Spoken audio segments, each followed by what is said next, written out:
Pulse on the planet, keep the fans standing. Red alert, red alert, red alert, yeah. Got the dirt on my soul, no grandstanding. No nasty, not even if it's old dark 30. Street made, even dirt roads, highway 30. 50, 40, 90, that'll get you 30. That's a clean sweep. Welcome to Red Alert Houston Rockets Zone. I'm Hope Champion. Thanks for watching. Like, subscribe, and drop Clutch City in the comments. And lock in to hear Daily Rockets talk.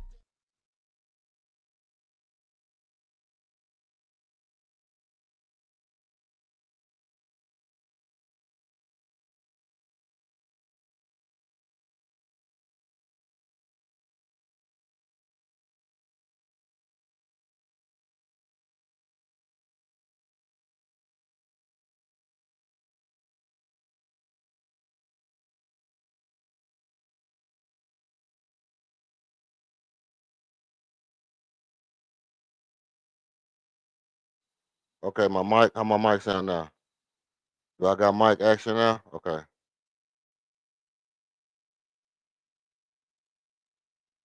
All right. So look, better know what you heard. Coming to you unchained, uncut, unfiltered. Houston Rockets Red Alert. Time to sound the alarm. This is a little off the cuffs. This is a little off the cuff right here. And what I'm gonna do, usually, I'll get into a little of this and a little of that, just to kind of wait for people to get in the building and everybody get situated and get settled. But today, since I'm a little bit pressed about the last game, and so I'm going to go ahead and get directly into what all I gotta say. If you miss it, you miss it. If you catch it, you catch it. Salute to you. Salute to you. Archon in the building. Archon immediately in the building. But look, what happened the other night? The thing that happened to us the other night. The thing. We just gonna call it the thing. You know, we're not even gonna just talk about the name of the team and all this and that. We don't care about none of that. What I can tell you is that boy not it. He's not the face of the league. He's not the best player in the league. That's all it is to it.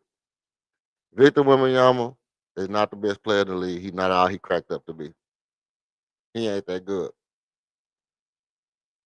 But Victor Wembanyama does have Steph Curry like gravity.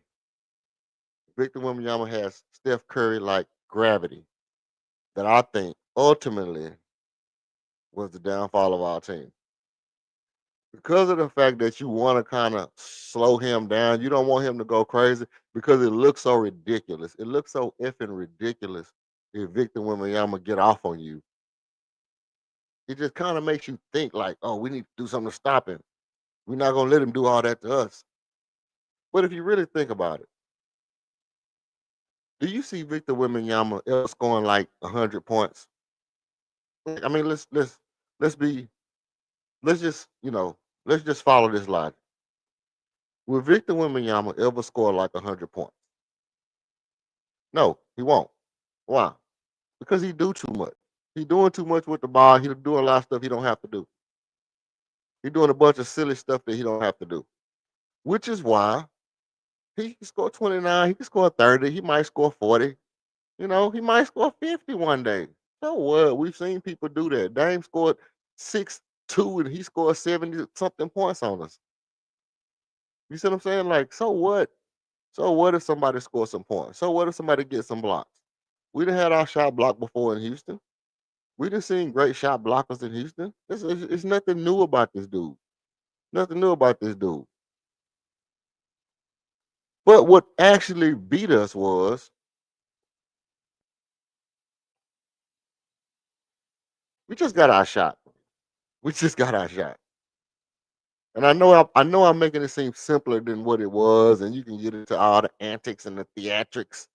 You can get into all the this and the that about getting bullied and who was where and who turned their head this way to look at what. You know what I mean? But at the end of the day, them guys made shots. Them guys made a ton of shots. Yes, yes, I said Harrison Barnes was trash. He's still trash, bro. He's not doing that shit every night. He's not doing that every night. That's a every once a season he do the Rockets like that. Once a season he go off on the Rockets. That's about it. Mr. Harrison Barnes is not going to be the determining factor on whether or not that's a good team or not. But what happens is one guy hits a couple of shots, he gets off, and then once he get off, other guys get open because you start to kind of lean back his way, and then when other guys get open, they get a couple of shots, and then everybody's confident that they can win, and they shooting with confidence. They're not second guessing their shot. They're not. First of all, most people don't second guess their threes because it's not like you can block it. You can't even jump over here by me without it being a foul. It's not like you really can block it. It's either I'm gonna make the shot, I'm gonna miss the shot, and I'm gonna touch on that in a minute. But them guys were shooting the ball like I'm gonna make the shot, I'm gonna miss the shot. I'm gonna get it, I'm gonna jack it up. I'm jacking it up. And so what happens is guys just simply start knocking down shots. And everybody who got a shot off was knocking down more than they was missing. And you lose. And you lose. Is everybody gonna shoot the ball that well? Is every team gonna shoot the ball that damn well? Okay, let's look at this. Some guys got some rebounds. Okay, yeah, cool. But I didn't see a situation to where the physicality was too much for us to handle. I didn't see that. I didn't see that. What I saw was I saw first of all, I saw Victor Wembanyama slap the shit out of Armin Thompson in his face, and they didn't call nothing. They didn't give the first flagrant, the Victor Wembanyama elbow Armin across the face. They didn't call nothing, and that should have been a flagrant. But the other two, okay, cool, they caught him, cool, whatever. But that wasn't it wasn't like physicality was the determining factor. Now we can parse out, we can comb through what guys what guys actually could have played better, and I will. I definitely will. I don't really care because some games you're gonna lose because you just got outshot, and that was one of those games. Now I've said before clearly when we play teams that get physical with us, we not looking like ourselves. We don't have it. I said this after the Detroit game that without Dylan Brooks, we don't have that guy that embraces, you know, the muddied up water, the ticky tack, just a little nitpicky type games. We don't have that guy that feeds in that environment.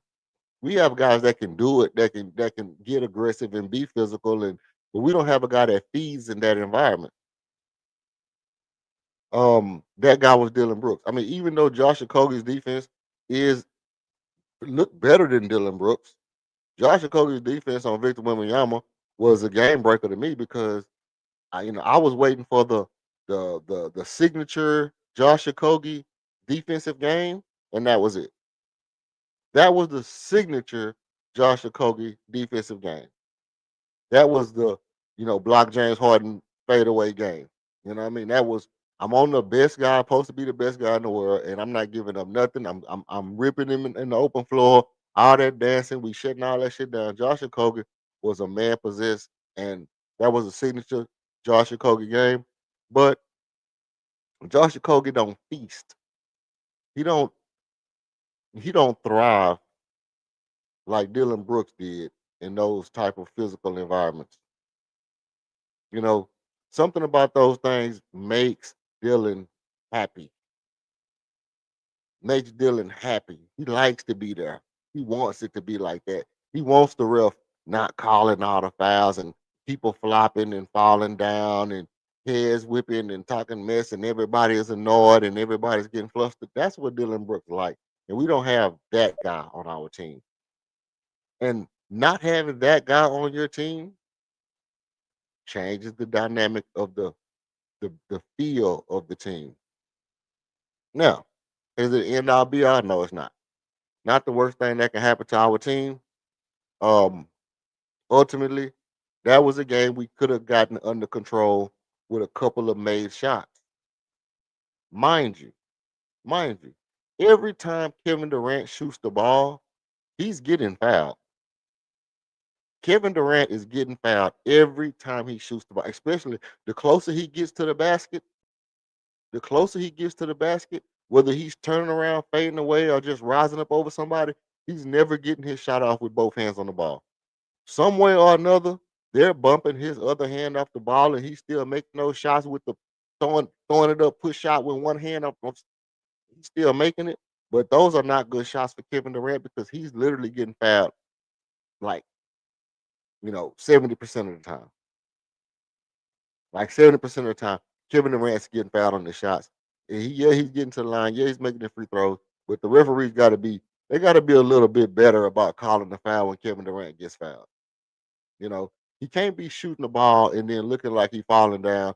He's shooting the ball with one hand, throwing it up on side of his hand like that's his like that's his actual form. And the referee don't call nothing. It's a reason why he throwing the ball up with one hand. He don't shoot like that. Okay, yeah, he can make it, and it's crazy that he's making it. But come on, ref, y'all got to be serious. And I'm not gonna sit here and let the refs off the hook because I am the guy. I am the exact guy. I'm gonna put on my tinfoil hat and I'm gonna say these refs are. It's one of those things. It's like you already know the investigations is going on. So now let's just throw caution to the wind. Let's make everything look ridiculous. Let's just make every game look ridiculous. That way they can't tell when we start to do ridiculous shit. That's what I think. That's what I think. Because at this point, they don't call the first flagrant that could have been on Wemby. They're missing a ton of call on Kevin Durant. Then they start calling ticky tack stuff down the line. And the referees are letting these guys get away with just being not just physical, but blatantly hitting the Houston Rockets. And it's been the past 5 games. Now, why is that important? Because tonight we face off against the Milwaukee Bucks. Well, not tonight. In a couple of hours. In a few hours, we're gonna face off against the Milwaukee Bucks. And even though Giannis is a game time decision,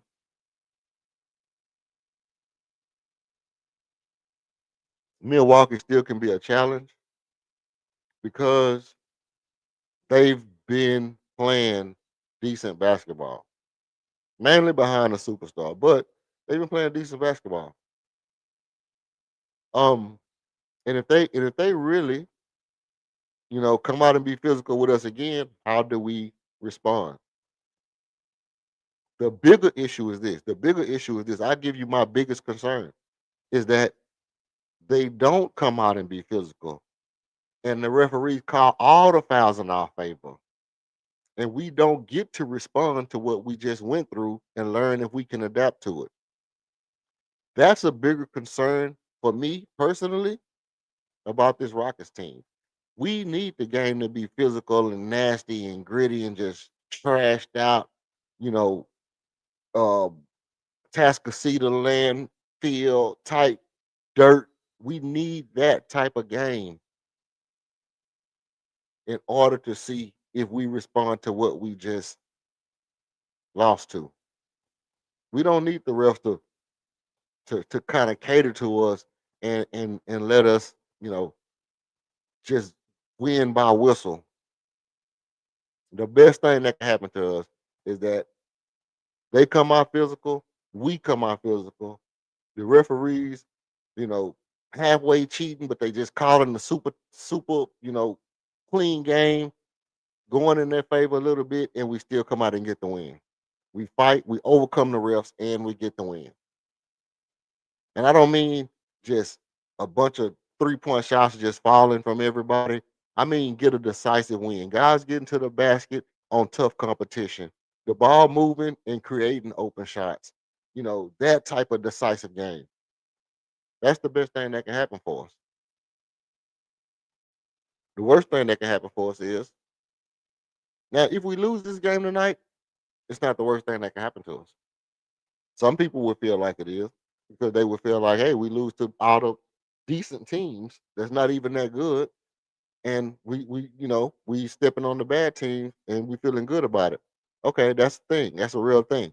But I think the best thing that can happen to us tonight is that we win the game. The worst thing that can happen to us tonight is that we win a game where too much things go in our favor. Giannis ain't there, or he not playing good, and we get the we you get the dopamine effect in the game where you feel like you finna win the game, and you get the whole the whole release of the what you call it, the whole joint. You know what I mean? You get the whole release of the joint, the chemicals and shit like that, and you feel like you know it's better than what it is. And you come out of here and you're saying, "Yeah, we gotta win," and then you go back and sit back in your corner, and then you say, "Yeah, but you know they didn't play that well. They didn't play that well." And that they didn't play that well, and we get the win. I'm done. I'm done counting those I'm done counting those as success stories. I'm not counting none of that as success stories no more. If the other team don't play good and we get the win, it's not a success story, bro. You know what I mean? It's like beating your little brother. It's like beating your little brother in football. Not a real success story. Unless you got a big little brother that's bigger than the big brother, baby D style.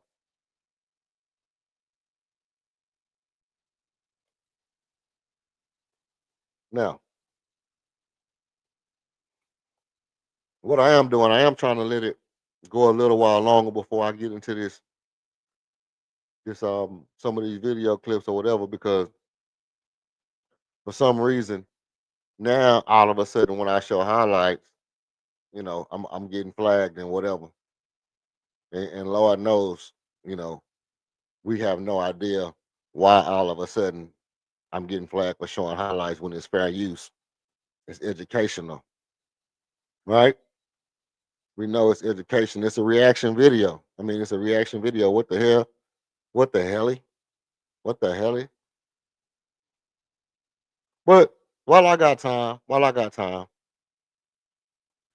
just want to say, I appreciate everybody for coming through. Everybody who always pull up on me. It's always good when you come through and you hit the like and then whatever. Now, at the same time, I do have, the thing where I see how many likes or how many views I got. Sometimes people come in, they don't see how many views I got, whatever. And sometimes they might say way less than what I actually got. So I do sometimes be like, hey, I got a lot more views than what I got likes. I got a lot more views than what I got likes. So just, drop a like if you can. I'd appreciate it. Good for your boy. You know what I mean?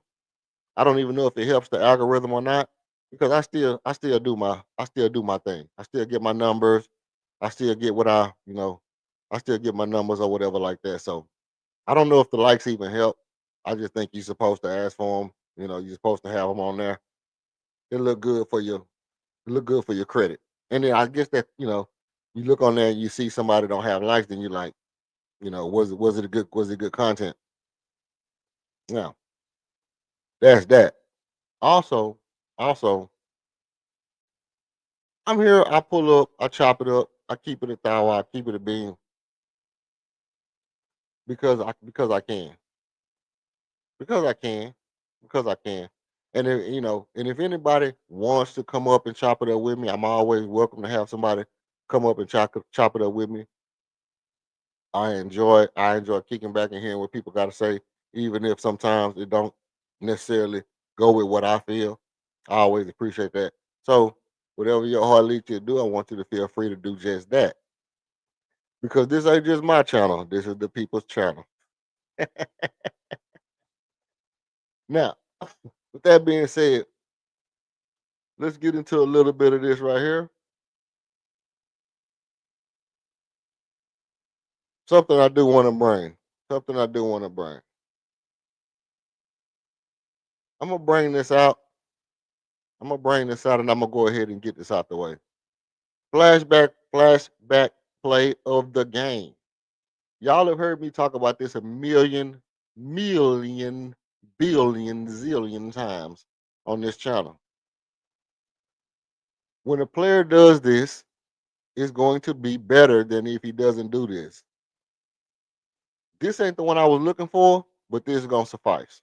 Right? This ain't the one I was looking for, but this ain't what this is. This 3-point percentage. Let me see. Let me cut that down. Okay. So basically, here come the screen. You got two guys right here. Steven Adams is doing Steven Adams things. He basically got Wembanyama out this play. He making sure Wembanyama don't get into this play. Man, I love Steven Adams, bro. I love Steven Adams. If I'm a player, Steven Adams, I don't care what nobody say about the big, double bigs, done know none of that. When you do this right here, get this man out the damn play with one hand and don't even look like you're doing nothing. And watch this. Watch what he do. One little touch. But this is my point. We got a screen coming. Al Pacino gonna set this screen. Nice screen. And Reed Shepard just goes over the screen and shoots the ball. Why? Because there's nobody there. And this is what you have to do. He got nice elevation, nice form. Look at his feet. He's not kicked all out like he's cheat checking. I'm straight up and down. I'm balanced. I got the form. Follow through's gonna be there. And Al Pacino gonna just set the screen. And as soon as he realized that that man wasn't pushed up on that screen, I'm letting it fly. And it was a good contest, but it's way too late. It's way too late. As soon as you realize that screen was coming, you got to make a decision right here. Like, I have no idea what you're doing. There's two guys right here, and if I'm one of these defenders, I'm getting up in one of these guys' shit early. See, he dropping back. I don't know what kind of dumbass zone they in, but you got everybody covered. You need to be whoever this guard is. Oh, this power forward. Cause he was going rebounding crazy, so he is kind of playing center. That's baby PJ Tucker Barkley. But look, Al Pacino up here. What are you doing back here? Look, Victor telling him the same thing. What the hell are you doing back here with me? I'm on the center. You supposed to be way the hell up here. What the hell are you doing? Right? And as soon as I saw this play develop, I'm saying, why this man ain't up in that shit? Soon as this right here shit started to develop, jump up in somebody's shit right here. Now he didn't. And Reed Shepard notices that. So as soon as the pick Shepard line knocks it down. It's a and that's just good offense. This is what Reed Shepard did that makes Reed Shepard dangerous. That's what Reed Shepard did that makes Reed Shepard dangerous. And at the end of the day, let me tell you what I've been saying about Reed Shepard since the whole season. Well, since last year. You come off that screen, if that man ain't already up on the defender, if he's behind you, shoot it. And if he goes under the screen, if he's backed off of the screen any kind of way, shoot it. Shoot the ball, bro. Just shoot it.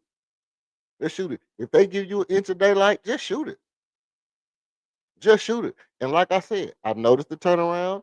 Reed Shepard is on his way to becoming an all-time historic shooter. Reed Shepard is on his way to becoming an all-time historic shooter. We're going to look back at that Boston Celtics game, and we're going to say Reed Shepard started his ascension to being an all-time great shooter in that Boston Celtics game.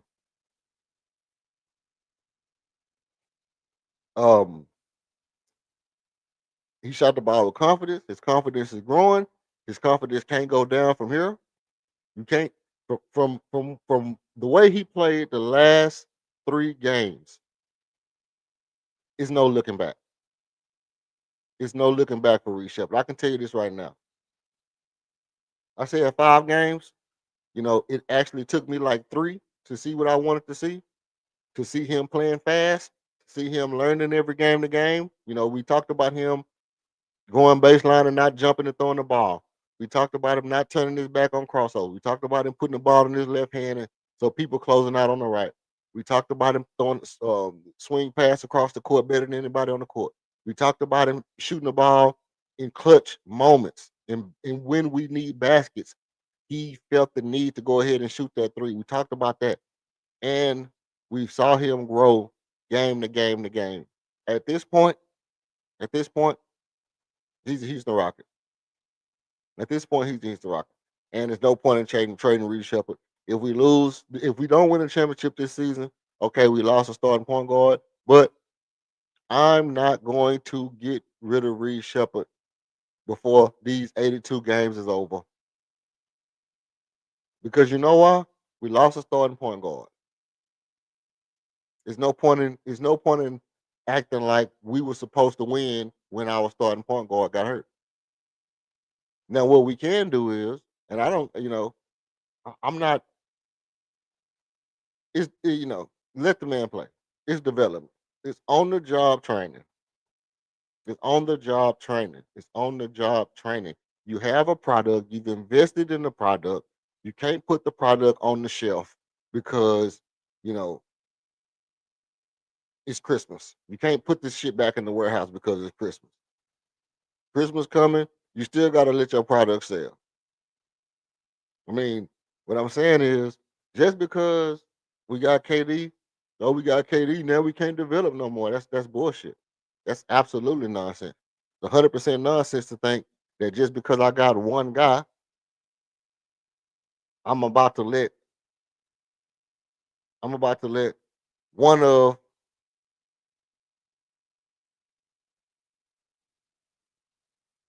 yeah, I know. Um, I'm not finna just because we got one guy, I'm not finna all of a sudden let go of one of the all time greatest shooters, that we've ever seen in our life. I'm just not gonna do it, especially when he's playing better and better every game. You know, and if Reed, first of all, like if you don't see the small things that he does and say that's enough, if he do those consistently, that's enough to be a great point guard. Then shout out to Rob Cortez. Shout out to Rob Cortez. If you don't say that, hey, look, the small things that he does, that cross the court pass to Armin Thompson is something that everybody not making. Well, KD damn sure ain't making it, and most people not making that. The one we saw Armin, hit the 3 cross court to Armin. So exactly, exactly, bro. This is exactly it. The things he does, it makes him very, very valuable. We don't have our point guard. Fred VanVleet is hurt. So what? He's hurt. And he's gonna be hurt for the rest of the year. And because he's hurt for the rest of the year, guess what that means? We're not expected to win. You might think we can win if we do something, but then it comes down to, oh, it can only be this particular move, or I'm not happy with it. It has to be this exact thing, or I'm not. Well, if that's the case, if it has to be just this one way for Houston Rockets fans to be happy with a move, how about this? I'm sure Raphael Stone to make the best possible move. But I'm sure that if Reed Shepard is playing the way he's playing, it won't be moved that guy. I bet you this. I bet you one thing. If he's playing the way he's playing, it won't be moved that guy. And the reason why it won't be moved that guy is because he's not the reason we losing. He's not the reason we losing. We're losing because we got outshot by a team who shot the ball damn good.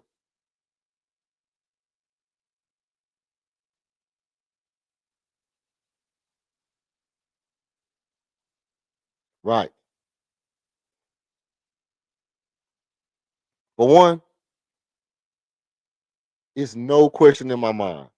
It's no question in my mind that I'm still saying, look, Armin, LP, and Reed can be just as good as Intari and Bari. I mean, if you can keep them all, you keep them all.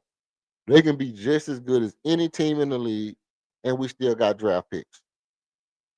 And we still got draft picks. So we still can add to where we need to add to, and we still can sign, you know, vet minimums and things like that to piece around these guys. But I'm not blowing up my team to go out and get nobody. Now it's a couple of players that I would trade. It's a couple of players I would trade in order to get the right guy. But I guarantee you this, the right guy is not over 32 years old. I'm not bringing in nobody that's over 32 years old, bro. If I look at your birth certificate and your birth certificates, no, nah, bro. If you if your birth certificate still got the little the big letters on the bottom, nah, I'm not doing that. I'm not doing that. It don't make no sense to me. It don't make no sense to go get none of these old heads to come over here to try to win one championship.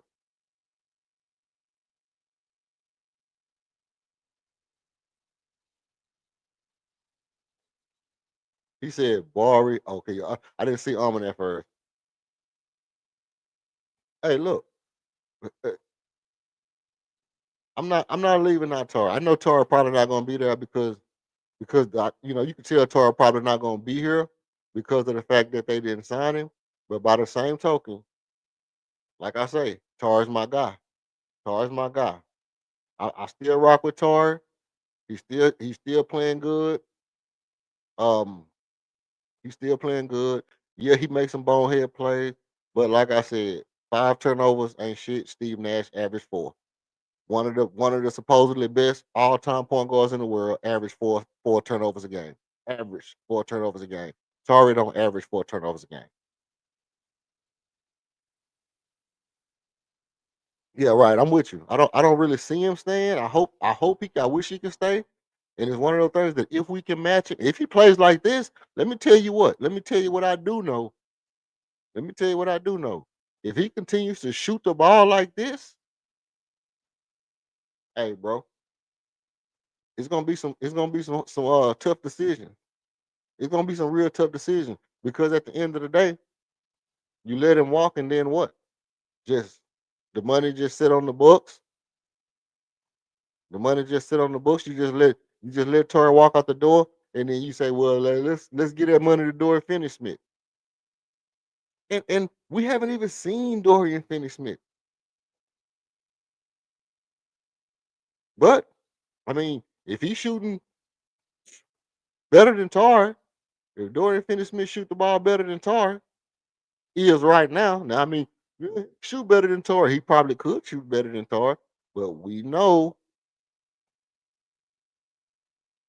things change. Things change. Things change. Tar has always been a consistent shooter.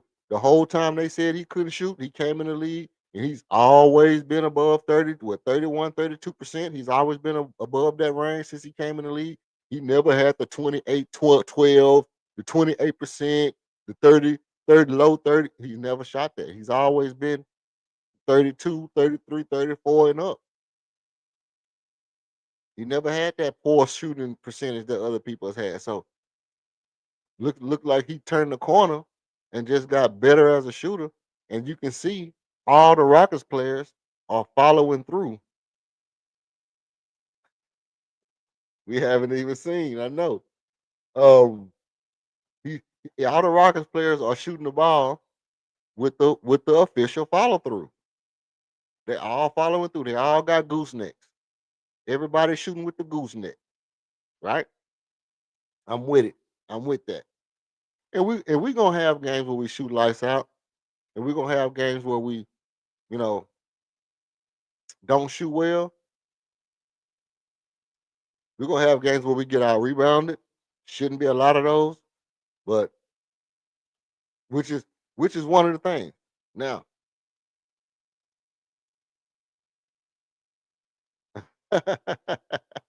my God, my God. So he got him. He got him.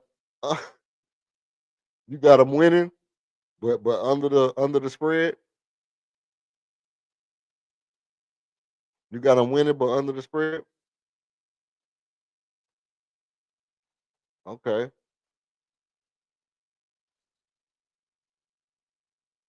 No, listen.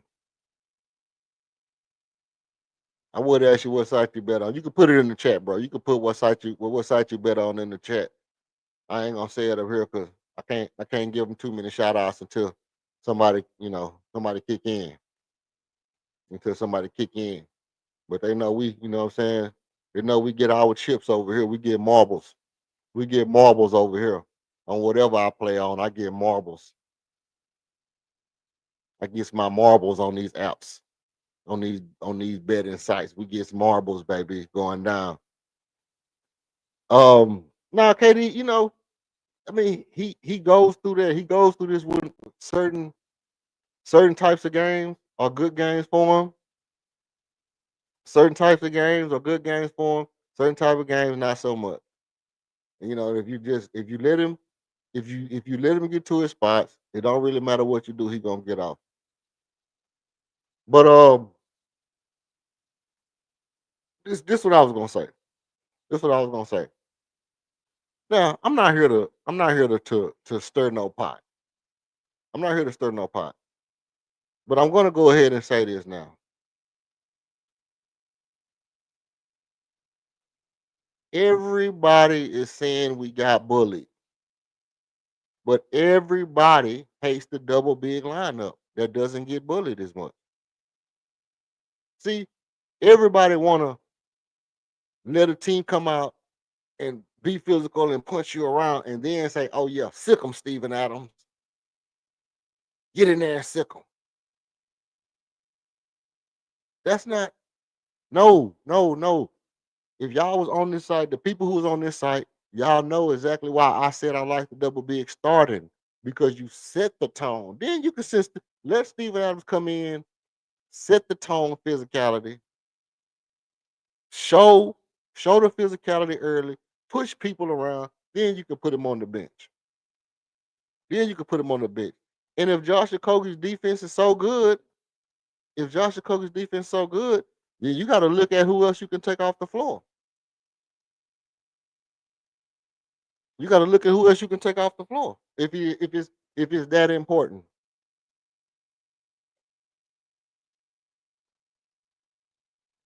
Because at some point, you know, you have to ask yourself. I mean, okay. Let's look at this. The logic for Josh Okogie being on the floor is that his defense is so great, he holds the best player. Right? Now this gonna make you think, but it's gonna make you. But first of all, you're gonna say, "EF crazy as hell," but no, it's not about me being, provocative. I just wanna add a little thought process to the arguments and to the logic. Josh Okogie's defense might be the best defense on the team. He starts over Tari because we need help off the bench, and he's gonna hold the best player on every given team. Right? He doesn't turn the ball over a lot. He don't turn the ball over a lot, and he shoots the three pretty well. Right? So tell me again why Armin starting.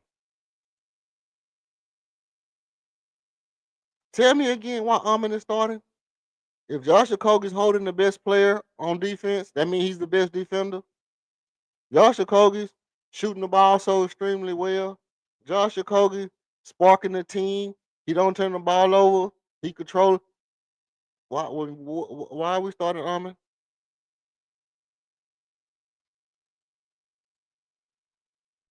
Not that I'm saying don't start Armin. I'm just saying. Why are we not starting Tari? Well, because Jabari. Well, why are we not starting Amon, Tari, and Okogie? Or Amon, KD, Okogie, and Steven Adams?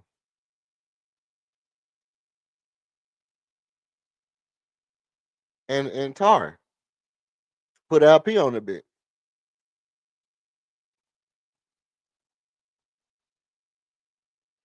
Easton do always have turnover. But see, my thing is is that all the reasons for starting Okogie over Amon also apply to over Tari also apply to Amon. Every reason you could give me to start Okogie over Tari applies to Amon. Amon had a 29-point game. Tari had a 20-some point game. Well, Tari scored what 20, 27. But Amon can handle the ball. Amon can handle the ball. But he turned over the ball like 4 or 5 times a game too. Him and Tari average about the same amount of turnovers. Now it ain't even about that. It's really to me. I mean, at this point, it's really more about Steven Adams more than it is Tari.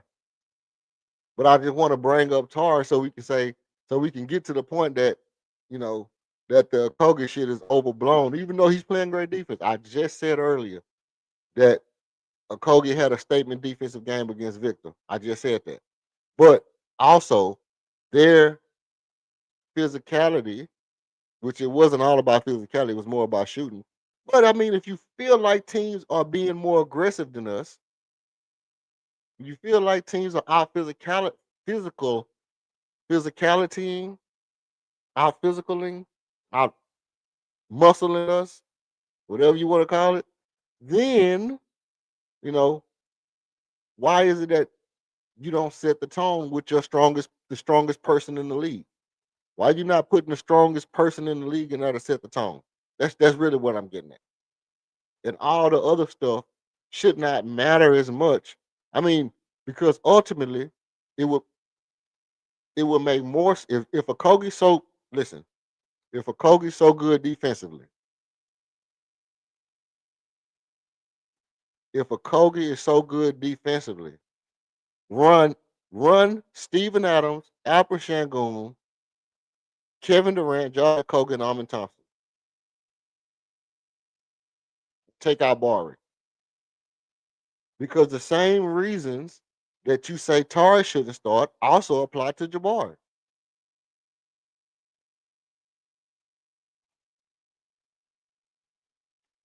If you say, well, but Jabari can stretch the floor, Kogi shooting the ball pretty decent himself. But Jabari can play the four. Well, Kogi's not doing bad at the four either. Kogi's not doing bad at the three. He's not doing bad at the two.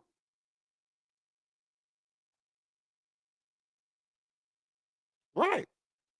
Well, see, this is what I'm saying. This is listen. Okay, let me see. Rob Cortez says this, but if it goes back to the point of Reed, Amon is learning how to play on ball more. Amon in May is going to be a lot better than the dude playing today. I don't have no problem with the way Amon is playing. I don't have a problem with Amon turning over the ball for 4 or 5 times. Like I just said, Steve Nash average 4 turnovers a game.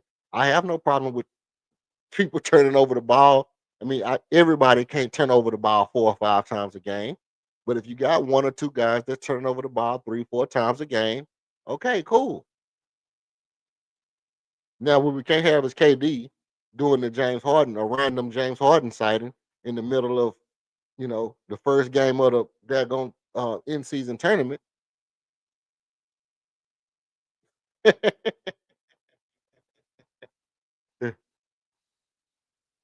I'm definitely not on the bench Barry train. Listen, no, listen. If a Kogi is better than Barry, if a Kogi is better than Tari, what is it that Barry is doing that's way better than a Kogi?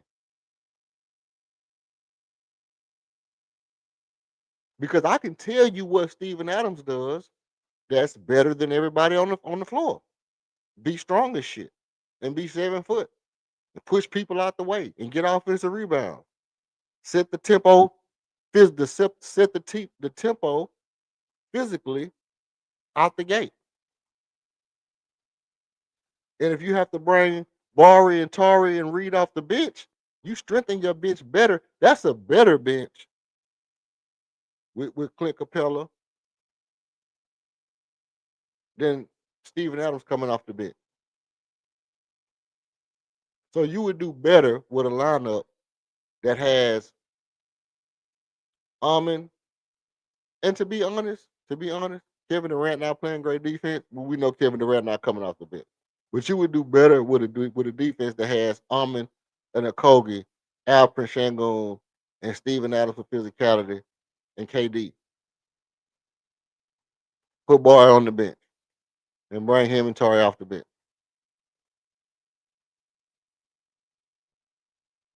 Well, what you think about that? I mean, Okogie is the best defender in the world right now.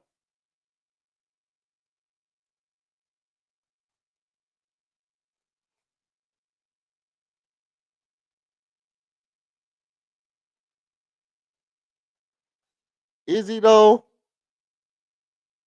Is he a better shooter than Okogie? End of the calendar year. You're right. So you saying about like in December, Jabari gonna be shooting lights out. That's what you saying. End of December, Jabari gonna be sparking fire. That's how you supposed to shoot. From now on, that's how you shoot. Jabari gonna be sparking fire by the end of December. Nah, but I mean, yeah, nah. Listen, I like Jabari. And by the way, let me do this. Let me get on my little boy blue shit.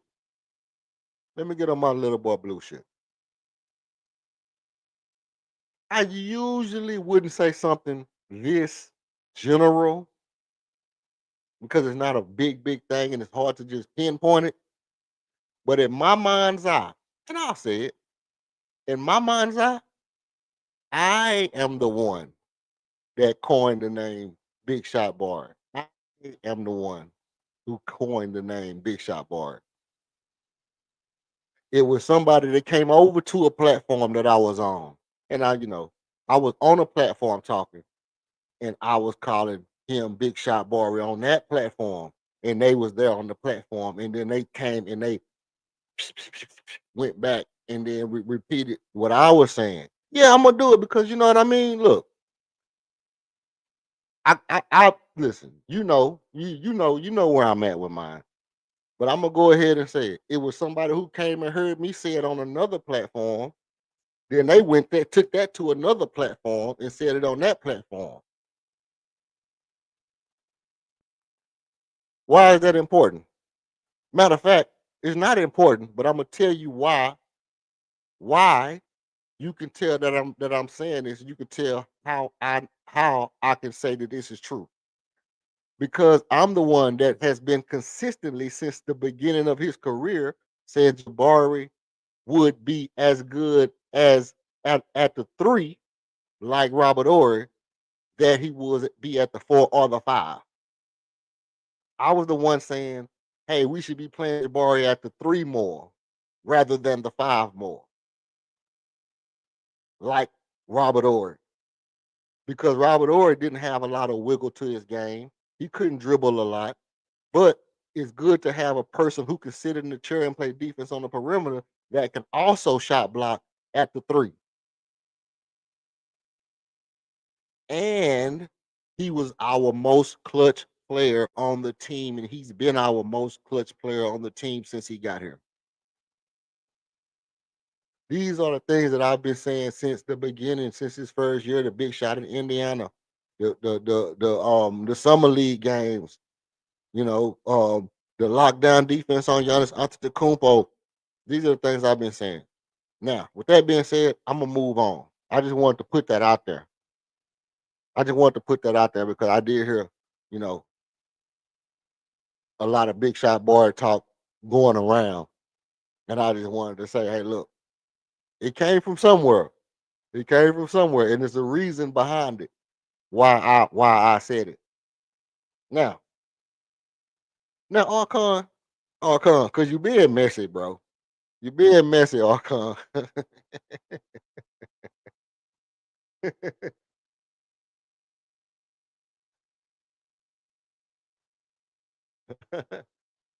No, I never have. I never been a small ball five guy. Not with Chuck Hayes, not none of them. Not with Chuck Hayes, not none of them. I ain't never been a small ball five guy. I don't listen. All that I need you to be able to move quick in space and all that stuff.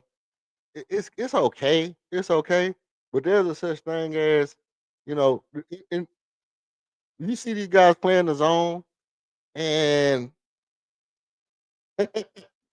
you see these guys playing the zone, and they don't got their arms spread out. They're not really playing the zone.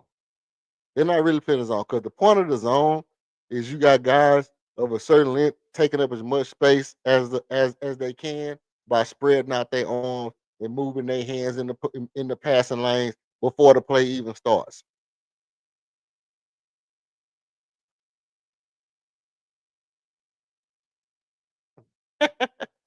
Right, right. I don't want to see small ball nothing. No, no. Listen, let me clear this up. This for my own. You know, this for my own sake of sanity. This just for my own because it's therapeutic.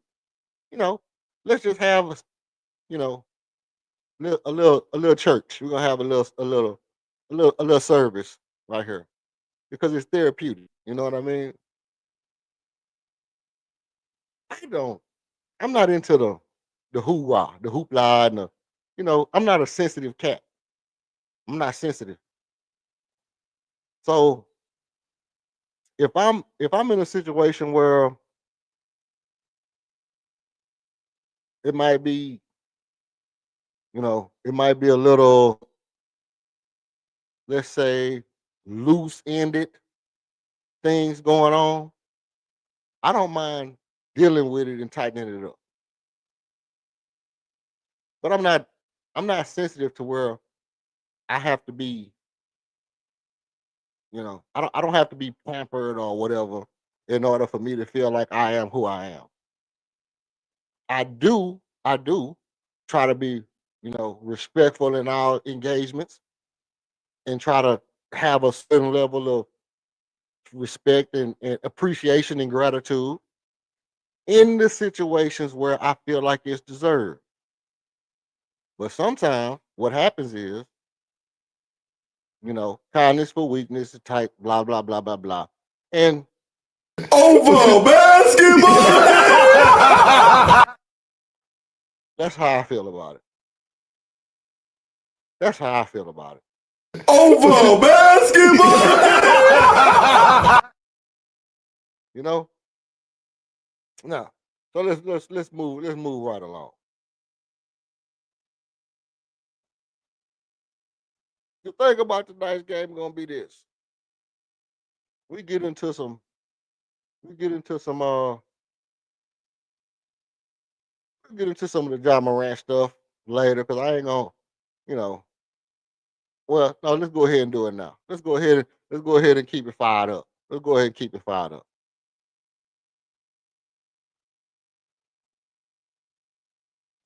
Because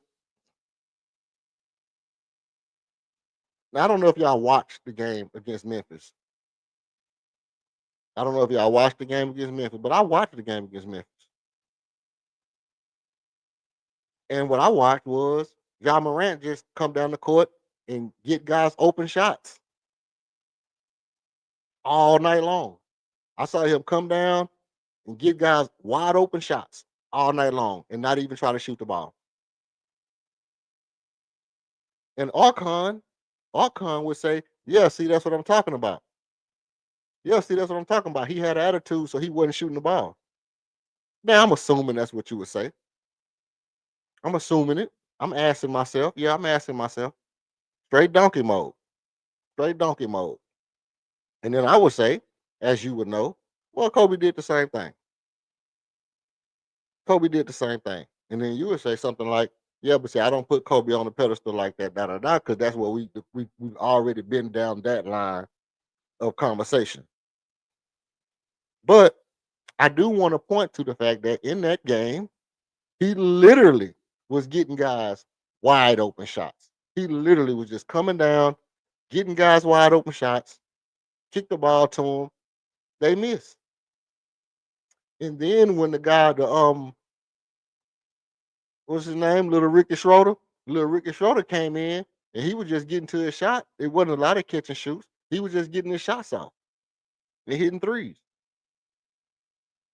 You know, and it's crazy to see that Big Aussie, what's his name? Jock Landale. It's crazy to see Jock Landale went into that game as the fourth best 3-point shooter in the league. Jock Landale went into that game as the fourth best 3-point shooter in the league. When I heard that, I was like, mm, we always knew he could shoot, but if you don't get the time, if you don't get the reps, you're not going. You never get to show what you really can do. And over there, he's getting reps. He's getting reps. He's starting over there. He getting his reps, and that's a good thing. That's a good thing for him. Where we at? 130. We at 130. So, like I said, my thing about any trades, are we getting somebody that can be with the team for some years, or we're getting a team we're just gonna make ourselves older, and then at the end of that little run, because you're not guaranteed a championship because you go out and get a champion. You go out and get a Marcus Smart or anybody. You're not guaranteed Mike Conley. It don't mean that you're gonna automatically get a championship. So you could be just picking up Mike Conley because in your mind it's like, well, Mike Conley fits the system. Or what system is that? The can barely play basketball system, his old man system, or you know, any old man can do that. Can do that. I can control the offense and just kick the ball out. I mean, Ja can do that. We just saw Ja do the old man game when we played in Memphis. Ja just played the exact Mike Conley game in Memphis. Nothing that nothing that Mike Conley does is different in any way than what Ja did in Memphis. I would give you. He's not a great defender, but by the same token, neither was Steve Nash. See how I do that? And I guarantee you, Steve Nash is playing right now. You guys will take Steve Nash. Matter of fact, if somebody said, "Hey, we finna get Ty Jerome," guys will be like, "Yes, we getting Ty Jerome. Oh, we getting T.J. McConnell. Yes, T.J. McConnell." Not great defenders, bro. Not great defenders. So it's a narrative that people have in their mind that makes them all of a sudden, as soon as you word association, or I say this person's name, you're like, okay, this is who he is. Nothing has to do with the system. If Ja Morant not a good defender, he can just jump and dunk and score points. We don't need nobody who can jump and dunk and score points. We kind of do. We kind of actually do need somebody who can score points. We kind of actually do need somebody who can control the ball and dribble all the way to the rim without turning the ball over. We really actually have nobody on our team that can dribble the ball to the goal without turning the ball over. We have absolutely zero peoples on our team who can dribble the ball from one side of the court to the goal without turning it over. And as much as I, rave about Alper Şengün's ball handling, we have zero people that can dribble all the way to the goal without turning the ball over. And Ja Morant can do that. Ja Morant actually can do it. He's not the only one. He's not the only one. But if he comes available, if he comes available and it's a reasonable price, I would wonder if, it's no reason that Stone wouldn't be on the phone already. There's no reason that Raphael Stone hasn't already called and asked, you know, hey, y'all want Tar? Do y'all like Tar Eason? We got Tar Eason. We got this guy named J.D. Davidson that everybody want to see play, and Fred VanVleet. Give y'all that right now. Give y'all that right now. Or, yeah, I mean, what? Jay Sean Tate, Fred VanVleet, Tari Eason, right now. And y'all can turn your keys over because when you bring in Tari, you can turn your keys over to your little to Ricky Schroeder, the best shooter in the world. If they say they got, and they can be out there, they can do their thing. And they don't have no use for Reed because Reed is a small guard. They already got a small guard. They might because we got all the picks. Remember we got a lot of picks, and they're gonna need to rebuild. So we got all them picks. We can start throwing in on top of that, and I guarantee you, somebody is willing to take Fred VanVleet off our hands in order to move on from a player and get a lot of picks while they're doing it. Because ultimately, what you're saying is, hey, you're gonna take Fred VanVleet and all these picks. No. He would definitely be coveted in Memphis as far as the same thing we're looking for here. A leader, a winner, won a championship, can lead guys, he can help develop your point guard. You don't have to worry about changing your tank you don't have to worry about changing your tank position right now. You could continue out your tank for the rest of this year because right now you are, you pretty much tanking. You are effectively tanking right now. So you trade Fred VanVleet, you get Fred VanVleet over here in Memphis. You continue your tanking regime or your tanking procedure. You turn the keys over to Ricky Schroeder. You let him go ahead and ball out. Trade Jaren Jackson or keep Jaren Jackson, don't matter. Jaren Jackson's still young. And if I'm them, I'm considering trading Jaren Jackson Jr. And to be honest, Jaren Jackson Jr. is the person that I would rather have. Yeah, I mean, I know. Listen, trust me. I know nobody wants Ja, just like nobody wanted Dylan Brooks. Nobody wants Ja, just like nobody wanted Dylan Brooks. Yeah, as a tank commander, Fred VanVleet works perfectly as a tank commander because all he got to do is be on the bench and help teach people and whatever. Da da da da da. And then they come back next year. They get him a draft pick. They got a young player in Tari. They got, we get rid of him. We get Tari off our books. They can re-sign him.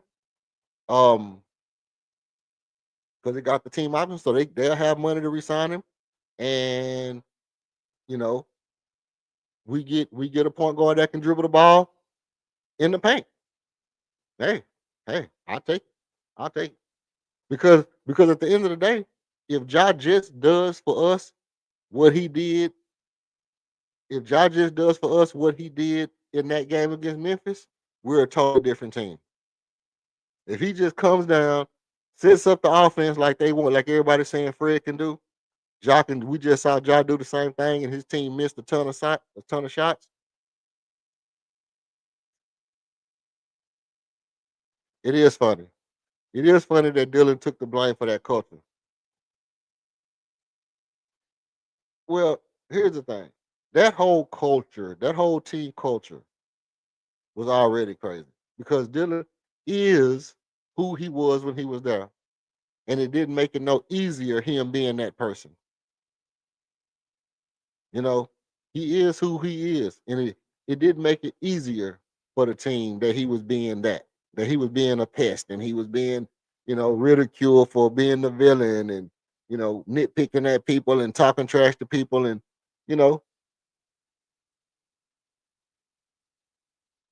but don't get me wrong. I never had no problem with the way Dylan played when he was there, when he was here. And I don't have no problem with John Morant. I don't have no problem with the way Ja played. I don't have no problem with his attitude or carrying the little blicky. I don't have no problem with none of that.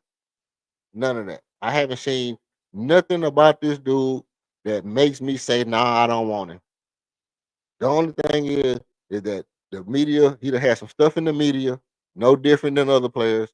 You know, that's like saying, hey, I wouldn't want Keyshawn Johnson on my team. Oh, I don't like Ray Lewis. I don't want Ray Lewis as a football player. Hey, you know what? I don't want Vernon Maxwell on my team. I don't like Steven Jackson. You know, I mean, that's enough is enough. Enough is enough. The dude sat out a year, okay, came back, he got hurt, okay, boom. No, well, I mean, at the same time, teach his own. Teach his own. I just want it to be known. I just want it to be known that it's not as bad as people make it out to be. I'm telling you it's not. I'm telling you, I can tell you what I know. I can tell you what I know. Um, so tonight's game. Tonight's game. Of course, Dorian Finney-Smith is still out. Fred VanVleet still out. Giannis Antetokounmpo. Game time decision. Torian Prince and Kevin Porter Jr. are both out of tonight's game. But Giannis is averaging 33 points a game, 33.4. So let's say 34 points. He only shooting 34% from free throw, but he's shooting 64% field goal. You know how he's gonna get to the goal and dunk. Yeah, the game odds, the spread under 3.5. Yeah.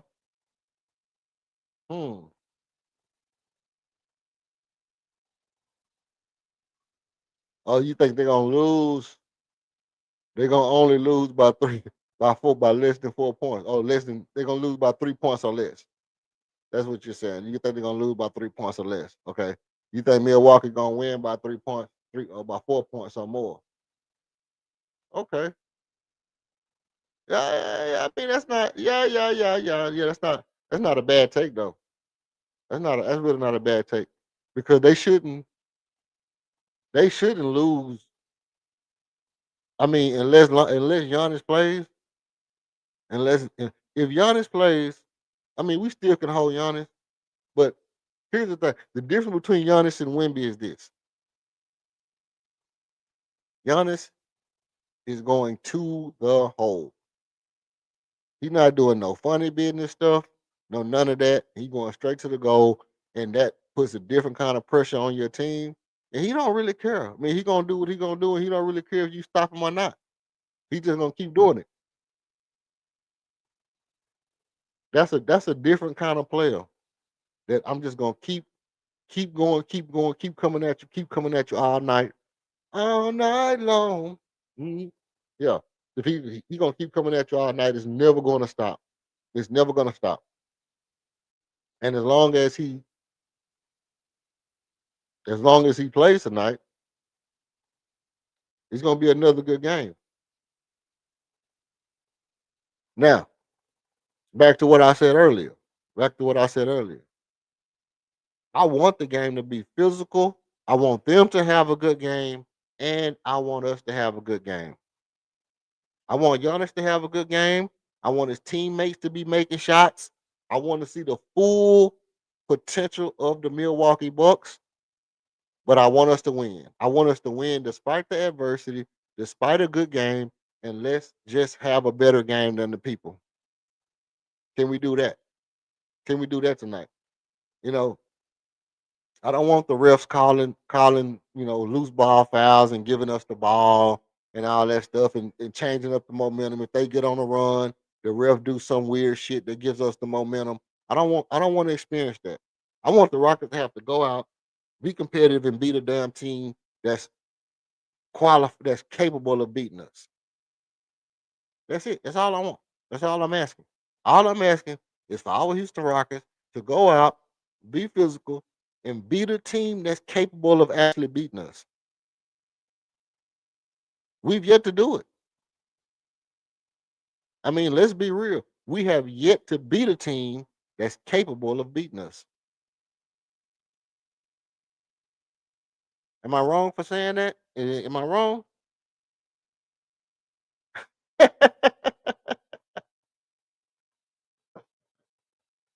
Okay, that's kind of, sort of, so not so much me, Rob. I get where you're going with it. I get where you're going with it. That's hella funny though. That's hella funny. I want them to have a bad game because of what we're doing right. That sounds like a song. That sounds like a song. You might have just gave me an idea. You might have just gave me an idea for, yeah, okay. I might turn that into something. That might be a segment over here. It might be a segment. Let me screenshot that. Appreciate that, Rolf Cortez. You just gave me an idea. Um, no, but we actually need we actually need a competitive game. We actually need a game to where that team gets off and we just beat them. Because I don't want us to get in the feel of, like it's either or. It's either or. Last year, what made us so dangerous was we was in those games coming back. We was coming back. Oh my days, man. Oh my days. Here we go. Here we go. Well, ain't no cap in my rap, man. Ain't no cap in my rap. Ain't no cap in my rap, man. That's that boy King that got cap on tap. King got the cap on tap. Shout out to that boy KOD. But no, look, it's it's we was in those games last year to where we was coming back from behind, you know, 15, 11, 12 points, coming back, snatching them games. We was learning how to come back. Even games where we was up a lot and teams came back on us, we was learning how to close them out. These games, like so far, the games that was close, we fighting through them. We fighting through them. Obviously, we got into overtime in the first game of the season,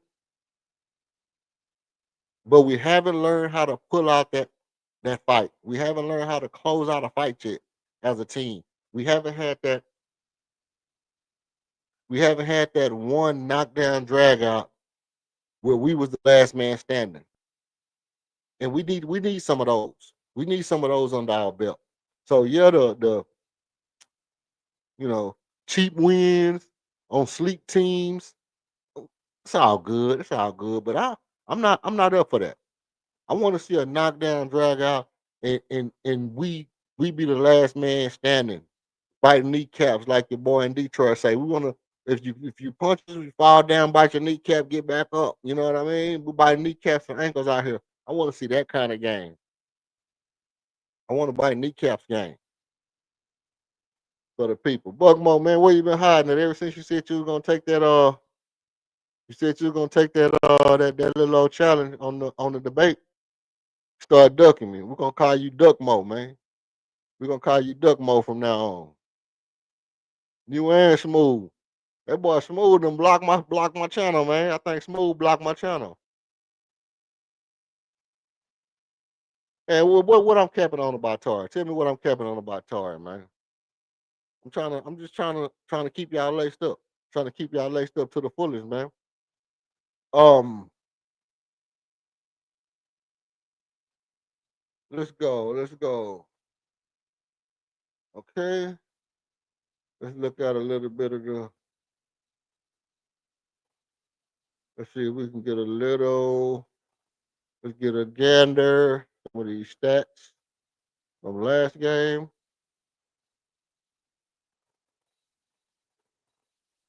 Hmm.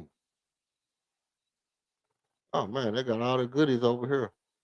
I ain't even been over here. Combo props. Combo props. Let's see what the combo props looking like. Kevin Durant. Oh nah, we ain't even gonna worry about that right there. That ain't even worth looking at. I'll never bet that. Hey, so look, I don't know if y'all watched I don't know if y'all watched the Pablo joint when he was talking to the gambling dude.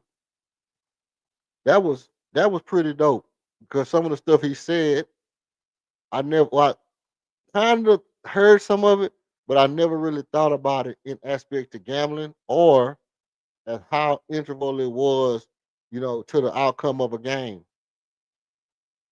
Like the fact that Ime has been choosing to sit um, with the bench by the defensive side in the first quarter, and then choosing to sit with the bench by the offensive side in the second half. In the first half, second half, basically what the goal at. So the guy was saying that when defensive teams the defensive teams will sit with the bench right by the defensive by where their team is playing defense when they want to focus on the defense in that half.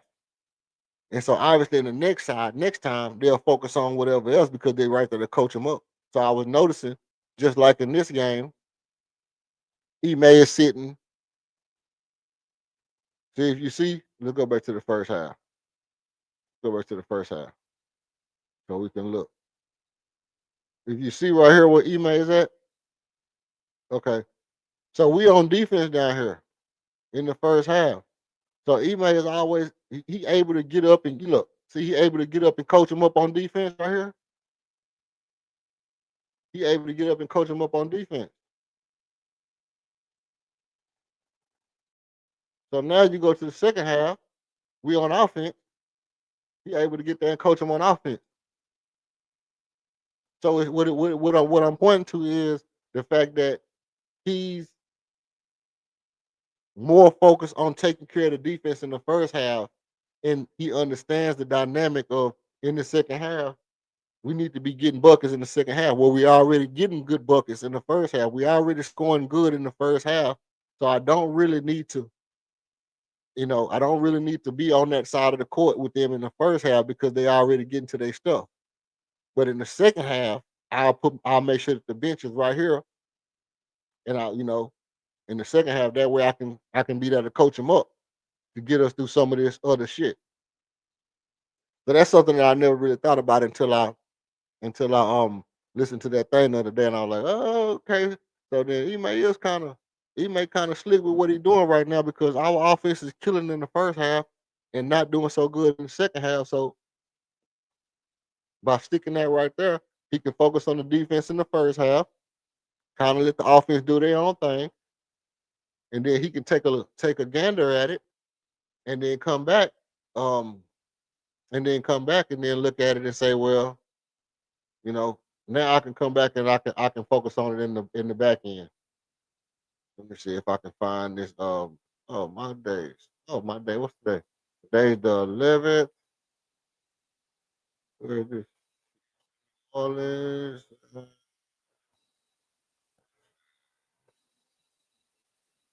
I'm looking. I'm searching. I'm looking. I'm a searching. What up? And Yeah.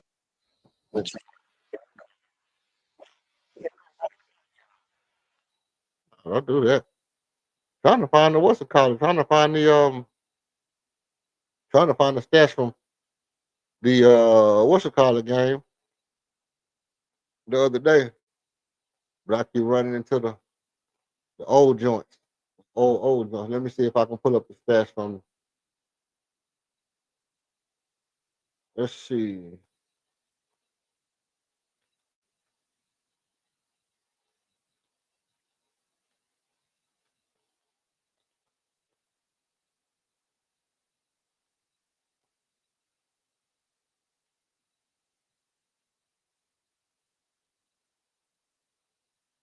Growing up can be a pain. Not a minute until you come.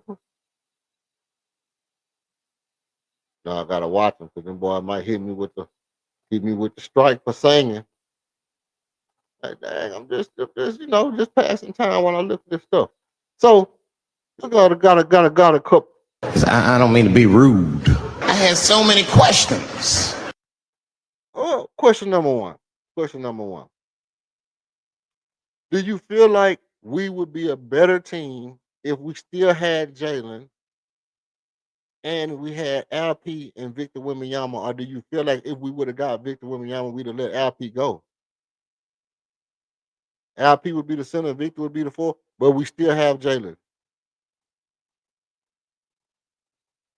right? We don't have Armin, we got Jalen now. Now we got we can't get rid of Jalen because we wouldn't have had Armin.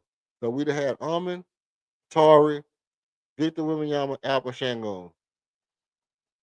Is that a good team, or now we got a team full of soft guys? Because I don't care, man.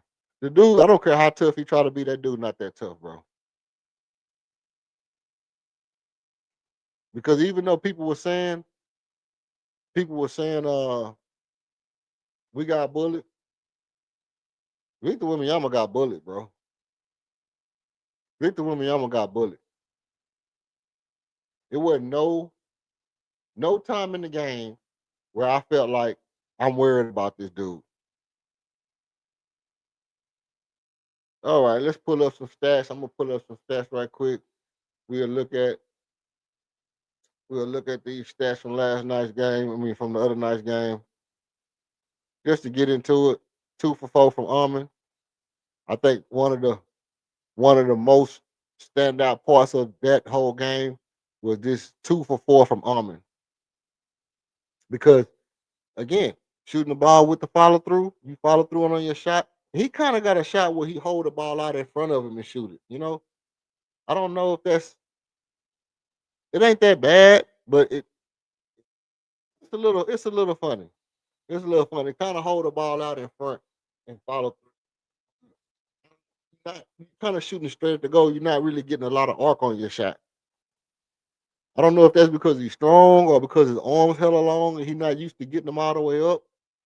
But he shoot the ball in front of his little window. His little window is kind of out there. It's kind of out there when he shoot. It's a funny looking shot to me. But he was following through on the shot and making them. But he only shot 33% from field goal range.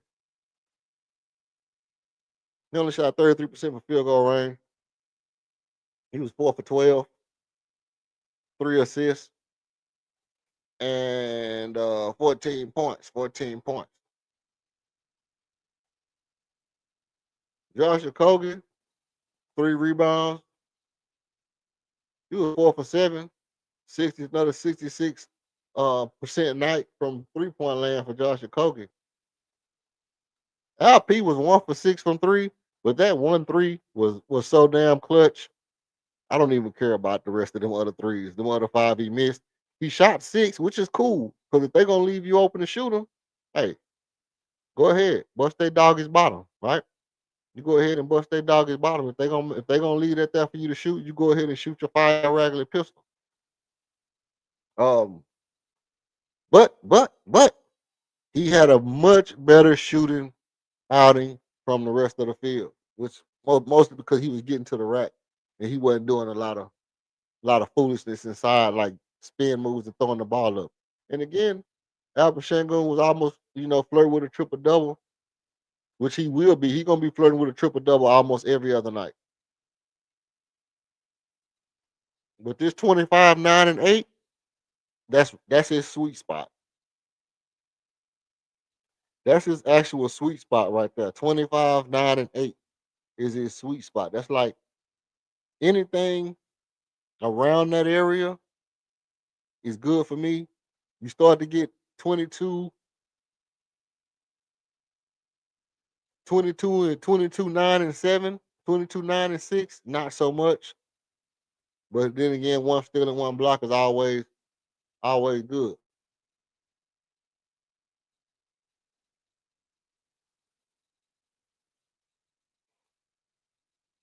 You know what I'm saying? Like if we would have drafted, if we'd have hit the lottery and drafted Victor Wembanyama instead of Armin, you know what I mean?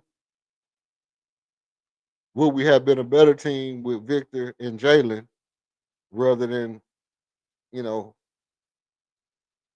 rather than having Armin? Because we would have ended up with Jalen. We'd have ended up with Cause we got Alfred and Jalen in the same year, and then Tari. Okay, so then you get Barr, and then you get Alfred, and then you get Victor Wembanyama instead of Amon. Yeah, see, I don't think that's. I don't even think that's a very good team. I don't think that's a very good team. Because in my mind's eye, now don't get me wrong, because Victor and Amon, to me, are going to be the best two defenders in the league.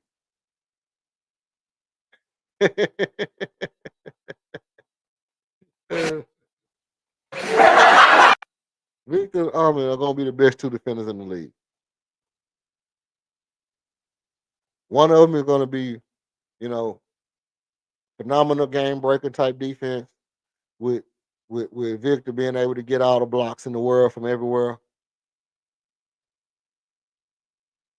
And the other one's going to be all around defender, year in and year out. Here's the kicker. Here's the kicker. The times where there was exceptional talents at number one, and there was exceptional talent down the line that people didn't know exactly how good they was going to be. Where you think of like well, people didn't really think Kevin Durant was going to be better than Greg Oden. Everybody always said he's great, but he's still too skinny. Oh, he's gonna be too skinny. I don't see how he can put weight on his frame. He's exceptional talent at 6'9", 6'10", but will it pan out in the NBA? Mind you, they do a lot of, swinging the needle conversations to try to kind of control the narrative around the draft, pump up somebody and make somebody do this and that. And they kind of forced the narrative that Greg Oden was a better pick than Kevin Durant, because that was stupid. I never would have took Greg Oden over Kevin Durant. Never. After watching Kevin Durant in Texas, it was no way I was taking Greg Oden over Kevin Durant. I didn't care how athletic, big, old, none of that. None of that. No, none of that. I was never taking Greg Oden right hand, left hand hook shot. Oh, he has the ability to shoot his hook shot with his right and his left hand. He's so athletic. Okay, he can be athletic. He'll be athletic at number two, because this Africa America down here in Texas got one of the silky, smoothest jump shots we ever seen, especially to be 6'11". I go up an inch every time I mention it. 6'11", 7 foot, goddamn. But no. But at the end of the day, we could look back and say Victor Wembanyama have what, 8, 9 years? If this dude don't have a lower extremity injury within the next 3 years, now I'm not wishing this on nobody. I'm just saying that everybody has some kind of ankle injury, knee injury or something. You do something in your first couple of years. If this dude play a whole 3, 4 years and don't have nothing, they created him in a laboratory. He's a test tube, baby. Nah, I'm not going for he GMO. He GMO. If he don't have no injury within the next 4 years, he GMO. But Ahmed could actually end up having the better career out of the Victor Wembanyama and Amin Thompson thing. But I think there is a thing about Houston where they will do anything they can to keep us from developing a full team that can sustain and be good. Which is another reason why I feel like the Ja Morant thing is going to fall on us, because I think it's one of those things where they know that he's injury prone. They know how bad his injuries is. They know that he might be a little not good for the best thing for the team. That's why we'll end up getting him. Because if it was a player that was good for the team, nowhere in hell we get him. Because I still stand on this. as much as I like Kevin Durant and I like Kevin Durant with the team, I don't think he was the best thing for the team. I just don't. I don't, bro. I don't. Yes, roll out the ball, roll out the ball. Yeah, you can roll out the ball. He can get a bucket. We know that. We know that. But like I said, at 37 years old, what does he do? What can he do for the next 2 or 3 years that's worth giving up a top 5, top 6, top 7 shooting guard? And Dylan Brooks. Like if they'd have said Jalen Green and Fred VanVleet, okay, makes a little more sense to me. But and Dylan Brooks, bro, and Dylan Brooks, and your best 3-point shooter. Hey, listen, the dude can score. I get it, and he hasn't had a bad. To me, he hasn't had a game that makes me say he's not good for the team. He's good for the team. He just probably wasn't the best thing for the team. We could have done better. We could have done better. Same way I feel about the Devin Booker. If Phoenix wanted their picks and stuff back from me, and I was like, hey, look, I'll give you your picks and stuff back, you know, this, that, and the third for Devin Booker. I'm still trying to do a 3-way trade because I don't even want Devin Booker. I don't even want Devin Booker. I definitely don't want Devin Booker and Kevin Durant on the same damn team. Well, why in the hell would I want that? Why in the hell would I want Devin Booker and Kevin Durant on the same team? Like, think about the ridiculous, the, the insanity to put these guys back on the same team after they were just ass last year on the same team. It would be so ridiculous for us to go out and get Devin Booker, pair him back up with Kevin Durant.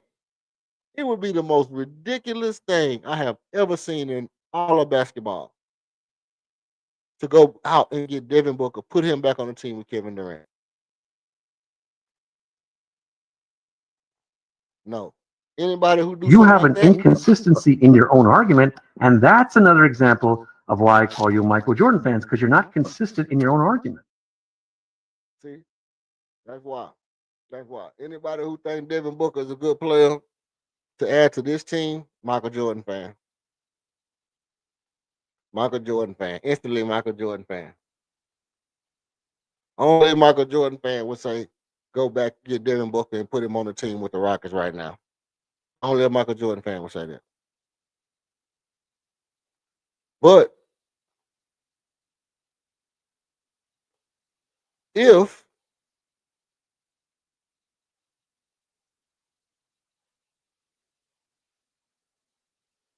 yeah, DB, trust me, definitely. DB, he said, well, KD's not utopia level ideal, but he provides more predictable firepower. Yes, the loss of DB hurts. Absolutely. Absolutely. Because Jalen come out and have 29 one night, and then the next night he might have 15. You never know. You never know. But just like I've been saying, Jalen at point guard was probably one of our best bets we could have made. Because even though he's not the best point guard, he still would have been damn good at point guard because of his 3-level scoring and his speed. He still would have been good at point guard because of his 3-level scoring and his speed. And here's the thing: he practiced, he developed at the 2, and by his second year, I was already saying no, he needs to be a point guard. So those other 3 years that he was playing shooting guard, I never saw it. I never saw Jalen Green as a shooting guard. I never saw Jalen Green as a shooting guard.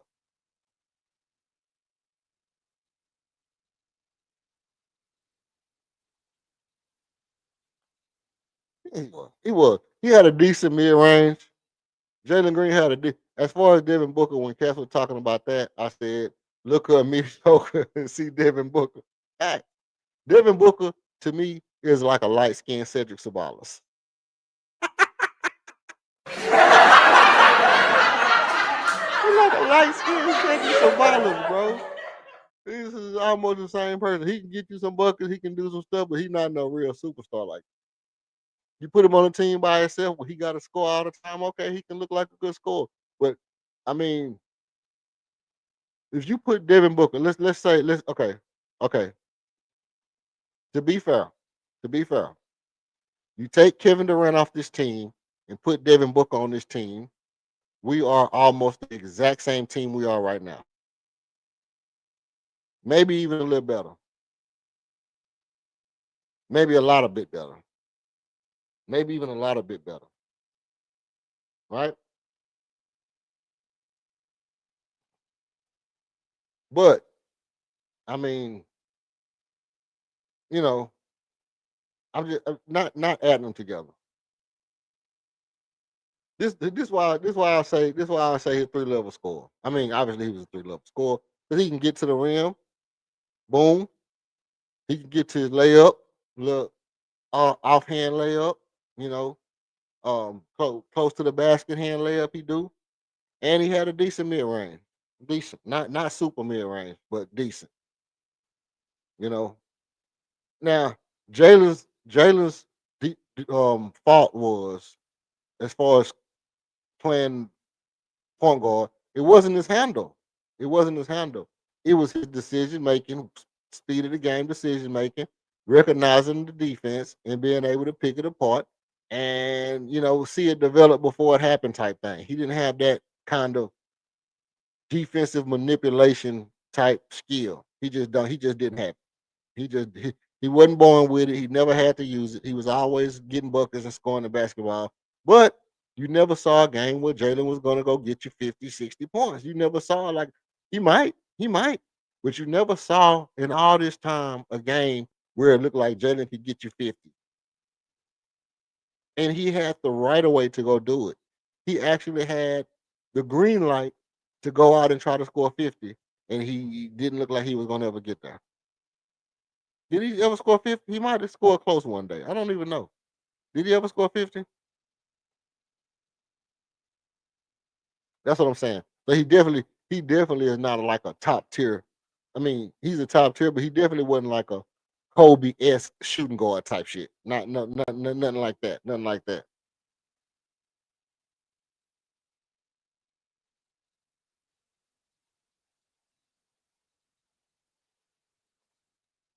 Get to the rim, draw foul. He could get to the rim and finish. He wasn't good at drawing fouls. But here's the thing about drawing fouls. Here's the thing about drawing fouls. If you're getting hit, the referee got to call the foul sometimes. Sometimes you just fast enough to where, and I'm fast enough to where I'm not. It's not really showing up. It's not really showing up that they fouling me because I'm so fast and I'm so explosive that as soon as they bump me, I can take off and it don't really look as bad as a person who irky jerking his head and moving slow with the ball and you can see everything because it's so slow. You know, that's just like I say, like players like Jalen and Ja, the referee. It's up to the referee. It's up to the referee to call those because you see I'm skinny, you see I'm explosive, you see I'm faster than these guys, and you know that they fouling me.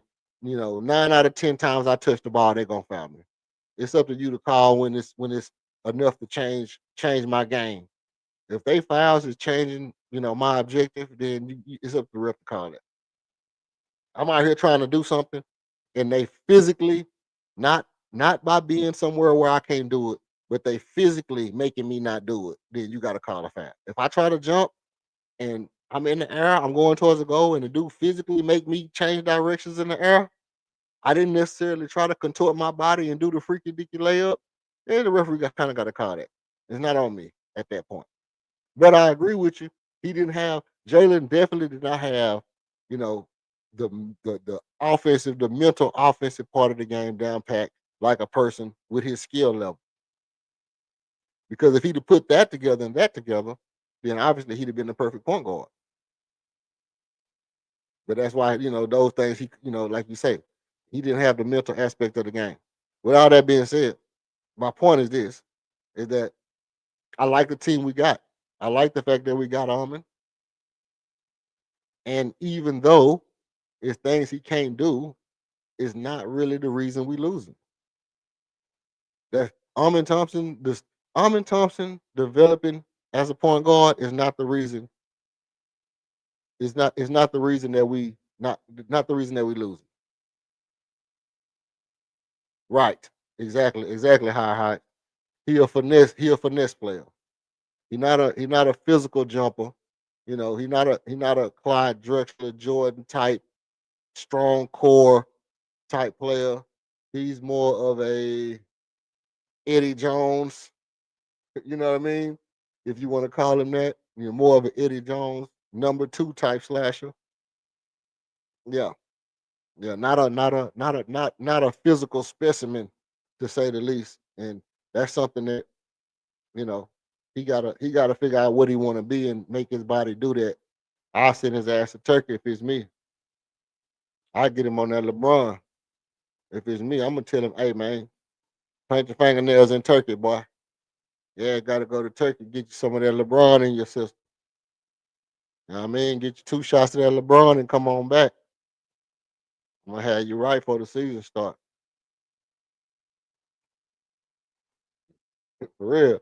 They need to put that LeBron in that boy life if you want to get right.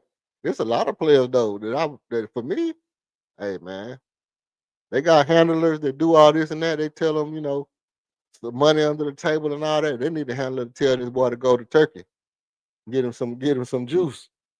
You know what I mean? Get him some of that LeBron. Get him 2 shots of that LeBron and come back. Yeah, no, I agree. I agree with what you're saying, Buckmo. That's a fact. But what Silas was doing, Silas was putting guys in situations that didn't suit their game to let them develop parts of their game that they didn't have. So when they had KPJ playing the 3, that was kind of it was kind of outside of the norm of what he was kind of doing because he was having, LP, doing more stuff, and then he was having Jalen handling the ball more, and whatever. But I just feel like I feel like KPJ should have been the 3 or the 2, and Jalen should have been the point guard. Like after year 2, after the first year, because Jalen had a good year that first year. But I think when he come back the second year, he my point guard, not KPJ. Like they like KPJ can do stuff like James Harden. KPJ was a good ball handler, but he just didn't have the. I don't know. Jalen had something different. Jalen had something different about his speed level that I like. The KPJ and Jalen were kind of like Kyle Lowry and Aaron Brooks, comparably, contrast wise. I mean, one of them had the methodical dribble. One of them had this like pull dribble that they do. That's all about speed, explosiveness. Like Aaron was kind of like that. And but I still would have went with Jalen as point guard. Just me myself personally. No, look. All you know what I'm saying. Wherever they go get it from. Wherever they go get it, we go get them 2 shots, man. Wherever they go get them 2 shots, Jalen definitely don't need no plug. I mean, the only plug Jalen need in his head is neuroplasty. What you call him, neuroscience? Jalen needs some plugs in his head. Neuroscience, goddamn. He need one of the neuro plugs in his head. Nah, they didn't respect Silas at all. They didn't respect Silas at all, but Silas didn't respect himself either. Silas didn't respect himself either at a point. He didn't have that daddy. He didn't have his daddy in him enough. He didn't have that Paul in him at all, because Paul would have been sitting niggas on the bench. Paul would have been making them niggas play right. He'd have been cussing them boys out. It wouldn't have been no not getting after it. None of that. None of that. Yeah. The plugs in his head, them brain implants. That's what Jalen needs. Step his game up. Step his thought process up. But we can see how this game gonna go tonight. We can see how this game gonna go tonight. 'Cause it's hard to even think about what the hell gonna happen if we don't know if Giannis is gonna play or not.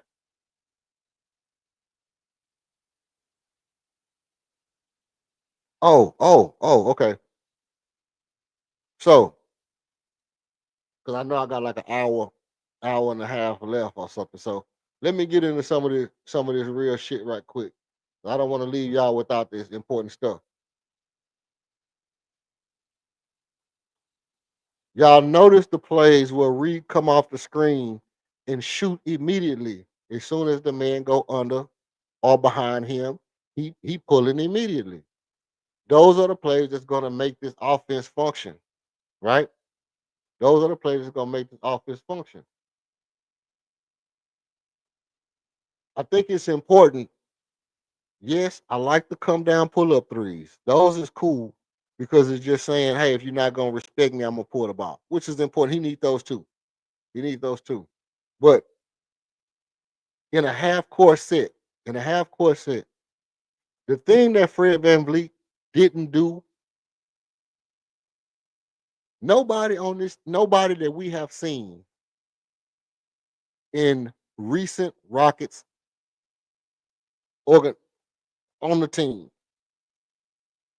has the ability to come off that screen and fire away like Reed Shepard. Jalen did. Jalen didn't do it a lot, but we haven't had a player that can do this like this. We haven't had a player that can do this like this. That can, as soon as he see that the screen is coming and the man ain't close, I can pull up. I can pull up and it's a good shot. Fred couldn't do it. You know, Schroeder couldn't do it. John Wall couldn't do it. You know, James Harden could do it. He probably wouldn't because he's still gonna dribble. Let me tell you something. I counted James Harden dribbles one time. Do you realize that James Harden one time I know for a fact he dribbled at least 17 times from half court to the 3-point line before he even started the action to play the ball. But I counted one time 22 dribbles, bro. 22 dribbles from half court to the 3-point line. 22 dribble. Pat, pat, pat. Then he go into the pat, pat, pat, pat, pat, pat, pat, pat, pat, pat, pat, pat, pat, pat, pat, pat, pat. 22 dribbles, bro. 22 dribbles. You done bounced the shit out this ball. You done bounced the shit out this ball. 22 dribbles before. That means in 10 possessions, bro, in 10 possessions, you might be dribbling the ball 200 times, bro, just between half court and the 3-point line.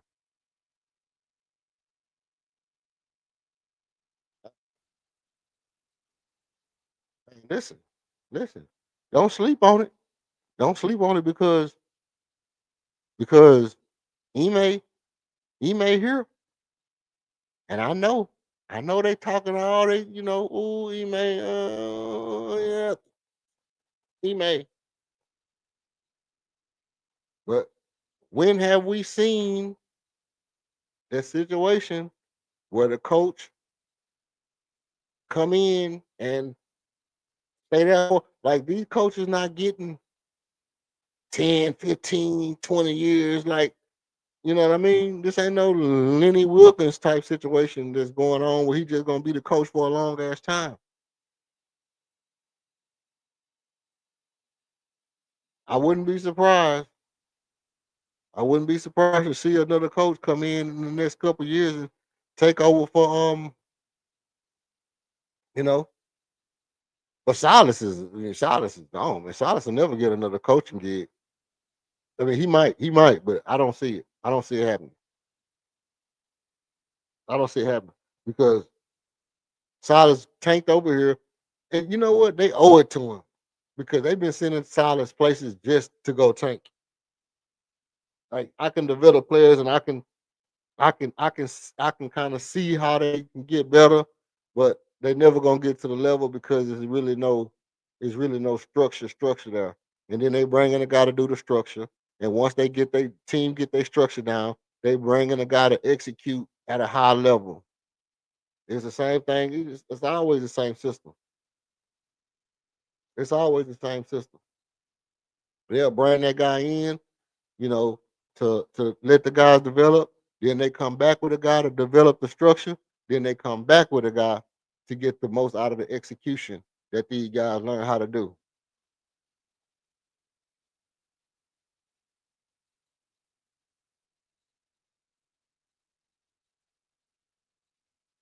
Oh shit.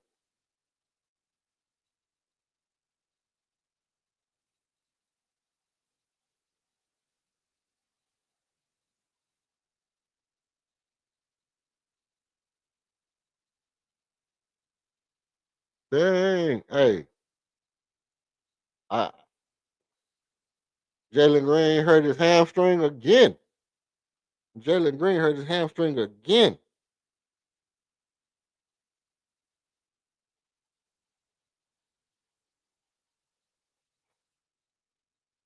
He back out with a hammy. So yeah, like I was saying, man, I'm so glad we got rid of Jalen Green, man. I'm so I'm so glad we got rid of Jalen Green. I never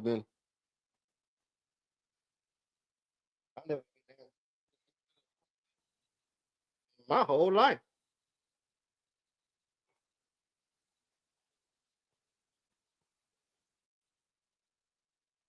One thing you know, one thing I know, two things for certain, three things for sure. I'm glad his ass ain't over here with all these hamstring injuries.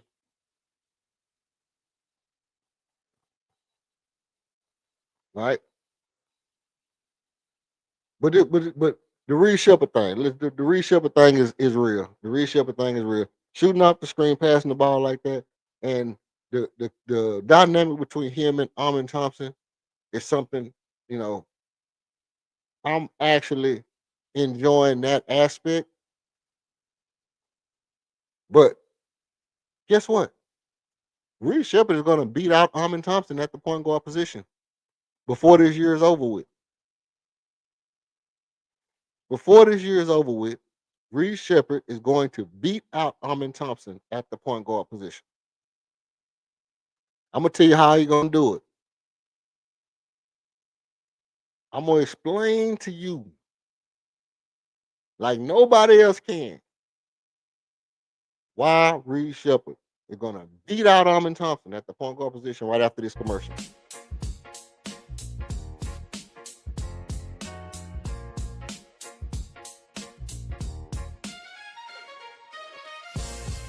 Every show needs a spark. Ours, you. Step into the spotlight for a one-on-one fire debate. Call out a take, defend your own, or a beat and teach masterclass. Winners earn bragging rights and rewards. Email redalert.rocketzone@gmail.com to lock your spot or choose a topic from our board. Thanks for supporting the movement. Tap subscribe, drop a like, and if you want to buy us a coffee, Cash App, $26KG1. Every show needs a spark, and you are ours. Salute to you.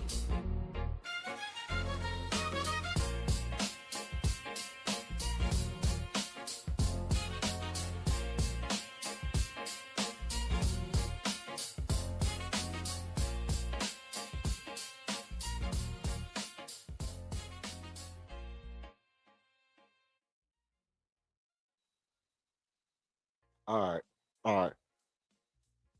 Appreciate you staying with me for that right there. I had to take me a little quick one. Let me tell you.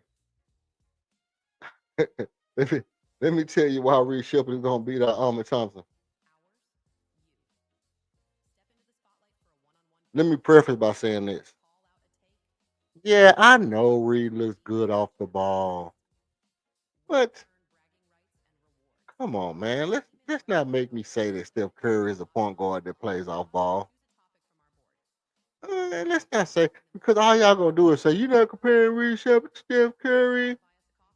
You can't compare nobody to nobody because everybody got different fingerprints.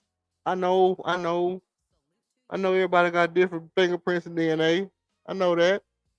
I know they're not the same person. You know, I get it. But Reed is playing hella fast with the ball. There's something to be said about being able to make decisions fast instinctively. And what's happening to Reed is his instincts are kicking in faster when he's under pressure. That's something that Almond has naturally, is the ability to instinctively do something when he's moving fast, and is not pass the ball or shoot the ball equally well. And I think that's going to be a determining factor as to why Reed Shepard will beat out Ahmed Thompson before this year is over at the point guard position. Now, I don't mean Ahmed Thompson's going to go to the bench or nothing like that, but ultimately, it's going to come down to Dorian Finney-Smith, not that guy. Dorian Finney-Smith is not y'all savior, bro. I just want y'all to get this through your head. If I'm wrong, I'm wrong. I'm gonna come back on here and say I'm wrong. Just like I came on here today and I said Josh Okogie had a statement game against the Tombot, and it was a statement game. Hey, look, can't undermine what Josh Okogie did that particular game against that guy. That at that height, holding that guy is something totally different than what I expected from Josh Okogie to be able to do. I expected all the Jay Sean Tate stuff. Yeah, okay, you can play defense, you can be pesky, we see it. Okay, cool. But holding that guy, just getting in his stuff, having him post up at the free throw line, pushing him out of the paint, getting in his inside of his dribbling box and knocking balls loose, paws, all that. Okay. Now, I'm saying this. If Dorian Finney-Smith is that, if he's that boy when he comes here, okay, cool. I'm not gonna poo-poo him if he is. But I'm just saying, you gotta decide now. You gotta decide.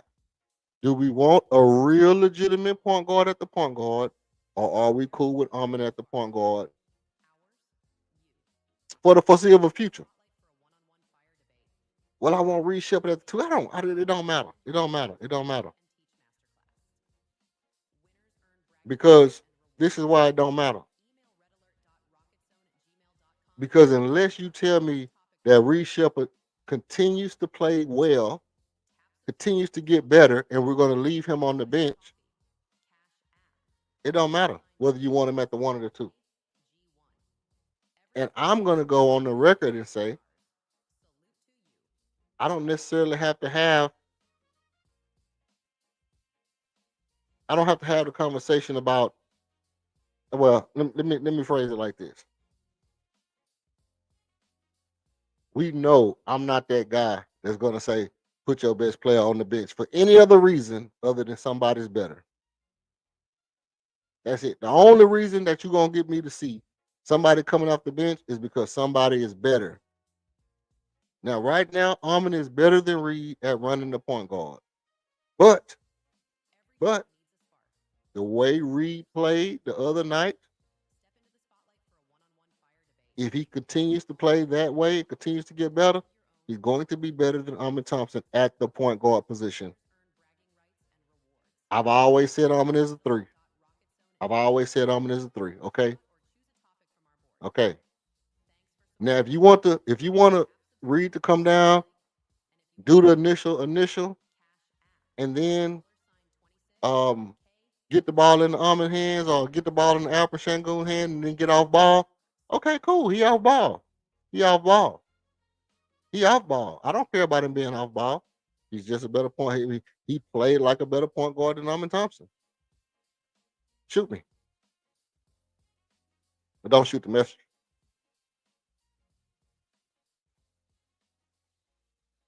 And I know how it is. You say something like that, and then people say, but no, Reed didn't play better than Ahmed. It's just in your mind. It's just in your mind. You hear Ahmed Thompson, and in your mind, Reed can never be better than Ahmed Thompson at anything. That's not the fact. That's not the fact. Reed played better than Armin. He has some defensive lapses. He has some defensive lapses. Some bad defensive lapses. I give you that. But so did Steve Nash. So I keep going back to Steve Nash every time. Every time we talk about a flawed point guard that was great, it's probably going to be Steve Nash. Because Steve Nash was a very flawed point guard that was a great point guard. He had so many flaws in his game that was just not bigger than the offensive benefit. He had so many flaws in his game that overall you had to overlook because the offense was so much better than the flaws were bad. And that could be Armin, that can be Reed Shepard. But Armin Thompson to me is a small forward. A good ball handler at small forward.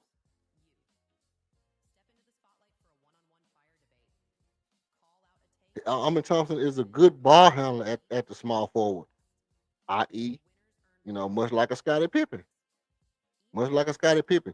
He'll get better. He'll continue to be better at small forward. And at some point, people will say Armin should play point guard. And it'll be true because we'll know that he can play point guard. But, he's not necessarily better than Ron Harper or B.J. Armstrong at the point guard position. That's all I'm saying. Now, yes, Steve Nash was a two-time MVP, but Steve Nash averaged 4 turnovers a game. Why did he average 4 turnovers a game? Because at the end of the day, now Steve Nash was a little bit faster than Reed Shepard, but he was able to play up to his speed. But Steve Nash would try to do things that just weren't doable. He would try to do things that just weren't things that just weren't doable. Trying to thread the needle, trying to bounce pass in traffic, trying to crossover, bounce, dribble between two guys, and then Jason William White Chocolate pass it to somebody. And he wasn't good defensively. But the people around it, they had the Roger Bells, they had the Sean Marion, they had the Amari Stoudemires. It allowed Steve Nash to stay on the floor, and they would make up for him defensively. Guess what? Reed Shepard is a much better defender than Steve Nash. Right now, today, Reed Shepard is a better defender than Steve Nash. Even though Steve Nash was faster, he didn't have the quick hands that Reed Shepard got. He didn't have the defensive awareness, that Reed Shepard has, the ball locating skills that Reed Shepard has, the ability to recover from being beat that Reed Shepard had. He didn't have none of that. He did have the ability to get you 20 assists a game if you needed to. Now that's going to develop. Remember, Steve Nash started out in Dallas. He started out in Dallas. And he was always a good player. He just got better and better as he learned the game. And that's what I'm saying. Reed Shepard, in his second year, by year 4, he's going to be a totally different player. By about 60 games from now, Reed Shepard is going to be a totally different player. He's going to be a totally different player 60 games from now. Believe that. I got to do this. Believe that. He just jumped out and he was like, believe that. I got to do this. Go watch Blue Streak.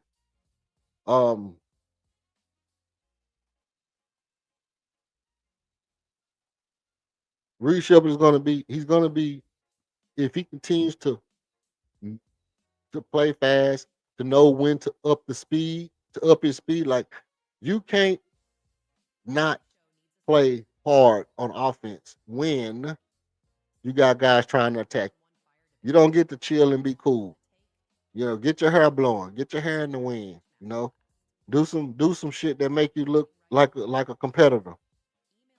We need you to be playing hard on offense and make guys stop feeling like they can attack you from a defensive aspect of the game. And when you do that, which is what we saw the other night against the people, what we saw was Reed Shepard showing, hey, look, if you doing any of the funny stuff, I'm gonna make you pay. If you get up on me too close, I'm gonna get around you and I'm gonna get to my float. I'm gonna get to a pick. I'm gonna dive down towards this pick. I'm gonna dribble towards this pick. I'm gonna get inside of the lane. I'll shoot my mid range. I'm not just throwing up floater. He threw a one floater and made it, but he was getting to his mid range and pulling up. Like I've been saying, go. I mean, go 15 feet and pull up a jumper. Get to your 15-foot jumper. And I specifically said go by the free throw line. But if they right there by the free throw line, then hey, little elbow, 15-footer, it'll get you where you need to be when you need to be. That little elbow 15-footer get you where you need to be when you need to be.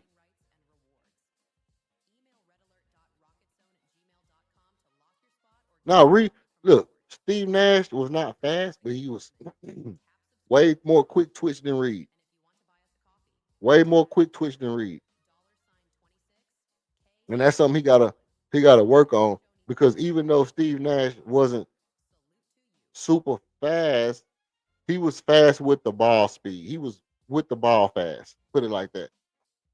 And that's something that Reed can do. Reed can be fast with the ball. You know, he just got to get his quick twitch up, because a lot of times it's not about the exact speed, but it's about being able to change directions with the ball, which Steve Nash could do is as good as anybody else. Steve Nash could do as good as anybody ever was change directions and get to his full speed very, very quick.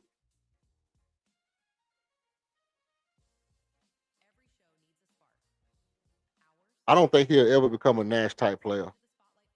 I don't think he'll ever be a Nash type player. I mean, you know, not that level of creativity that Nash had. Nash had a level of creativity that you don't just grow up and you just get it. You either have it when you're young or you don't.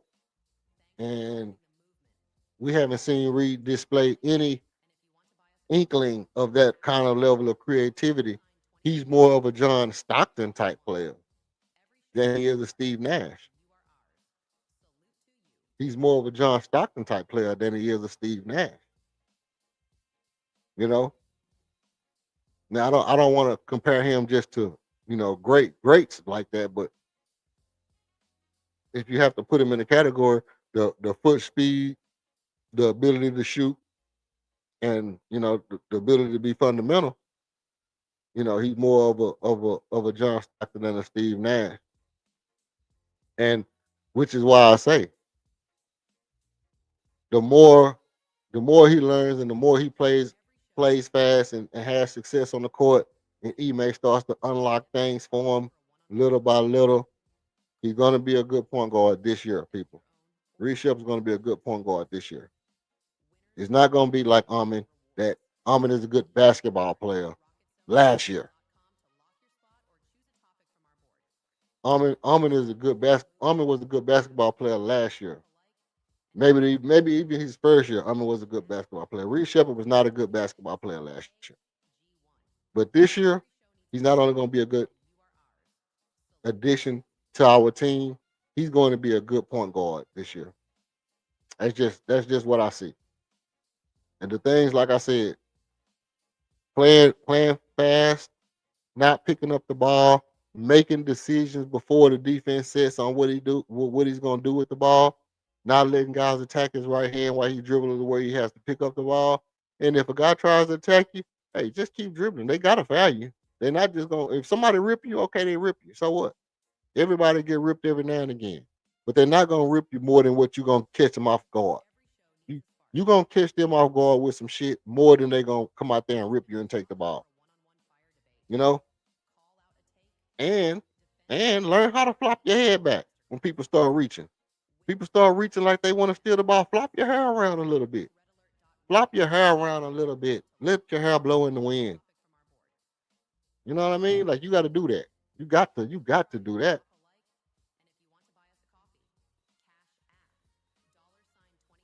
No, definitely not smarter. These guys not smarter. But Reed is an exceptionally smart player. He just has to know the nuance of the game, like the tricks of the trade. That's where Reed Shepard is lacking at. Reed Shepard don't know the tricks of the trade yet. He just got to learn the tricks of the trade. He's smart. He know the game. He understand the game. You know, his mom and daddy taught him the game. He can shoot. He can play the game. He just don't know the tricks of the trade. But he's not. He's not. You know. He's not ready to deploy him. Even if you do know him, we haven't seen him. We haven't seen him be, able to apply them yet. They're not applicable, you know, in the way he plays right now. We need all the tricks of the trade to be applicable.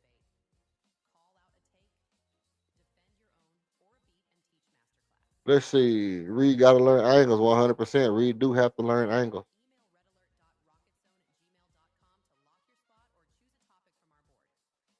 With that being said, we've seen Reed make some plays where only he can make them. Not only he can make it, but we've only see him make them consistently. I mean, like I said, the cross court pass, that cross court pass, strong side to weak side, he's the only person that I've seen make that pass almost every time he's on the court. He does it at least once, and every time it leads to an assist.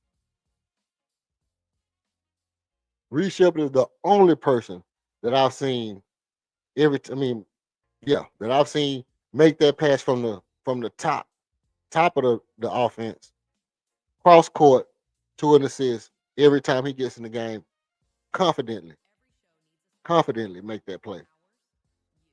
And that's important. That's important. Man, look, let me tell you something about John Stockton.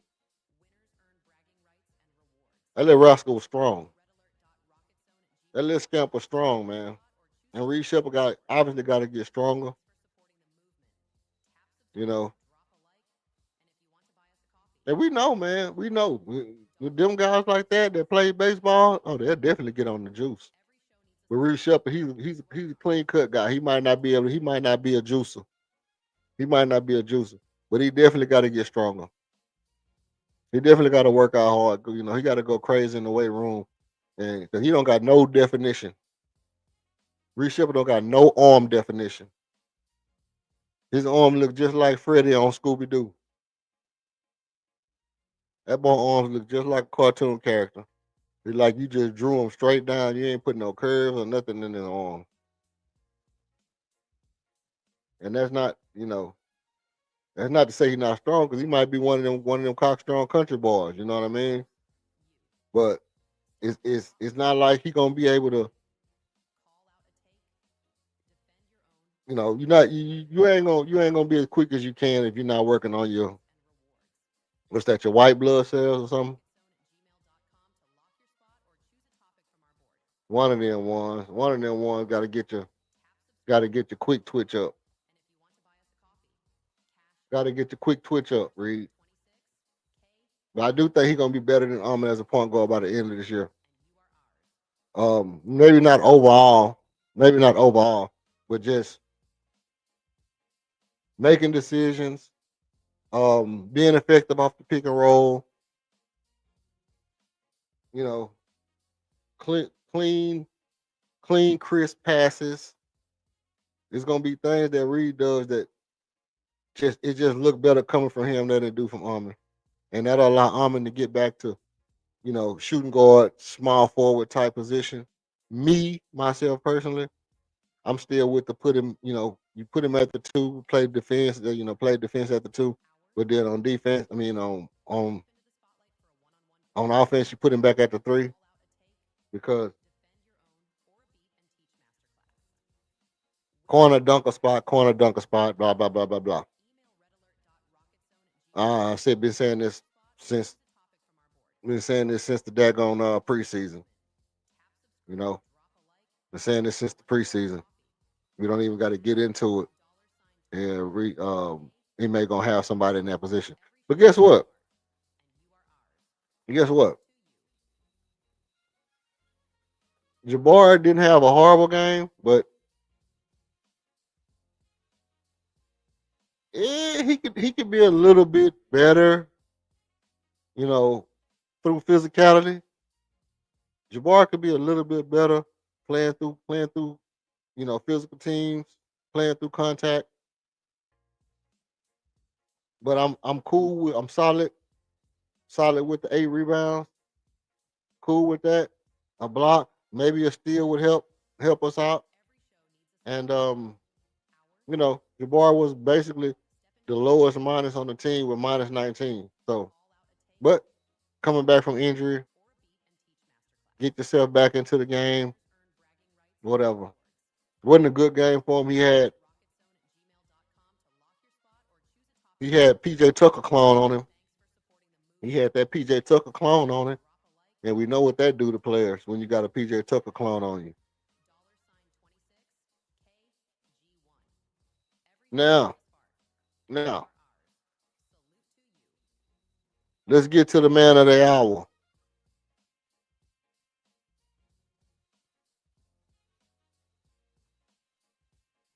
Get to the man of the hour. Tari, Peso, I got the one Shaq Ethan.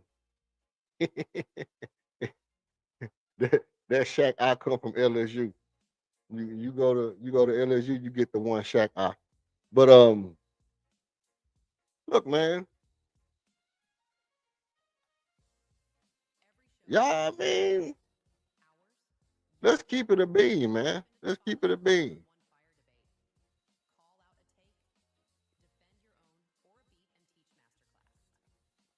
The dude is playing good basketball. Tari's playing good basketball. And it's not even about just the fact that I like him. And I don't like him personally. I don't know him personally to like him. Like, not like he my homeboy or nothing. Like we grew up and went to Sunday school or nothing together. You know what I mean? We didn't go to Sunday school together or nothing like that. I just like players that I can kind of predict what they're gonna do. I can kind of assume that when Torrey plays basketball, he's gonna be disruptive on defense. Yeah, you might say I can predict the turnovers, but he had one turnover last game. The game before last, he only had one turnover. So we can't really say that every night he had 4 turnovers. That's not necessarily well. Yeah, he averaged less turnovers than other players on the team. But we're not gonna do the tit for tat with other players on the team just for the sake of it. I just want to point out a couple of things about Torrey that most of y'all might not realize. Is that Torrey shot 75% from three. The past 4 games, Torrey has been our high man shooting threes. And if you're only shooting 4 threes a game, it's not like, you know, hey, he shot 10 threes and he made 9, or 10 threes and he made 6.6, or whatever the case may be, right? Not quite what I'm saying. What I'm saying is you give him 3, 4 clean shots at the basket, and he shoots the exact same form every time. And he's continually bringing something different to the game when he's on the court. Continually bringing, the ability to shoot the ball at a high clip from anywhere around the arc, which is good for our team. Which is good for our team. You know,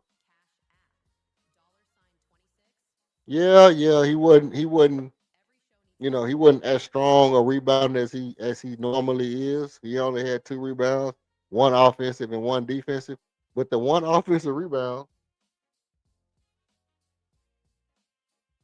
his one offensive rebound, if I'm right, was also a missed shot, offensive rebound, and an assist to a 3, Kevin Durant.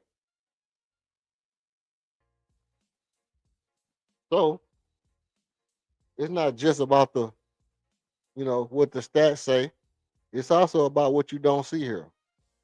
Because when he missed his shot, the ability to make up for your own mistakes is something that I've often, pointed to about Tar, is that when he makes a mistake, a lot of time he makes up for his own mistake. And the missed shot to gather that rebound, then not only gather the rebound on the offensive rebound, but to locate an open Kevin Durant, kick the ball out to him through traffic, and get him an open look, which led to one of Kevin Durant's points. Um, and it was the actual.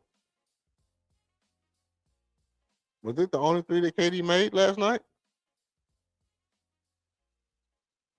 Might have been the only 3-pointer that Kevin Durant made last night was off that Tari Eason assist. So, hey. Now,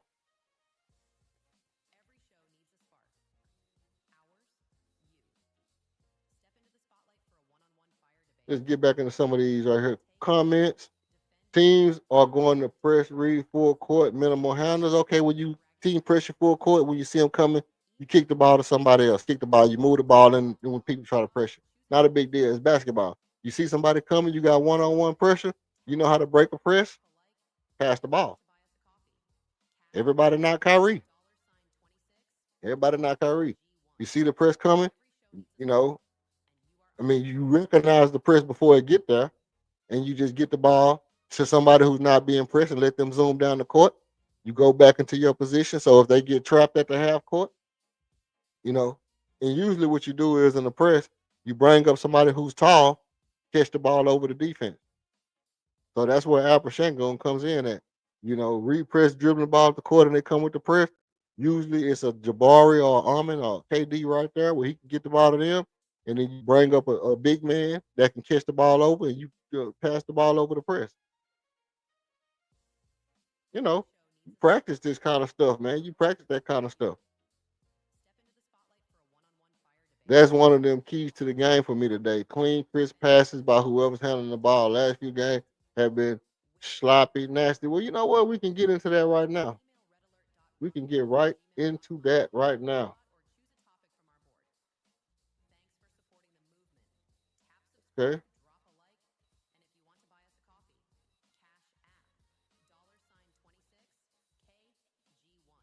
What is the keys to the game tonight? What is the keys to the game tonight? Reed equals JJ Redick. Ha ha ha ha. Ha ha ha.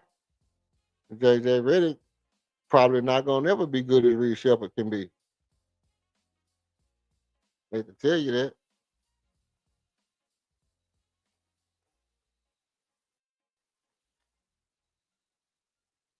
Yeah, no. Couldn't have said it better myself, Buckmo. Ball hasn't been subpar. Absolutely. What are my keys to the game? Let me go ahead and give you my keys to the game so we can go ahead and get up out of here. Now, like I said, if y'all want to stay on or y'all want to talk, we can stay on. We can watch the basketball game together. We can talk about the basketball, what we're seeing in live time. If not, we're going to shut it down. Not right now, though. But, I'm always open to staying on and just talking chop with y'all. Talk about what we seeing in the game in real time. I'm always cool with that. That was kind of fun last time we did that, Buckmo, so I can hear what y'all thinking about the game in real time. Instead of just, coming back and then doing a recap, and then I just go ahead and let y'all know how it go. But either way, I'm gonna go ahead and go through. Go ahead and give you my keys to the game for the night. So tonight, my keys to victory. It's gonna be some simple. It's gonna be simple on offense. On offense, really want to have crisp passing. I'm with Buckmo on that, but I think it's crisp passes, player movement. I think it is the thing that we saw that kind of beat us, and that we've had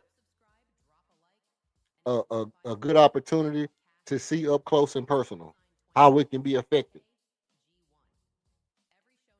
So player movement, which to me is one of the things that makes us a dangerous team. Arming on the arming on the the little dunker spot back cuts, and Reed Shepard on the down pins, on the pin downs, and coming off the screens, back screens and all that.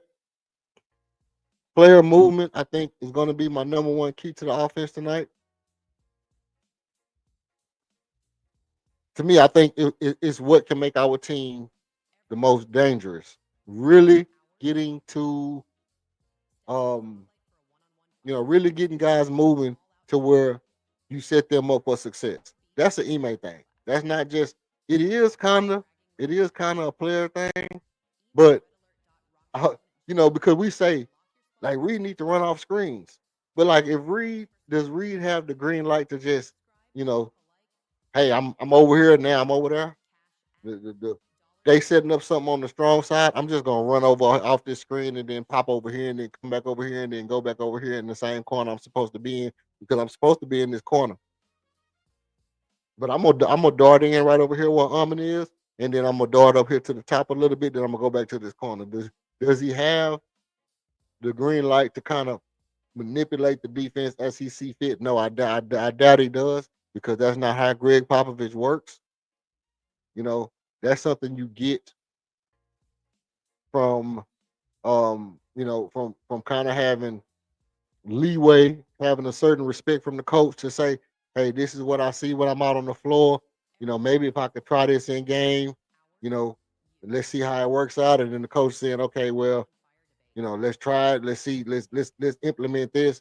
This is kind of a Reed Shepard option play, you know. But we see that Almond kind of has, hey, you stand right here. When the offense starts to go, you slide over into this area. And if the defense does this, you do X, Y, Z. You move back out here to the three. If the defense collapses in, you move back out to the three. If the defense spaces out, then you go ahead and dive in for the dunk. It's kind of an option play, but it's more or less a read and react. It's more or less a read and react for Almond. And I think it would be more of an option play, more of a read, option, for the lack of a better word. But player movement, is I think is going to lead to those crisp passes. So my key to the game for number one is going to be, making the right pass, but getting the player movement to get those passes, get those passes where they need to be. So the player movement is going to be my first key to the offense. Number two key to the offense is going to be putting the ball in the hand of your ball handler. Putting the ball in the hands of your best ball handler. Right? We want to get the ball to Shangoon. Before he gets to the half court line, let's get the ball in the hands of Shangoon. If the ball handler, if you feel like there's going to be pressure on the ball and it's not going to be a point to where there is an actual, stop ball defender on Shangoon, then go ahead and let him take whoever that other person is. Like if we have um Turner, Miles Turner on Albert Shangoon, guess what? Go ahead and get the ball to Shangoon before he gets to the half court line and let Albert Shangoon get the ball up the court, and then we can reset. Then we can reset and go into something different. But if you have to have Albert Shangoon running the offense at the top of the key, which if he's starting at center tonight, and depending on who the center is, which that's what we have to look and really have to look and see who is the center, because you don't want Albert Shangoon trying to handle the ball against Giannis after Freaky Greeky. We don't want him handling the ball against Freaky Greeky. So, but if it's like other guys, then yeah, we want Albert Shangoon handling the ball. But as far as setting up the offense, we do want the ball into the hands of our ball handlers, which for me is going to be Thompson tonight. handling the ball. We don't know who's going to be his competition at the top of the key, but Armin Thompson getting into his bag early, getting downhill, getting to the rim, getting to the glass, getting to his joints early. If he's the lead ball handler setting up at the half court, then okay. But let's get the ball into our best ball handlers' hands and let's let them go to work um early in the shot clock. Early in the shot clock, getting the ball into the hands of your best ball handlers early in the shot clock and letting them get to their bags. Also, number 3, get the bench going. Let's get our bench going tonight. You know, get the bench going and getting those guys when they come in the game. And for this particular scenario, you know, well, let's hold on. But yeah, let's get the bench going. Yeah, getting they've been shooting the ball well. Our bench brigade tonight, that we're going to be bringing in tonight, have been exceptional shooting the ball with Tari and Reed coming off the bench, really sparking it up, lighting it up, being on high alert from 3. So we want to get the bench going. Whatever it takes to get those guys comfortable shots in Florida offense, we want to get our bench going tonight on offense. Now, by the same token, we need to be we need to be on defense. We need to be aware of where the hell the shooters are because night after night after night, the thing that we struggle with the most is locating shooters. Locating shooters. Is it because of the zone? Is it because of the man-to-man defense? Well, here's the thing. Here's the thing. You can't man up and shut down a guy of Victor Wembanyama caliber. Likewise, you cannot man up and shut down Giannis Antetokounmpo. You have to wall up to shut down Giannis. Now, if Giannis isn't playing, okay, we're gonna be in some man. But Ime's ability to deploy the defense mid-play is what makes Ime a great coach. So we have to react to that. We have to react to that. But locating the 3-point shooter is going to honestly be um my number 1 key to the defensive side of the ball. And I think locating that defensive shooter, it has a lot to do with not having Dylan Brooks there, who was our lead communicator on defense. So somebody has to communicate on defense, which is going to be my number 2 key to the game. Communication on defense is going to be my number 2 key to the game. And those 2 things are going to go hand in hand. Ebony and Ivory, Willis and Reed, Laurel and Hardy, Bobby and Whitney. Those 2 things are going to be joined at the hip for tonight, keys to the game. And the number 3 key to the game is going to be just what? Just securing the rebound. Let's just secure the damn rebound tonight. Let's just make sure we don't have another one of those, beat on the glass games. Like those games are so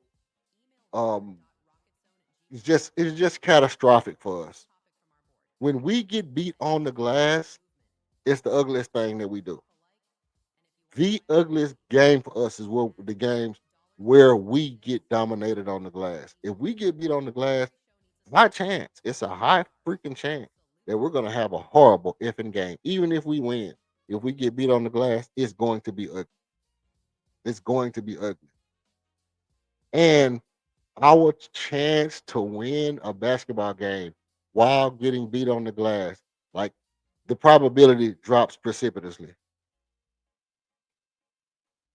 And I'll crunch numbers, but I'm not crunching numbers this early in the season, but I will crush those numbers as the season, continues to grow.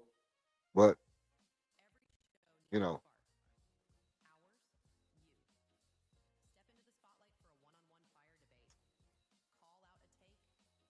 now that being said, let me come over here and see what y'all talking about. Let me see what y'all talking about. Let's see. Let's see. Okay. OMG say keep the live up. Okay, I'll keep it up and we can just talk it out. We can talk it out. I'll keep it up. OMG, all we need is one. All we need is one. Same kind of player. Tish, OMG, Tish. Oh my God, Tish. Salute. Hey, salute to you, Tish. First time. This your first time over here. Shout out to you. Shout out to you. And thank you for liking the video. And thank you for your subscription as well. Thank you for your like and thank you for your subscription as well. Everybody is somebody. Hey, look, check this out. My keys. One, passing. Totally nullify Ryan Rollins. Um, three, poise, watch the foul and be mindful of the shot clock. Archon. Archon. You think Ryan Rollins gonna be our? You think Ryan Rollins gonna be that boy? Because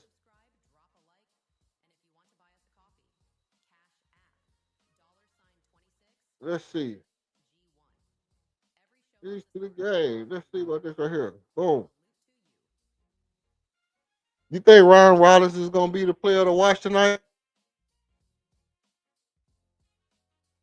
Tell me what you think. Tell me what you think, Archon. Is Ryan Rollins?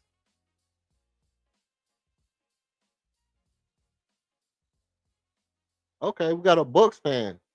Oh my God, Tish is a Bucks fan. So yeah, we're gonna keep it up. And I'll leave it up and put the shot chart and stuff up like that. And you can listen in.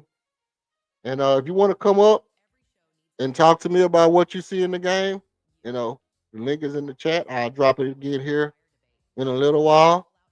And maybe Archon, I'm pretty sure Archon is gonna shoot over to the other channel. And Buckmo might pop up here and talk to me. Maybe somebody pop up here and talk to me. But we're gonna do it like a Geo.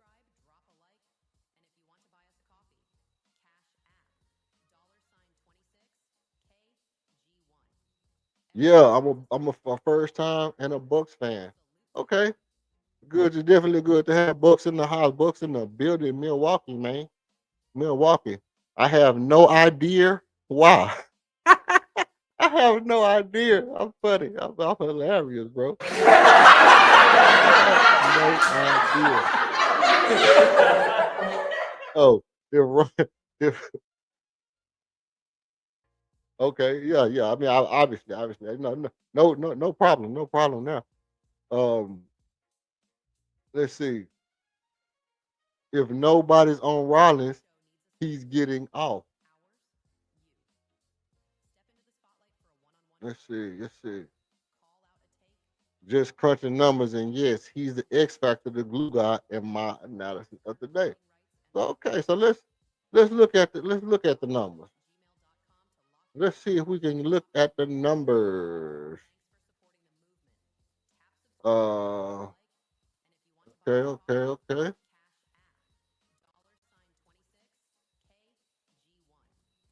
Okay, preview. Hmm.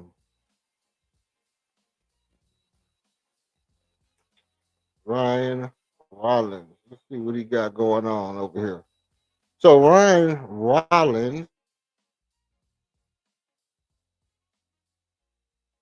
averaging 16 points, 5.4 assists per game.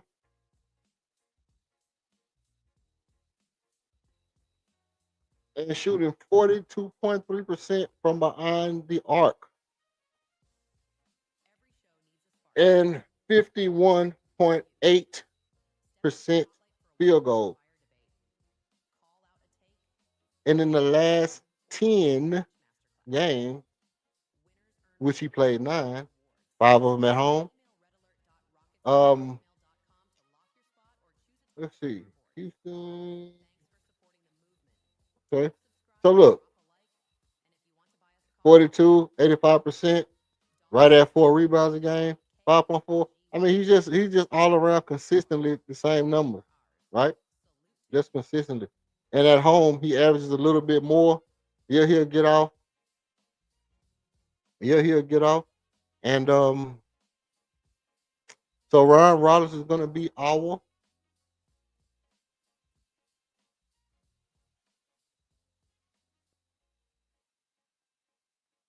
player to watch for tonight's game. X factor for tonight's game. KPJ. shout out. Shout out. Shout out to KPJ. Is KPJ y'all second best player, or like third best behind Giannis? Like, so it's like Giannis and then KPJ and then Ryan Rollins, or is KPJ actually the second best player on this team? Like even better than Miles Turner? Nah, he can't be better than Miles Turner. Is Miles Turner playing tonight, right? Hold on. Are you saying that KPJ is better than Miles Turner? That's some dysfunctional shit. No way. No way. There's no way you're telling me that KPJ, he's your second best player. So you think he's better than Miles Turner right now? Okay, okay, that ain't nothing to sneeze at. Obviously, we liked Kevin Porter Jr. when he was here in Houston. You know, we liked him a lot, and he definitely has exceptional talent. One of the best catch and shoot players that was on our team while he was here. Ability to put the ball on the floor, crazy athleticism, like crazy athleticism. One of the easiest dunkers that we had, crazy athleticism. But you know, it's funny to hear that he's y'all second best player from a Milwaukee fan. Eh, that's crazy work. Kevin Porter Jr. is y'all second best player, and y'all got Miles Turner. Um, X factor for tonight's game. The X factor for tonight's game is going to be Jabari Smith Jr. Jabari Smith Jr. is going to be the X factor for tonight's game. Why do I say Jabari Smith Jr. is an X factor for tonight's game? Because Jabari's defense blossomed. There was lightning in the bottle. It was like you know, one spur of the moment time that we saw Jabari have this game that we all just like everybody eyes lit up, and it was, to me, it was one of those things where you would hope like this is it. It's like Reed has been consistently doing something, like, and you can see the uphill climb, the progression game to game in small increments, chimney this, chimney one, chimney two, chimney three. Y'all ever play marbles? We used to do this thing called chimney. Like you get your hand span, and then you could chimney one, chimney two, chimney three, chimney four. You take small increments to get to your chimney, get closer. If somebody was real far, if they marble was far, because we played outside. If they marble was far, you get one hand span where you put your thumb in, you get your little pivot with your thumb, and then you could chimney up to 10 chimneys to get closer to somebody's marble, especially if you didn't have a strong thumb because you didn't want to hunch. You ain't want to hunch. So we see Reed Shepard chimney, and up the hill. But with Jabari, he just had one spaz out game blocking shots, and then we want to see if that's a trendy thing. If that is that the trend? Is the trend going to be Jabari is going to be blocking shots like this or not? Tonight's going to be an opportunity for us to see if Jabari is going to trend in that direction. Is his defense going to be, trendy? Or I mean, is it trendy or is it going to be consistent? Right? I don't know, but we shall see. They say they better than the Midnight Falcons and the Temptations all put together. I don't know, but we shall see. Turn to our fourth best player.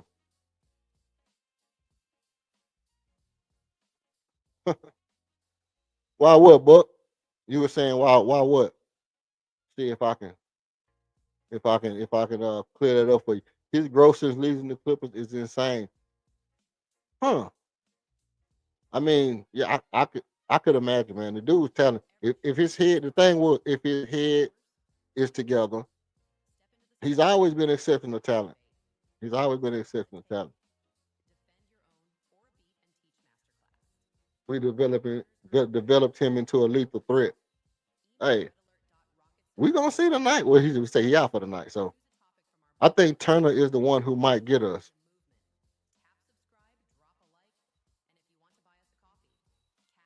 Well, look, here's the thing. They got Gary Trent Jr. who can get off. Um, you know, they got players. Cole Anthony is over there. They got players who can, you know, they got players who can get off. And anybody that have could sneak up on you and catch you by surprise and you wouldn't know what to expect. But it's definitely one of these games where I don't expect us to win. Let's see, the win probability, do they have the win probabilities up? 63.2. Houston to win, 36.8 for Milwaukee to win. And these are the games that I'd be scared of. Because for one, Giannis is playing.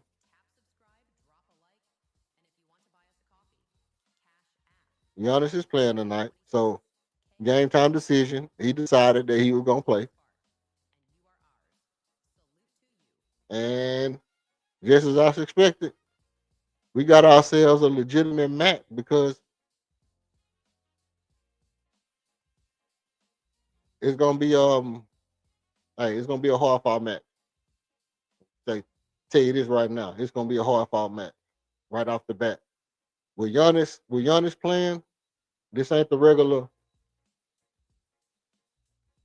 It's not gonna be what we thought it was gonna be. Now let me get back over here to y'all. Let me see what y'all got going. Okay. Let's see.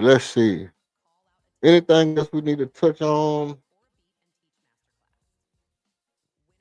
We got the keys to the game, player to watch, flashback. We got everything in. Okay. So now I just want to get a couple of things from y'all, man. Let's just go into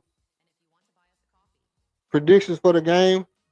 Anybody got predictions for the game? Let's see.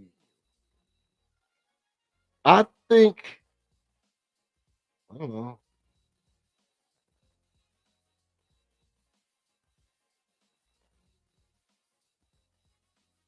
Hold on. Give me 1 second. Give me 1 second.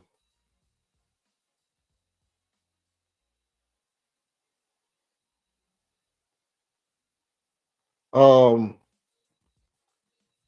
if I had to guess right off the bat, mm, I'll tell you what I want. I want a close game. So let's say Houston by 7. Let's say Houston by 7. Houston by 7, I think is a good game. Um, Based off of the last couple of games, I could say Houston loses by 7 as well. To be honest, just to keep it a beam, I could say Houston loses this game by 7 points.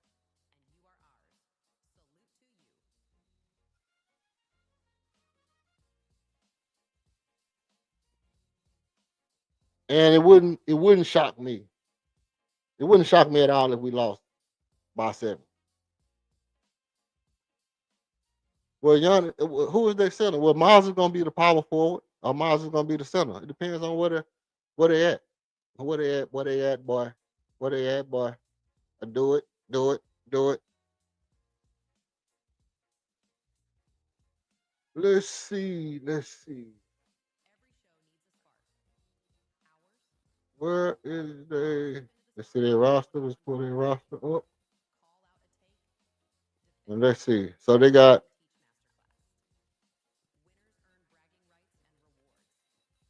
all four. Miles Turner's at their center. So if Miles Turner is gonna play center, then that means that hey, let's just play Jabari.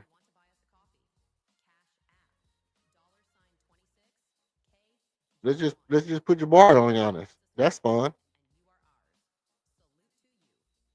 That's gonna be fun. Hey, they got Alex Antetokounmpo in that thing, man. That boy Alex Antetokounmpo, 24 years old. You like Alex to get playing time tonight? Gary Trent Jr., uh, Ryan Rollins, Tarian Prince not playing, Bobby Portis. Sheesh. Is he? Who are they starters, man? Let's just find out who they start. So they got to be starting Giannis, Portis, Miles Turner.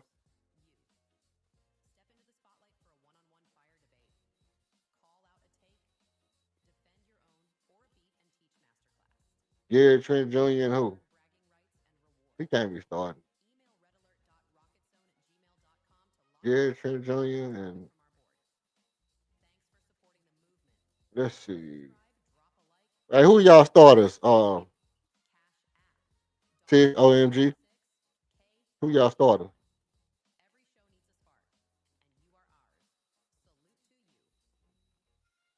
I mean, look, Buck. You know what I say. Well, you know what? To be honest, not for this team. I don't necessarily think we have to start. No reason to really start Giannis just because of this particular team. Like this not a I mean start Adams because of this team particularly.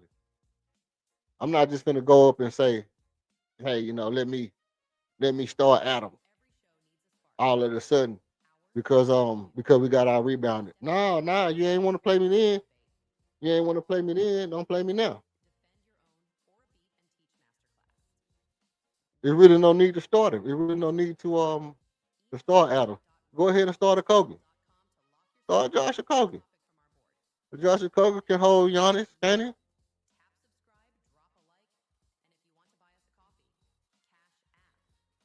Can Josh Kobe hold Giannis?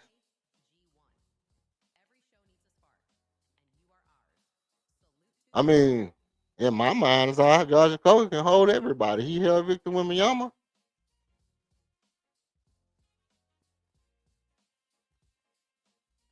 Uh,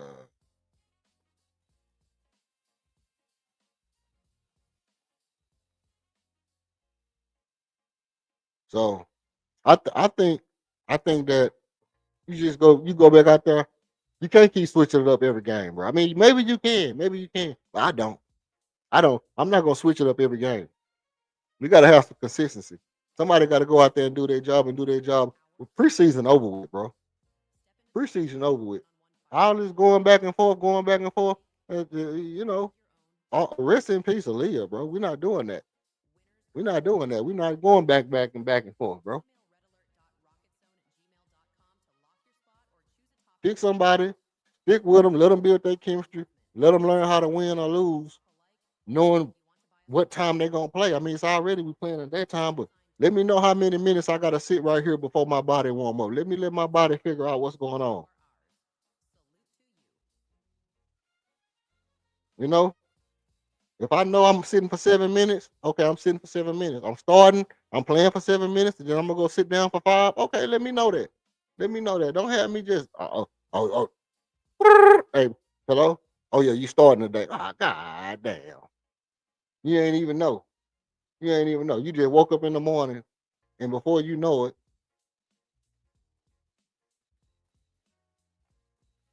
let's see. And then before you know it, you doing the thing. Before you know it, you start. You Steven Adams. Nobody told you. Okay. Okay. Okay. That boy hit me with the daylight scheme, South Park scheme. But look, yeah, I know where you coming from, Arkansas. As soon as you said it, know that boy hit me with the South Park daylight scheme.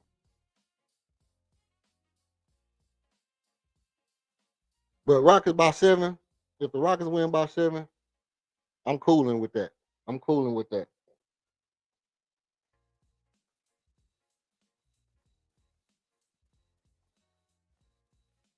If the Rockets lose by 7, I, I'll I'll let y'all know how I feel about it when it happens. But as of right now, I'm gonna tell you right now, we ain't beat nobody that we haven't beat nobody that we wasn't supposed to beat. That had the ability to beat us. Until you do right by me, Miss Seeley. I just messed up the whole quote, huh?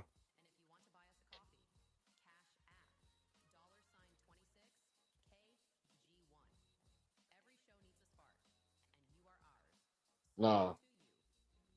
So I wanna know for my own self good if we can play against your AJ Green and them guys. I want to know for my own self good. Can we play against a team that can beat us? Can we beat a team that can beat us?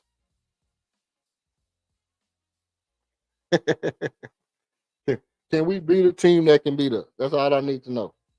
If you can't do that,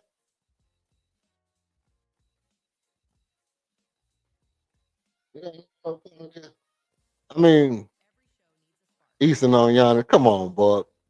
Come on, Buck. You know what? You have an inconsistency in your own argument, and that's another example of why I call you Michael Jordan fans, because you're not consistent in your own argument.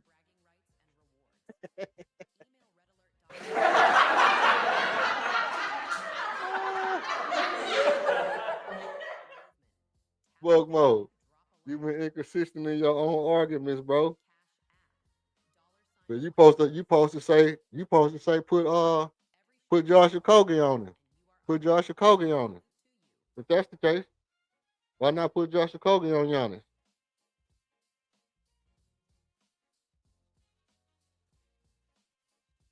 Start Okogie over Bari and then put Josh Okogie on him. Because I'm telling you, listen, I'm telling you, the real dilemma is gonna be when Reed starts to play better point guard minutes than Armin. Then what do you do? Because you can't say, oh, double big, double, because it's not a double big issue no more. And I never said he was the best defensive player. I said Armin is the best defensive player. And now I can clearly say that Josh Okogie is right up there with Armin and Tari. They all do something different. They all do something different. Armin is probably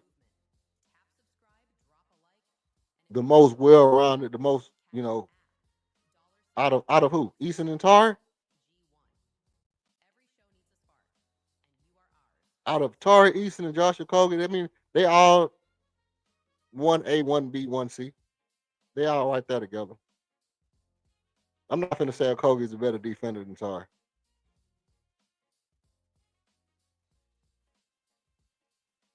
Reason why I can't say that is because, Tari does have the ability to get the shot blocks and the ability to break up the passing lane. And Okogie is better at sticking the man on ball, just body to body stick you and get you inside of his box and get inside of your box, pause, you know, on that level. So, you know, it is what it is. It is what it is. But as of late, I think the most impactful defender has been Josh Okogie. Yeah, I think the most impactful defender. Yeah, he did. Easton held Wimby, Ahmed held Wimby, and Jabari held Wimby. Everybody held Wimby.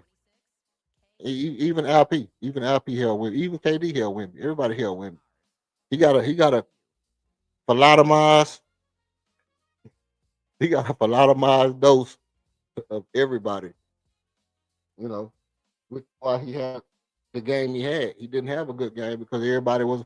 You never knew who was gonna hold you. You never knew who was gonna be on you when you catch the ball. Anybody can be there at any time. You know, anybody can be there. Do the same. You say do the same with You saying we just run bodies, continue to throw bodies at him? What you think about the zone? What y'all think about the zone?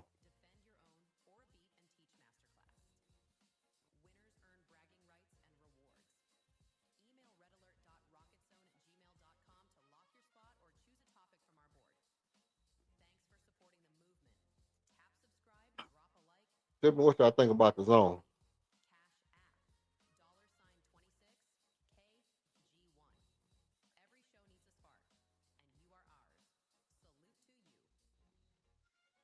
You know, I've been thinking about the zone a little bit. I've been thinking about the zone.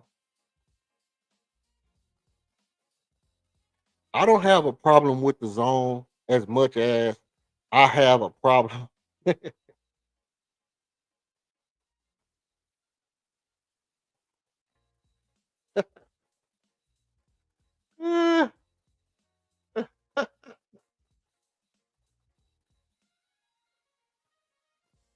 you want to hardcore beat me. Uh, uh,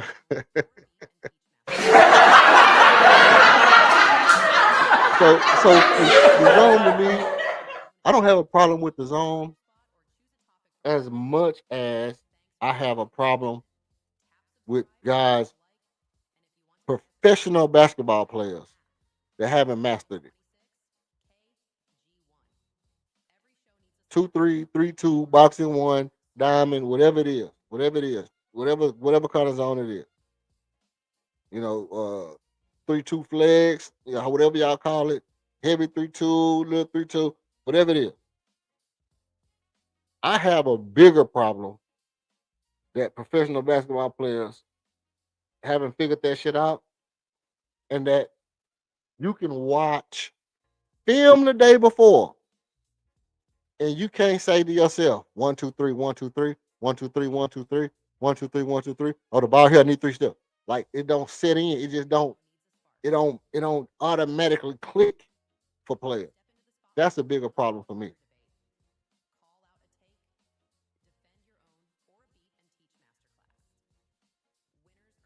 Well, the thing is that the zone helps when you have a guy or 2 guys that are outmatched.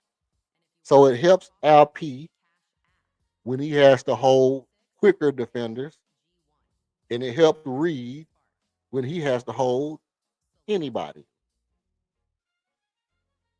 Not quicker defenders, but quicker ball handlers. When Albert Shangun has to hold quicker ball handlers, the zone helps him. It helps Steven Adams to not have to go on the perimeter, and it helps Reed when he has to hold anybody. It also helps Jabari sometimes. See, it helps Jabari because now Jabari becomes a weak side shot blocker. So the Jabari getting 4. See, this is what I be saying. When Jabari go out and get 4 blocks, nobody says, "Hey, Jabari got those 4 blocks because it's on." Nobody points that out. They just point to the bad stuff about something. But when Jabari slide over and get these blocks out the zone, we get crickets.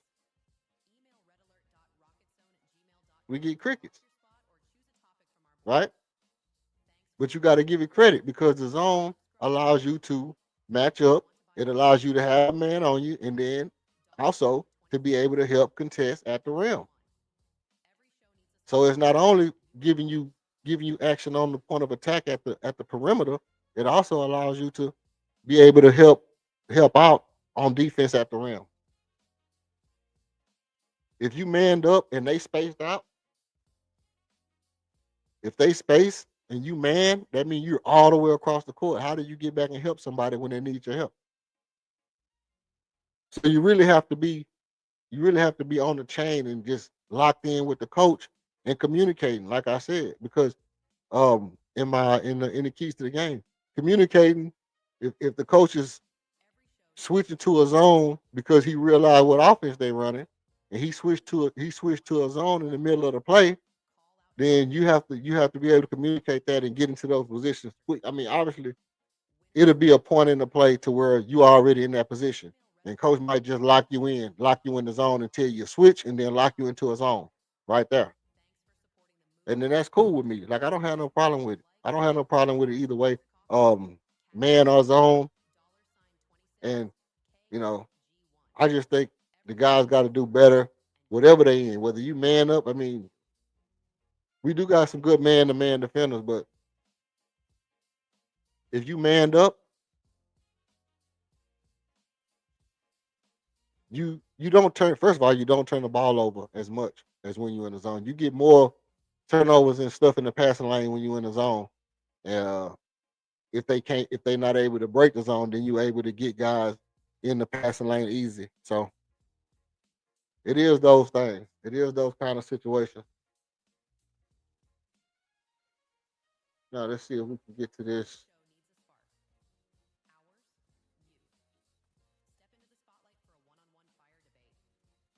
Jesus, right.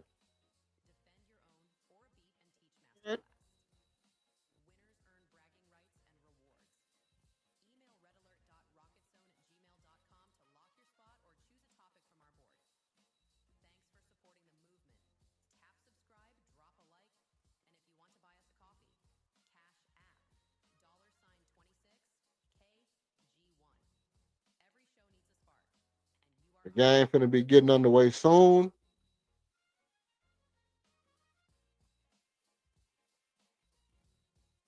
And you know, what I'm gonna do is, since I've been on here, you know, for the complete time, when the game get going, I'm gonna hit what's it call it? I'm gonna put the game cast on, let the game run. I will step out, take me a little break, come back in. I'm gonna drop the link in case anybody wants to come up. Um, and I'll just be in and out. If I see something I want to talk about, I'll come in and talk about it. If I feel like whatever, whatever, whatever.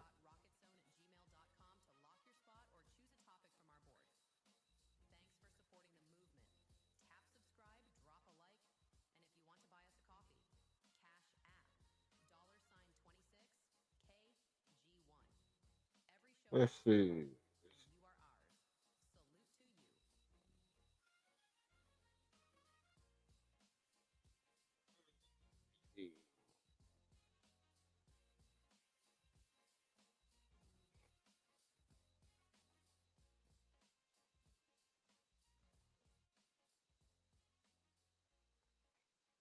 Now, all right, all right, all right.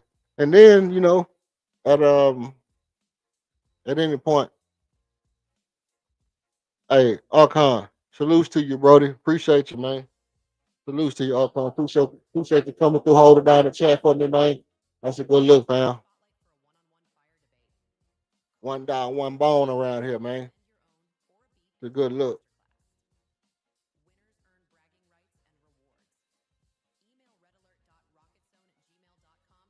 Salutes to you, Brody.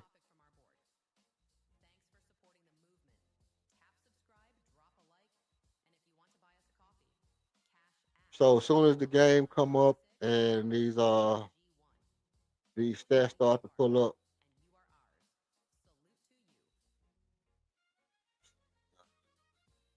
there's more juice on this end. Jesus, nice. Why they taking so long with the joint?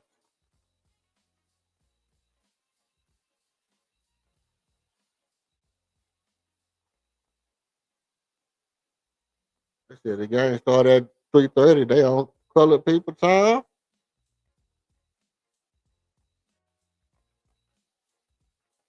They on CPT.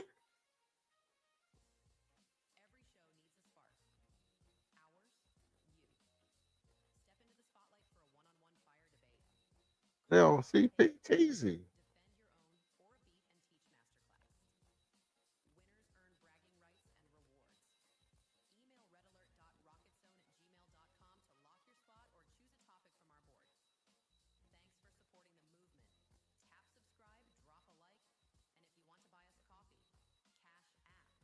All right. Let's see. Dom dom dom dom dom dom dom dom dom dom dom dom. Man, I tell you, I really don't. I really don't want to see the Rockets lose this game tonight. Um, but I think here's the other part of it. If they lose, if the Rockets lose tonight, it could be good for them. It could be good for them to get them back on that hungry phase. You know, make them let's get back hungry. You know, maybe they're not hungry enough. Maybe they came in and they thought they were gonna feast. Everybody got on the Paris joints.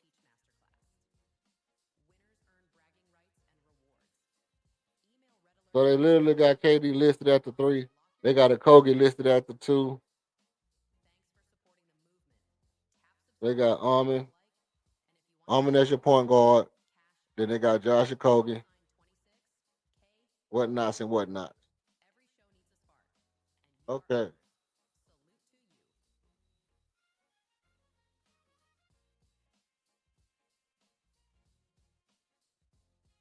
All right. So look, I'm gonna step out of here right quick. The game is on.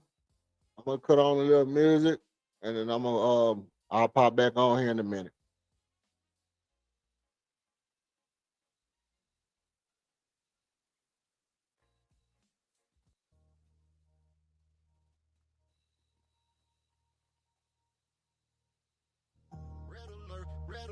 Red alert, yeah. Got the dirt on my soul, no grandstand.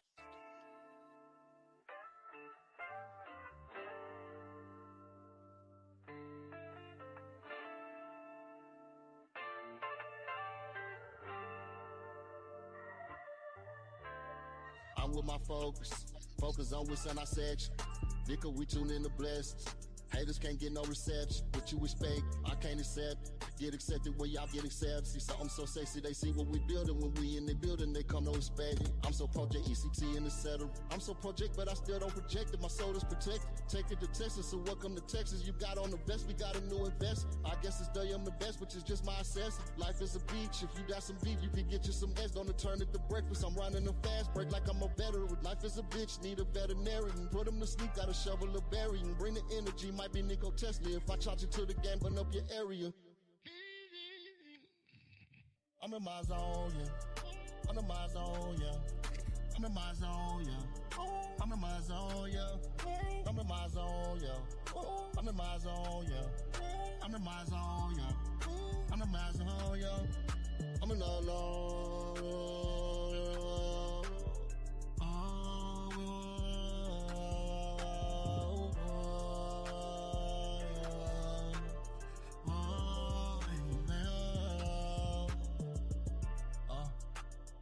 I could not miss like a shooting in the ocean. You get emotional, I just get motion. Most of these mofos is more for the fun, bro. Yeah.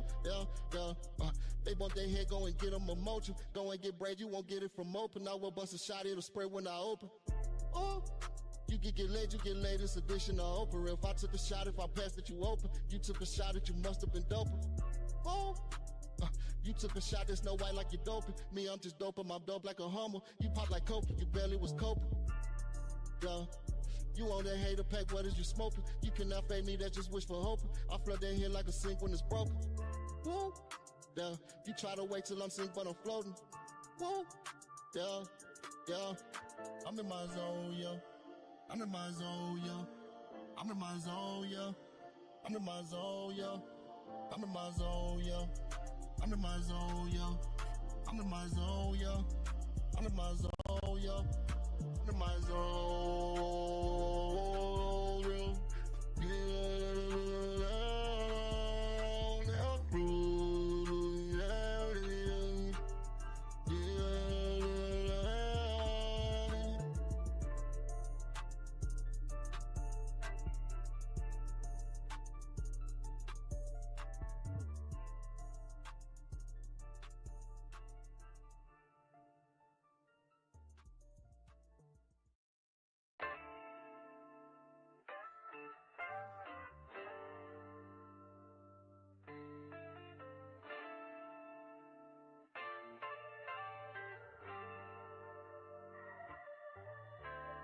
I'm with my focus on what's on our section. Nigga, we tune in to blessings. Haters can't get no reception. What you expect, I can't accept. Get accepted when y'all get accepted. See something so sexy, they see what we building. When we in the building, they come no expect it. I'm so Project ECT in the settle. I'm so Project, but I still don't project it. My soul is protected. Take it to Texas, so welcome to Texas. You got on the vest, we got a new invest. I guess it's I'm the best, which is just my assess. Life is a beach. If you got some beef, you can get you some eggs. Don't turn it to breakfast. I'm running a fast break like I'm a veteran. Life is a bitch, need a veterinarian. Put him to sleep, got a shovel of burying. Bring the energy, might be Nico Tesla. If I charge you to the game, burn up your area. I'm in my zone, yeah. I'm in my zone, yeah. I'm in my zone, yeah. I'm in my zone, yeah. I'm in my zone, yeah. I'm in my zone, yeah. I'm in my zone, yeah. I'm in my zone, yeah. I'm in the zone.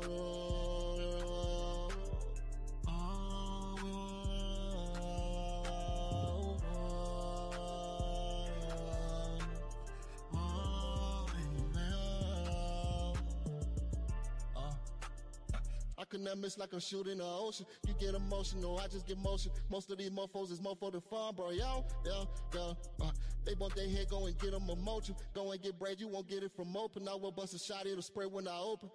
Oh, you get laid, it's additional open. If I took a shot, if I passed it, you open. You took a shot, it you must have been doping. Oh. You took a shot, there's no white like you doping. Me, I'm just doping, I'm dope like a Hummer. You pop like coke, you barely was coping. Yeah. You on that hater pack, what is you smoking? You cannot fade me, that's just wish for hoping. I flood that here like a sink when it's broken. Woo, yeah. You try to wait till I'm sink, but I'm floating. Woo, yeah. I'm in my zone, yeah. I'm in my zone, yeah. I'm in my zone, yeah. I'm in my zone, yeah. I'm in my zone, yeah. I'm in my zone, yeah. I'm in my zone, yeah. I'm in my zone, yeah.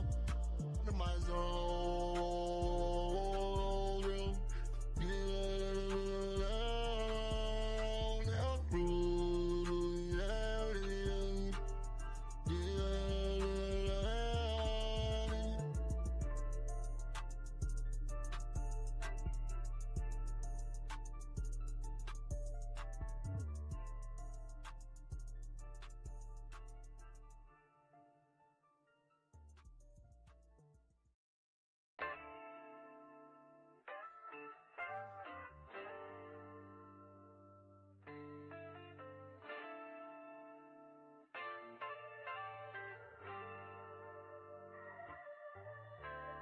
I'm with my focus on what's on our section.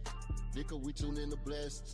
Haters can't get no reception. What you expect, I can't accept. Get accepted when y'all get accepted. See something so sexy, they see what we building. When we in the building, they come no expect it. I'm so Project ECT in the settle. I'm so Project, but I still don't project it. My soul is protected. Take it to Texas, so welcome to Texas. You got on the vest, we got a new invest. I guess it's I'm the best, which is just my assess. Life is a beach. If you got some beef, you can get you some eggs. Don't turn it to breakfast. I'm running a fast break like I'm a veteran. Life is a bitch, need a veterinarian. Put him to sleep, got a shovel of burying. Bring the energy, might be Nico Tesla. If I charge you to the game, burn up your area. I'm in my zone, yeah. I'm in my zone, yeah. I'm in my zone, yeah. I'm in my zone, yeah. I'm in my zone, yeah. I'm in my zone, yeah. I'm in my zone, yeah. I'm in my zone, yeah. I'm in the zone.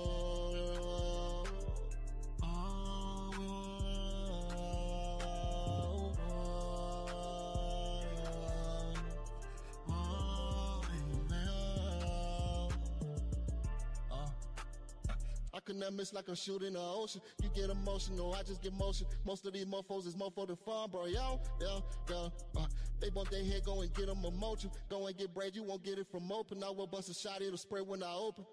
Oh, you get laid, you get laid. It's addition to Oprah. If I took a shot, if I passed it, you open. You took a shot, that you must have been doping. Oh. You took a shot that's no white like you're doping. Me, I'm just doping, I'm dope like a Hummer. You pop like coke, you barely was coping. Yeah. You on that hater pack, what is you smoking? You cannot fade me, that's just wish for hoping. I flood that here like a sink when it's broken. Woo. Yeah. You try to wait till I'm sink, but I'm floating. Woo. Yeah. Yeah. I'm in my zone, yeah. I'm in my zone, yeah. I'm in my zone, yeah. I'm in my zone, yeah. I'm in my zone, yeah. I'm in my zone, yo. I'm in my zone, yo. I'm in my zone, yo. I'm in my zone, yo.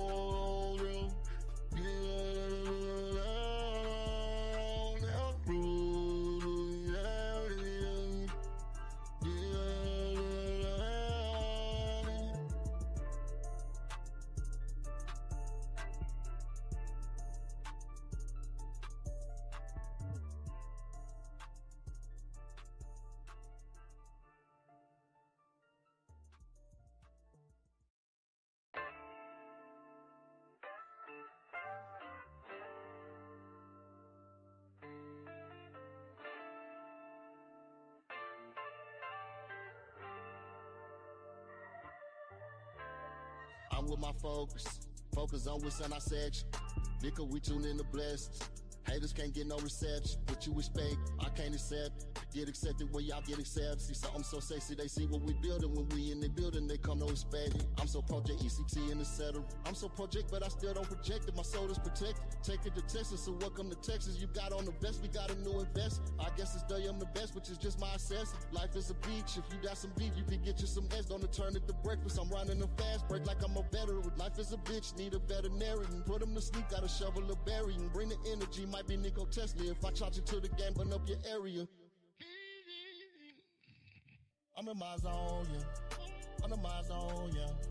I'm in my zone, yeah. I'm in my zone, yeah. I'm in my zone, yeah. I'm in my zone, yeah. I'm in my zone, yeah. I'm in my zone, yeah. I'm in the zone.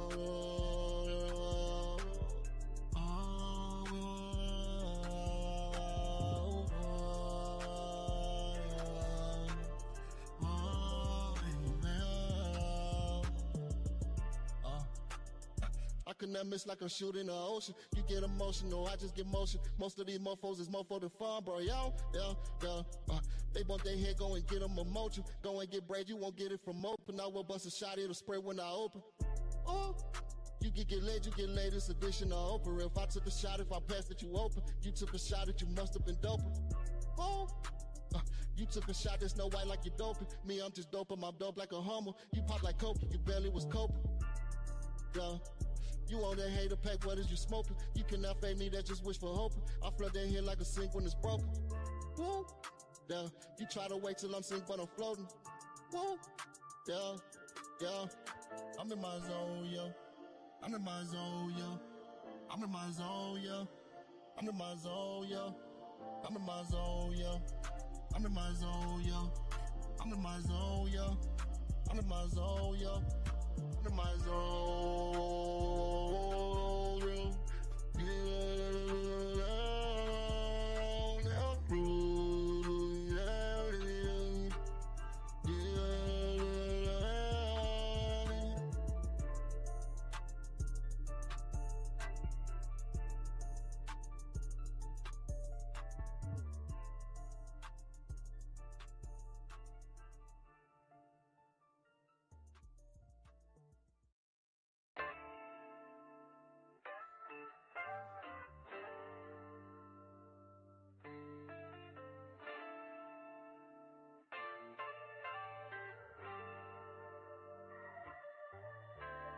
I'm with my focus on what's on our section.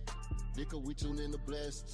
Haters can't get no reception. What you expect? I can't accept. Get accepted where y'all get accepted. See something so sexy, they see what we building. When we in the building, they come no expect it. I'm so Project ECT in the settle. I'm so Project, but I still don't project it. My soul is protected. Take it to Texas, so welcome to Texas. You got on the vest, we got a new investment. I guess it's day I'm the best, which is just my assessment. Life is a beach. If you got some beef, you can get you some S. Don't turn it to breakfast. I'm running a fast break like I'm a veteran. Life is a bitch, need a veterinarian. Put him to sleep, got a shovel of burying. Bring the energy, might be Nico Tesla. If I charge you to the game, burn up your area.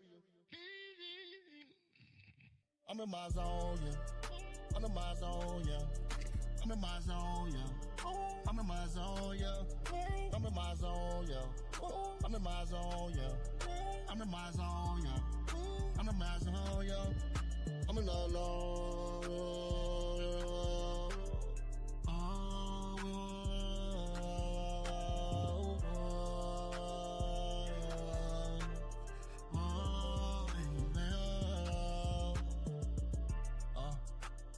I could not miss like I'm shooting the ocean. You get emotional, I just get motion. Most of these mofos is mofo to fun, bro. Yo, they want their head, go and get them a mojo. Go and get braid, you won't get it from open. I will bust a shot, it'll spray when I open. Oh, you get laid, you get laid. It's addition to Oprah. If I took a shot, if I passed it, you open. You took a shot, it you must have been doping. Oh. You took a shot, there's no white like you doping. Me, I'm just doping, I'm dope like a homo. You pop like coke, you barely was coping. Yeah. You on that hater pack, what is you smoking? You cannot fake me, that's just wishful hoping. I flood that here like a sink when it's broken. Woo. Yeah. You try to wait till I'm sink, but I'm floating. Woo. Yeah. Yeah. I'm in my zone, yeah. I'm in my zone, yeah. I'm in my zone, yeah. I'm in my zone, yeah. I'm in my zone, yeah. I'm in my zone, yeah. I'm in my zone, yeah. I'm in my zone, yeah. I'm in my zone, yeah.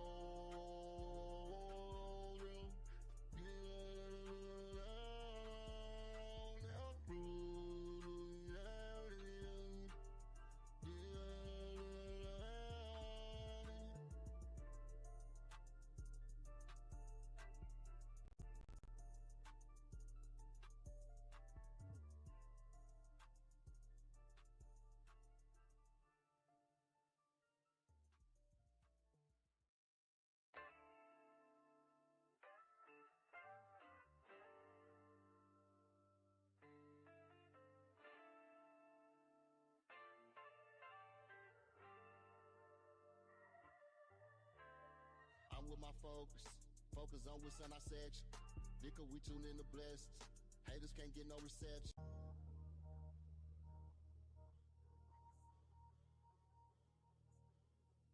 Red alert, red alert, red alert, yeah. Got the dirt on my soul, no grandstanding.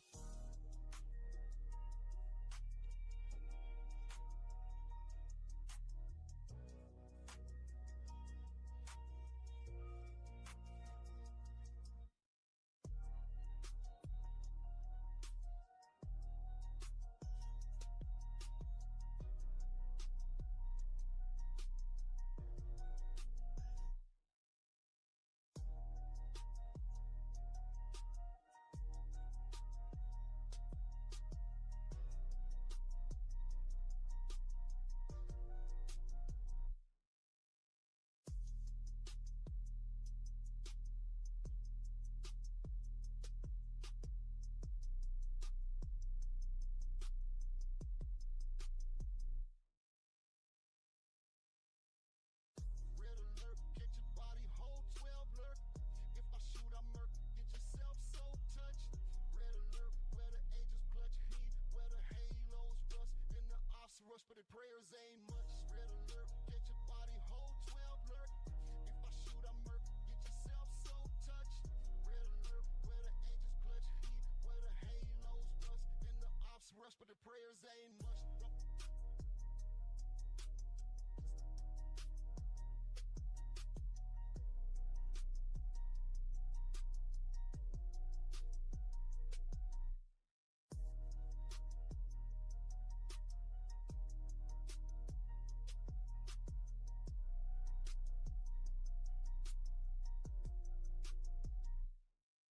Red alert, get your body whole 12 alert. If I shoot, I murk, get yourself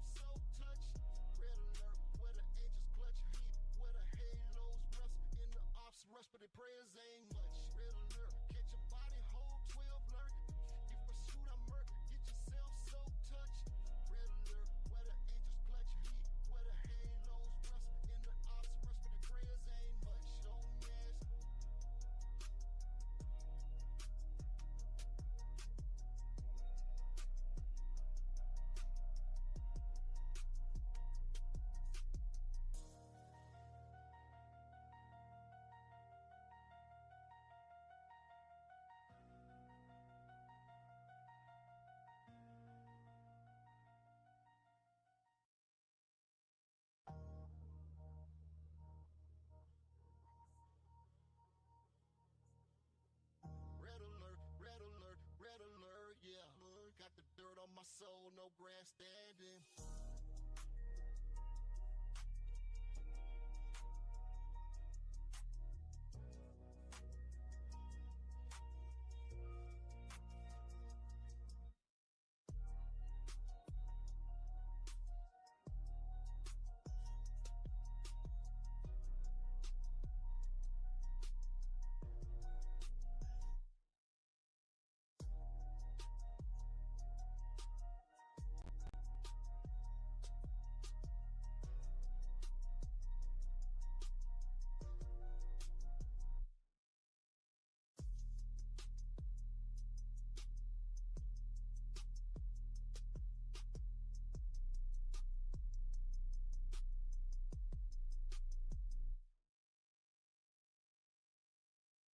Red alert, get your body whole 12 alert.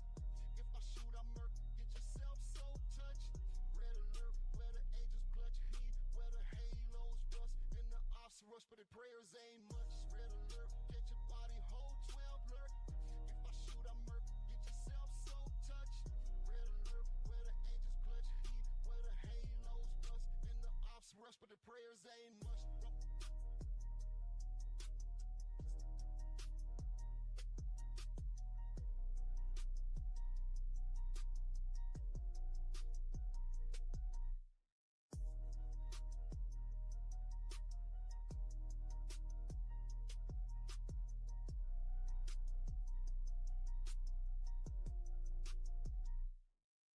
Red alert, get your body whole 12 alert.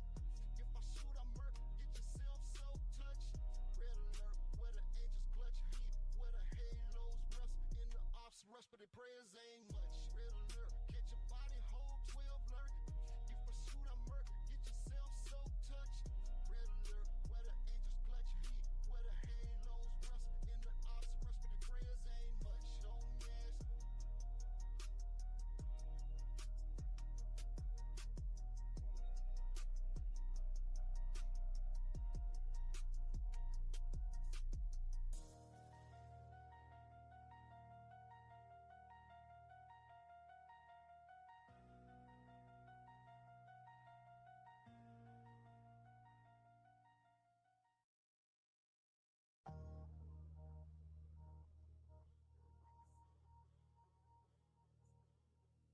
Red alert, red alert, yeah. Got the dirt on my soul, no grandstanding.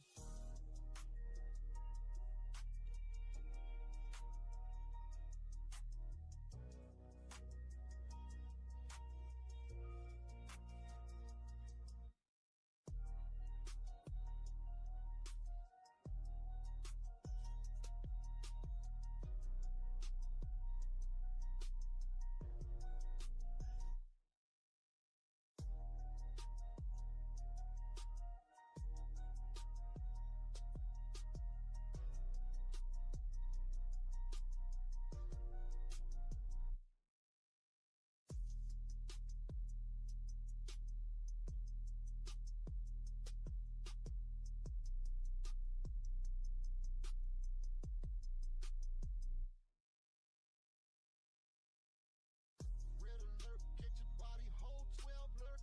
If I shoot, I murk, get yourself so touched. Red alert, where the angels clutch heat, where the halos rust, and the ops rush, but the prayers ain't much. Red alert, get your body whole 12 alert. If I shoot, I murk, get yourself so touched. Red alert, where the angels clutch heat, where the halos rust, and the ops rush, but the prayers ain't much.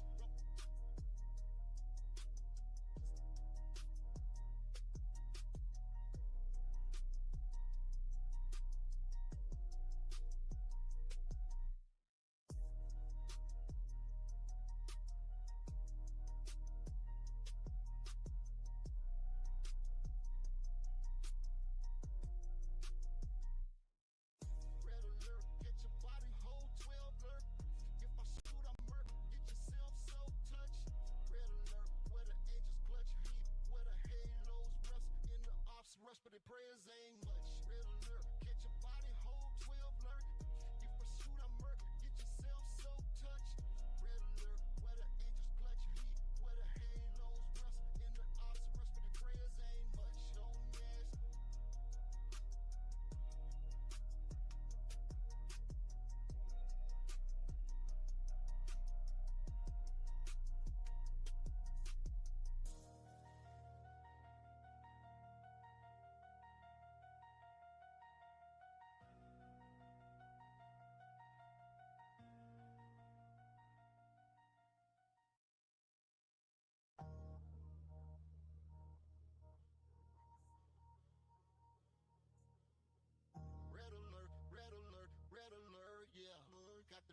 my soul, no grandstanding.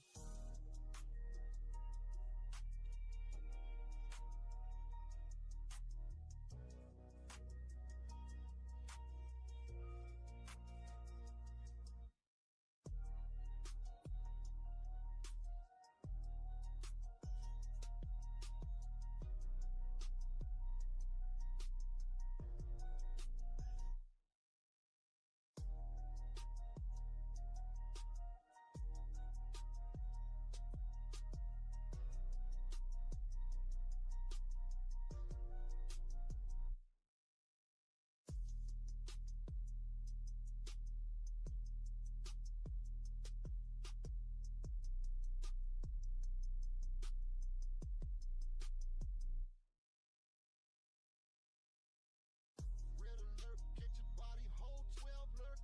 If I shoot, I murk, get yourself so touched. Red alert, where the angels clutch heat, where the halos rust, and the ops rush, but the prayers ain't much. Red alert, catch your body, hold 12 lurk. If I shoot, I murk, get yourself so touched. Red alert, where the angels clutch heat, where the halos rust, and the ops rush, but the prayers ain't much.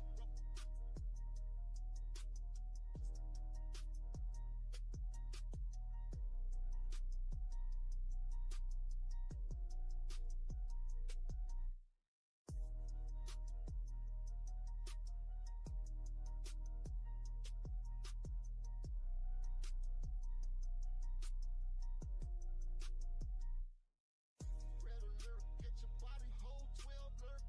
If I shoot, I murk, get yourself so touched. Red alert, where the angels clutch heat, where the halos rust, and the ops rush, but the prayers ain't much. Red alert, get your body, hold 12 lurk. If I shoot, I murk, get yourself so touched. Red alert, where the angels clutch heat, where the halos rust, and the ops rush, but the prayers ain't much. Don't mess.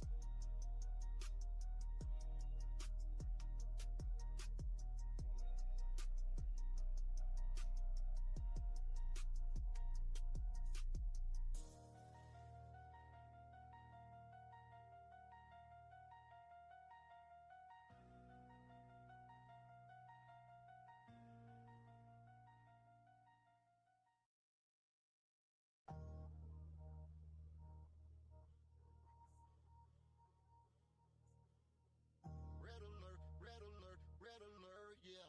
Got the dirt on my soul, no grandstanding.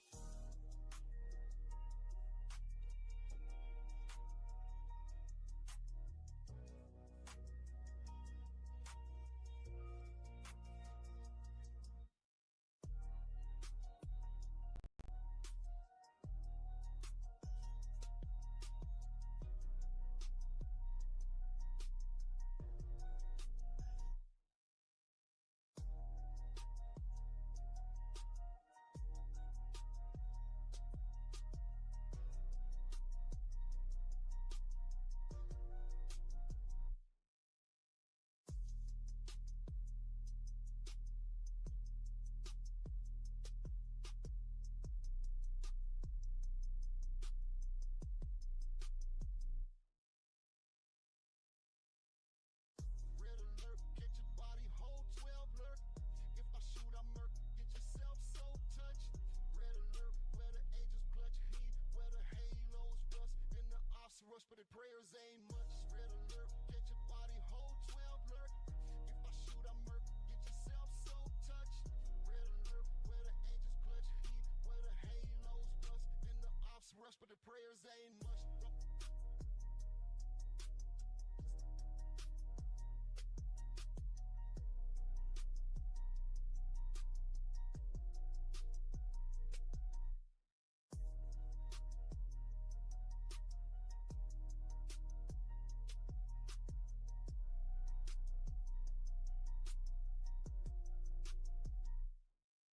Red alert, get your body, hold 12 lurk.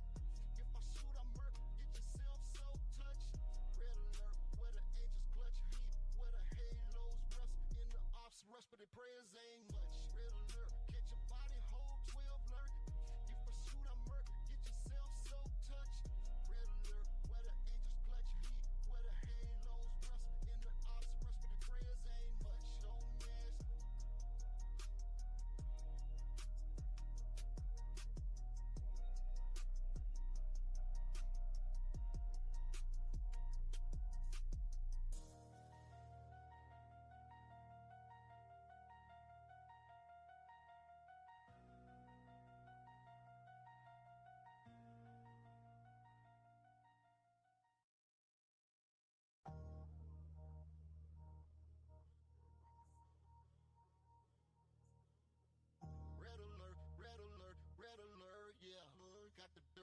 soul, no grandstanding.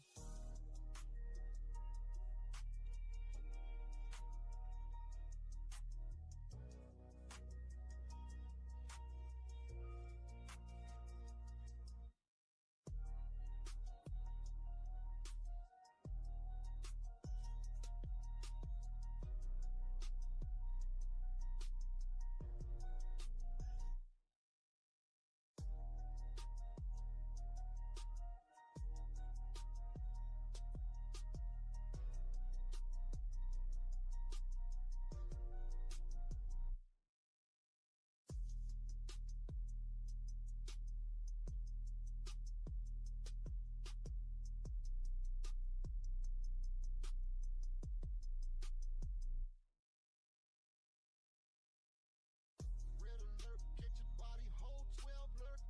If I shoot, I murk, get yourself so touched.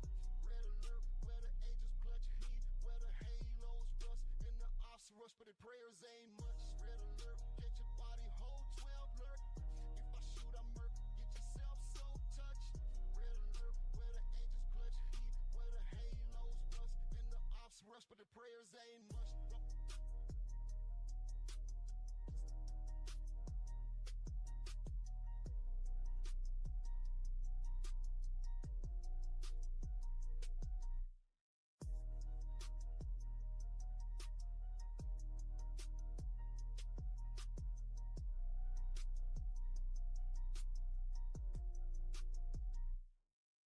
Red alert, get your body hold 12 lurk. If I shoot, I murk, get yourself so touched. Red alert, where the angels clutch heat, where the halos rust, and the ops rush, but the prayers ain't much. Red alert, get your body hold 12 lurk. If I shoot, I murk, get yourself so touched. Red alert, where the angels clutch heat, where the halos rust, and the ops rush, but the prayers ain't much. Don't ask.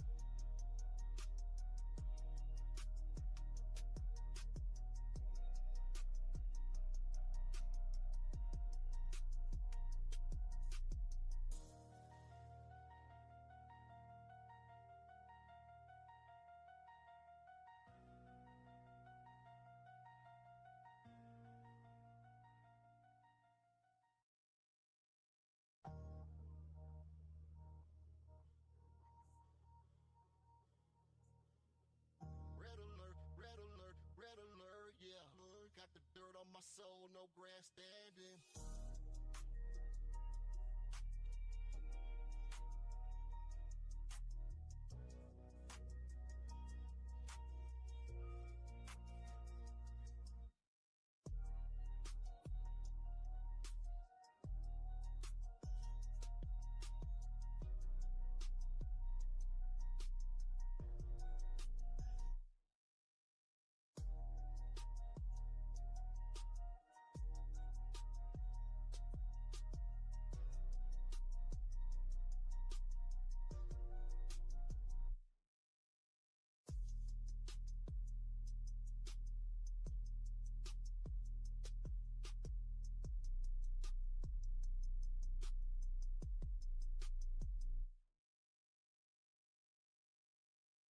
Red alert, get your body hold 12 lurk. If I shoot, I murk, get yourself so touched. Red alert, where the angels clutch heat, where the halos rust, and the ops rush, but the prayers ain't much. Red alert, get your body hold 12 lurk. If I shoot, I murk, get yourself so touched. Red alert, where the angels clutch heat, where the halos rust, and the ops rush, but the prayers ain't much.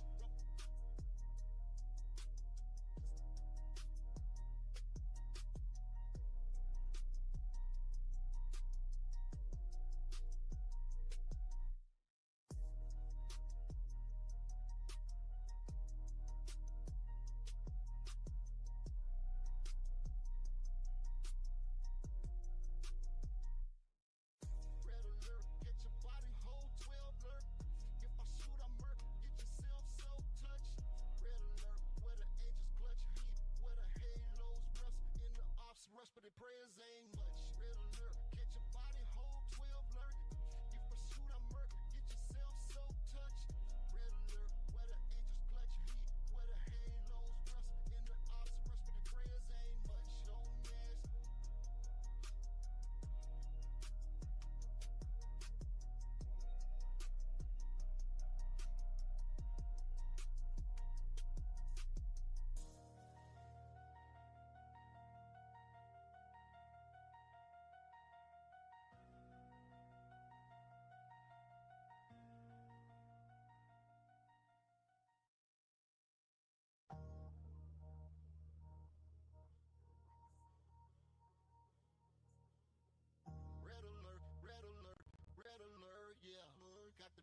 my soul, no grandstanding.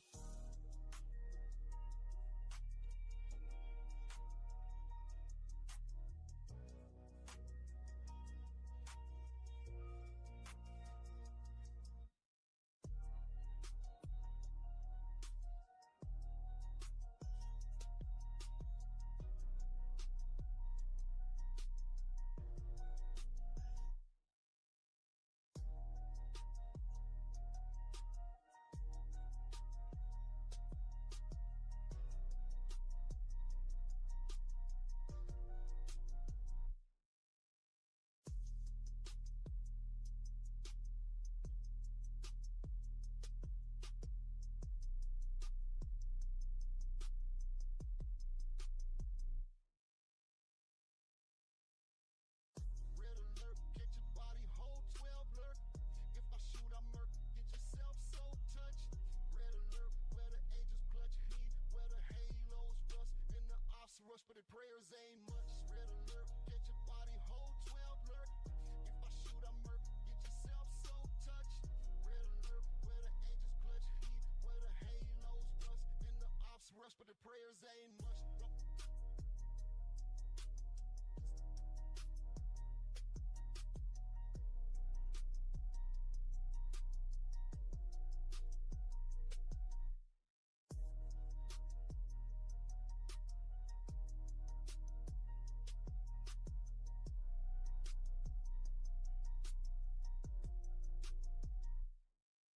Red alert, get your body hold 12 lurk.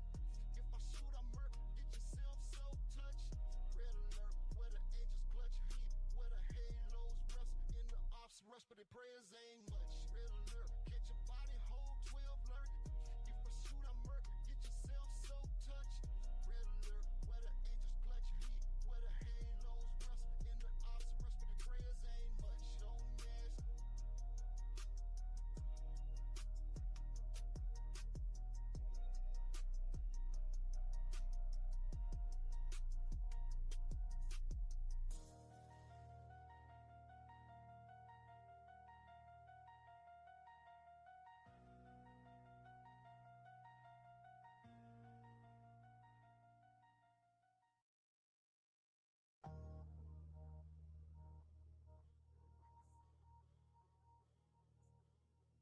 Red alert, red alert, yeah.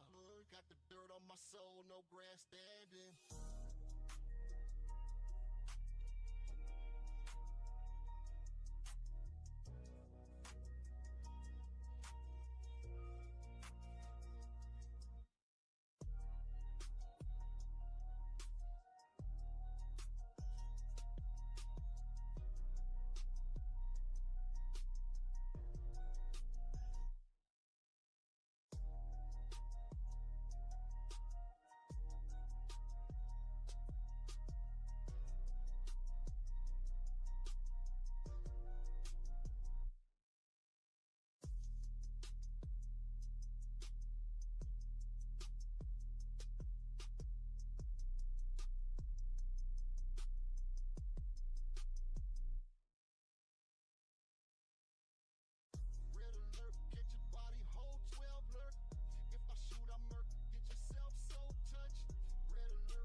soul, no grandstanding.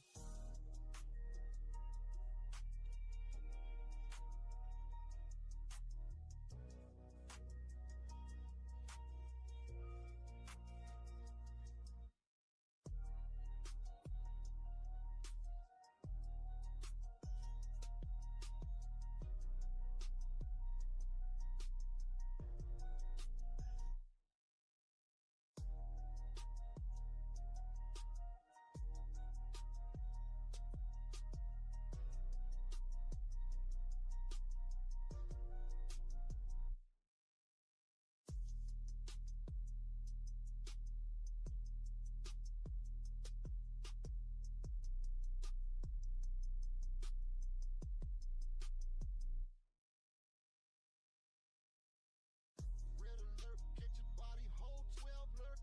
If I shoot, I murk, get yourself so touched. Red alert, where the angels clutch heat, where the halos rust, and the ops rush, but the prayers ain't much. Red alert, catch your body, hold 12 alert. If I shoot, I murk, get yourself so touched. Red alert, where the angels clutch heat, where the halos rust, and the ops rush, but the prayers ain't much.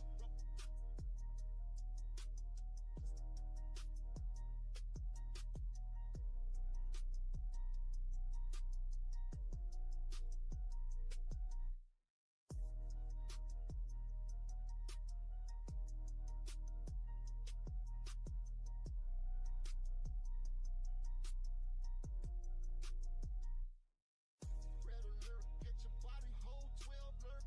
If I shoot, I murk, get yourself so touched. Red alert, where the angels clutch heat, where the halos rust, and the ops rush, but the prayers ain't much. Red alert, get your body, hold 12 alert.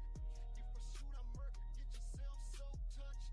Red alert, where the angels clutch heat, where the halos rust, and the ops rush, but the prayers ain't much. Don't ask.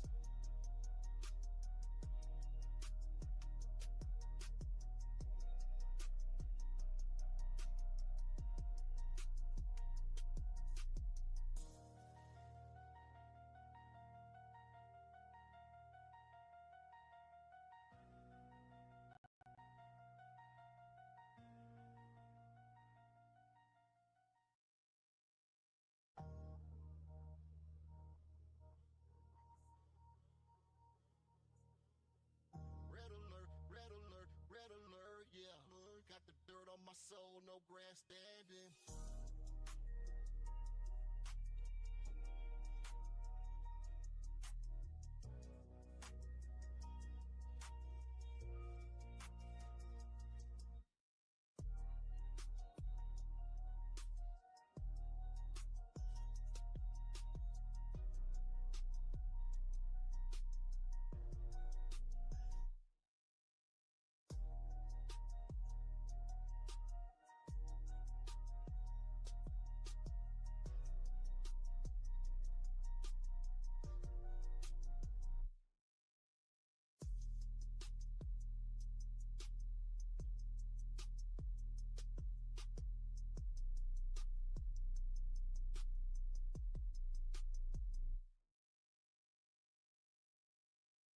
Red alert, get your body, hold 12 alert. If I shoot, I murk, get yourself so touched. Red alert, where the angels clutch heat, where the halos rust, and the ops rush, but the prayers ain't much. Red alert, get your body, hold 12 alert. If I shoot, I murk, get yourself so touched. Red alert, where the angels clutch heat, where the halos rust, and the ops rush, but the prayers ain't much.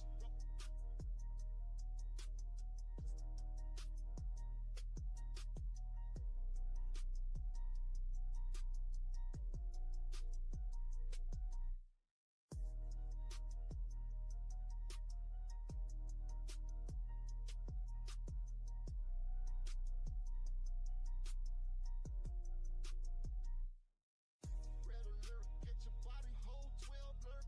If I shoot, I murk, get yourself so touched.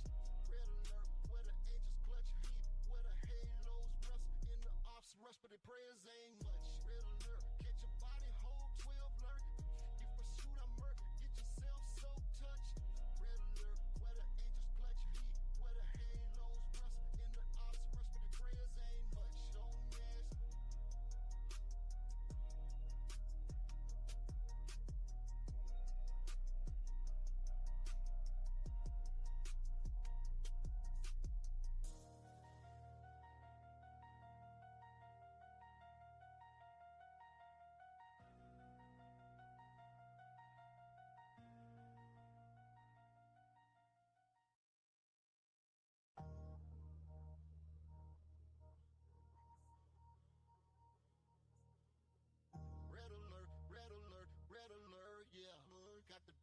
soul, no grandstanding.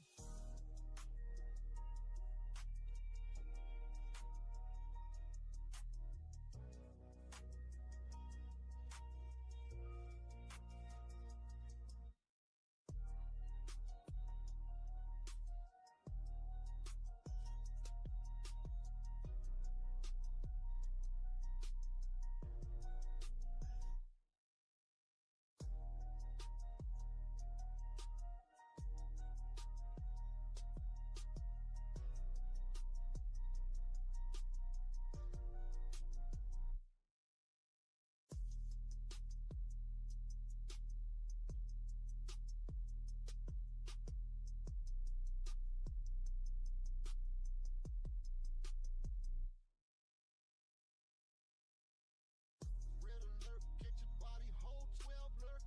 If I shoot, I murk, get yourself so touched. Red alert, where the angels clutch heat, where the halos rust, and the ops rush, but the prayers ain't much. Red alert, get your body whole 12 alert. If I shoot, I murk, get yourself so touched.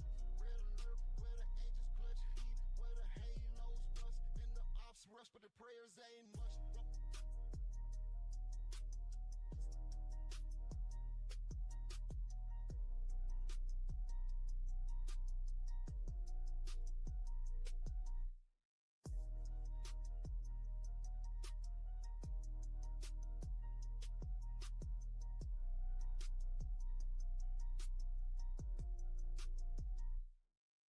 Red alert, get your body whole 12 alert. If I shoot, I murk, get yourself so touched. Red alert, where the angels clutch heat, where the halos rust, and the ops rush, but the prayers ain't much. Red alert, get your body whole 12 alert. If I shoot, I murk, get yourself so touched. Red alert, where the angels clutch heat, where the halos rust, and the ops rush, but the prayers ain't much. Don't ask.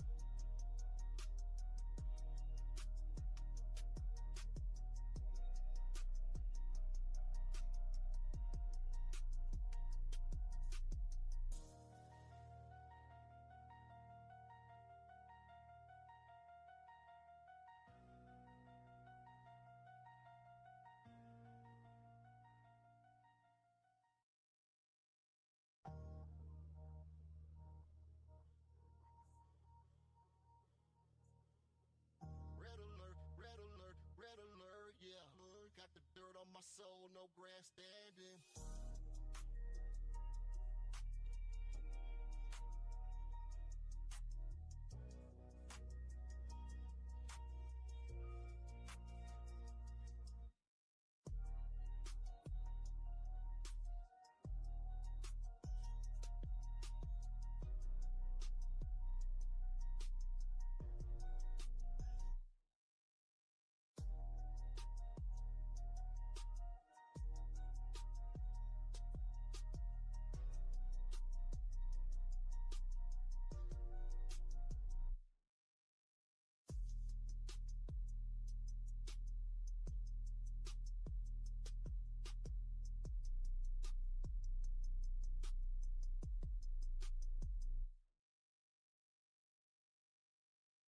Red alert, get your body whole 12 alert. If I shoot, I murk, get yourself so touched. Red alert, where the angels clutch heat, where the halos rust, and the ops rush, but the prayers ain't much. Red alert, get your body whole 12 alert. If I shoot, I murk, get yourself so touched. Red alert, where the angels clutch heat, where the halos rust, and the ops rush, but the prayers ain't much.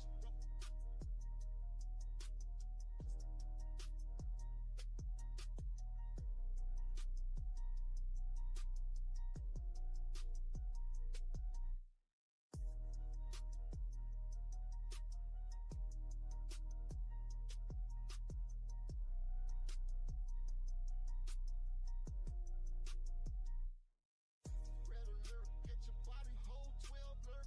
If I shoot, I murk, get yourself so touched.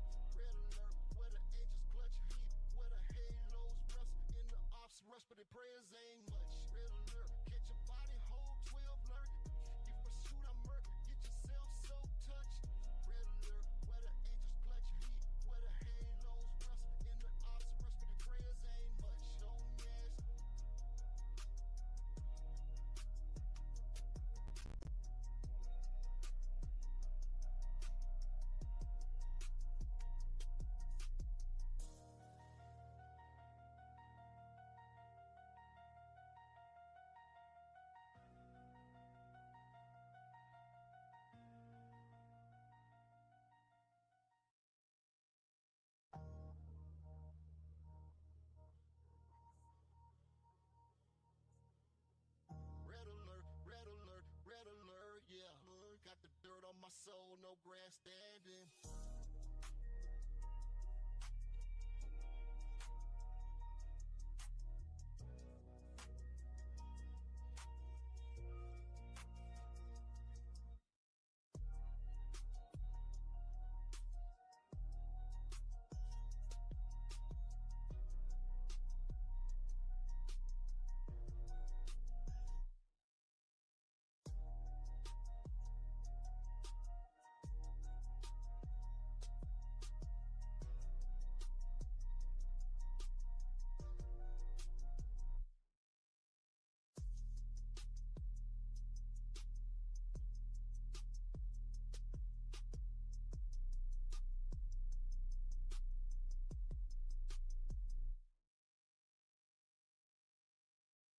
Red alert, catch your body, hold 12 lurk.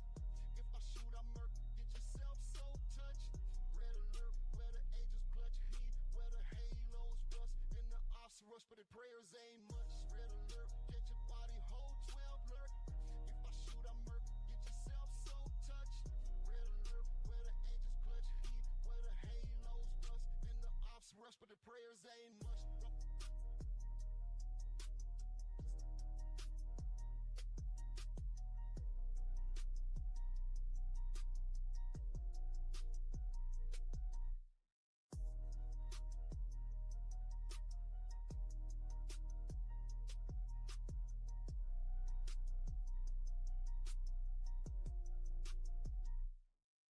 Red alert, catch your body, hold 12 lurk. If I shoot, I murk, get yourself so touched. Red alert, where the angels clutch heat, where the halos rust, and the ops rush, but the prayers ain't much. Red alert, catch your body, hold 12 lurk. If I shoot, I murk, get yourself so touched. Red alert, where the angels clutch heat, where the halos rust, and the ops rush, but the prayers ain't much. Don't ask.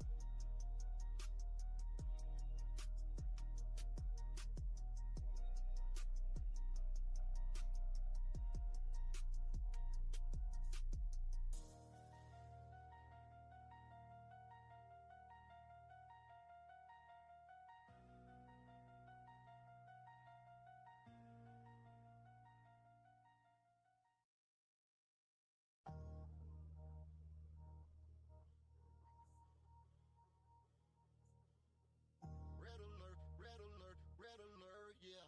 Got the dirt on my soul, no grandstanding.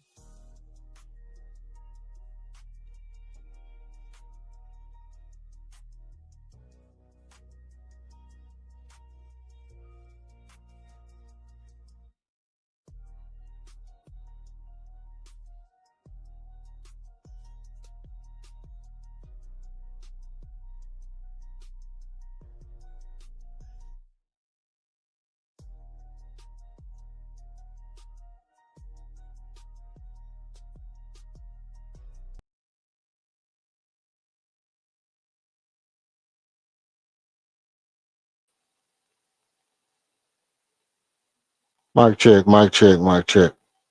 All right.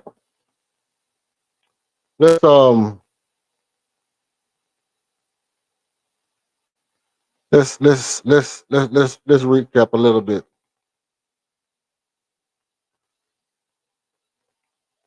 I really don't got much to say. I just want to chime in. If anybody's in the building, you know, KD Butterfingers costing them the, yeah, for real, for real. KD's on the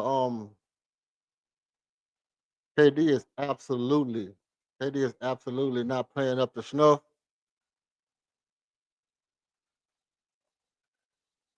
Just not the best guy to play with physicality, man. He just don't have that physical edge. He hasn't fully embraced the Rockets culture, and it shows when it's a night and day difference between it's a night and day difference between what we were last year and what we are this year. Um, First of all, let me say shout out to you. Your Bucks looking lively. It's the kind of game I wanted.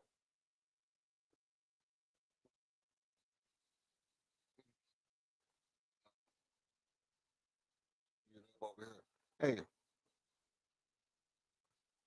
how you feeling about your Bucks? How you feeling about your Bucks? They playing good? They playing well? I can tell you where I'm at with mine. These Houston Rockets turning over the ball, letting people slap the ball out their hand. This is exactly what I needed. This the antidote. This the antidote for our team. You come out against a Milwaukee team with one star, with one all-star on their team, probably two, but you just get out hustled, out scrap it, out man, and playing on out quad. We have to do better. I mean, that's a general statement. Let me be a little bit more specific. We have to have better hands.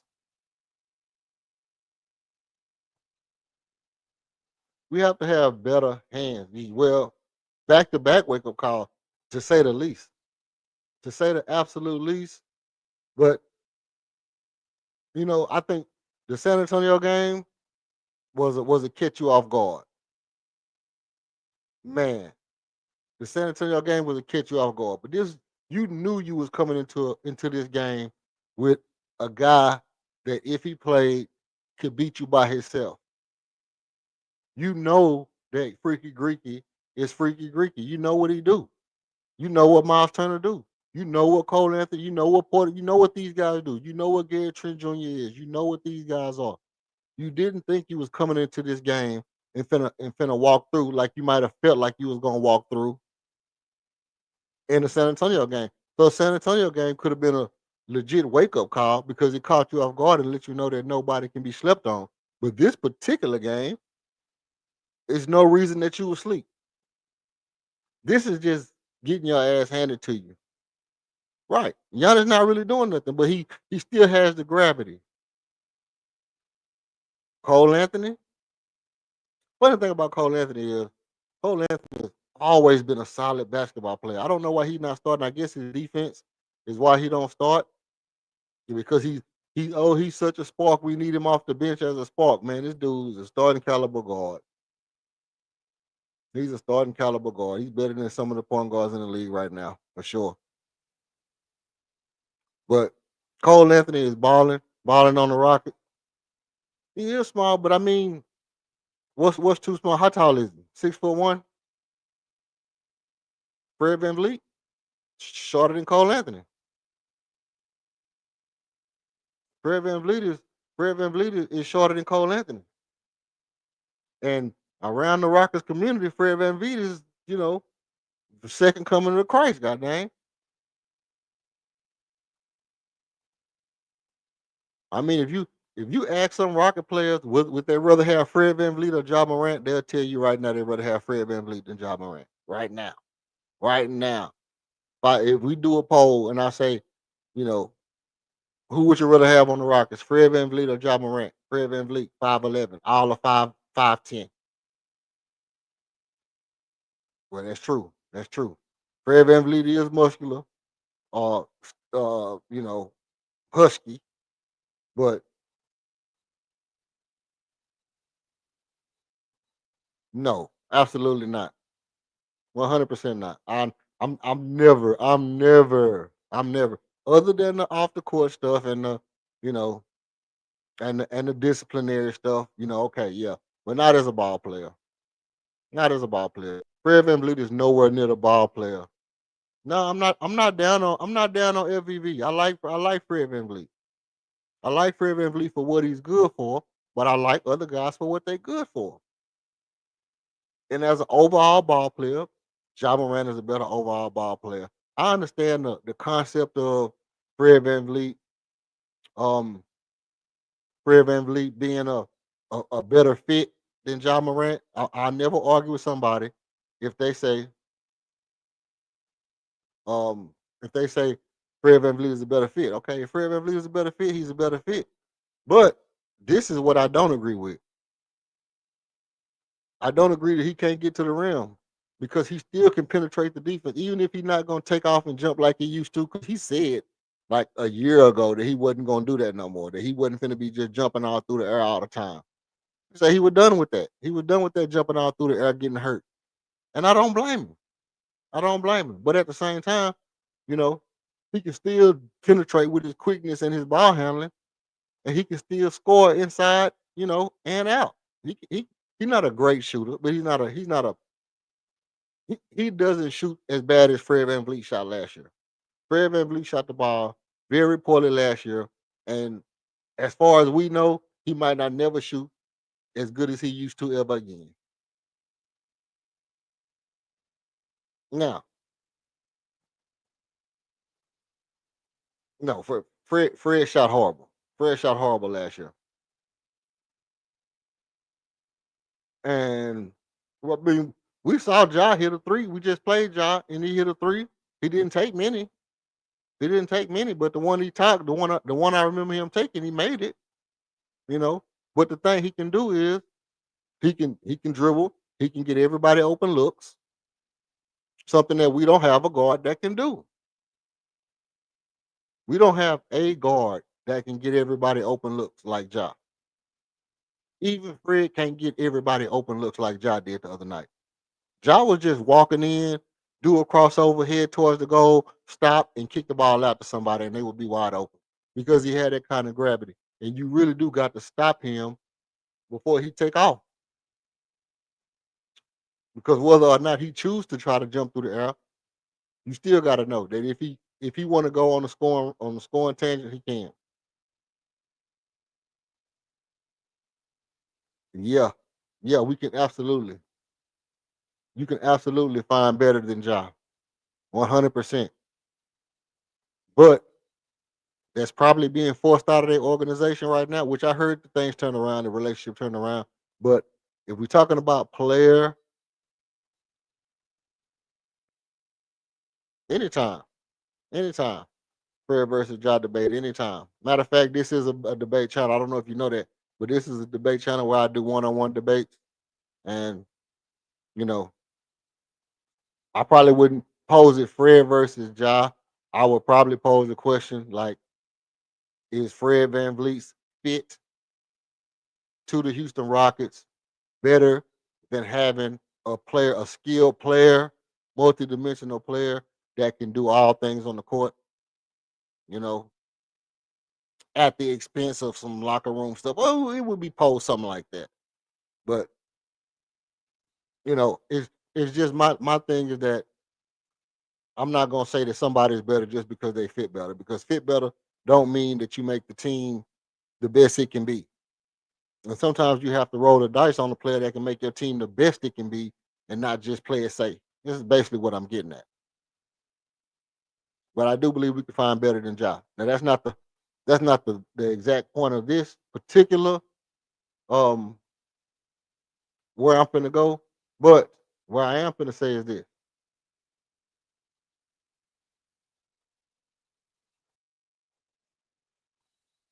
It's hard for me to understand.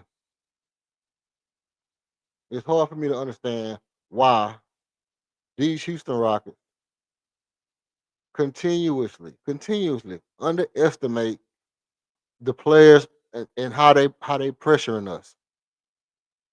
They pressuring you, and you pass the ball and it's just floating. The ball is just floating from between players, from one player to the next. You have to zip that pass.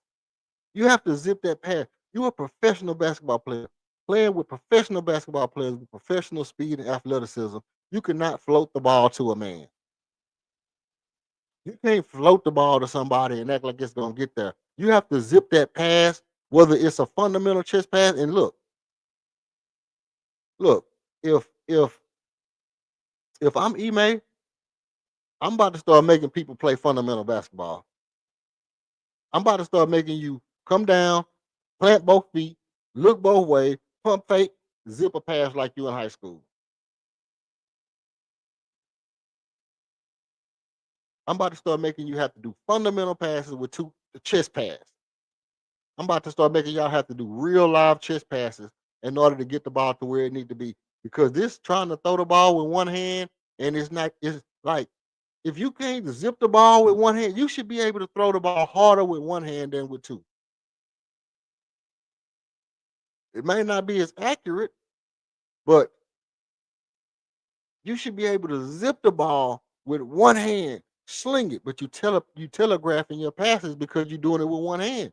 So in my mind's eye, I'm almost like, hey, just go back to fundamental chest pass.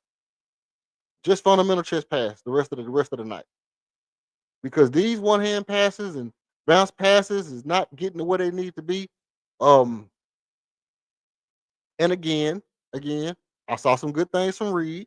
I saw some bad things from Reed. I saw some good things. I saw some plays where Reed got into the teeth of the defense and made some good passes. But I also saw Reed getting killed, like totally annihilated by Cole Anthony and Gary Trent and whoever else decided they wanted to take advantage.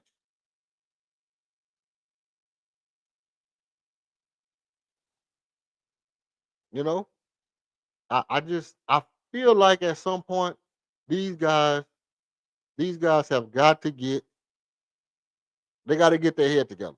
They got to get their head together. They got to be faster, man. You got to play faster. You got to play in space, but at the same time, you got to be intentional on how you plan on moving the ball. You can't just assume that because this play is a good play and that person is a good player that I can just do whatever I want and they're gonna get the ball.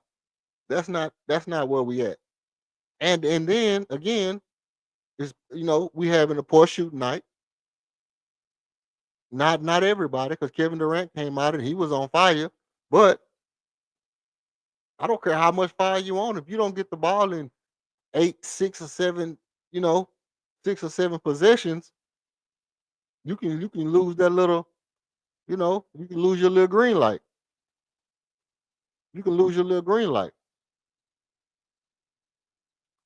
And absolutely, we do have a full complete team, but and we have the shooting.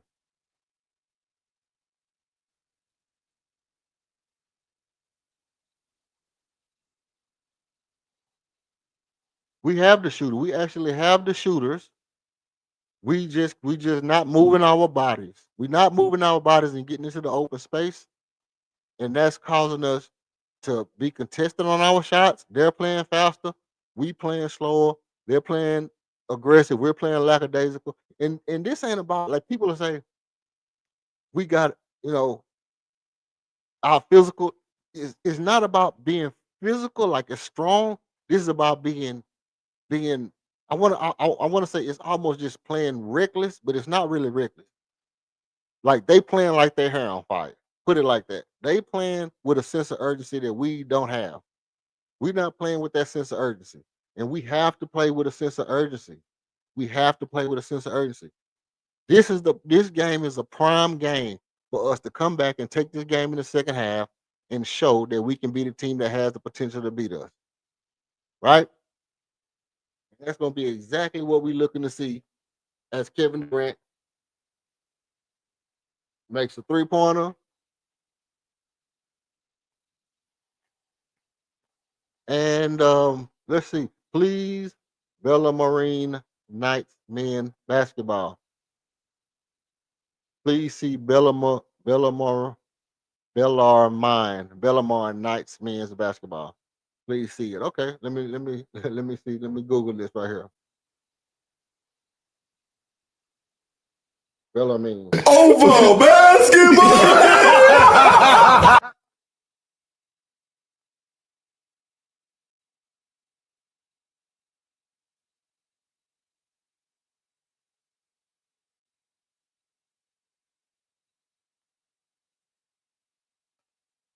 Let's see. Oh shoot, 71-98.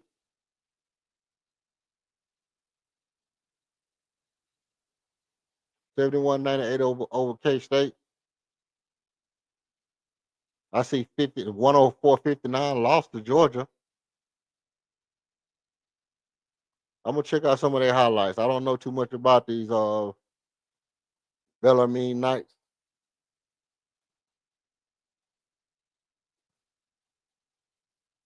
Josh Chicago get back and get to the block.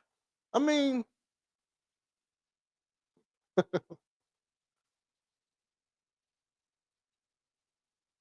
oh, facts, facts, for real. I mean, like, look, for real. Let's do some fundamental stuff. Come on, Koga. You know you're not finna shoot that ball up in there. LP from the corner three, splash. LP from the corner three, splashed it. Hey, LP from the corner three, we gonna That's how you supposed to shoot. From now on, that's how you shoot. give LP one of them from the corner three. But no, absolutely, man, absolutely. This game has turned around in the second half, and they have to stay aggressive. There you go, Joshua Kogan. Kevin Durant rushing to the ball, securing the rebound. Okay, Jabbar. Damn, they just pushed Armin down. Oh, Armin hurt. Armin hurt. Armin hurt. Pushed Armin down and twisted his ankle. He limping back. Okay, but he moving. Okay, okay.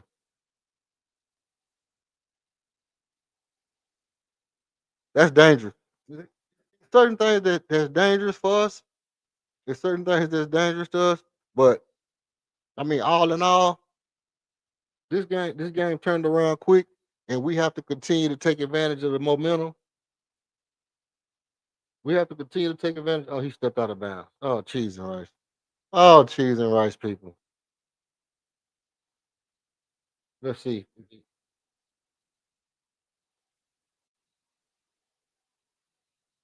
I like that. I like that about a Kogan. I like a Kogan when he play like. I mean, the stuff a Kogan be doing, you can't cry about that. I'm all up on you. You basically got to push me off of you. You got to push me up off of you. Kevin Durant secures another rebound. But look, you got to push George Kogi off of you to get any kind of space. And if the referee gonna let you do that, then they got to let LP do it. Kevin Durant stop and pop with precision. It's a 5-point ball game.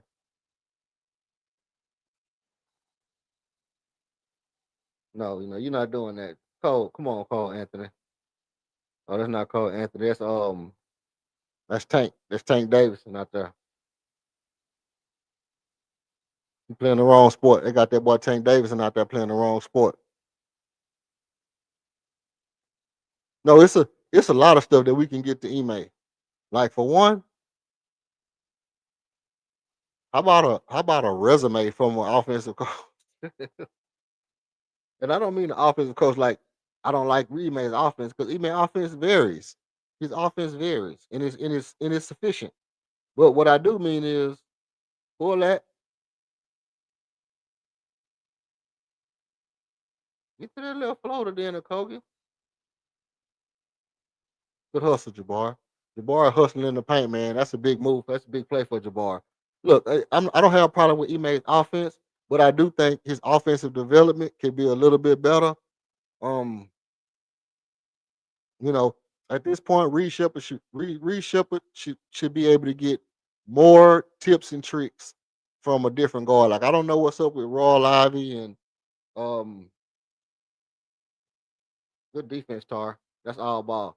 I don't know what's up with Royal Ivy and Jack Smith or whatever his name is, but them guys on the bench is not really them not the guys to get your point, make your point guards better. You could have a guy like Sam Cassell or somebody. Oh, that's all ball, man. That's all ball. That's all ball. That's some dysfunctional shit. These refs out here, emotional damage, emotional damage.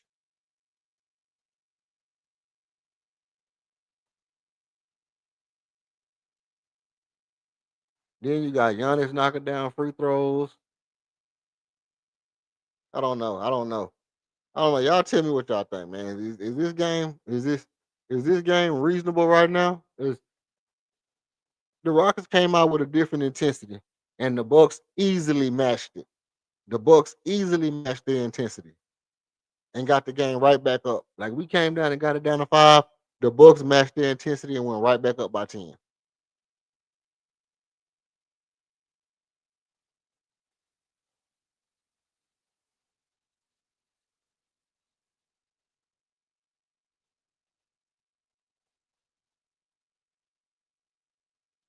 You know, that's crazy.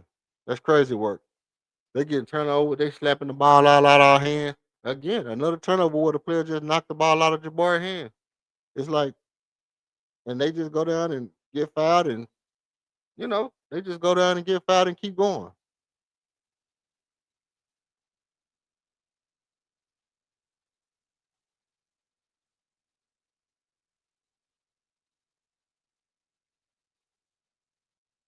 They just go down. They go down. They score.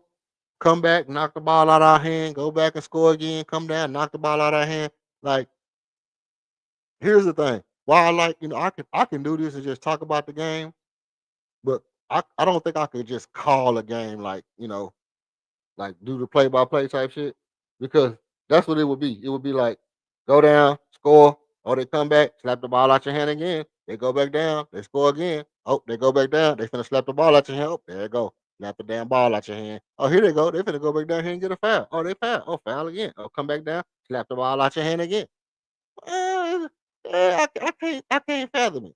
I can't fathom getting the ball slapped out of your hand. Like, this is looking more like a volleyball game than a basketball game. They are just slapping the shit out the ball every time the Rockets have the ball. They're getting a hand on the ball some kind of way. They got Tank Davidson out here. I don't know.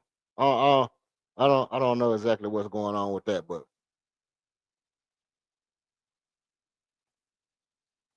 you know, it's a little bit of foolishness.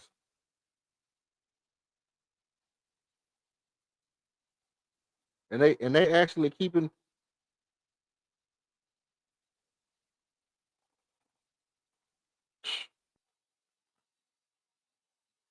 the Rockets trying to keep it close. They're trying their best to keep it close, but it ain't no way to actually stay in the game like this. It ain't no way to stay in the game like this when see look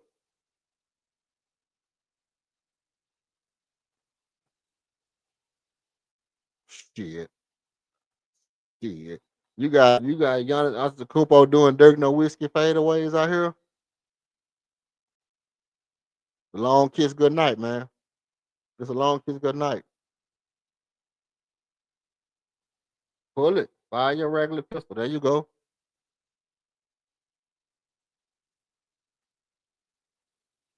That's what the Rockets. Oh shit,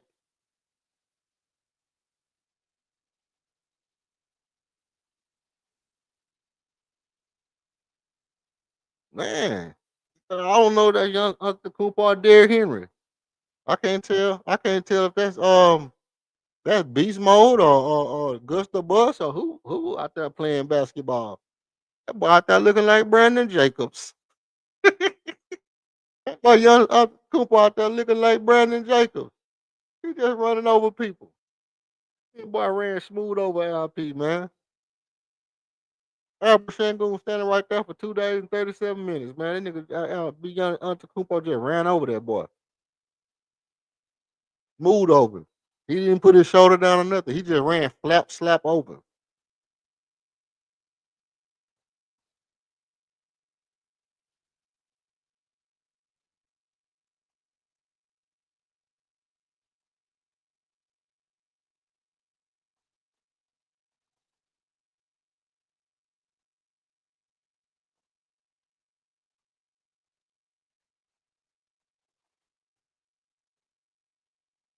So no, look.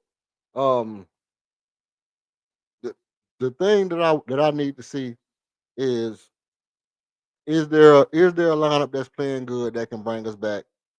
If not, then I mean,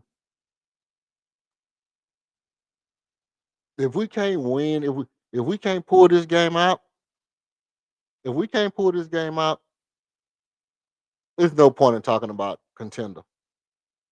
I'm gonna tell you right now. I don't want to hear nobody say shit else about no championship this year. Fred VanVleet, like we need a point guard. Let me tell y'all something. For the people that's here, if y'all haven't hit the like, subscribe, hit the like and subscribe. I'm gonna tell y'all some real live shit about Houston Rockets right now. And this is my final answer for $1 million. If we can't win this game right here, I don't want to hear shit about we need a point guard. I don't want to hear nothing about we need a point guard. Because they got one person on it, I mean they got a full team, but they don't have no two superstars and none of that. If they flat out smack us, then a point guard not gonna save us. Point guard not gonna save us, bro. I can tell you that right now. You go out and get you a point guard, it ain't gonna save you. Like who can you get that would help this team the way they're looking right now? Because even if you pass them the ball, somebody gonna be able to slap the ball out their hand.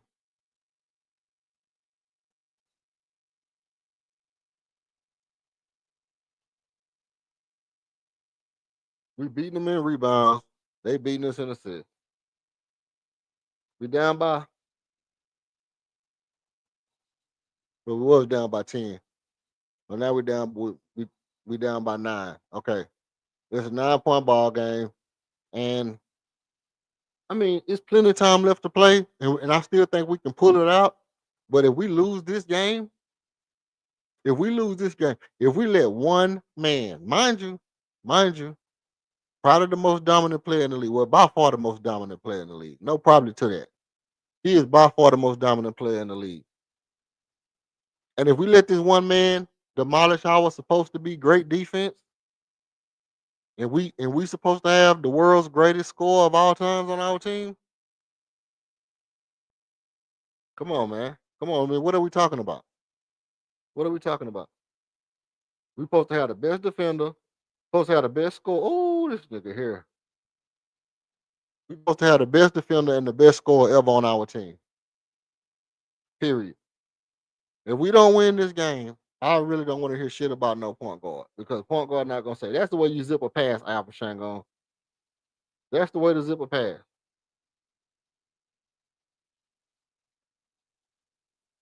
Cheese and rice.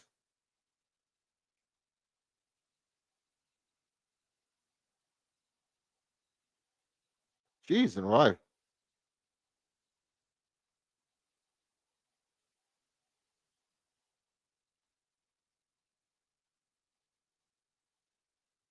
This man is just he doing Giannis things. You can't argue with nothing that he do.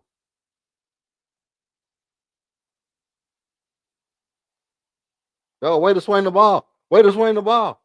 Flash Mountain, we need that. Hey, listen.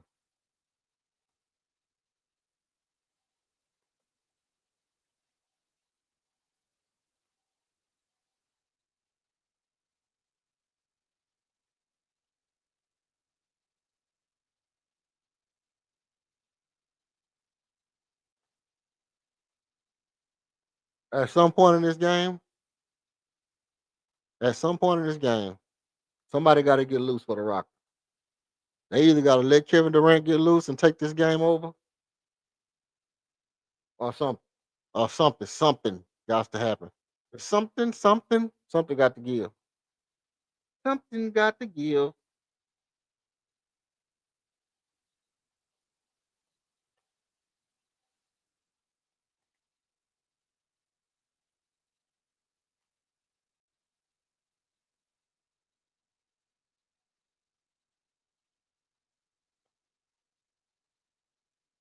Man, I don't care nothing about that.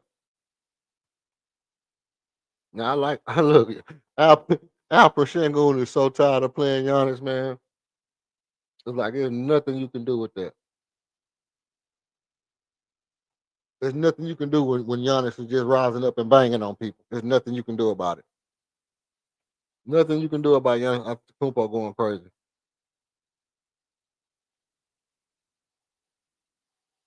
Who? John Coffee Boss. John Coffee Boss. Got that boy John Coffee Boss. He up in the game now.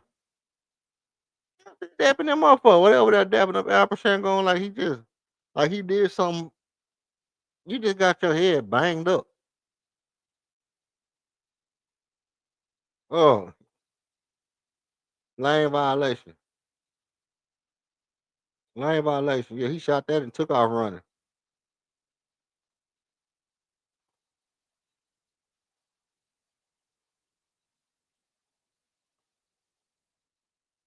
That's what I'm saying. They got the Nasses over there. They got Alex. They got all the other Cooper brothers over there. Mama on the bench. Cousin, the little cousin.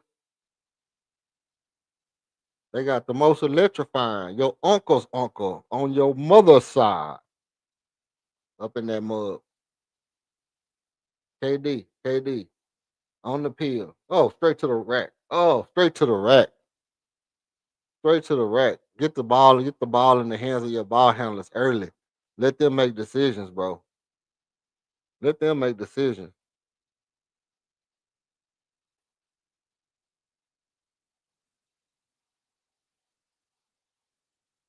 Okay, so KD's the ball handler. Read off ball. Down screen, nope.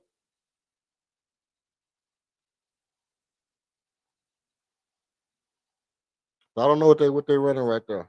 Kyle Kuzma, Kevin Durant. We know what that is.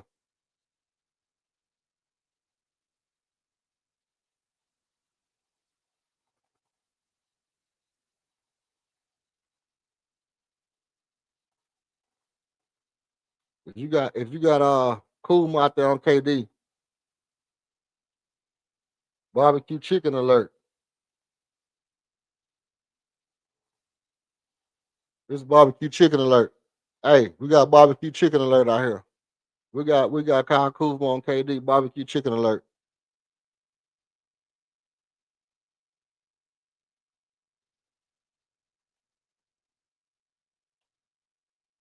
Steve Adams so damn strong.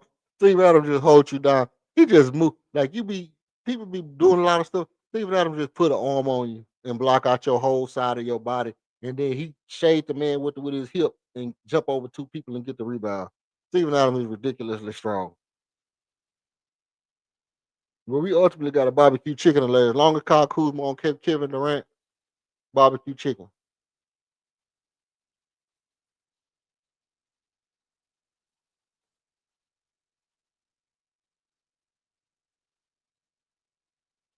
Yep, they got to get him out of there. They bring in Portis. Okay, took out Gary Trent and who else? I'm pretty sure they took out Kyle Kuzma. KD was finna work on him. Tank Davidson up in the game. Kyle Kuzma still out there.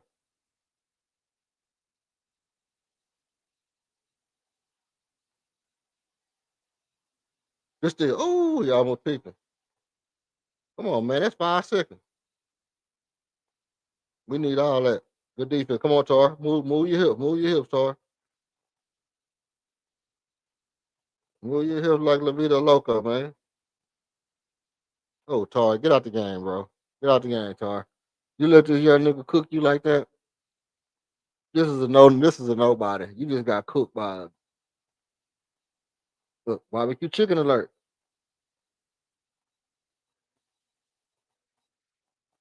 Kevin Durant should be cooking Kyle Kuzma, man, all game long. Don't even get about it nobody else.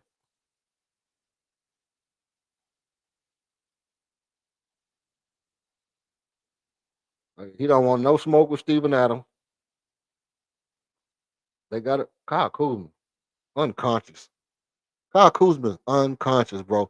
Kyle Kuzma is one of them players that he thinks he's better than what he is. That's why he is better than what he is. Like he don't care what. He don't care what, bro. He think Kyle Kuzma is one of them players. Like he think he Reggie Michael Jordan, the third, Larry Nance, all that. He don't care. This boy Kevin Durant is double pump shooting. Kevin Durant shot a double pump jumper. There you go. That's what I'm talking about, Reed. Get strong. Get strong. And look, again, Kevin Durant not a leader, but he's steady out there talking to him. He's steady out there trying to coach up the guys on the floor. He's steady trying to coach up the guys on the floor. And then they'll be steady. They'll come on ESPN tomorrow. Kevin Durant is not a leader. He's not the leader that these guys need. He's not a good vocal leader. He just want to hoop. He just want to hoop.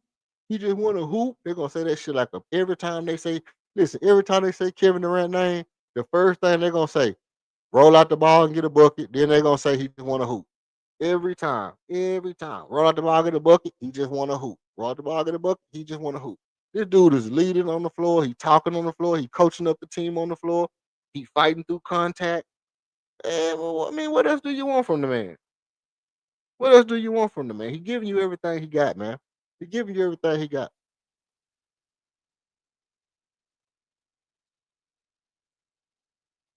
Is it enough? No, it's not enough. Is it what we think he, I mean, is he doing what we think he's supposed to be able to do? No. Because when we think about the greatest scorers of all time, this is where the numbers lie to you. When we think about the greatest scorers of all time, we think about the guy that no matter what's going on in the game, he can still get his numbers. He can still get you numbers. He can still outscore the other team. And I don't mean like, they score 101, he got 104. That's not what I mean. I mean, if we need a 10-0 run and they miss shots and we know we got that guy's going to be able to get to his shot and get us points when we need them. When we need them. And that's what we expect from Kevin Durant. When we need buckets.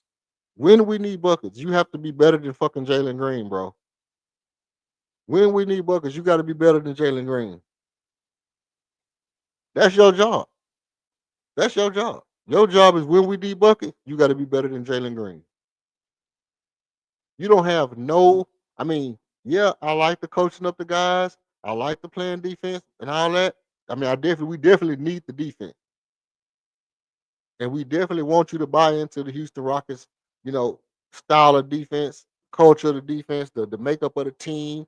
You know what I'm saying? All that. We want you to do all that. But when we need a bucket, your job is to be better than Jalen Green. And you damn sure better not get outplayed by Kyle Kuzma tonight. I don't care what nobody say. You better not get out, boy. Boy, you better. Boy, you better outplay Kyle Kuzma, boy, if your life depend on it. It ain't nowhere in the world Kyle Kuzma better outplay you tonight. He 4 for 5, 3 for 4 from 3.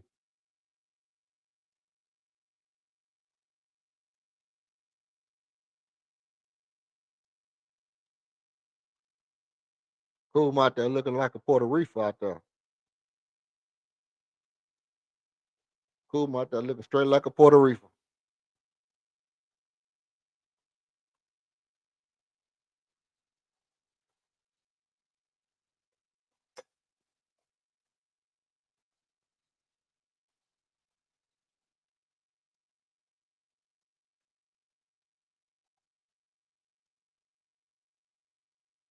Now, let's see.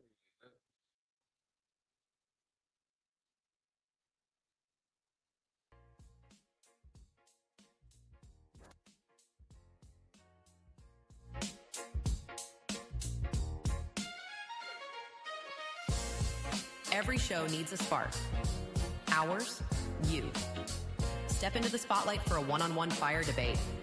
Call out a take, defend your own, or a beat and teach masterclass. Winners earn bragging rights and rewards. Email redalert.rocketzone@gmail.com to lock your spot or choose a topic from our board. Thanks for supporting the movement. Tap subscribe, drop a like, and if you want to buy us a coffee, Cash App, $26 KG1. Every show needs a spark, and you are ours. Salute to you.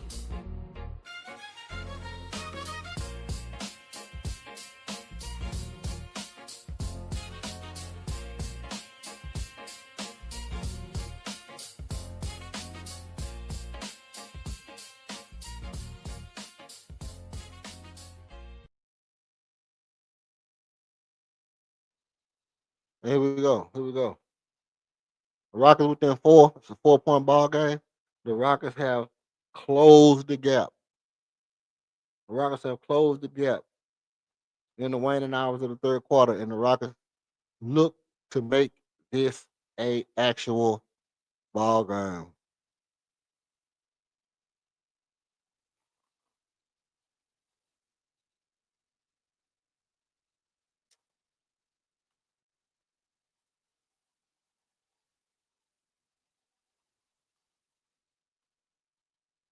Blossom Russo.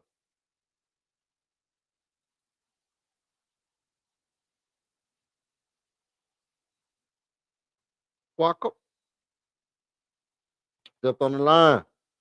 Get this dumb ass up out of here, Kyle Kuzma. Get your Bigfoot ass out the game. Get your Loch Ness monster foot ass out there. If you don't get your Ronald McDonald heel having ass up out the game, get your sloop footed, pigeon toed, long ankle having ass out the game. Barbecue chicken. This barbecue chicken right here.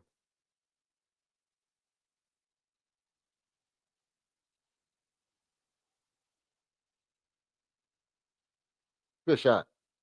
Good shot. Yeah, yeah. Wait the turn. Be efficient.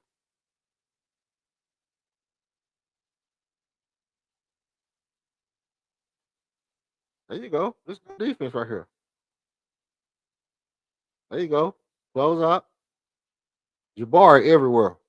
Jabari everywhere. Jabari going like a madman out here. Jabari playing like madness. Some of madness out here. Get off my screen. Where they try to chip my screen down. I see what ESPN is doing. They keep putting shit on the screen, try to make me play pieces of the game so they can shut my screen down.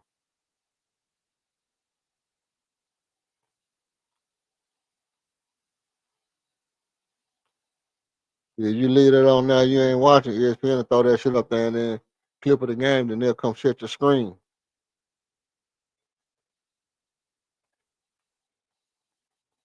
But really, they hated on me last time because I was running a lot of highlight and I didn't you know, I didn't use my glitch. I didn't use my highlight glitch. Next time I use my highlight glitch.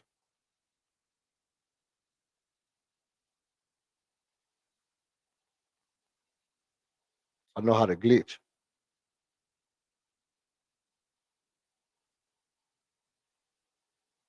That boy put that backspin on that thing. It's rotate. Oh, look at that boy feet moving. Man, zip it out, throw it all the way out to out of bounds line. Great play, Cole Anthony. He with us. Cole Anthony with us.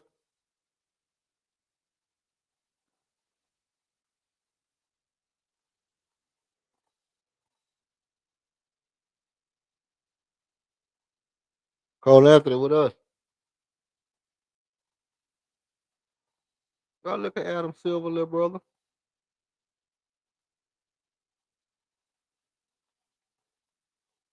Boy, looking like the son of Samaria.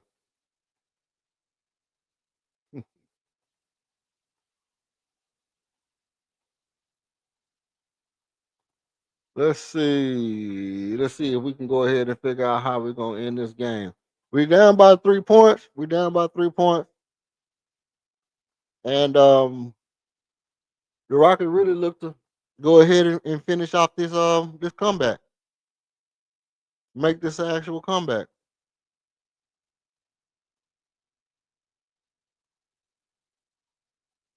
So at this point, it's anybody's game. At this point, it's literally anybody's game. The Rockets came out in the second half with a different intensity.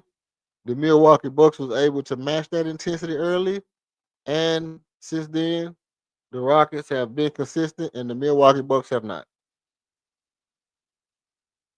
Now, this is just a better team beating a team that they're better than. That's it. That's like it's not that we out hustled them or nothing. We were just a better team that finally played like it, and that's what I needed to see.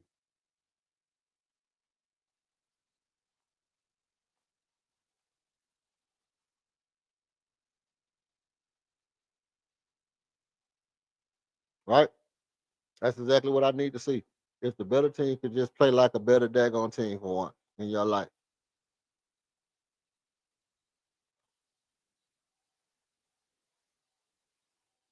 Robbie Porter make a 3-pointer. Dirt in here. Dirt in here.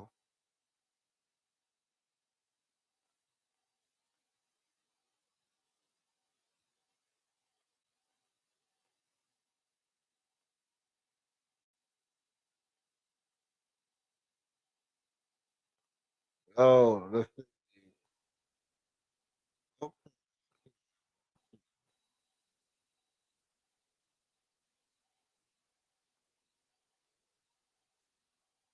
Yeah, that second quarter was nasty. That second quarter was nasty.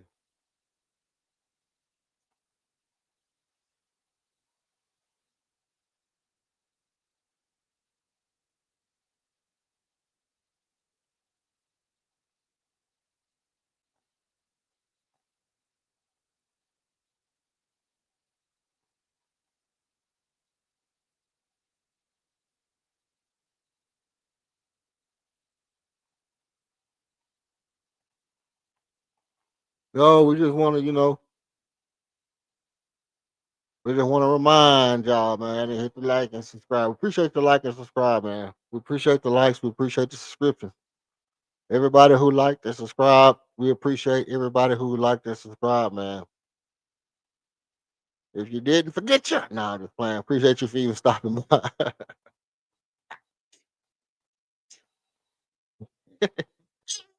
Videos? You don't like my videos? I know. For real, cool. I'm cool. I'm cool if you cool with you for just stopping by. But if you like and subscribe, I appreciate that as well. Please do so. Please do so if you hear my voice. Everybody under the sound of my weak voice, I appreciate your likes and your subscriptions. All right. Now, actually, I appreciate the views. But you know what I mean? Everybody don't get views like this. Everybody don't get views like this. So I appreciate that. Now, that being said,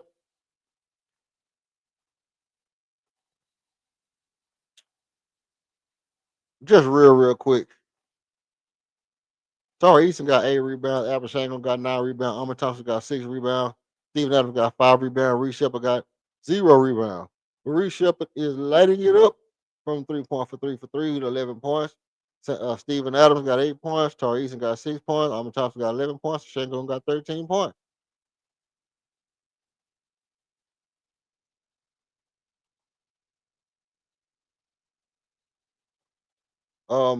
Let's see.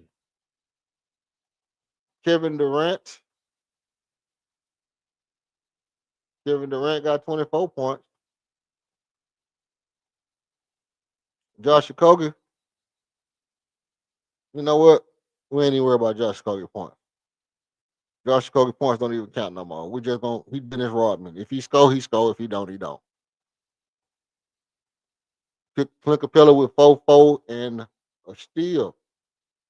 Clint, you need a block, buddy. You're not there to steal ball. And yeah, Tari Eason, man, 6, 6, and 8. 0 for 5 from 3 tonight. 0 for 5 from 3 tonight. So that big 0% is gonna bring down his shooting percentage significantly. Right? And then for Milwaukee, let me get your Milwaukee stats for you right quick. For Milwaukee, Antetokounmpo sitting with a mean 29 points, 5 rebounds and 3 assists, no blocks, no steals, 7 for 8 from the free throw line. And Miles Turner got 13, 5 rebounds, 1 assist, 3 steals, and 3 blocks. That is phenomenal. That's the play I always like. 9 points for Gary Trent Jr., 2 rebounds, assists, and 2 steals.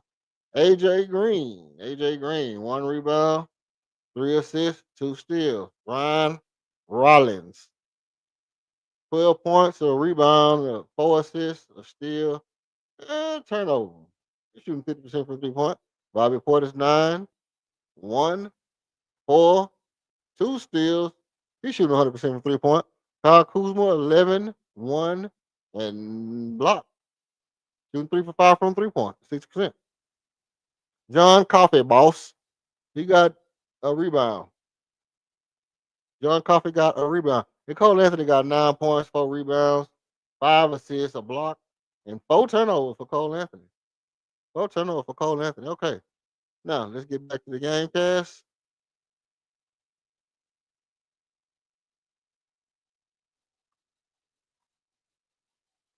And it is a timeout on the ball for the Rockets.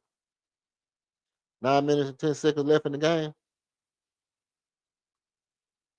And the Rockets challenge overturns the call. And the Rockets retain their timeout. Great challenge. We needed that challenge. Perfect timing challenge by Ime Udoka. Perfect timing, because that's about the third time they called a foul on Torrey where I didn't think he fouled.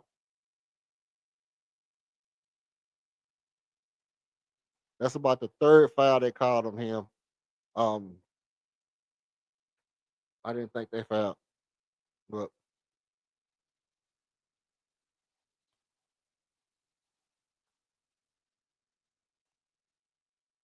third time.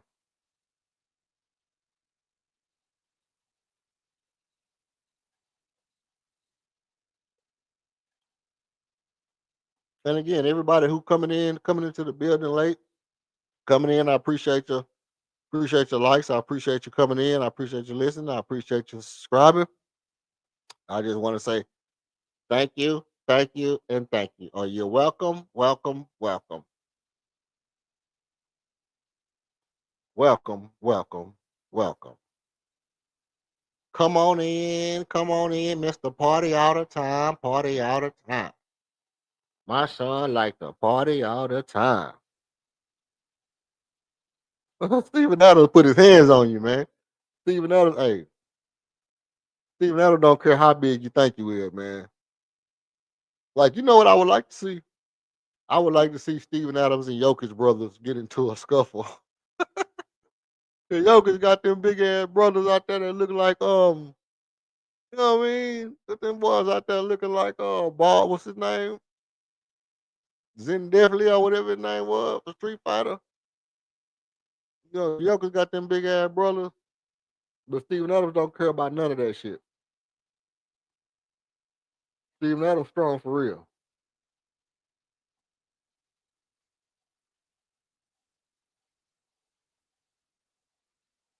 Steven Adams strong for real. He don't care about none of that.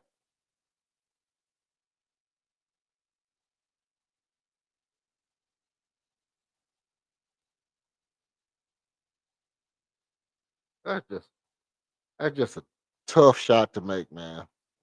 That's just a tough shot. Come on, nigga.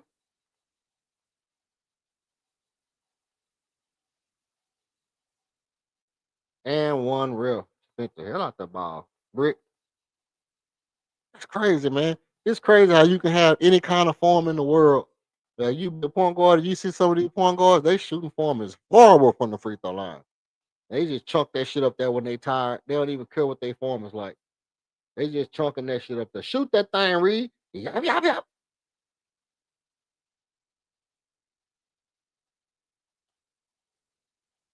Reed Shepard with the steal. Going back the other way, Reed Shepard with a great shot. Crossover. Oh, good pass. Go back to Reed. Go back to Reed. Isaiah. His mama call him Isaiah. I'm gonna call him Isaiah.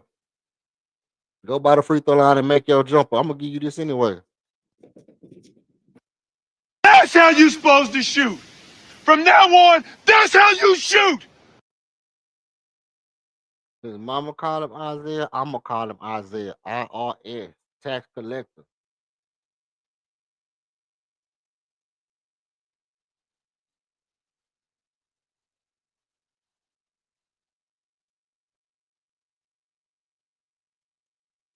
You just fell down, man. Oh yeah, across the eye, in the eye socket. When you get hit in your eye socket, that'll get you. Well, they gotta call the moving screen on Yanni. That's a moving screen. That's a foul on Giannis, bro. That's a foul on Giannis.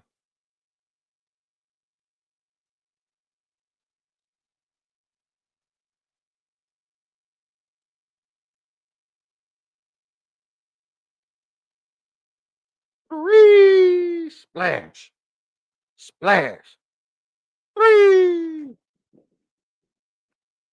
That's how you supposed to shoot. From now on, that's how you shoot.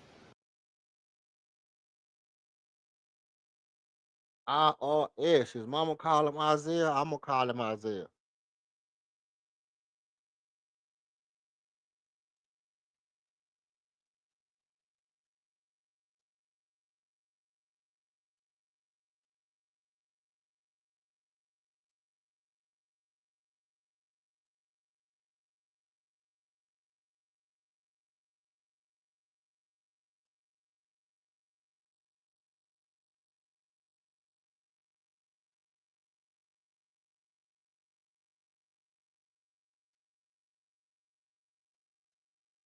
Yes, sir. Reed Shepard shooting the lights out the ball, man. What read at? What read? How we faring in tonight's game?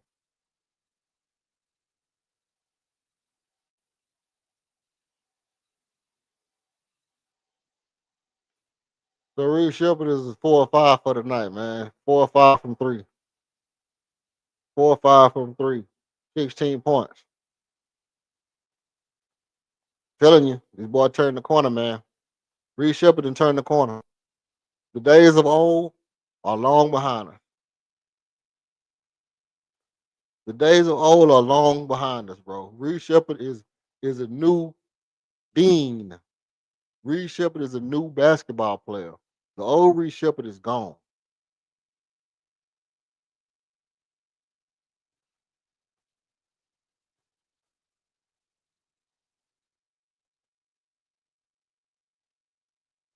Yeah, it's definitely. This might be the game. Well, the last game was the game he needed. This game here is just like hey, you've been hearing me say this for about the past 4 games. He turned the corner in that Boston game. He turned the corner in that Boston game. He ain't never looked back. He haven't looked back since that game in Boston where he hit them 4-5 threes in that game. And he ain't looked back since.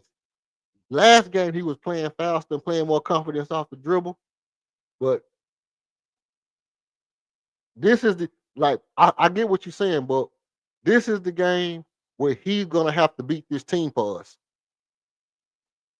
This is the game where he's gonna end up having to beat this team. And if he beats this team for us tonight, we are told. Y'all heard me. Y'all heard me here say it. Y'all heard me here say it. That Reed Shepard is eventually gonna beat out Ahmed Thompson for the starting point guard position. He might not can break the press and all that stuff right now, but all he got to do, get the ball to somebody who can. When you see the press coming, get up, do his thing, and shoot the damn ball. Play better, a little bit of defense than that. That was a good contest. That was a good contest. They put him a counterpart out there. There you go. Steve-O.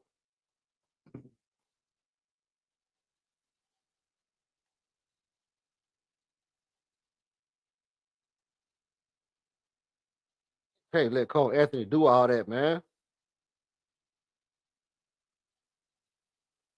That wasn't on Reed either. That was on Armin. Cole is really cooking everybody.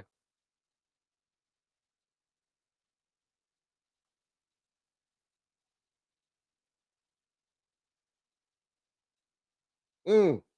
Wow. Wow. Wow. KD with another turnover. Wow.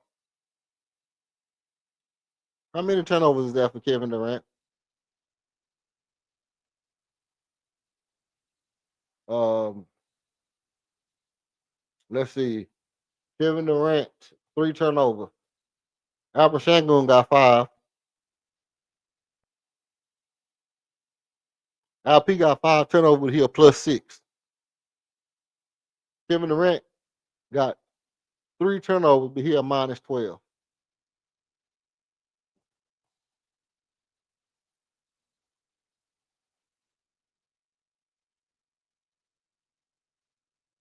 Four assists, no steals, no blocks.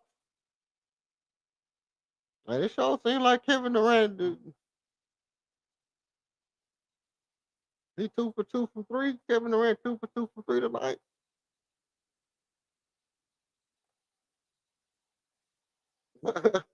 Boom, no, on Armor. I'm talking about he yoked that thing on Armor.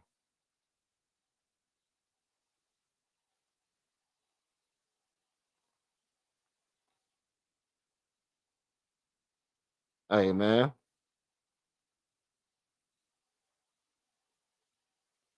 Find out what these boys be on, man. They got to find out where to get it from. We got some players need to find out where to get that action, man.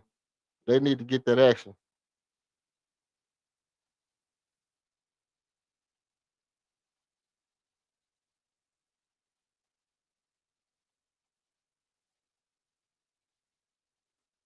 He gonna get 22. He gonna get 22.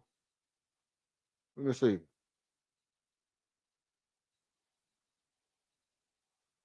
Oh hell no. Nah. He only got 15.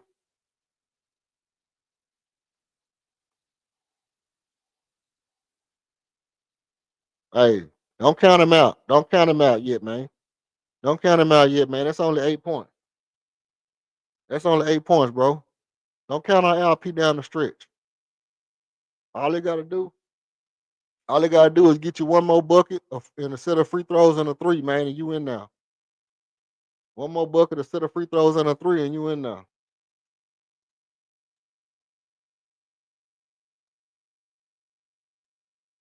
Gee, Steven Adams, man. And it looked like this might be an overtime contest, man. 5 minutes left in the ball game. There you go.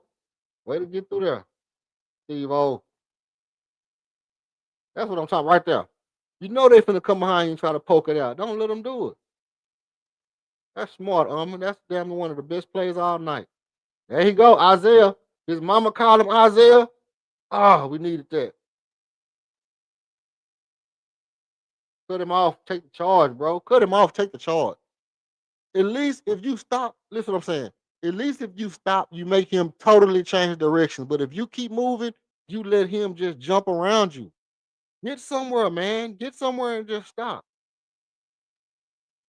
Make yourself wide as shit. Cover up your nuts and stop and take the damn charge. Quit being scared of that man. Good 3. You gotta dunk that. There go your boy LP. Your boy LP to the free throw line. Your boy LP to the 3-point line, Book Mo. What I told you, man. I told you, Book. Don't count him out yet. He gonna push it out. Hey, he gonna push it all the way to anxiety for you, man. LP gonna make sure your anxiety good and worked out for the night.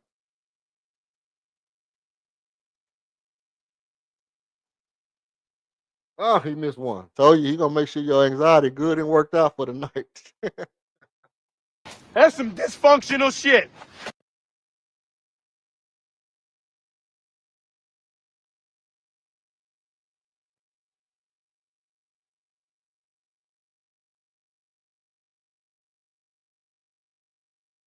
Take that squat. Oh, missed both of them. Pooped. Pooped the bed, man. That boy Al Pacino pooped the bed, dog. Pooped the bed in the clutch. We needed them. Oh, lane violators. Lane violators. We'll take it. That's their second time in this game.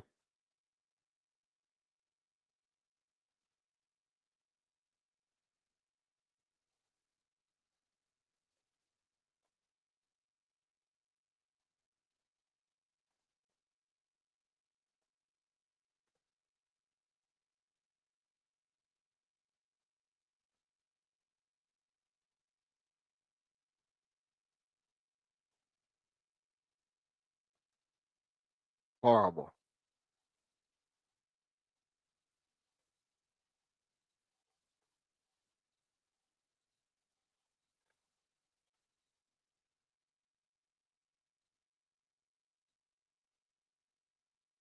Oh my goodness. Did y'all see that pass?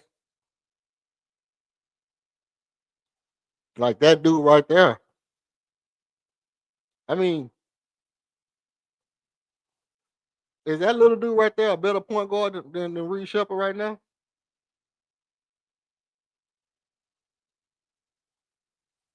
Who is that? What's the name?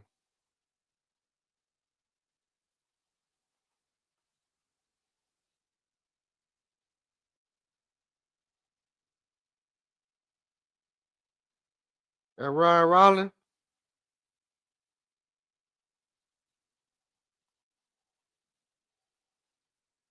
Oh, he challenging that. All day he challenging that.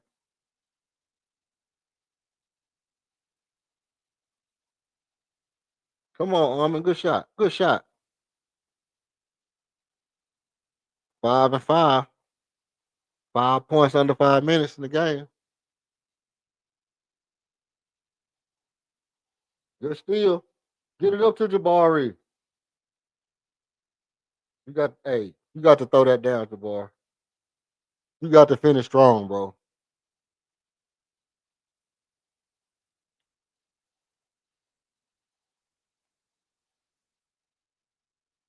Good block by Reed. Isaiah.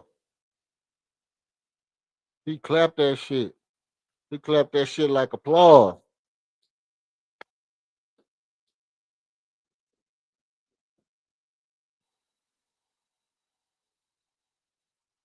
The tax collector, man. That's the tax collector.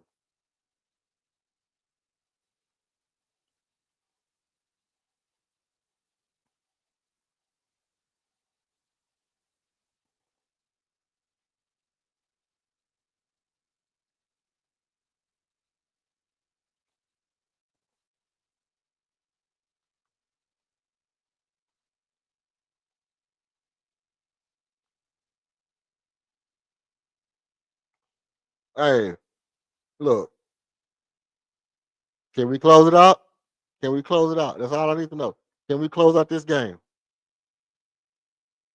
Let me see. OMG. OMG. You in the building still? Your pockets tight, OMG? Right about now, your pockets ought to be.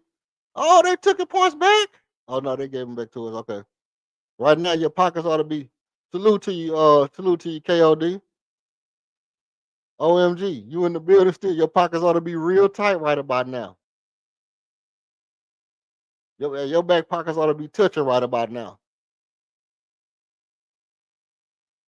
Boy, King stepped in the building. Must be on his way to work, man. King must be on his way to work.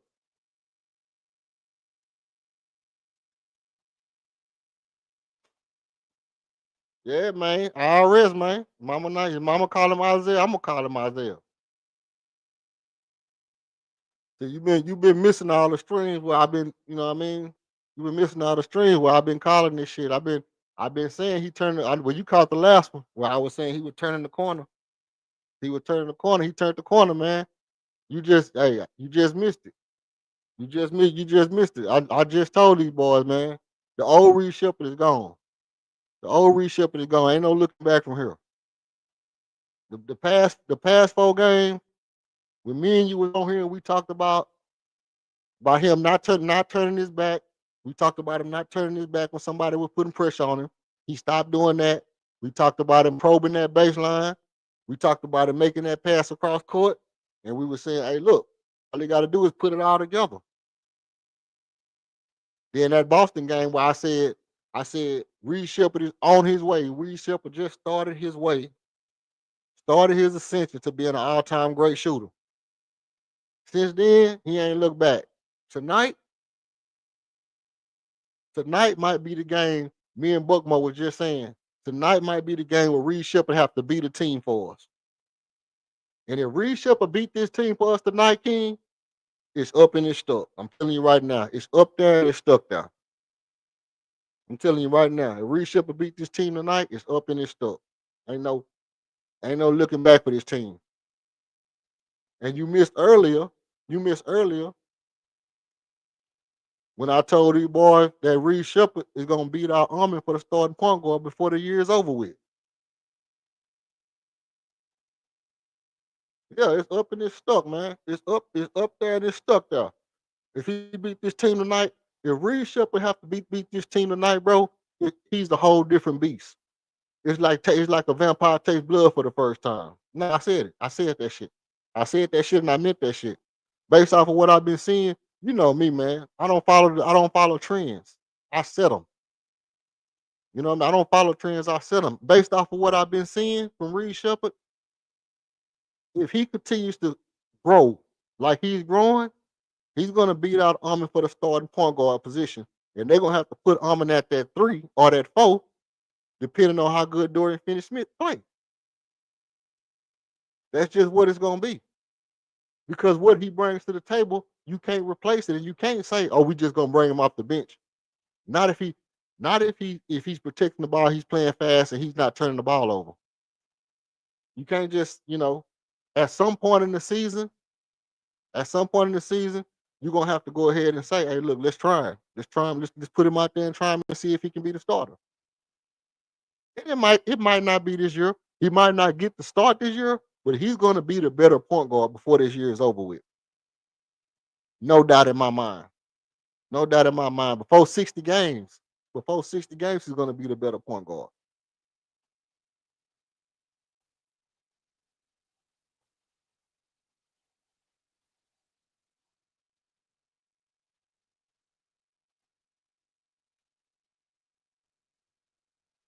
Now that don't mean he's gonna be the better basketball player. That don't mean he's gonna be the better basketball player. Just like we wouldn't say Fred is a better basketball player than Armin, but you would put Fred at point guard instead of Armin.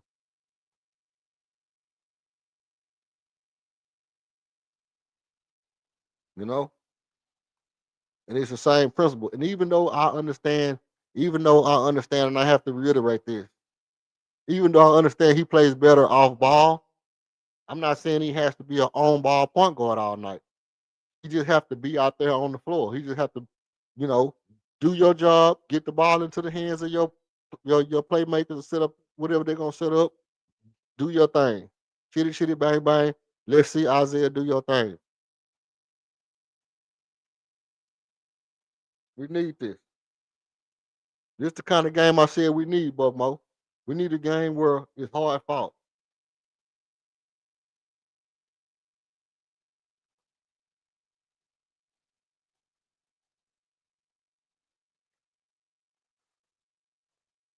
Hey, that's neither here nor there though. That's neither here nor there though, KOD. Because check this out. He probably won't take his place because of politics, but Armin is actually better in the wing. Armin is actually more valuable for us in the wing. But by the same token, when Reed gets to move around and he gets to go to the wing, he gets to pop out, he gets to be over here, over there. He's valuable as well. So it's going to be interesting to see how Ime deploys the combination of the two because you can mix it up. Obviously, Armin in the dunker spot is hella dangerous, but Reed being able to relocate in the corner, pop out to the top of the key, run the pick and roll, shoot off the screen, to have all the different varieties of things that we can deploy him from. It's gonna be interesting to see how what's it called? We're gonna see how Ime deploys them. Hey, but you know what? You say Reed might be better, but he won't take Armin's place. Over.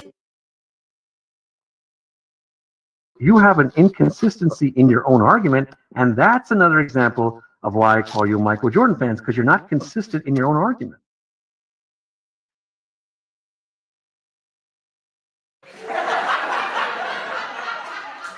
Let's go. Oh, KD and one real. That's what we needed. Hold up. That's how you supposed to shoot. From now on, that's how you shoot. He's getting fouled like that. I said that too. Every time he shoot the ball, he getting fouled like that. He's not shooting no natural form shots all season long.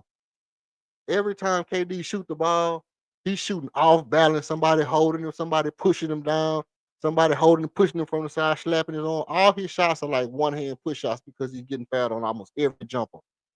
They got to tighten that up, man. They can't let these youngsters beat up our old head, dog. Come on, Rockets, way to take the lead.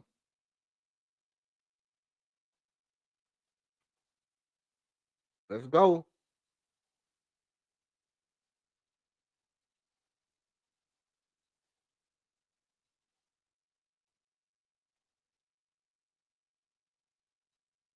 Oh man, this is the game we needed, broski. This is the game we needed. Hey, it's what we wanted though, Buckmo. From the time we got Reed Shepard, a lot of us said, "Hey, Reed and Almond would make the perfect backcourt." I said they would make the perfect backcourt, but I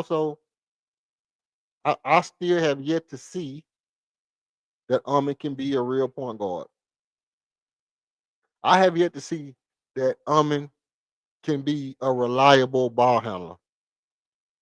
I mean, I've yet to see it from Reed either. But to be totally honest, I like Reed on ball better than I like Almond on ball. I'm just saying what I say. I'm just saying the kind of stuff I say. I like Reed on ball better than I like Almond on ball.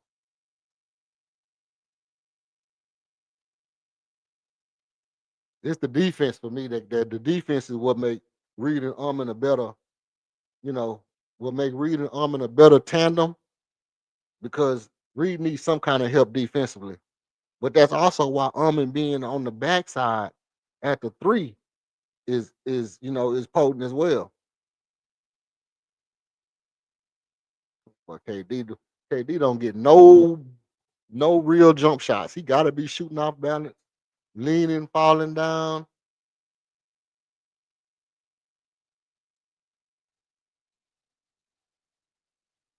Come on, come on, come on. Good foul. Nice hard nose foul. And the Rockets up by a 4-piece chicken dinner, and the Bucks take a full timeout.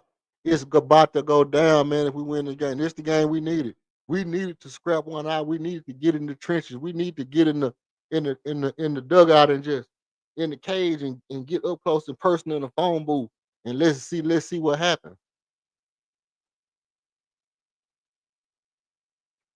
And when we need a bucket, Kevin, Dwayne, Durant, you got to be better than Jalen Green.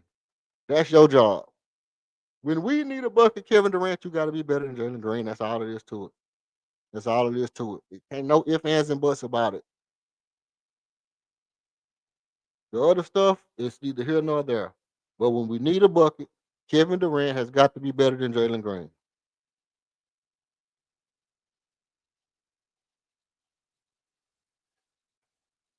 Everything else can be compensated for. We got Armin and Reed can make up a Fred Van Vliet. We got Tari and Okogie make up a Dylan Brooks. Jabari in his position, Alp in his position, Steven Adams in his position. Jay Sean Tatum in his position. Everybody where they supposed to be. The one thing we know is when we need a bucket, Kevin Durant got to be better than Jalen Green. Shoot that. Yeah, shoot that. Hey, Buckmo. Buckmo, what I told you. I told you don't count that boy out, man. I told you don't count that boy out, man. He working on it for you. He working on it for you, Buckmo. He working on it. Didn't I tell you he was going to work on it?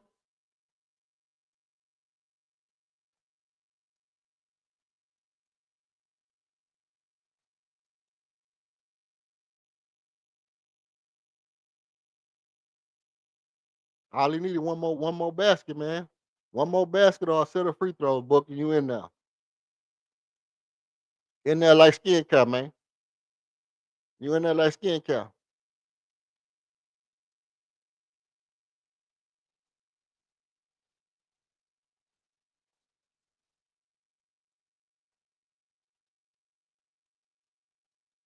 Oh man, this game here, something different. This game here, something different.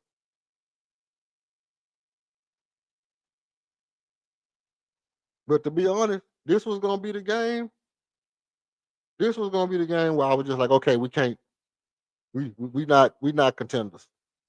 If we lost this game, I was like, okay, we're not contenders. We don't need to worry about getting no point guard. Nothing we can do can save us. Nothing we can do can save us. There's nothing can be done. I don't care who, nothing. Unless you bring it in, you know, I don't know. Unless you go get Giannis, there's nothing that we could have done that could have saved us. Nothing if we lost this game. We still might lose it. But if we lose now, I'm cool. I'm cool because we got a taste of it. We got a taste of that fight back, come from behind, see what it's like when a team is stomping on you and you have to snap.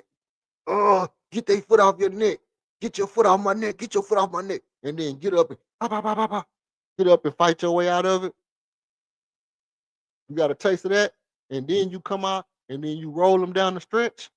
You withstand their whole entire barrage of punches, fouls, going to the line, hitting threes, Giannis dunking on you. You withstood all that, and down the stretch, you just endure. Stay steady, steady kidney punches, steady kidney punches, steady kidney punches, steady, and they uppercut, jab, uppercut, jab, uppercut, and you steady going to the body. Ooh, ooh, ooh, ooh. You get knocked down, you get back up. I go to the body. Ooh, ooh. They steady hitting you in the head. And all of a sudden you start seeing them get weaker. They getting weaker. They going down. And then you start blah. Next thing you know, you about to see. That's the kind of game I wanted to see tonight. No, I meant that though, King. I meant that. If these boys tonight, would have at halftime when I said this, if they'd have lost the way that they was playing, if they'd have played like that through the whole game, after just getting their ass handed to them in San Antonio, and then they come out and get your ass handed to them again, and you don't recover, you don't come back with the fight that it takes to win the game. Hey man, I'm telling you right now, bro. I was gonna straight up say we're not contenders. We don't have no business worrying about no point guard, no nothing. We just need to wait till next year. Bro. Go ahead and play this year out and wait till next year.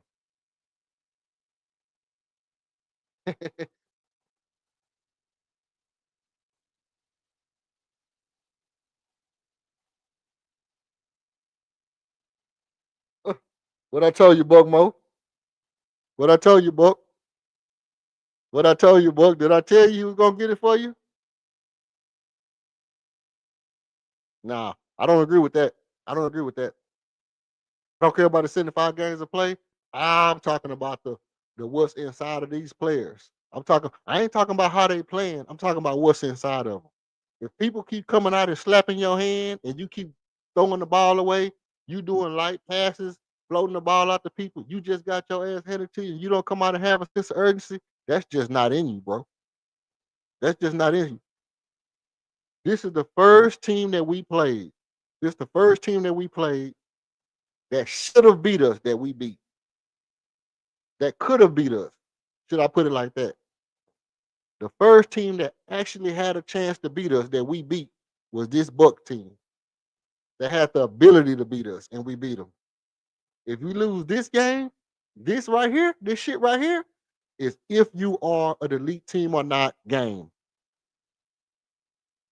A team that have the ability to beat you and you still beat them, yeah, yeah, yeah. Now, mind you, none of the other games didn't matter shit to me. They was just what they was, and I didn't make no statements about. I was remained constant all the way through. Okay, we lost that game, cool. We lost that game, cool. They was physical. Okay, blah blah blah. We need to be more physical. Okay, we won them games. Okay, that's good. People doing what they doing individually. You know, right? Hey, facts.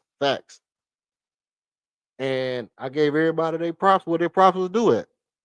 The Dallas game was like, okay, that's the testament that when people play us physical, we don't rise to the occasion. Then we played San Antonio. People said we got punked. I didn't see that. I saw we just got outshot and we was lost. Oh, we got bullied and all that. I didn't see all that. I just saw some niggas outshot us. They played more reckless. They played faster. They played with a sense of urgency. We played like we were supposed to beat them, and we didn't beat them. They had a sense of urgency. They outshot us. We didn't move our bodies and get to where we need to be. They beat us. Okay, cool. Tonight was gonna be a physical game either way it went. A team that had the ability to beat us. I looked at this game as the first true, actual measuring stick of this Houston Rockets team.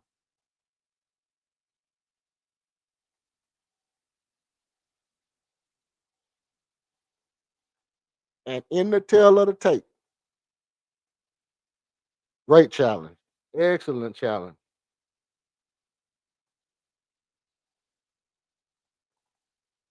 Bar hit it. Oh, it hit his shirt.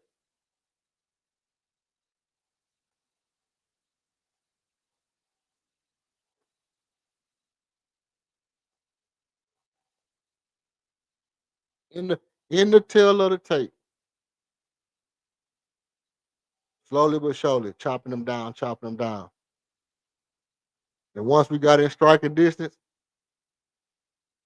the Slim Reaper came to call. The Slim Reaper came to call. He was reaping. He had his sight that he had on his black hoodie, and he came out. He was chopping at him, getting fouled, falling down, mid range, going to work on Kuzma. He did his job.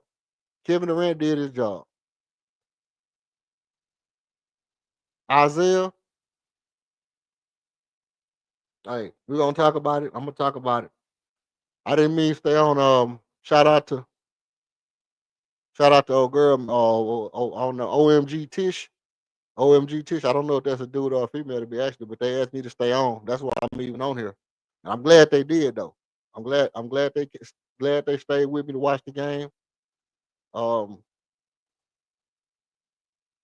yeah, glad Tish. Bucks fan. Bucks fans in the building still. They probably cut this stream off. I wouldn't be surprised if they threw their whole computer on the floor by now. Get off of that.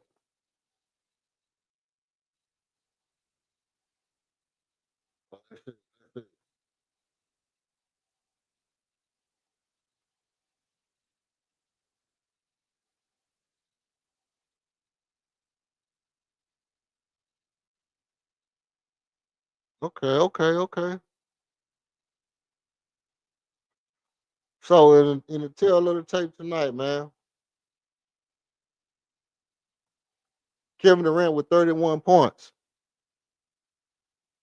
3 rebounds, 7 assists, 3 turnovers, 2 for 2 from three, 7 of 9 for free throw land. He was a +2. Mind you, Kevin Durant was a -12 in the third quarter. He was a -12 in the third quarter. And he turned it around. He just turned it around. I mean, he was scoring good, but he just turned it around completely. 100%. Jabari Smith Jr. with 16 points, 9 rebounds and assists, 2 turnovers. Thank you, Jabari, for keeping the turnovers down for this team, because if it was not for you, it would not have been a now nutter. A now nutter mean don't turn over not a now nutter. One of them out of down. 3 for 9 shooting from Jabari, 33%, 3 for 4 from free throw line, and a +25 being the highest on the team. Also, Alpha Shangoon got Buckmo his chips. Buckmo, stand up, get your bread, man. Buckmo, get your bread, man. Get your bread. Get your paper, man. I told you he was gonna come through.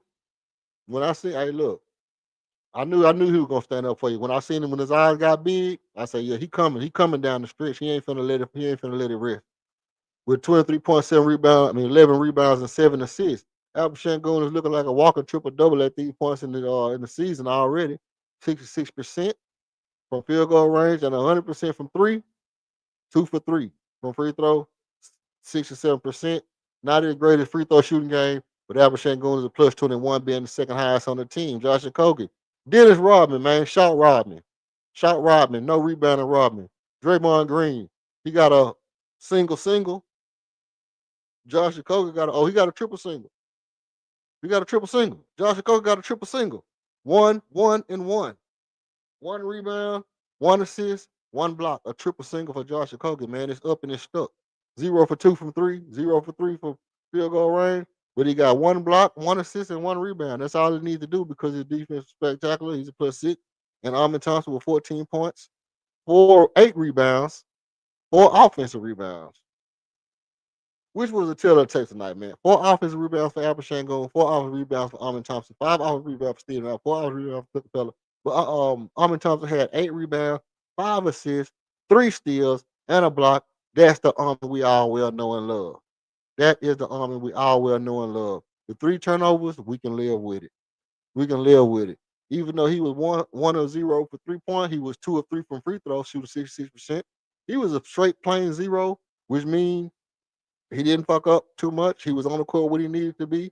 And at the end of the day, Army had a good game. Now, Tari, on the other hand, let me tell you about your boy Tari Eason. Tari Eason had an exceptional game. Tari Eason had an exceptional game. Even though he was a -12, not the big deal. The big deal is he was 0 for 5 from 3, but, hold on, but he had 8 rebounds.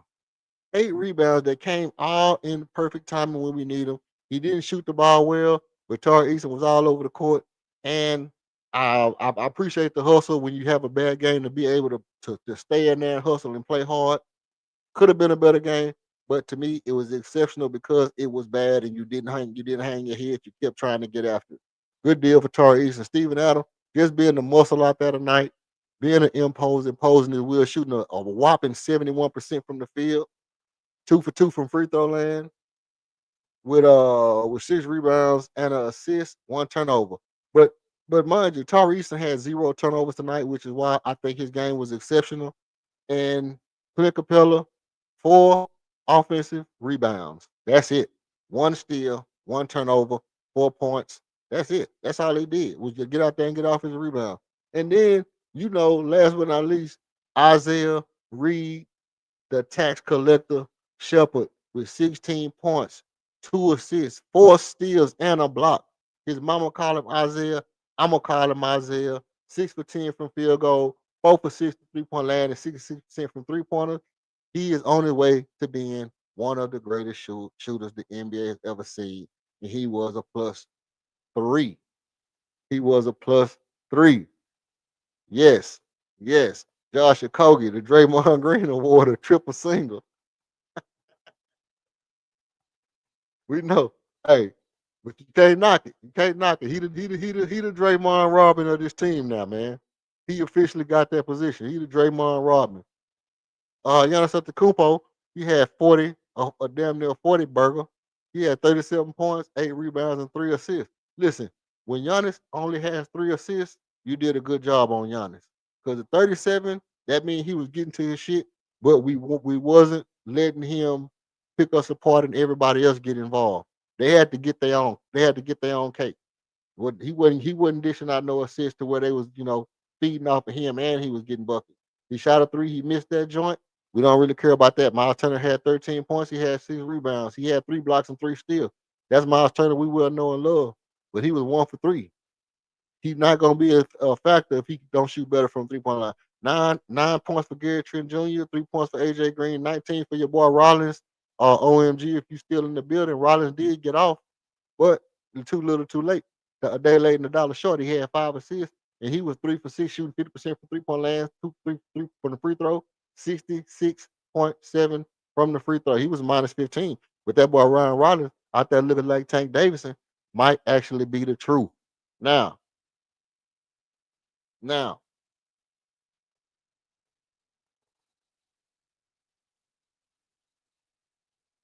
hey, for real. Salute to Archon, man. Salute to your Archon. You said that. You said that boy Ryan Rollins was the truth, man.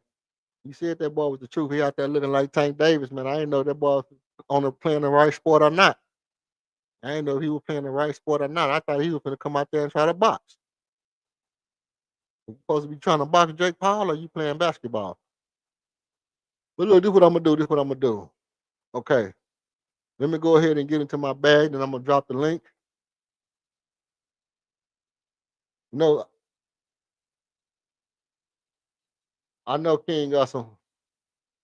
I know King got some glaze on. He already in the building. Okay, King already in the building. Hold on, my shit not. Oh, let me see. Oh, KLD, you still in the building or what?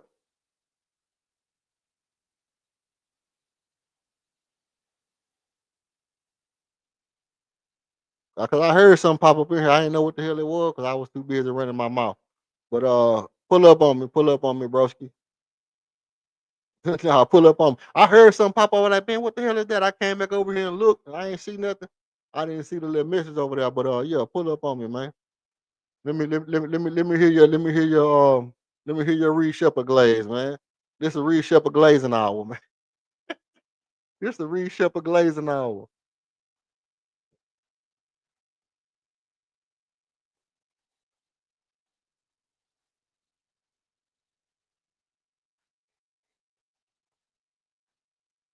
Let's see. Let's see. So I'll go ahead and start it off right. Get it started off right. Oh, now here you go. Let's go ahead and pull him up and see what my man's name got to say, man. KLD in the building, man. What up with you, boy? What's that and what it do, man? Shit. Trying to feast off this game. Over here living the high life. Yes, sir. Yeah, man. You know I was Great doing my team win, man. Great no, team win, bro. no. Uh, Not only was it a great team win, it was people showing improving, showing improving where they was at collectively and fighting through it. Like, good now, go ahead and give me your spiel. Let me fall back. but now, I know the one thing I was going to drag the team about, harp on, and I still probably need to, is the turnovers, points off of turnovers. Like that was a ugly, ugly stat. It was lopsided. Scored 30 points off of turnovers, bro. So that tells me we being careless with the ball. Then we not getting back on defense. You know what I'm talking about? Defense still got a lot of work to do, but they did buckle down the stretch. And old Shep, goddamn, like bro created 3 turnovers down the stretch in the fourth quarter, bro. You know what I'm saying? 2 pokeaways and a block. So he doing it on both ends. He did it on both ends tonight. LP came up with some big time buckets down the stretch. You know what I'm saying? KD hit some big time buckets down the stretch and ones. Armin got an and one. So that's why I say, bro, it was a big. Jabari hit a big 3 down the stretch when we needed Big shot it. bar. Ma, yeah, big shot Barry. Ma with the challenge. You know what I'm saying? In the final 17 seconds, they gave us another possession. So great, just overall team win, fam. Like, salute to them boys, bouncing back from that Spurs loss. MA called the team out and they responded. Now, I don't agree with you. You capping on tap, you know, talking about they lose this game, basically just email the rest of the season in. But just on this here game, man, I like the way that them boys buckled down in the fourth. They just gotta hold themselves accountable defensively. We gotta get better defensively, man. Can't just Fact. we can't just live on our offense and think that that's how we gonna compete. Like for what we really trying to accomplish. So Yeah, no. No, that's see, my take on it is it's just how I felt about it. It was things about the rest of the game. that I could live with. Every other game, I could live with the way it played out, including the Dallas, including the Boston, including the San Antonio. Because even with San Antonio, I felt like, that's a guard down game and they got a phenom. You worried about the phenom doing phenom shit, and he creating all this gravity because y'all don't want him to look like a superstar against you, and then everybody else get off. Okay.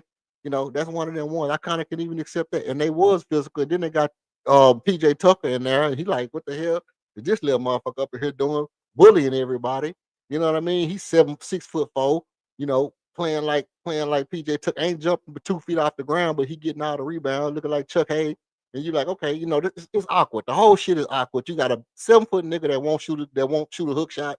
You got a 6'4" nigga in here that's crashing the boys on Steven Adams. The whole shit was weird. So I wasn't worried about the game. Like, I didn't feel like we got punked. I feel like we just got outshot. They just moved their body and got in the open spots.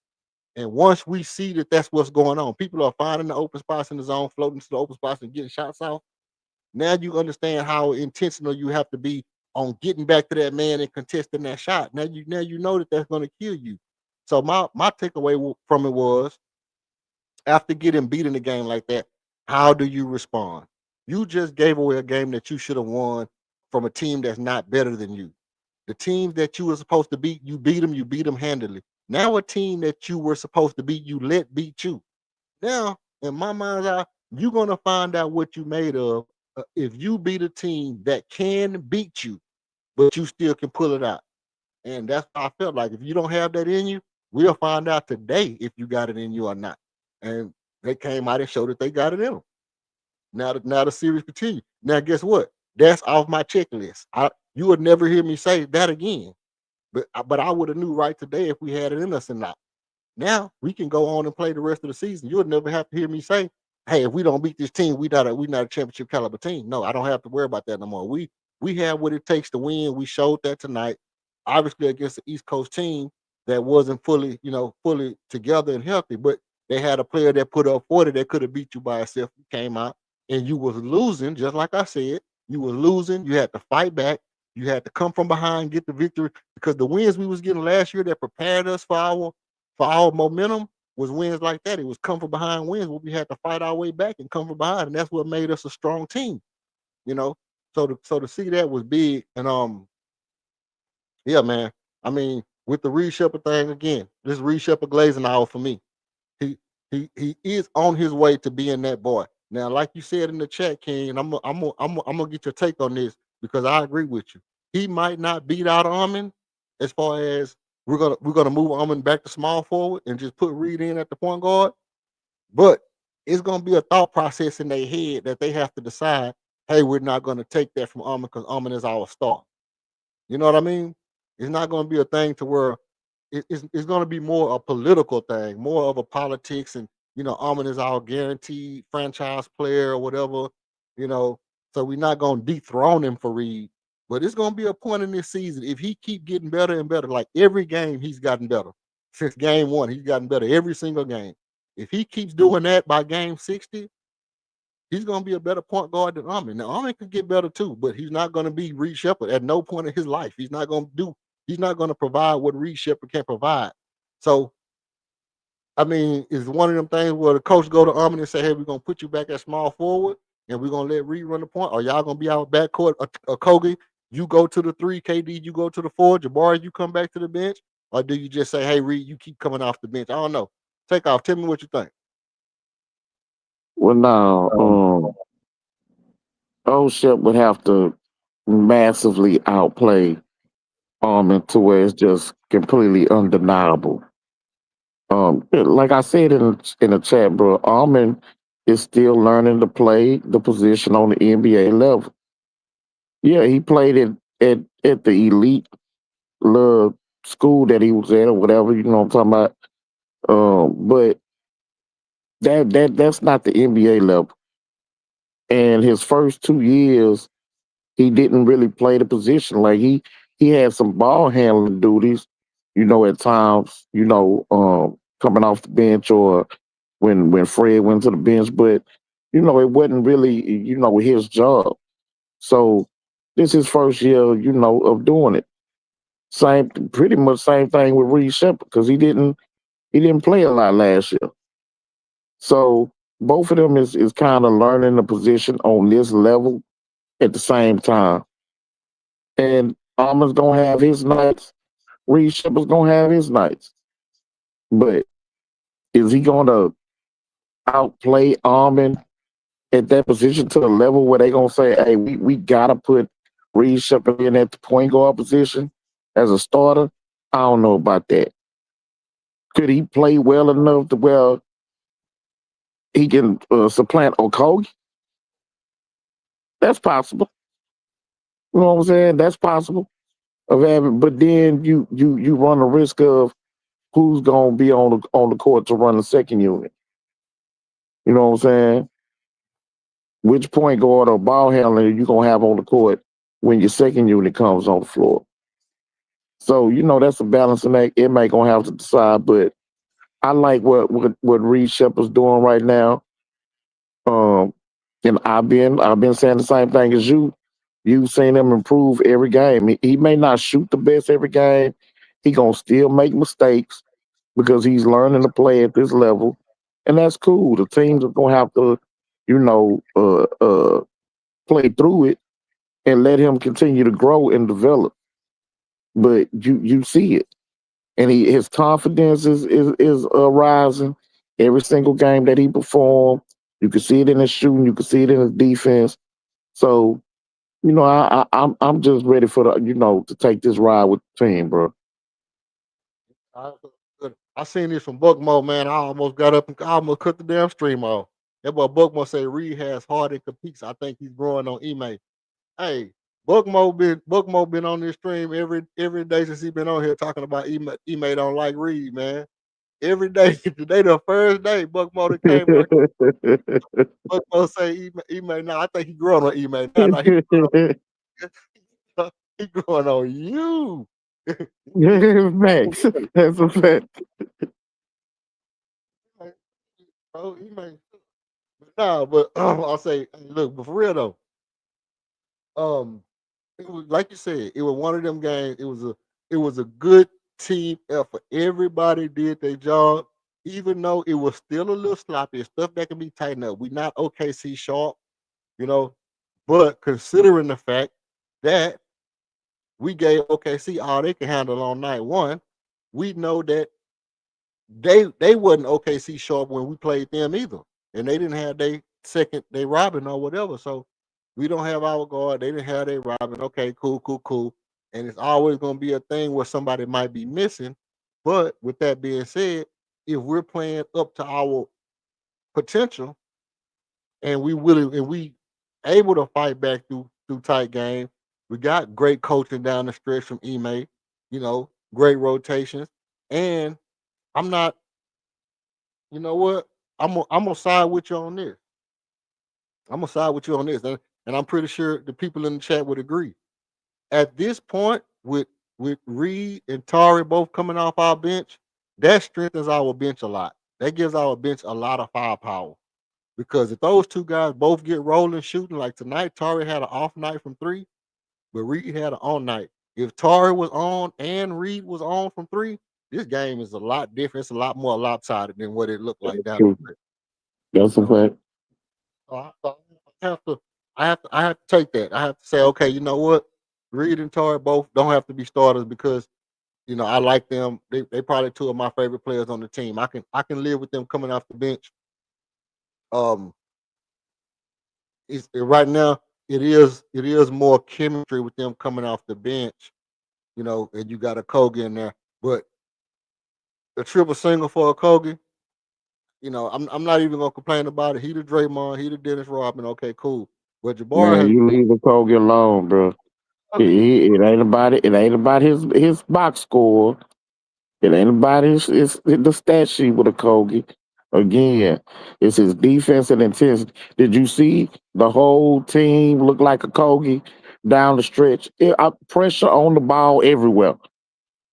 Jabari forced that turnover because of the ball pressure. That's the Kogi effect. Everybody want to talk about the KD effect on offense. That's the Kogi effect. Pressure everywhere. Everybody was pressuring the ball down the stretch of that game. Josh Okogie was on the court.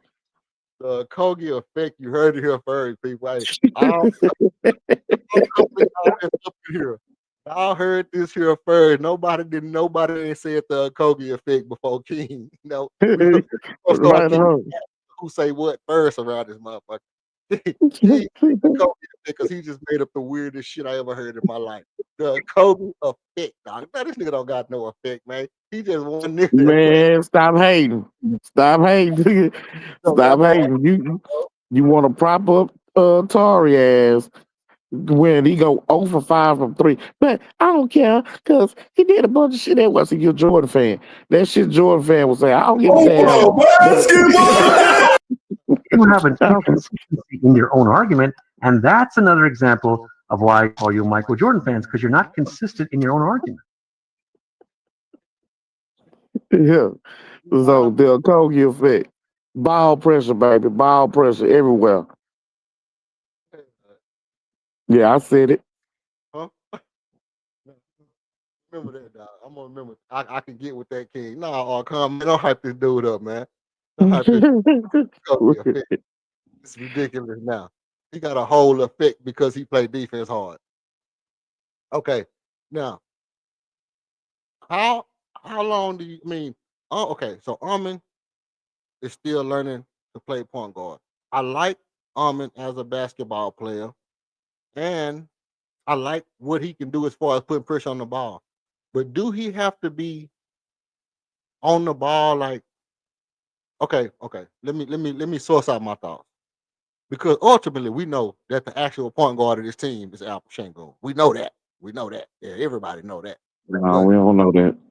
no, the actual when when we need the ball to be secure, it's LP that's on the ball. We don't know the hell it ain't.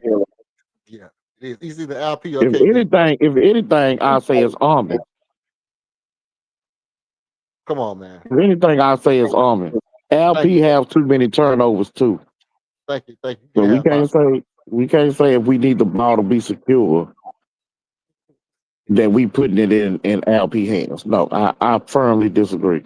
they, But go ahead. they giving the ball to LP. As soon as the play start to get sloppy, like it was tonight, when the play was sloppy and they was turn it over, they immediately start having LP go get the ball at the backcourt. They Yeah, immediately but again, I don't mean to interrupt you, but again, go ahead. LP is not being pressured all the way up the court 90% of the time. Now we saw down the stretch, Giannis was pressuring LP, and LP ended up getting the and one because Giannis kept reaching or, trying to deflect the ball from behind and all that. He was trying to force a turnover. LP took care of it that time, but 95, 99% of the time, LP is not being pressured up the court. So you able to get into your sets quicker. LP can just bring the ball up and without any type of ball pressure. And then you can get into your play. You can start to play with the ball in LP's hands. But that don't make him the better point guard or more secure with the basketball. If he was facing ball pressure every time up the court, then I'm sure that he'll end up getting turnovers. Well, It's easier for him to bring the ball up the court. KD, for some reason, this nigga act like he got very small hands. He can't never control the goddamn ball. So go ahead. OMG, Tish or whatever from they was a Bucks fan. That was OMG Tish was the one came in and asked me to lead a stream up today. They was on here talking about KD got butterfingers, all kind of shit. You know what I mean? I'm like, you can't. Houston should That's be a fact, though. like it ain't. You know what I mean? But a lot of it, for one, somebody hit your hand, you let go of the ball. That's just soft. That's just being soft. Let's call it what it is. That's just being soft. Somebody hit your hand, you can't turn the ball over every time somebody hit your hand. Somebody hit your hand, they supposed to catch your elbow. Bop. That's basketball. The other thing is you passing the ball to somebody and the ball is floating in the air, and then somebody come. But by the time your hand get up to float the ball, a nigga just come out of clear blue sky, snatch that bitch and take off running. You moving too slow, bro. You need to zip that ball, like I said, If the only way to get the ball to the next man is to plant your feet and do a chest pass like you in high school, then do that. But all them turnovers with the Yeah, lackadaisical too passes, many lazy passes. lazy passes, bro. Like you passing the ball 10 foot and you can't get the ball there, the ball floating for a long ass time for you to pass the ball right there. The man is only 10 foot away from you. Bro, get the ball over there. The ball shouldn't take that long to get the right from right here. So that shit was pissing me off. That's what made me because I left the stream on for OMG, and I went to go eat and whatever I had to do, and then at halftime I was like, oh, this shit is ridiculous. Let me go ahead and say some shit what I gotta say, and then that's what kind of started me to go ahead and taking off on the Rockets and saying what I had to say. But that was my whole spiel was like, I don't like how they passing the ball. It ain't even about the slapping the hands turnovers. That's one thing. That's one thing. Slap the hand, somebody slap your hands, knock the ball out your hand. That's one thing. But just a basic fundamental high school pass the ball from here to there, chest pass would work fine. If you can't one hand pass that shit right there, then two arm. I know the ball is 28 point whatever ounces or whatever. I know that might be heavy for you. But if you can't get the ball right there, hands on this ball and throw this motherfucker. You know what I mean? Yeah, yeah, yeah. I've been talking about that, bro, and it's not honestly, it's not just KD. Um, we make a bunch of lazy, lackadaisical passes. KD just seems to be the most egregious, bro. Like it seems like every game he's making some lazy pass or the ball's being taken from him. I'm sorry, you can't be this great of a player, but you can't handle no type of ball pressure without turning the ball over. Like I'm sorry, bro. That's just how I feel. KD can't face no real type of ball pressure without him turning the ball over. It's ridiculous. It don't make no sense. And not only do it not make no sense, but it's so obvious what's going on because first of all, your arm's so damn long. Now, tell me if I'm wrong. When they were doing the little give and go play, Alpha Shank gonna get a ball to KD, fake like he gonna set the pin, so like he gonna set the pick, dive toward the basket. KD skipping that ball when he can snap his arm and spin it, he's skipping that ball and threading the needle, right? But when he have to lift his whole long ass arm up just to throw the ball to somebody, it takes forever because your arm's so fucking long. It's taking people can see all that shit. This is what I be saying. Like people talk about having a point guard and all this and that. Okay, let me reduce it down to the brass tacks information that can really help people understand what people be talking. So y'all can understand that even though I don't agree with it all the time, so y'all can understand exactly basically what it is. A little nigga dribble the ball, it go boop back to your hand, boop back to your hand. A big nigga dribble the ball, boop back to your hand, boop back to your hand because you're so far away from the ground. The same thing with a pass. If a little nigga dribble the ball and he come back to his hand, it's probably about a foot and a half off the ground and he can zip it with a quick snap because his arms are short. But if a tall ass nigga try to zip a pass, he got to get the ball way up to his hand, cock his long ass arm back, a radius of about 2 feet radius, and then try to slang it. By the time you do all that shit, man, people see that shit. Your long ass arm cannot do that shit without everybody seeing it. So that's why a point guard is valuable, and that's why people used to have smaller point guards because it takes less time for the ball to get from there to your hand. It makes the ball more secure. That's why small point guards were valuable. Were valuable.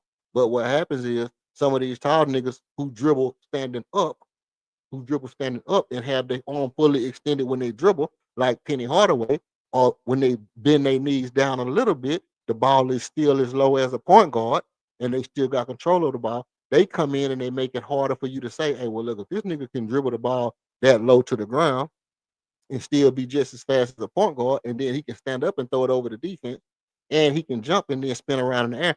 So all this shit that people can do when they get taller or they just, whatever, it makes it different than just being a regular small point guard. I said all that to say this. Some of the shit that tall people can do, you can do it. Like KD can pass, but your ass so long that some of the passes you can make is good passes. Some of those ones you just don't need to do it like that. You need to fundamentally pass the fucking ball if your name is Kevin Durant. Unless it's the bounce pass. But see, the bounce pass, that skip bounce pass between the defense, it allows you to snap the ball. But if you have to catch the ball going to your 3-point stand, pump fake, and chest pass the ball to somebody, that's going to be better than you trying to float it.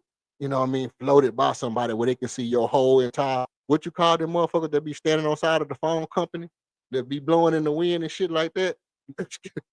That's KD. Them motherfuckers that be blowing by the phone company be in the air. Right. That's how KD on be looking when he be trying to pass the ball. So no, that's not gonna work, bro. That's not gonna work.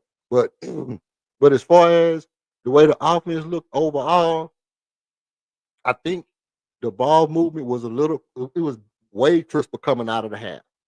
Coming out of the half. I don't know what Ime did, if he put firecrackers in everybody's back pocket or what, but they were snapping the ball around the perimeter coming out of the half, and it led to a lot of open shots. Yeah, I mean, all it takes is for you to look for your teammate, bro. Like you gotta just read what the defense is doing on any given possession and be willing to pass up a good shot for a great shot. You know what I'm saying? A good shot for a better shot. And if everybody has that mentality, then they good. What's the overall stats as far as assists versus turnovers? Let's see. Let me pull them up for you. Team stats right here. Okay. Uh, assist turnovers. We had 24 assists. We had 18 turnovers. They had Yeah. 25 assists. They had 13 turnovers. See, we really need that assist number 30, to huh? be up by 4 to 6. We need 28 to 30 assists Right. every single night. And the turnovers need to get down to like 12. So that, you know what else? I'll tell you something else too. Our fast break points way lower from last year. Way down from last year. Like 12 fast break points, not nearly enough. Not nearly enough. Armin and Tara was doing that shit by themselves last year. You know what I mean? Like Armin and Tara was getting No, 12. you had Jalen. Yeah, Yeah, Jalen. Jalen. Yeah, you had Dylan. Like Yep. they'll get out on the fast break more. So yeah, we become a slower team. And remember, most of the year last year, Steven Adams wasn't playing, like he is now. True. So I mean, we so far this season we look to be a slower team, but I mean, last year the turnovers, in my opinion, was down because we did play at a slower pace. Yeah. We playing, I think, maybe at a faster pace, even if we're not converting. Or maybe we slowed down a little bit even from last year. I don't know. It's too early for me to give a definitive. Well, Um, we playing exceptionally slower than what we were last year. Like marginally, I mean, like way slower than what we were last year. Um, like I said, our fast break points 12 tonight. It was, I don't think time last year that we was that low in fast break points. That's super low for us. But we had 30 points off turnovers. No, we gave up 30 points off turnovers, and they gave up only 19 points off yeah, turnovers. that's ugly. The 30 is ugly. Now, I ain't gonna lie. In the fourth quarter, we kind of added some points Right. because at one point it was like 30-12. Like it was disgusting, bro. They put the stat up. I'm Mhm. like, oh my god, it was disgusting. But we chipped into it a little bit where it don't look as bad, but still 30 points off of turnovers. That's just nasty, man. That means, like I said, lackadaisical with the ball, and then we're not getting back on defense when we do turn the ball over. Fact. Fact. And then the tail of the tape was we just demolished them on the glass, which is super that we did, because if it wasn't for that, we get blowed out this game. Like we lose by 20 if we don't out rebound them by 30. I mean, boy, we out rebound them by 20. They had, and here's the key stat. They had 7 offensive rebounds. We had 20 offensive rebounds. They had 7 defensive rebounds. We had 30 defensive. So 50 rebounds to 27 rebounds is why we won the game. I mean, that's basically God it. damn. Right, right. 20 offensive rebounds to put you in the game. What we shot? Well, we shot 53.3%. They shot 55.7. We shot 48 of 90. They shot 44 for 79. So they shot the ball way better than we did. Obviously, they got somebody who dunked the ball. 1 out of every 4 plays, Giannis is dunking the ball. You know what I mean? And like literally 1 out of every 4 or 5 plays, Giannis is gonna get a dunk. Yeah, we So couldn't do nothing with Giannis.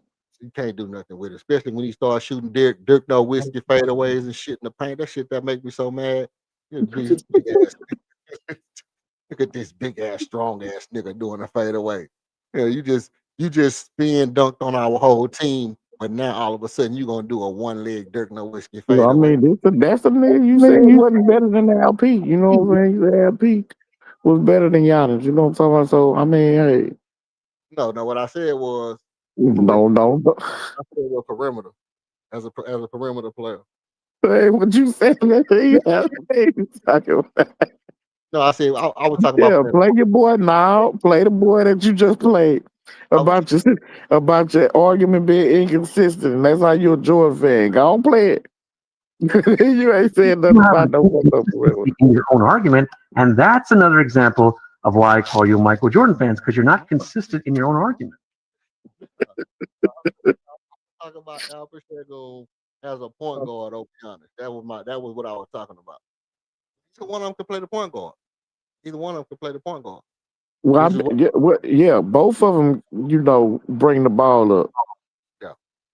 Now, we ain't finna. I'm not finna turn this into no LP versus Giannis debate. You know what I'm saying? But yeah, we couldn't do nothing with that boy. Yeah, he crazy. That dude crazy, man. That dude crazy. All the we don't need Giannis shit that people be talking about. Let me tell you something about that, bro. And then, let me tell you something about Houston Rockets fans. And I know you're a Jordan fan, so you might not get this. But then again, you know, Houston Rockets fans say this kind of stuff because they Jordan fans. This is how you know somebody a Jordan fan. When anybody who's good, you don't want them on your team. You a damn Jordan fan, bro. You a damn Yeah, Jordan. I Huh? don't know about that. I mean, because me, I'm a little bit different from the superstar whores.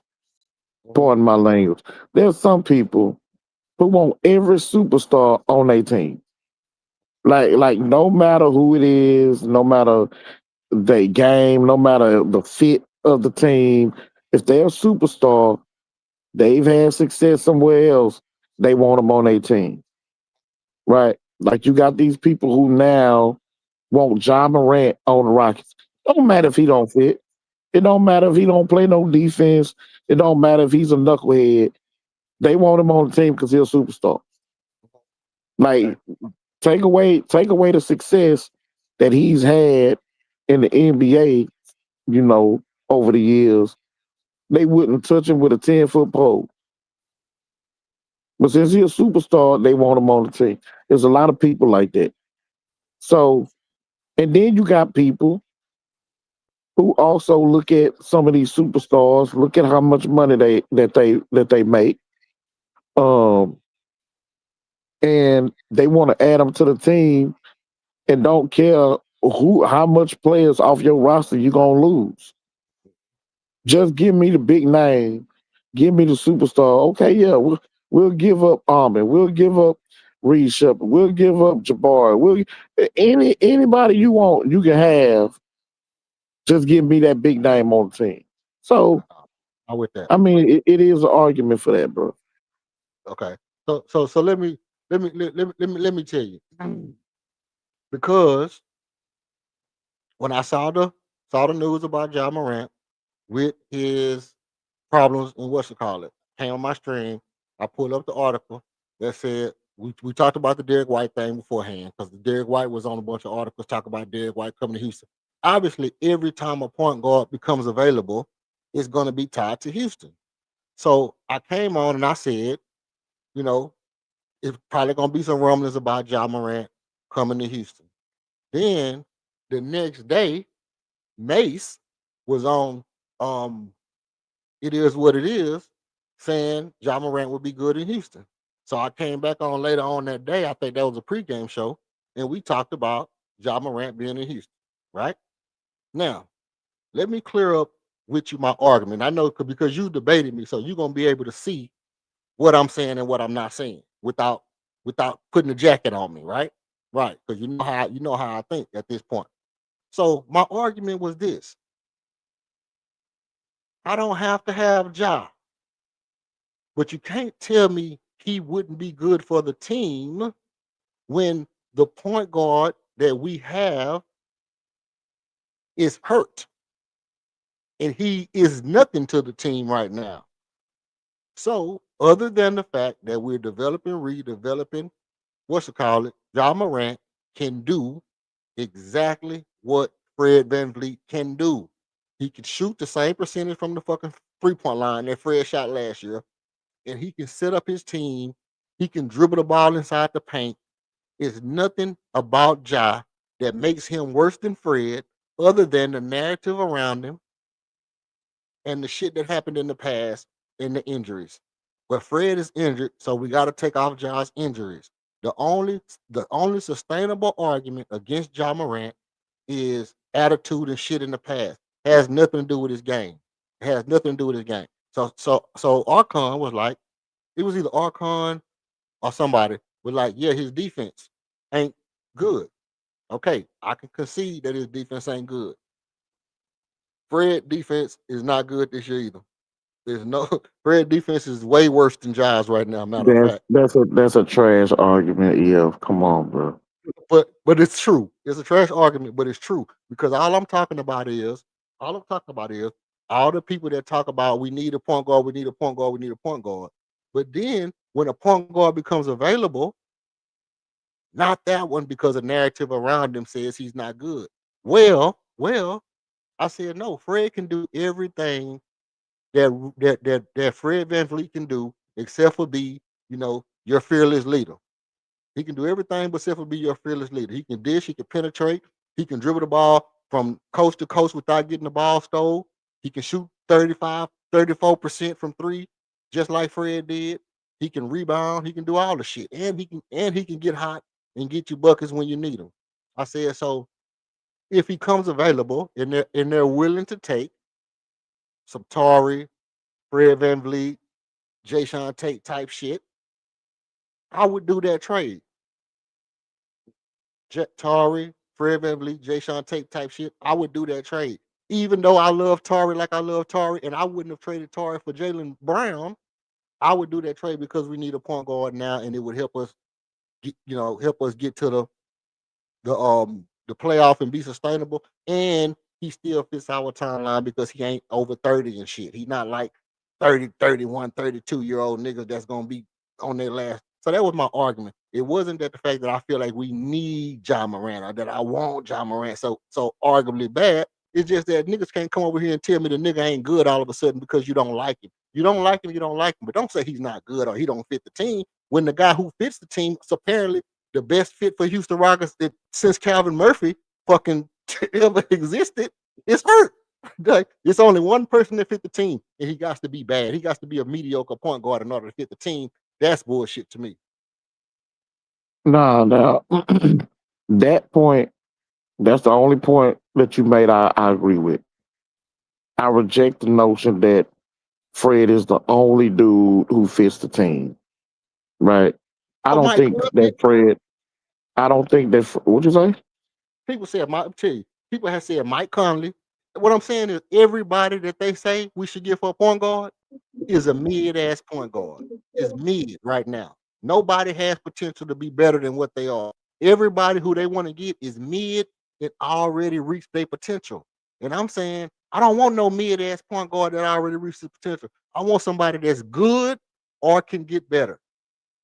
That's Well, all I nah, I've heard people mention a Derek White or a Drew Holiday, yeah, as point guards that they would want.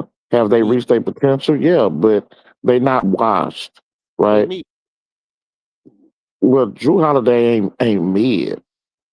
I don't mid, think Derek White is mid.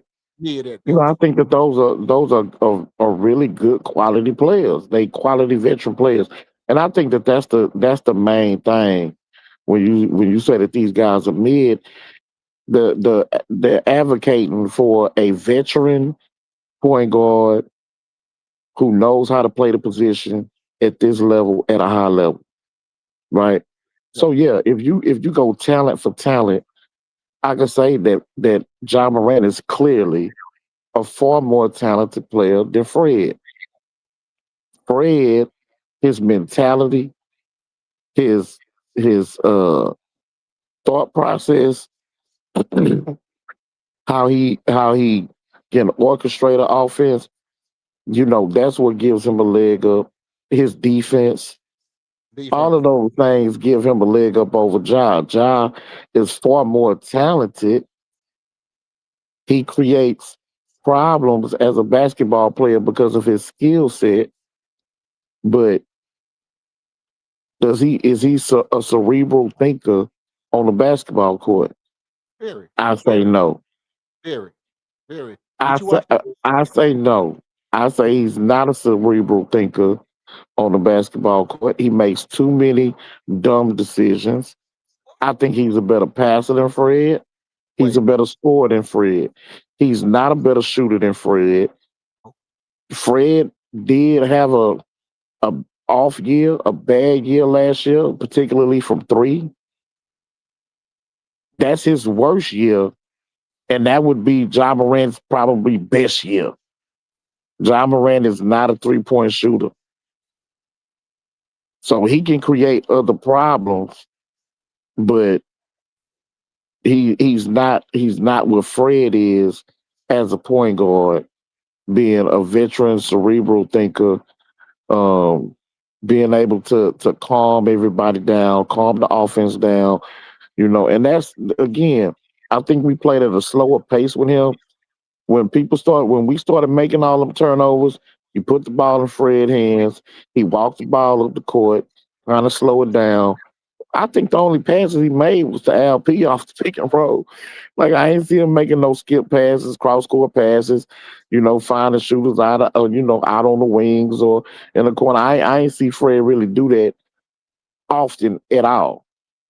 And so I've said I've seen Reed Shepard make that pass far more than I ever seen Fred do it. But again, there's just certain things that you can depend on when Fred's on the court. Now you add in the off the court issues. Then you add in the attitude. You know, the issue with him now is because he don't like something that the coach is doing, and he don't have the maturity to be able to take the coaching, keep his mouth closed, and just try to get better. You know what I'm saying? Try to learn what the coach is wanting you to do, how he's wanting you to orchestrate the offense, and buying into that. So that's why I talked to my cousin a couple of days ago about John Morant. I say, bro, MA and John Morant is gonna be full blown fist fighting in that locker room because he don't want to take the coaching. He ain't gonna buy in on the defensive end. He's not going, be able to have MA yell at him or whatever, and him be able to keep his mouth shut, put his head down, understand, okay, this dude is trying to help me get better. I'm just going to listen and take to the coaching.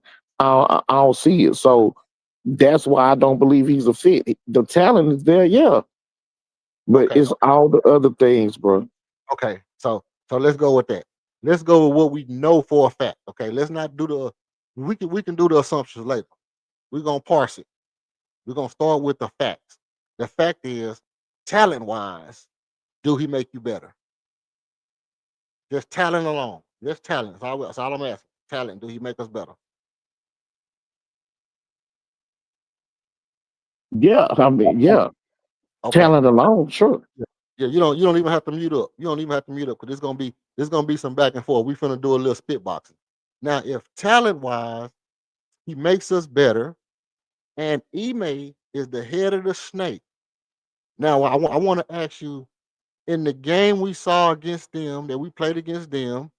Did you see what Ja was doing? Did you see Ja doing anything that looked weird to you or that looked like it stood out to you? Did you notice anything about the way he was playing? Yeah, uh, his defense, I noticed, and I noticed him being lackadaisical. There was two particular plays in that game where he's standing out on the perimeter. There's a loose ball.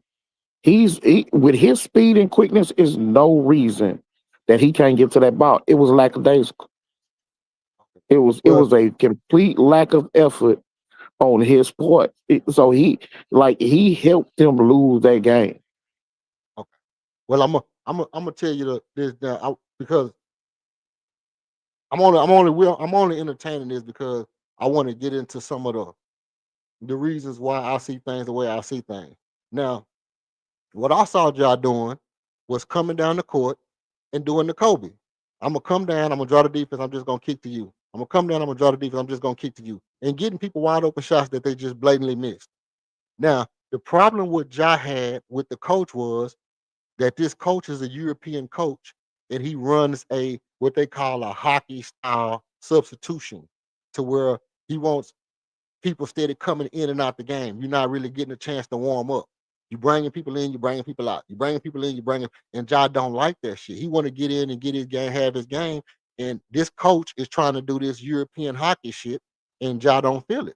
So what he did was not say nothing. Basically, what he said was, "I'm not gonna say nothing about what I feel. Ask the coach. Ask the coach about it. Ask the coach. Why we lost? I don't know. Ask the coach. The coach know why we lost." And that's people got mad at him for doing that when he could have said, "No, this coach is some bullshit on this coach on some bullshit with some bringing people out the game. I'm fucking John Morant. Why is he pulling me out the game for some shit that he did over in Europe? We don't do that shit in America. This ain't Europe. You take that shit back to FIBA." He could have said something like that, and that would have been some shit where people can say, "Oh, he got an attitude or he don't want to take the coaching." But in real life, when you got a player who's played basketball in America, any American born player would have a problem with somebody taking you in and out the game. You jacking the box because you want to come over here and try to pioneer some shit in America that your ass couldn't even, you know what I mean? Like, yeah, you want to come over here and pioneer some new shit and use me as a lab rat. Yeah, I'm John Moran. I'm gonna be mad. Yeah, I'm gonna be mad, and I'm gonna have a problem with it if I feel like I can compete down the stretch and you pull me out the game and I'm the superstar of the team. I'm the superstar of this team and of this franchise. This is the house that job built. I'm the best player that ever been in Memphis, ever. I'm the best player that has ever been in Memphis. And you pulling me out the game because you want to do some hockey substitution shit. Yeah, I'm mad. And I had a right to be. Okay. Well, first of all, one thing that he said, oh well, apparently they don't want me here. No, they Like, don't bro, want you being a damn child. And so listen, it's not he, like he's not getting his minutes. he said they Okay. don't want me in the game. He said, "Well, why were you in the game?" Apparently, they didn't want me in the game. That was a Okay. fact. That was a fact. No, it's not a fact, bro. Like at the end of the day, there's a rhyme or reason to what the coach is doing. Like he has a track record. The front office and the GM felt like he was the best man for the job. So it's your job as a player, as the face of the franchise, to lead by example, right? My understanding is his issue is that he's not on the court with his homeboy, Jaron Jackson. They not on the court a whole lot together, and so he got an issue with it. You are an injury prone player. If he's trying to put in a system that takes more pressure off of you, gets you more help from your teammates, and everybody is fresher, you needs to be able to buy into that. While you on the court, make your impact every time that you're on the floor. Make your teammates better and make your presence felt while you're on the court. You're gonna be on the court at the important moments of the game. So make your impact then. But this whining and crying because you ain't playing 13 minutes straight and then getting a 7 minute rest and then play, like, come on, bro. You crying about rotations instead of worrying about executing a system and being a team player and playing defense. Like, come on, bro. It's immaturity. And that's what I'm saying. I don't think that him and MA would uh be able to get on the same page because MA is gonna ask a lot of him and he's gonna have to be able to keep his mouth shut and do it. Right. And so that's where, and that's why I say, you know, it's good to have this conversation because I agree with that too. But that's where I kind of get off the bus with everybody else because I say, hey, Ime, that's kind of your job. Your job is kind of at this point, if I as the owner or I as the GM say, you know what, I can get Ja fucking Morant on pennies to $1. Ime, can you deal with that? And Ime has to say, hey man, I can try, but if not, we'll just trade him. If not, we'll just trade him. But I can get it. I can get him for penny on the dollar. Are you willing to put up with that, Ime? Will it work in your offense? Ime gonna say, "Oh yeah, it'll work in my offense." Can you deal with the defensive lapse? He gonna say, "Well, we got Reed Shepard. What the hell? Else, what's gonna be worse than Reed Shepard?" And Man, then, stop it. Reed Shepard is better than John Morant defensively. and then Stop playing with old but Shep. everybody can do something because we've seen Ja do chase down blocks that Reed Shepard could never do. We've seen Ja chase people down and do the LeBron chase down block. So No, speak for yourself. I ain't never seen that. I have. Well, I've seen Ja grab somebody's shit and put it on the backboard with both hands. So my thing is that he may say, hey, well look, yeah. I mean, we got Reed Shepard, so obviously I can compensate for bad defenders. And then he said, "Well, yeah, what about the attitude? Can you deal with the attitude, man? I'll punch that nigga in his mouth if he gets talking to me like that." Okay, well, look, I'm gonna get him on pennies of a dollar. Is it cool with you? Okay, it's cool with me. I don't now unless it's something where Ime says, "Hey, look, I don't like this kid. This kid gets on my effing nerves. I don't like his daddy. I don't want to put up with his daddy." And there, people say that. If people say I don't want T Moran in Houston, hey, look, you got me beat. You got me pinned because I don't. T Moran is a bigger problem than Ja to me. But with all that being said, it's nothing. If the conversation goes like that, it's the buck stops at, is he good enough to do the job that we need done? Is he good enough to do the job that we need done? Now, you and I know if you good at your job, I'm good at my job. I don't know about your attitude, but my attitude on my job was shit sometimes. I go in my job, I might not say nothing to nobody, but I bust my ass. I'm one of the coldest niggas in here. And then I might not say shit. I might leave. I might go on a smoke break every time we not busy. I might go outside on a smoke break, whatever. But guess what? I might not even call in to work. It would be days I didn't even call and I just stay home. They wouldn't even blink when I come back to work. You know why? Because I'm cold as shit when I'm there. So at the end of the day, that other shit don't matter. I'm gonna bust my ass when I'm on the job, and anything you don't like about it, hey, tell me about it, and we'll deal with it face to face. And I'll say, well, hey, look, blah blah blah blah. You tell me blah blah blah, and we spit our way. We spit our differences, and then we go our way and go back out here and bust ass. Now, if it's skill level, he had it. Fred VanVleet don't got it. Now, if we talk about leadership, I'm gonna say Ime got it, and Kevin Durant's been a good leader. Now, with that being said, it's not that I'm saying I want Ja. Ja's the guy that I want because at the end of the day, he's not my first pick for point guard either. He wouldn't be my first pick for point guard out of everybody. And to be honest, I'm content with staying pat. I'm content with staying pat. I'm content with staying pat. I'm content with Armin Thompson running the point guard. I'm content with Alfred Şengün bringing the ball up. I'm content with the double big lineup. I'm content with Reed Shepard coming off the pin downs and off the screens and running off ball. I think Reed Shepard is going to be a better point guard than Armin Thompson within 60 days. I've said all that, but at the same time, I say if Ja Morant is available, don't sit here and tell, oh no, man, he don't fit the team. Man, the fucking shit is you talking about? He don't fit the team. You don't even know. He ain't even been here to see if he fit the team. Well, bro, they not when they say that, it's not a skill set argument. It's a mentality argument. That's that's what the debate or people who feel that way because I don't want John Morant here neither. I don't think he fits what this team is trying to do. We are Y'all a doing too much either. we are listen, the team is a reflection of the coach, right? Yeah, true. MA is a defensive minded, hard nosed, thug it out, slug it out type of coach. Slug it out. That's the That's type John of Morant. thing. Slug, No, slug, I don't mean slug, thug it John out outside. See Morant. again, Slug to John you Morant. twist Go it, you ahead. twist them, you twist. No, I mean he wants to thug it out between the lines, not in your driveway with a teenager where you trying to punk a teenager. I ain't talking about on Instagram where you showing guns and doing all that. Like I'm talking about thug it out basketball. 94, Wow. 94.50. Get in there and do your thing. I got you.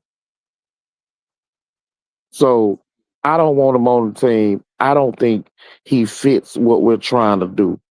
We got young guys we're trying to develop while still trying to win as many games as possible and compete for a championship.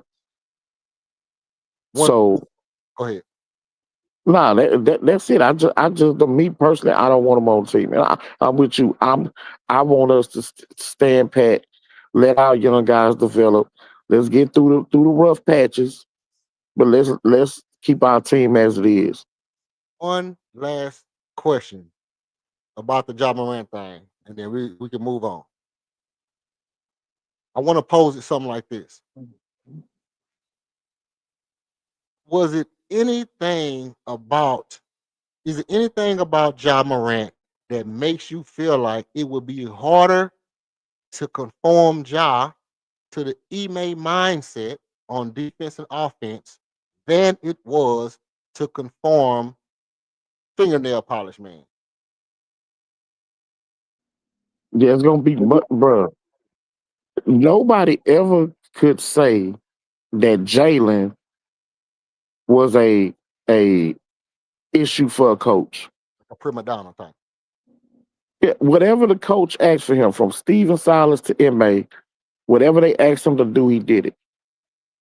Like he was never no problem for no coach or an organization. You can talk about his inconsistencies as a basketball player. What you couldn't say is that he was a problem in the locker room, a cancer, a coach killer. Like you could not say that about Jalen. When you talk about Ja, he's had a level of success in the NBA as a basketball player to where he would try to buck the system Okay. and feel like the organization was going to pick him over the coach because he the one brought the tickets in. He sold the jerseys, right? He was on ESPN. His skill set is of a level where 90% of the time the coach is gonna go before he go. So yeah, I could see a situation where it'll be far tougher to get him to conform and buy in to everything that MA would ask of him than for Jalen Green. Like, come on, bro. Okay. All right. Now, with that being said, we can move on from that. But um I hold the right to reopen this conversation, especially if we ever get him. Cool? Cool. That is still a possibility. Um as far as the Kevin Durant goes so far, we saw both sides of Kevin Durant tonight. We saw the Kevin Durant that makes you almost question his superpower, and then you saw Kevin Durant, Dragon Ball Z, flame on, powered up, Super Saiyan up at full throttle down the stretch of a game, hitting everything, falling down, and the fact that he get fouls on every shot, he get fouled on almost every shot. None of these shots are real, like two hands on the ball, shooting the ball like he's supposed. He's getting fouled every time on all his shots. All his shots are like getting pushed off balance or something crazy where he's like throwing up the ball with one hand, shot put style or something like that. But we saw him go from like insurmountable turnovers in one half to take over the game and just don't miss in the second half. Do you think this is the Kevin Durant we're gonna see all season, or do you think at some point it's just gonna click and he gonna turn back into superpower KD? My hope is that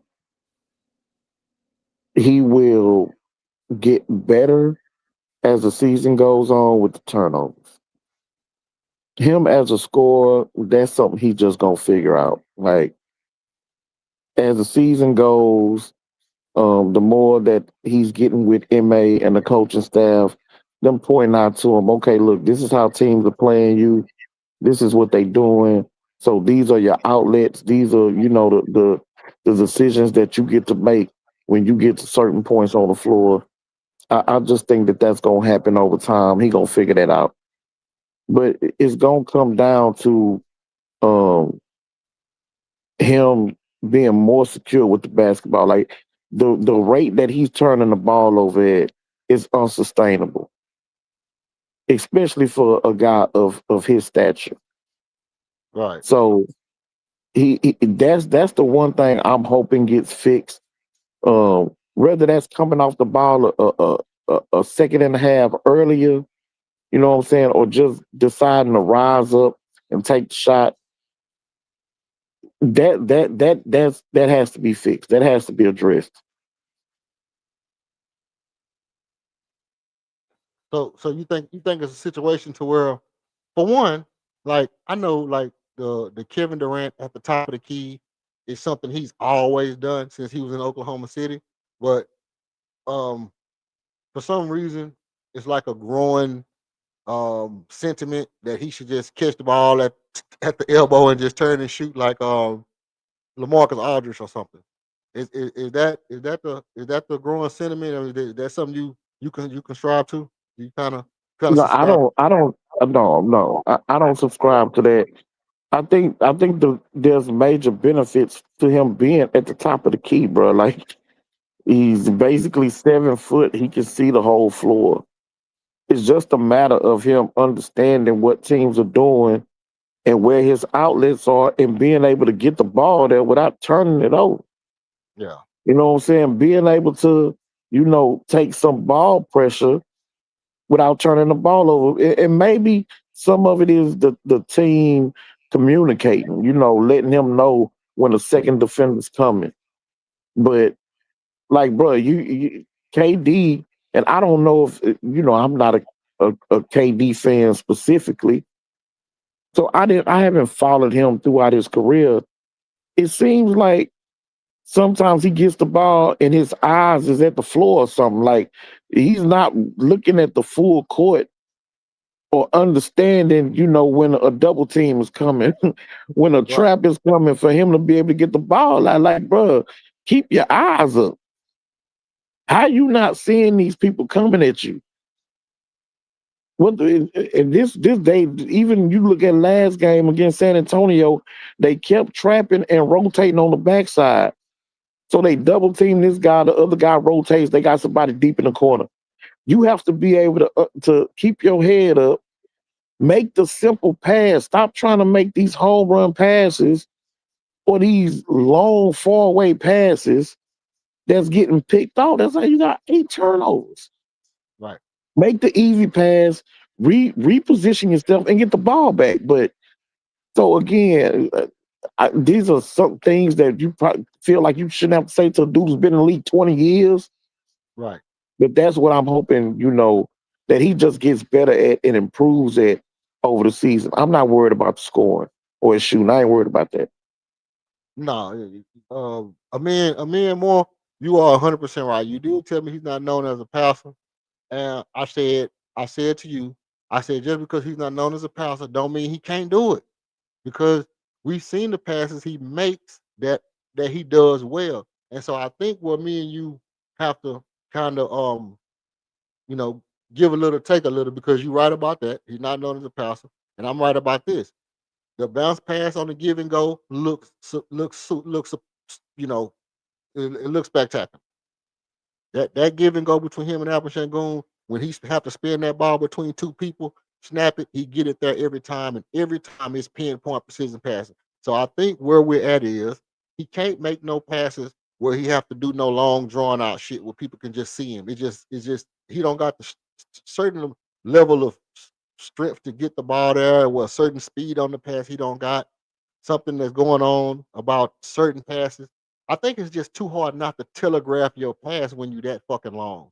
That's what I really to sum it all up. I think when your arms is like you got a 9 foot or 8, 9 foot wingspan or whatever the hell it is, it's hard not to telegraph your pass. You know, anything you do, if you even cock your arm and do anything with it, you telegraphing something. Pass or shoot, we know you're doing something because your arm's hella long. And I see them motherfuckers, you know what I mean? So I think that's kind of that's kind of the thing. But you're right. You're right. Um he have shown some real glaring weaknesses in his passing game that I didn't expect to see, that I didn't expect to see as often as we have saw him. Especially knowing the level he's played with, but it goes a lot to this. Where is he passing from? What passes he doing? And that's going to be on Ime to tighten them screws on that. That's going to be on Ime to tighten them screws on. You know, if you had a ball, like King was saying, when you had a damn ball and you decide to make your move, you got to know where the trap is coming from. You have to be able to read that shit. I don't know. You got to get with LeBron and Steve Nash. Y'all sit down and have a couple more glasses of that red. What y'all got to do? Ask them niggas, hey man, you know what plays is what defenses they running on me. I can be able to read this trap and get the ball out of my hand. Where should I be going with the ball? You sit down with somebody and find out. Because if he may not telling you, hey, look, they trapping from here, here, here, or they bringing a man from here, here. If you see this man cheating up, then go here. If you see this man cheating up, hey, Reed, you go ahead and go ahead and run to the corner, and whatever. And him have to. I'm pretty sure they study it, but it's something about it where it's still not coming to fruition. Maybe he's pulling his punches because he don't know if the guy can get the ball or these guys are faster than what he thought. He's moving a little bit slow. I don't really know, but there's some shit going on to where I would like to see them tighten it up. The Torrey Easton 0 for 5 game. I gotta talk about it. I gotta talk about it. That's some dash how you Son of a bitch! You done messed up! You know he traded. You know he traded after the night. Torrey Easton went over 5. He is officially traded in Houston, Texas. They getting his ass up out of here. You know what I mean? If Torrey Easton have a bad game, buddy, you just got back on the good side of Houston. Boy, I tell you, boy, you better not. You better. Hey, I tell you right now, if he'd have had 2 turnovers, if Torrey Easton would have had 2 turnovers, oh man, it would have been held. Oh, he had 3. My bad. He gone. He gone, buddy. I feel sorry. How many points Torres scored today, man? I think Torrey had 6. Torrey had like 6 points and 6 points and So 8. why he don't get the Draymond Award? Huh? Because he had 8 rebounds and I mean Nigga, he still had a quadruple single. but he had, but I mean, Torrey different though, man. Torrey different. And really, that looked more like Draymond's numbers than anybody else. What? 6 points, 8 rebounds. 8 rebounds, that's Draymond. 6 points, that's Draymond. Hey, The only thing is he ain't gonna have the assists because Draymond gonna give you about 7, 8, 9 assists. Torrey had 3. Okay, 3 assists, 3 turnovers. God damn, Tar. Quadruple single. Come on, man. Come on, man. Y'all ain't talk about that. Y'all ain't gonna be hating on Torrey like that, man. Torrey played with his head You better up. not say he played well. You bet not. He played You with bet goddamn that. a not good game, bro. Even though he wasn't having a good game, he kept his head up. You know what I mean? So I give him credit for that, man. He was playing hard. He wasn't out there slouching around. He was still shooting the ball. It wasn't like he was trying not to shoot the ball. He was just missing some shots, man. He just missed some shots. And he was confident he was gonna make them. He didn't make them. So, I mean, Arkansas made a good point. Who played the most minutes between Tari and Okogie? Okogie, Tara played 2 more minutes than Okogie. Okay, he get the Draymond Award.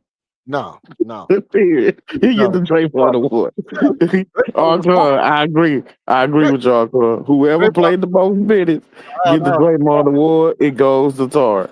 it's the starter. It's Gotta be been the starter. decided. It's It been gotta be. decided, man.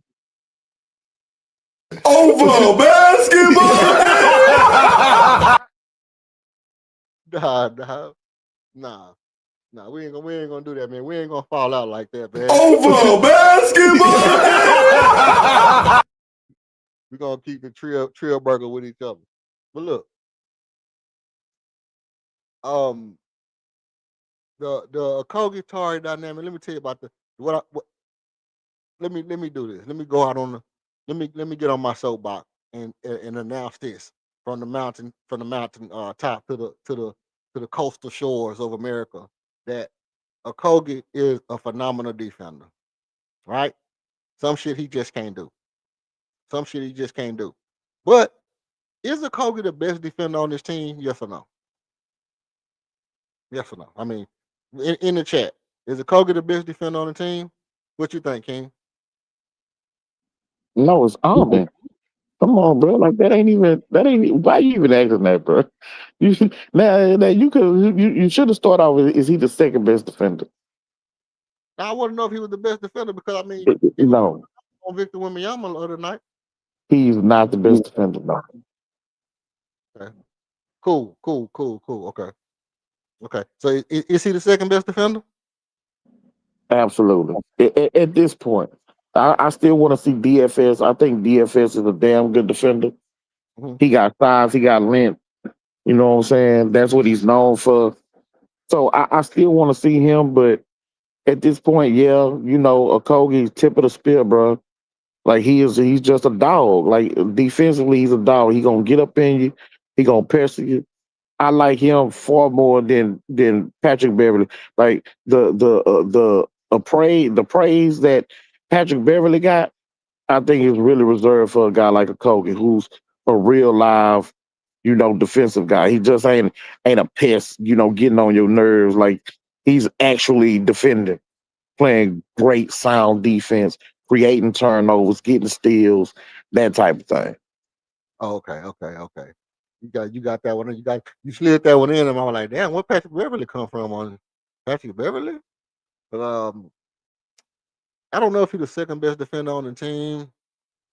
And here's my next question. So let's say, for instance,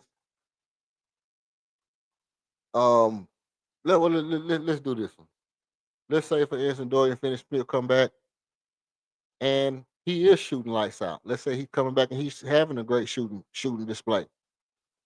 Do you start him over Okogie if his defense is not better than Okogie? What you mean?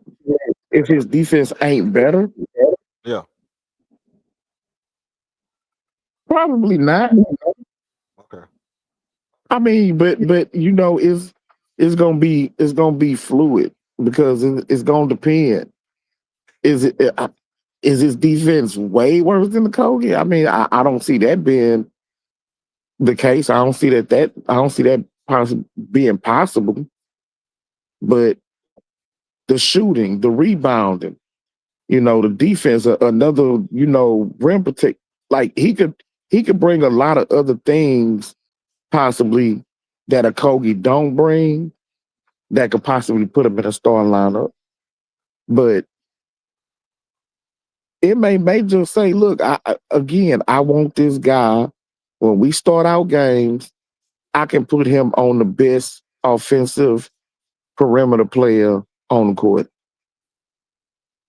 I can take that away from Armin. Armin don't have to do it. And then down the stretch of games where I need more scores, where I want Jabari shooting or I want DFS shooting, I want whoever else on the court, I could put them on the court and put Armin on the best offensive player down the stretch of games. But Okogie is a benefit to the team right now, bro.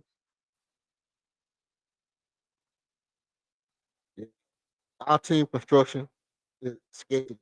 It ain't gonna our team construction ain't gonna look right until next, probably about 2 years from now. It's just that's just what's going on in my mind because um damn man, it's so crazy when you got a guy because look, let's kind of contextualize. Almond is more of a slasher, but he's not a slasher like in the sense that we remember slashers being. He's not like the thing about Jalen Green, where Jalen Green had the glide ability. Like Jalen Green could jump from somewhere and then kind of glide in the air a little bit. We don't really see that in Almond. Almond is more of a burst up, a Sean Marion type jumper. I heard somebody make that Sean Marion type reference, which is a good reference. I never thought about it. I always thought I'm more of a Scottie Pippen type, but I guess Sean Marion fits. Um, but I'm is kind of more of a burst up, not really a glide type jumper, not a Clyde Drexler, Jordan, Kobe, you know, none of that. But at the same time, he's not a shooter in the sense of like a developing shooter to where like not like a Jason Kidd to where like okay we see stretches where he looked like he's gonna shoot really well because even Jason Kidd as a rookie looked like okay he can't shoot but he'll go on a streak where he hit a lot of threes. But we don't see that from Amon. We don't see Amon just go off on a streak and hit a lot of threes ever. We don't. It never looks like he's gonna be a Jason Kidd type shooter in the future. I know none of that. So I think he's eventually going to have to. I, I guess it's good to have him on the ball because if he's on the ball, that means you can have four shooters and he can pick and choose who he want to get the ball to. I guess that's kind of what they're thinking. If he's off ball, he's limited to flash catch and get to the rim or flash catch and kick somewhere else. So he's kind of limited in that aspect. But Amon might be the Draymond Green. He just might be an athletic Draymond. But with the construction of our team, I don't really know how it's gonna ever work out though. Now go ahead, King. Well, now, so his shooting is going to be a work in progress. It's just a matter of him, I'm talking about improving year over year. Um, I don't know that he has to be a volume 3-point shooter. He just needs to hit them at opportune times. The point to me that I want to see him get to is being extremely comfortable in the mid range. Even when they leave him wide open, if he could just take one dribble, two dribbles, get inside the mid range and be able to pull up and hit those shots consistently, that's just as valuable to him being able to hit, a corner three. Because if teams is gonna have to be closer to him so that he can't just take one dribble, two dribbles inside the 3-point line, pull up and drain that shot. So that's just, again, him learning his own game and improving bit by bit. Do I think that he can be a average 3-point shooter, going down the stretch of his career? Of course. I think he puts in the work. And I don't think that he's gonna be comfortable until he makes teams respect the ability that he can hit a 3-point shot if left open. But it's a work in progress, bro. That's just what it's gonna be. But yeah, I don't think that he's gonna be a Draymond. Nah, I think he brings far too much. Um, like I think his talent and his game is too extensive to limit him to being a Draymond. Do you think I don't think Draymond on his own merit, while truly being guarded, to put up 28 points. If Draymond put up 28 points, that's one of those, you know, out the blue, once every green moon type of nights where he didn't hit 4 threes, 5 threes in the game. You know what I'm saying? He's scoring on that little pick and roll, getting in the paint, he hitting floaters. Like, yeah, it's one of them games. He may have. I don't even think he could have that type of game now at this point in his career. But in his early days when they was making their runs, he could have like one or two of them games a year. Out of 82 games, he'll have one or two of Right. Or can I say one of them days where hell froze over completely, huh? them. For real. That's a fact. Um, because I'm thinking like, do we? What I'm saying is, long term, are we really going to need another guard? Because that's concerning. This is actual concerning to me. I'm gonna tell you what's concerning me. The bar hasn't shown that he can really dominate rebounding and protect the glass. We've seen him get in there and do some stuff at times, but we haven't seen Jabari, really just show that he can dominate on the glass. Um, we know LP is okay. He LP. Okay, we know what he gonna do. He gonna miss a lot of bunnies, and then he gonna go off and get you. When he start hitting them, he gonna get you 45, 50 points. You know, but he gonna miss them. He gonna miss like 5 games in Oh a my row. God. Bruh, stop that shit. They ain't gonna go off and get you no 45, 50 points. What the hell? What are you talking about here? Hey, but he He do only got though. one 40-point game in his career. He been in the NBA 4 years, 5 years. He ain't gonna, go off and get you no 45, 50 points. Stop this shit. He gonna do it though, man. I'm just saying it. Stop this shit, man. Good for the Go people. ahead, man. But but but what I'm getting at is, are we gonna actually really still need another guard? Like we actually are going, and I don't think it's a point guard that we need. I think we actually need a shooting guard. I think what we actually really need is a shooting guard. This is why, well, another reason why I say Ja kind of solved shit for us, because at the end of the day, it's two things that I think we need: a guy that can dribble the ball inside the paint without getting the ball stolen, who can really pat the ball, two, three people around him. He can elude those people and get in and out, and he can dribble the ball inside of the paint with people around him without turning the ball over. But that aside, names aside, do we need something like that? A guy who can dribble the ball in traffic inside of the paint that can still score and get buckets. Um, Besides Kevin Durant, an actual shooting guard that can shoot decent, that can get to, that can get to his own shot and actually create his own shot. It would definitely be a benefit, is why going into this year, I thought our backcourt was going to be Almond and Cam. I thought Cam Whitmore would have been a perfect two guard for the team, Me too. because of his 3-point shooting, his ability to slash and get to the rim, provide that rim pressure, stuff like that. So, I mean, it would be nice, to have it, no doubt. But do we need it? Like, is it something that we gotta have? Nah, I don't think we gotta have it. I think it would be a damn good luxury to have another guard, they got a little bit of size that can go out and get you a bucket, no doubt. I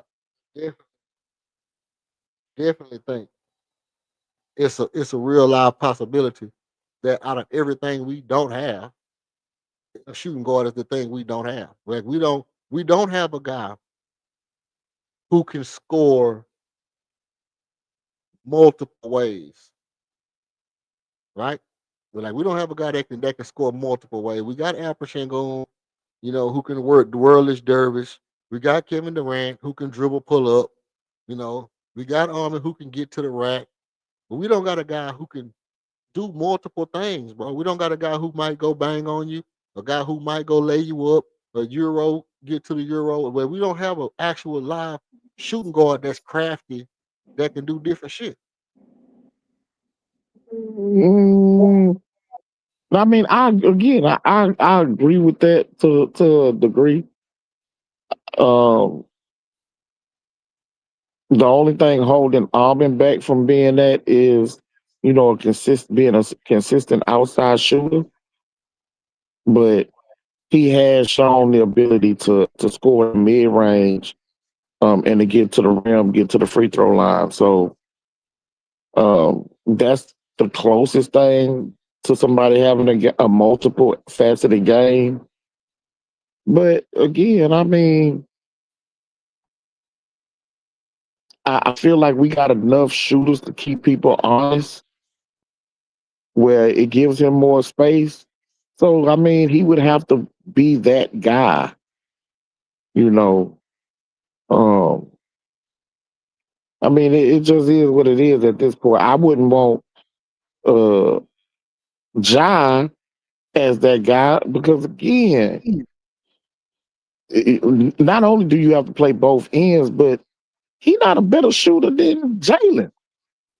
And if he's No, not gonna be on the ball not. and he's gonna be a two guard, well now you got a 6 foot two guard who really can't shoot that well. John like 6'2", 6'3". No, he not. But you can tell Reed Shepard is bigger than him. And Reed Shepard is 6'2". And dude Yeah, like 6 foot. Like that's you see him next to Fred. Him and Fred is damn near the same size. That he is taller than Fred, but Fred is like 5'10" and 5'11". hey, that's a good question though. Okay, now let's put our heads together for one quick moment. Chat, everybody in the chat, King. Let's think about it. Is there a guy that that's solid enough that could be a shooting guard? Let's say, for example, let's say we really, a nice 3 and D, 3 level score. Obviously, Anthony Edwards like, but not that status. You know what I mean?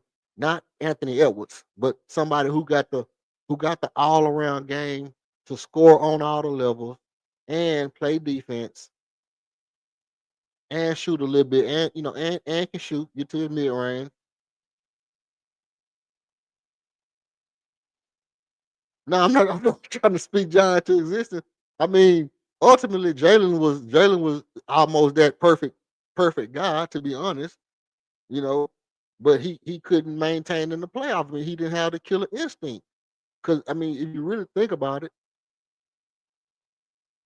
you know, I don't like I said, I didn't feel like Jalen was a real legit shooting guard, but you know, what shooting guard in the league right now can do all the stuff? Is there a shooting guard that Jalen Williams? Jalen Williams, you try to pry him loose, you try to pry him away from Man, OKC. they not finna let. Why would OKC not only let him go, but let him go to a team in the West? I know that's crazy. To, to one of the top one or two competitors that they got to go against, they finna let him go to that team. Right. That's super crazy. Hell no. What about Ant Edwards when he come on contract? Man, stop playing, bro. You being ridiculous here.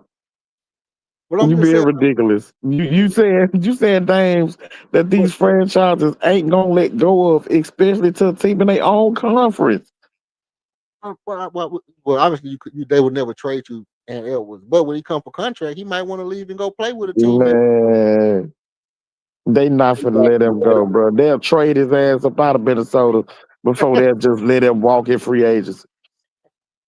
Okay, And they well, ain't gonna trade him to a team in the West. They gonna get that nigga in the Eastern Conference where they don't gotta see him 4 times and he be the reason that they can't get to the finals. No, that's not for that. so is there a player that fits the bill that adds to our team if Derek Reed White. really? Yeah. So if Reed and Armin is on the team, you will roll out Reed, Derek White, Armin, Jabari, and Alpha Shangon. No. Where's KD at? Huh? I'm Where's saying, KD at? I'm saying, obviously, right now KD is here, but I'm saying, you know, I'm saying a guy that can do multiple things. So okay, so let's say Oh my goodness. This boy in the chat going crazy. This Archon in the chat going crazy. Okay.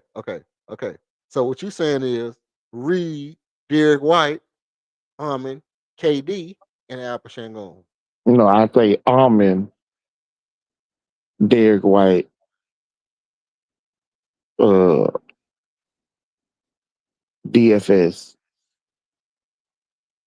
KD, LP.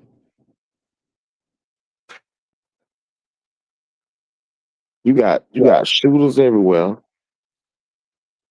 You got Almond, who's a slasher, finisher, and then you got your post player at LP.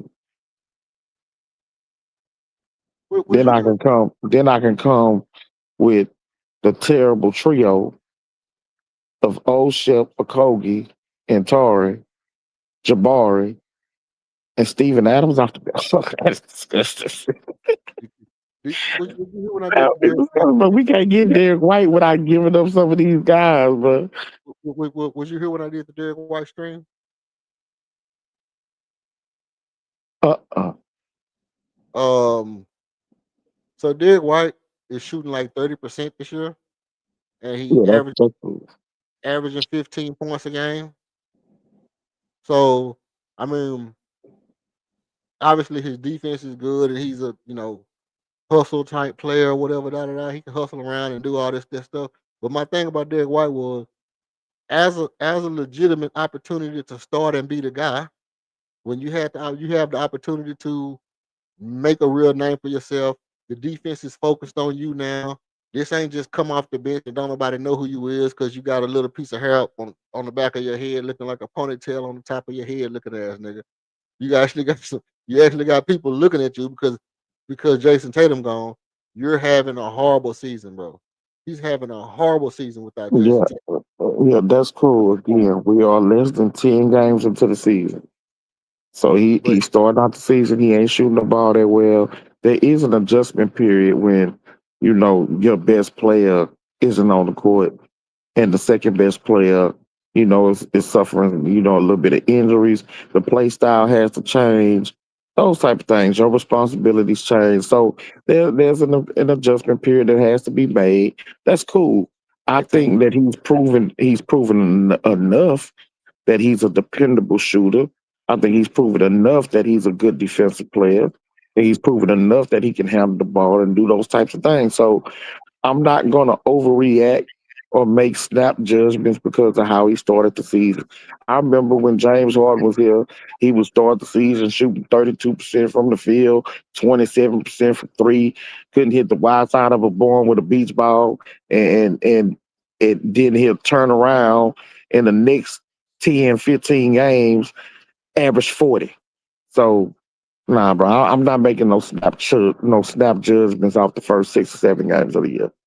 In the words of Houston Rockets Red Alerts greats, I have to say, no way you compare Derek White to James Harden. There's no way you just made that comparison and got away with it.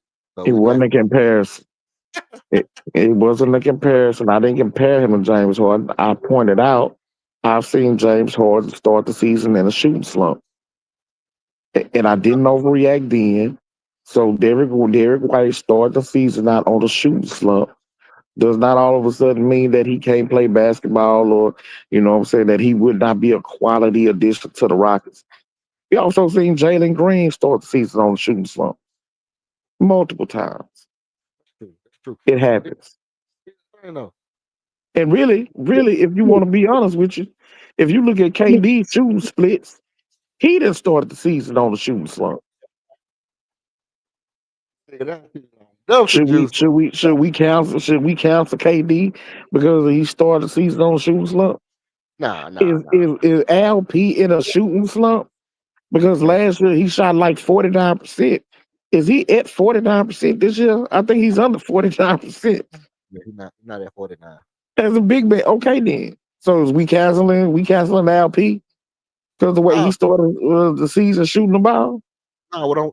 The only point I'm making is for one, Derek White don't move the needle enough to get rid of the same. It's crazy to me, bro.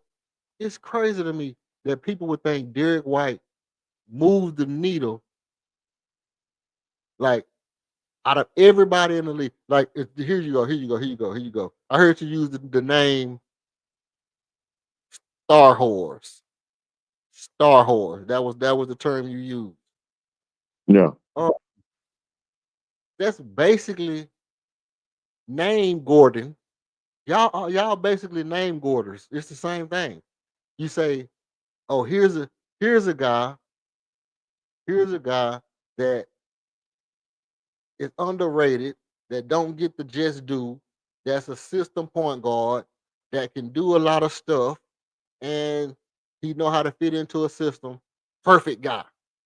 Even though he's not half as talented as other guys in the league. You see what I'm saying? Yeah, but again, it boils down to fit. So Nah, not so listen, pay attention to the description that you just made. A system guy who does a lot of things, mhm. like who's a attribute to a team trying to win a championship. But the main Underrated, thing, but he's not as talented as another guy who don't do as many things, who isn't a scheme fit, a team fit, who's overrated. Like, like pay hey, attention to it. we're not gonna say overrated. I haven't named no overrated players. I haven't named the only overrated player that I said I like, that I said I've been pounding the table that I would love to have is Triple J. Triple J is overrated, but not really. Because he can do what he can do. No, no, no. Triple J can do what he can do. And my reason for wanting Triple J is because defensively, he would he would improve the defense and he would help out LP a lot.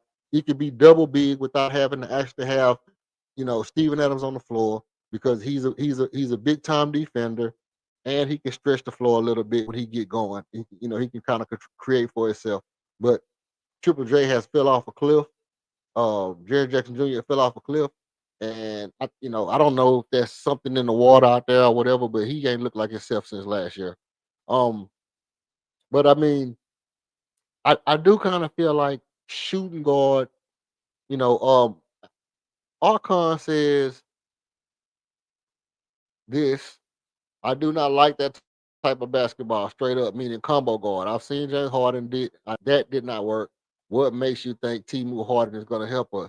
Well, I seen Michael Jordan and Kobe Bryant and Clyde Drexler and Brandon Roy and all these other guys, you know, Paul Pierce and the likes of such, that won championships. Not excluding Brandon Roy, but I seen all these guys that won championships playing shooting guard, that can get their own shot off, you know.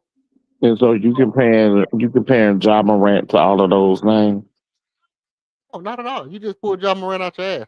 I'm just saying Nah, I ain't what putting him out my ass, my nigga. You the one been advocating for him. But so when you talk about a two guard, you just mentioned putting Ja at the two. I said that. Yeah, you said that.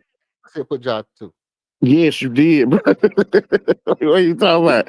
And No, I just said, I said having him off the ball would be the same thing as us having Jalen Green, a worse shooting Jalen Green. We just had this discussion 7 minutes ago. put John too. I said this is why Ja is a good idea for us to have, because he does these things that a shooting guard does. I never said I want to get John, put him at the two. I definitely wouldn't do that shit.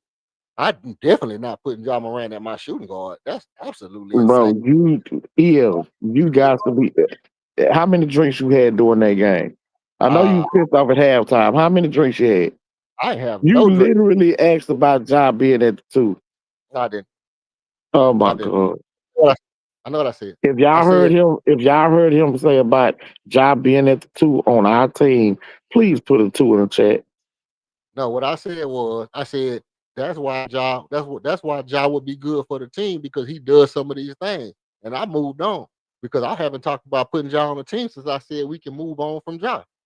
And I intentionally not talked about Ja and moved on to, let's talk about guys who could play the shooting guard other than Ja, because even what's the call it has been saying Who is the guy? Who is the guy? Who is the so who is the guy? Who is the guy? And I haven't said Ja. I haven't said like, yeah, let's go out and get Ja. That's what I'm saying. Ja is the guy. What I'm trying to do is I'm trying to figure out who Jalen Brown is the guy if you're talking shooting guard. So a guy like Jalen Brown can be. Come on, man. Give me a break, bro. I'm not implying Ja, man. I'm not definitely not implying put Ja at the shooting guard. Because my whole reason for wanting Ja is because I just watched him pick us apart and dish the ball to his teammates and they miss open shots.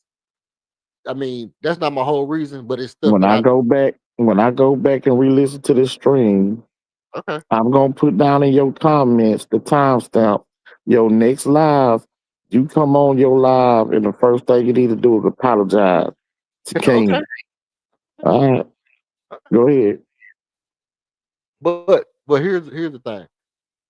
Okay, now let me give y'all the criteria. Let me give y'all the criteria because y'all be missing what I be saying. I know y'all be missing what I be saying. What I'm saying is a guy that's under 31. So let's go 30 and down. As a matter of fact, let's say 30 or below. That has room for a little room for improvement. Maybe obviously if you once you hit 27, 28, you're kind of in your prime, but you have a little room for improvement. Maybe you're not getting you're not getting the open space that you need because you on a team that's crowding you or whatever the case may be. Everybody focused on you, so you're not getting good shots or whatever. And you have the ability to score the basketball. You can dribble the basketball. You can shoot the basketball. I mean, basically, you are all around good player. You're all around good player, but you like a shooting guard that can do shooting guard type stuff. Got some athleticism. You got some core strength. You can jump. You can glide. You got some boing yoings.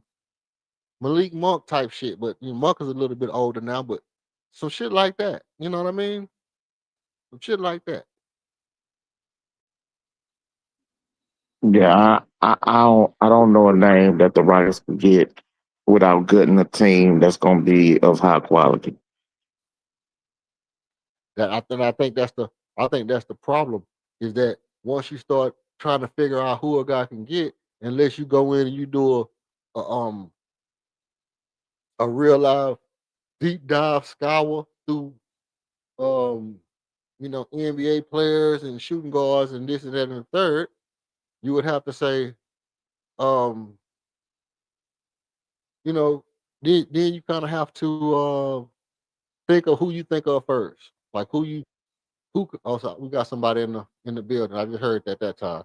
Oh my God! Oh my days! Look who the guess who back in the mother. Guess who the snuck in the building on us now?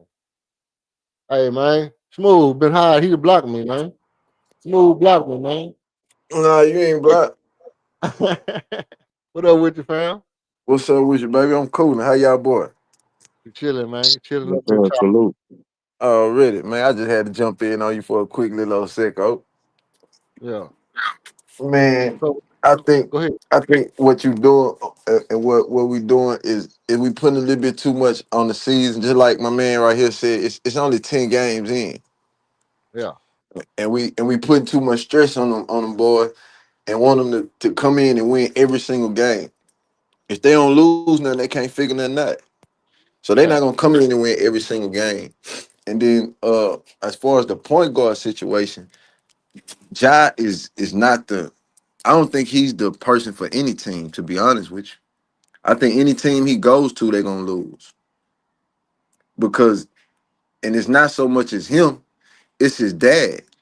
When you got a parent that's around and you in school or something like that, and you got the mama, nah, you can't say nothing to my baby, you can't say nothing to my kid. All right, cool.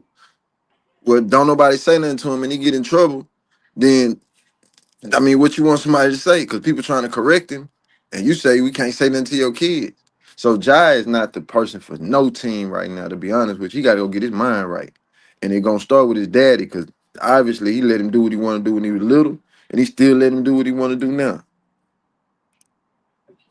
No, I agree So with that. That's a 100% agreeable point, which was the same thing I said. Is that If anybody say to me, like, and this is exactly what my stance has been, I don't necessarily feel like we need Ja.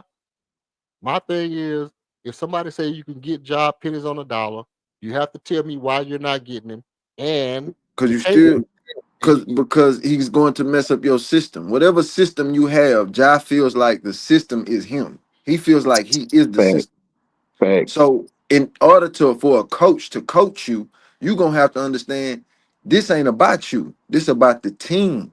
Same thing with Tari Eason and what he's doing and how he want to play. If you're not a team player, you could be the best nigga on the team. If you're not a team player, you're going to lose. I don't care what game you playing. If you think it's all about you, that means fuck the rest of us. We don't matter. So we supposed to all just look at you and everything go through you. But when you need us in them big moments, we supposed to come through for you and have your name on the shining lights and all of that. But on the other side, we ain't shit.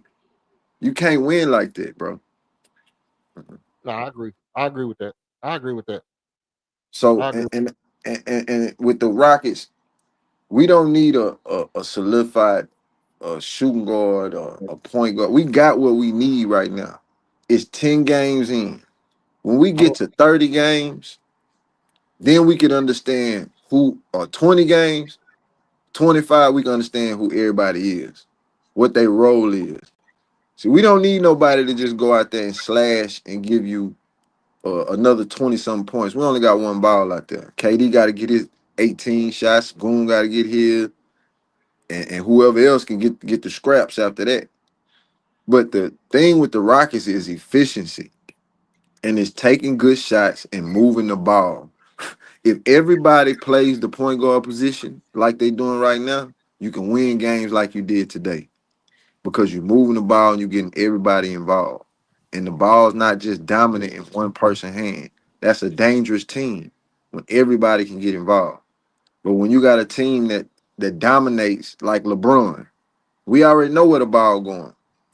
So you're gonna dominate the ball the whole time, and then we can game plan for that if we're in a given 7-game series. So it's all about ball movement, bro, and teamwork right now for them. And I Okay. think that they So gonna get it. Mhm. let me ask you this: if you could get Austin Reeves, would you get him? Hell no. For what? You got what's the name that's pretty much the same player. He just not free to do what he want to do. Who? Reed Shepard. He can do the same thing Austin Reed do. He just don't have the freedom to do it because of the system.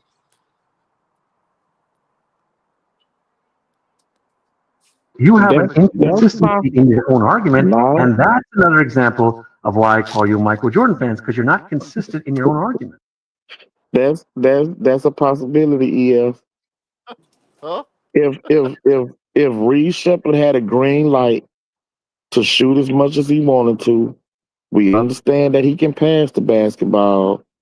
I say he's a better defender than Austin Reeves is. Way better. I mean, if he had the green light to just go out there and shoot as many shots as he wanted to, He can do exactly what I Austin mean, Reed doing, he bro. might have a point, my nigga. Like, I know you want to laugh it off, but he might have a point, bro.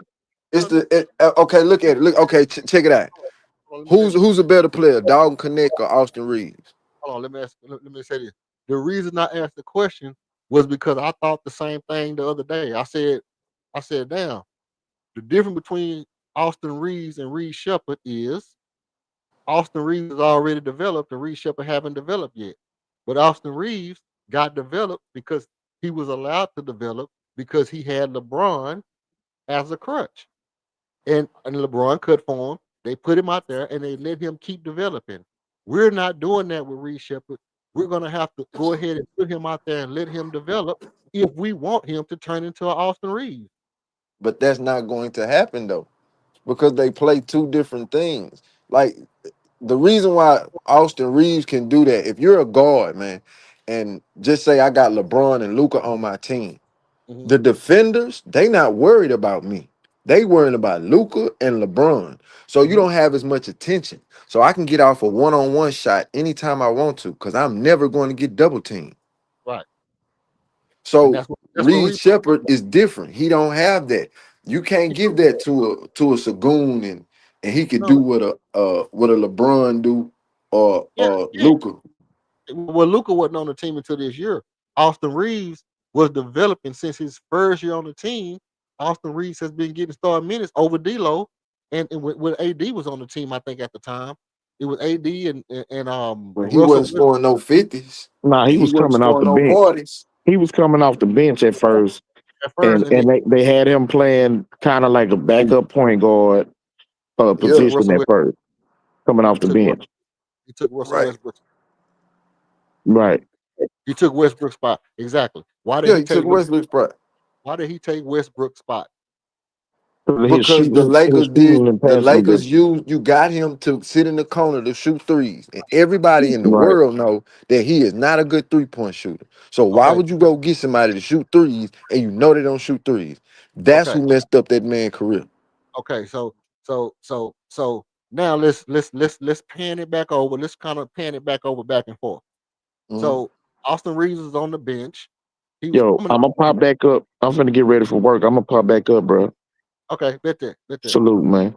Salute, Salute you. G. Hey, so so he was on the bench. He was on the bench, and Russell Westbrook was starting. Austin Reeves showed that he was making less mistakes with the ball, and he was a better shooter. And LeBron wanted to have shooters on the floor rather than have additional penetrators on the floor. So Russell Westbrook, is asked to go to the bench, moves to the shooting guard or whatever, and Austin Reeves is coming in at the shooting guard and basically taking some of Russell Westbrook's minutes. That don't remind you of Austin Reeves and Armin Thompson, same situation? Nah, nah, not at all. It's different situations to that, man. It was like and them different players. Reed and what's his name? Lemon Pepper Daddy, them the same people. They can do the same thing. Amin and Westbrook at that point in his career, two different players.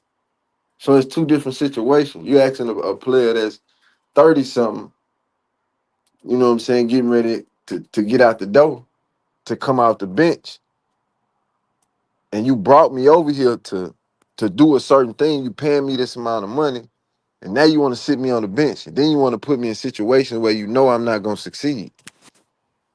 So that was a different, you know, that was something totally different.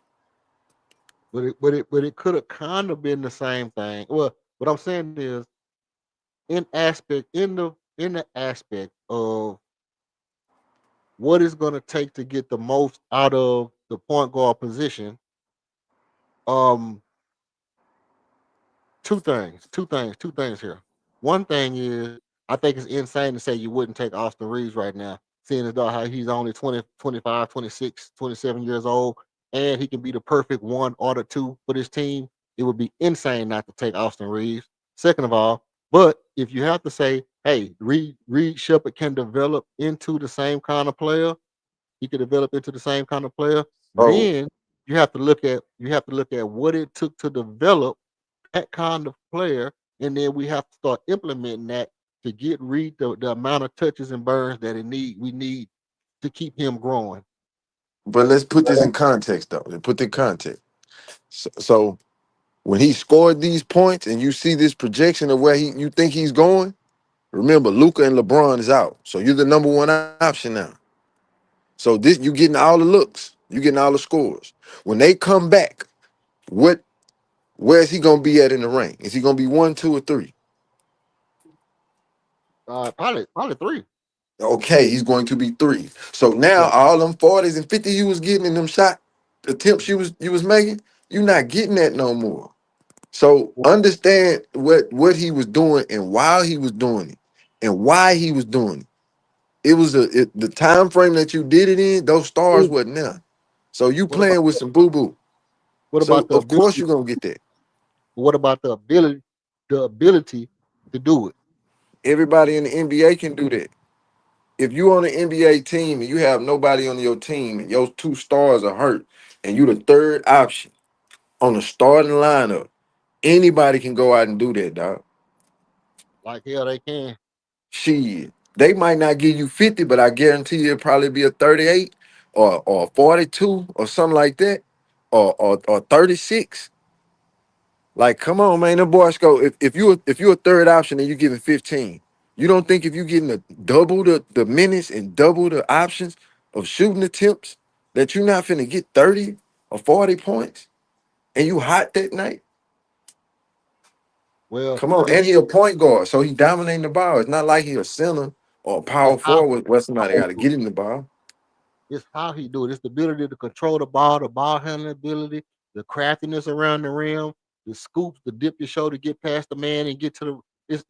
It's ways. It's basically the tricks of the trade that I was talking about earlier. The things that Reed don't have. See, Reed Shepard got skills. He got skills to do certain things. What he don't have is the inside knowledge, the little tricks to the trade, the stuff that when Nah, he didn't have the vets. He just been in the league 2 years. See, the this is stuff that what's wrong with the coaching right now. And this is when you what's wrong with Houston. We get rid of our players too early, too fast, and we don't let them develop. As soon as they go somewhere else, they win a championship. This is in Texans, the Houston Texans, the Rockets, everybody.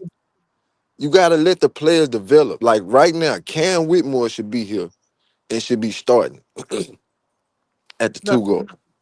now why is it that Cam Whitmore should be here and should be starting at the two guard, but John Morant don't fit the system? How do we get there? Because How John do Moran is a point guard. how do we know? Well, no. How do we get to Cam Whitmore should be here and be starting, but John Morant don't fit the system? Or he's selfish. He think it's about me. And if he don't, if it got to be And about that's me, why. about the That's team, why. that's why Cam That's ain't. why. It, that's why. It's because Right. if he wanted, that's what he may say. Well, shit, if you want to be selfish, cool, all right. We'll, or if you want to play this, or you don't want to get with what I'm saying, or you want to have an attitude, whatever, bye. All right, cool, you gone. But you should be here starting. But your mental and your maturity didn't let you do that because you want the minutes right there, right then when you want it, and you ain't the coach, so you can't make that decision. So you just got to play your part until you get that or get traded. Them the only two options you got. Right. So Right. with Ja, you don't fit the system because you gonna want to come in and you gonna want to score. We got a top 10 scorer of all time, and we got Sagoon, who's way better than you. He can shoot, he can dribble, he can pass, he can assist. So nigga, we really don't need you. We just need somebody to bring the ball up the floor and get us in our system. And if we get this nigga the ball, shoot it. That's Yeah. all you need. We don't Yeah. need no 25, 26 nigga. Nah, we don't need that. We need a nigga that's gonna give you 15, 17 with about 8 assists, 9 assists, probably about 2, 3 rebounds, probably about 2 steals. I need So, you everywhere. right. So the thing is, and this what I be trying to this what I be trying to understand. So because a person have showed that they can do something, they are overqualified for the position. This is the bullshit that I'm saying. You can't basically what Yeah. y'all telling me is y'all telling me that somebody can be overqualified for the job, and that No, mean that's they not over. No. But you can overload your system though. You can overload your system if you keep putting just like a computer. This is called a system. If you overload your system, it's going to crash. So you have to have the right amount of what you need in there. See, this not just putting no five best players out there or the five best at that position. Mhm. Teams then already showed you that don't work all the time. You have to have players that know what they supposed to do and they can go out there and do it and ain't finna cry about minutes all the time. Cause it's not who start the game, it's who finish the game. Yeah, see, that's how You cliche. That's how cliche as that hell. ain't no cliche. In the They said, last 3 minutes, I'm gonna tell you what my coach used to tell me. It's all okay, dicks on the floor, all you pussies on the bench. okay. So let me ask you this: what you trying to tell me is you can put together a team that fits, that matches. It's a nice system, and I can have the fucking All-Star League, and you gonna beat me. Man, have you ever seen 5 white boys go out there and beat 5 niggas? That's not what I'm asking. Yeah, I know that ain't what you asking. But Well, have you ever seen it? Have you ever well, seen 5 people that you think that well, can't hoop and go out there and whoop some boys that's going out there trying to flash and showboat? Have you ever what I, seen it? I'm gonna tell you what I seen. I'm gonna tell you what I seen. I seen the USA team go out there and bust everybody ass in the whole wide world because they had the best players in the Nah, world. I nah, seen nah, Derek nah, nah, White. nah, nah, nah. You I didn't see seen no Derek bust no ass. What you White. seen was US finna get their ass whooped, but Seen they them had some players that were skilled and they came back and won it. bust ass all over the world, and I seen them leave Jason Tatum over here and take Derek White because they say he fit the system, and then everybody was like, "That was the stupidest shit they could have ever did was leave Jason Tatum and take Derek White." That's so retarded. So But just now because Ja Morant can dunk and fly high and all that there, he fit the system for the Rockets. how do we keep getting back to John Morant? But that's what it's going back to. No, Because that's you what saying that he bring overqualified. y'all keep bringing it back to John Morant because that's the only argument y'all have to back up y'all argument is about John Morant. But yeah, Nah, I y'all jumped on because you were saying Ja Morant was the no, person that I haven't that said was John that Morant. was Come on. Okay. Have I said John Morant was the best person since I said no, let's no, no, no. I'm saying, but you was advocating for him. So that's why I'm saying he's not the best person for the job, and he's not what overqualified. He's what job? actually underqualified What job? for the point guard position That's not true. for what the Rockets need. That's not true. That's not true. That's just not true, Nah, Smooth. We've it- already it- we've already did this. I'm gonna ask you one question. I'm gonna ask you one question. Take out the brain, take out everything. I'm just talking about skill on the floor. mhm. Skill on the floor. Is John Morant skill on the floor better than the 2 point goals we got and Fred VanVleet? His skill, yeah, is better Yes. than that. Okay. Now, Wait, wait, as it wait, wait, wait, wait, wait, wait. I'm sorry. Not his skill, his athleticism. My bad. no, his ball Yeah, handling is too. His yeah, ball handling, his passing, and his yeah, but speed, not and his change of pace, and his change of direction. All is better, which is all it takes to be a point guard. All the stuff it takes to be a point guard is better than everybody we got on our team, other than no, his. that's not true. His point guard ability is not better than Fred VanVleet. It is. Dog, do you understand that Fred VanVleet do have a championship, right? And he was a big part of that championship, right? Understand that if John Morant was on that team, he'd have a championship too, as well. No, sir. He's not as smart, bro. It takes basketball IQ to I, win a I, game. I said You take out can't the just brain. go out there I said and take out. just I said take out the brain. We're taking the brain out. We talking about nah. That's the first thing you got to assess is the brain. Let me see what this nigga thinking about on the floor. we talking about skill only. Because listen, I understand the brain part of it, but I'm saying skill only. Skill only. Is John Morant way more skilled than Fred VanVleet, Amin Thompson, and Reed Shepard as far as point guard skill? No, no. He's more athletic. He's not more skilled at the point guard than them. Not. I wouldn't say no, not Fred. This is why people are talking about Fred. Fred does have the ability, and I'm the first person to say get rid of him because he was old. But he does have the ability to run the floor, set up an offense, and keep the emotions down of players in big moments and All hit that, big all that's shots. brain stuff. All that's brain stuff. That's not skill. That's what I'm. That's what a point guard is, bro. It's not No, just athleticism. no, no, Let me no, no. ask you a question. Okay, but It wasn't. but So was hold on. Mark Jackson before you the before same you type ask of? me a question, before you ask me a question, you have to relinquish the fact that he's more skilled. I'm not talking about thought process or none of that shit. I'm talking about skill. I'll dribble the ball better. I can pass the ball better. I can jump better. I can move faster. I can change direction. I can move. I can do all the shit. I can dribble inside 3, 4, 5 Nah, people. you can't You know, pass the to the ball ball. better than Fred and the men. They pass the ball better than him. He's a natural scorer. Pass the So ball his better than Ja Morant. huh? Ja Morant is a natural point guard. It's not like Ja Morant is fucking Kevin Porter Jr. Ja Morant been playing point guard since he was a baby too.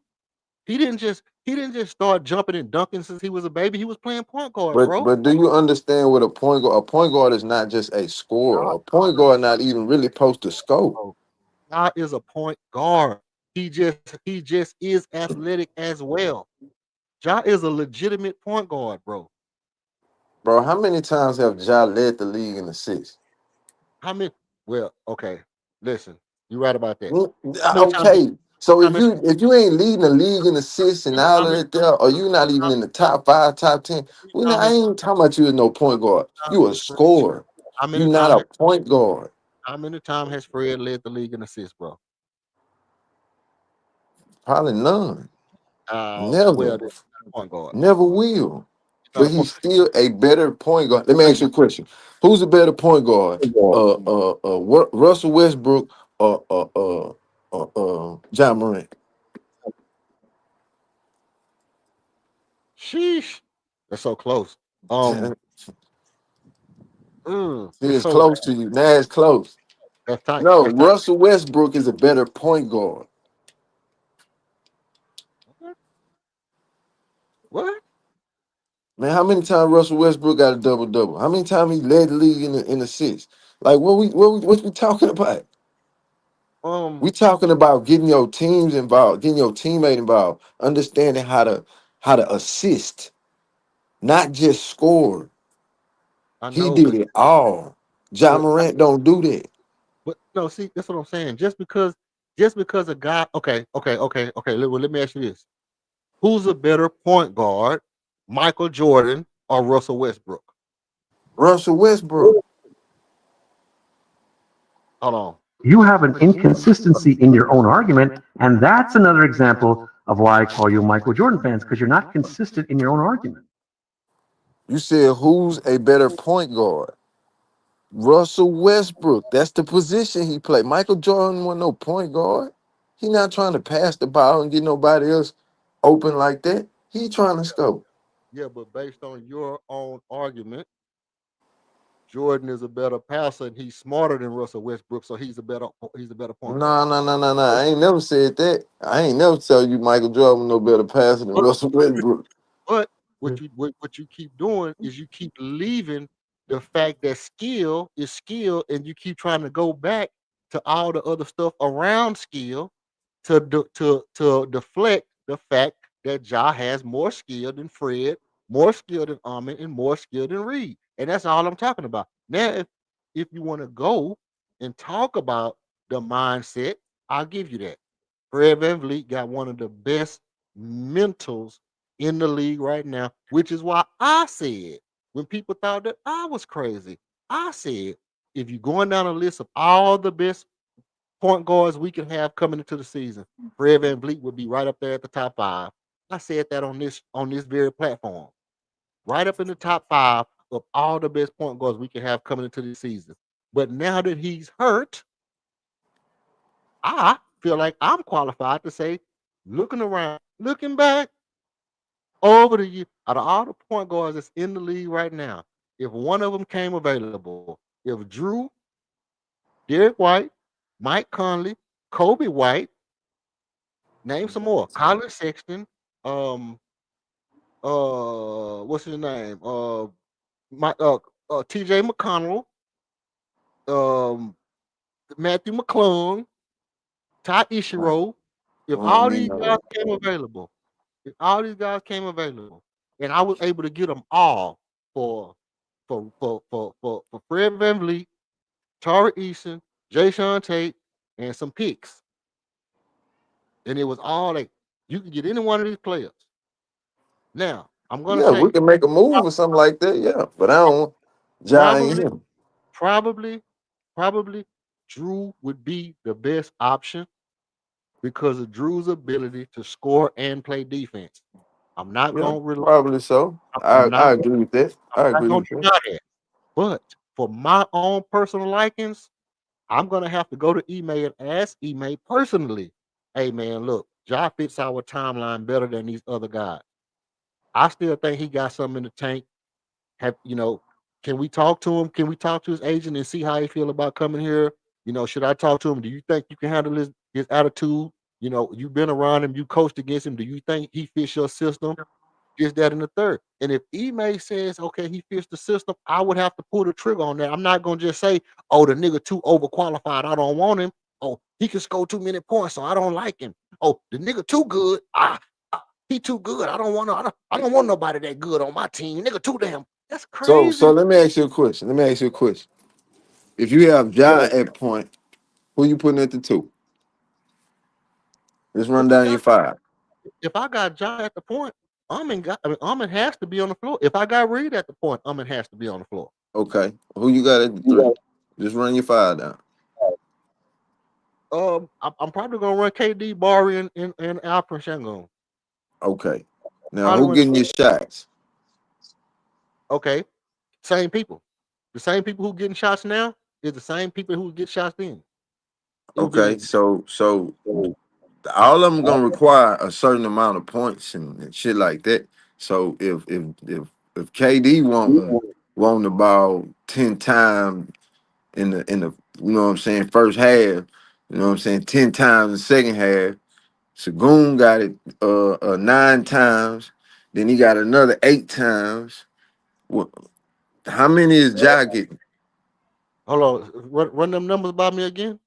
I'm saying if KD getting 20 shots, Sagoon getting about 17, 18 shots, Amin getting 4, 5 shots. How many is Ja getting? Okay, so let's look at this. Let's look at it in reality. Let's look at it in reality. Kevin Durant shot the ball 15 times tonight.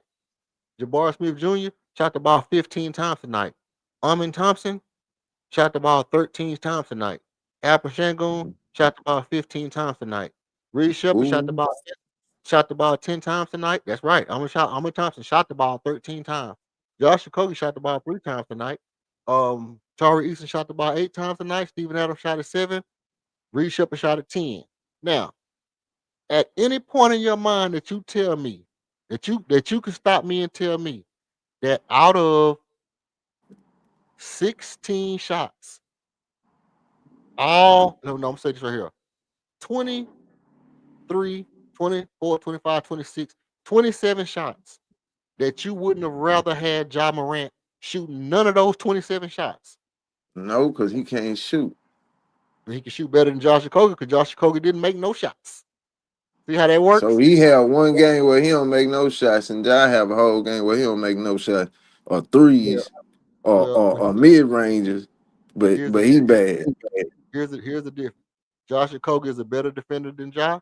So Josh Okogie probably would be more valuable on the defensive end, but we don't have nobody that can dribble the ball in traffic. But that's not what he do. We talking about two different positions, brother. And See, I'm this is talking what I'm about talking about. go You ahead. want everybody to score What 25, 30 points. That's not how you win a basketball game. nobody scored 25, 30 points. You did disingenuous. I never said nobody scored 25, 30 But points. that's if you No, want everybody to get these shots and you want them to hit them, that's like what you're saying. okay, so I want somebody so who if can if everybody okay, if everybody getting you just said everybody he had 15, dribble, 15, 15, somebody who 15. can dribble Ja the is going to want most of those shots that those other players, those sideline niggas, he gonna want them shots. He gonna want most of those shots. So all of that's finna cut down. You're not finna have a team that's finna get involved. It's finna be Ja, KD, and probably Sagoon on the third end. That's not true. That's not true. And I'm gonna tell you why it's not true. So is Ja gonna take the third position? Or is KD gonna take the third position? Which one? I'm gonna tell you. I'm gonna pull it up right now. What's the day? Today is the 11th. When was that? When did the Rockets play Memphis? When did the Rockets play Somebody Memphis? finna be unhappy. When did the Rockets play Memphis? Uh All my days. Probably like the third, something like that, fourth. Fourth. May have been.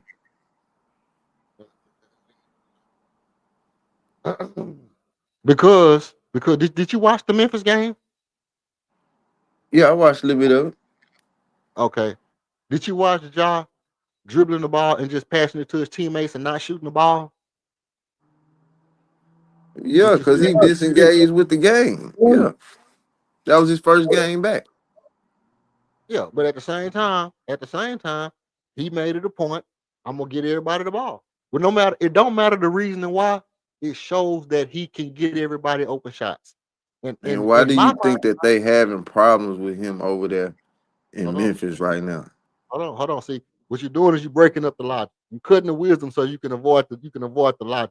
I need you to stick to the logic. Okay, well go back to the 15 to 15 to 15. Pull all that up Oh, whoa, and hold on. understand where he finna get these Well, shots from. no. Let's do this and then we'll go to that.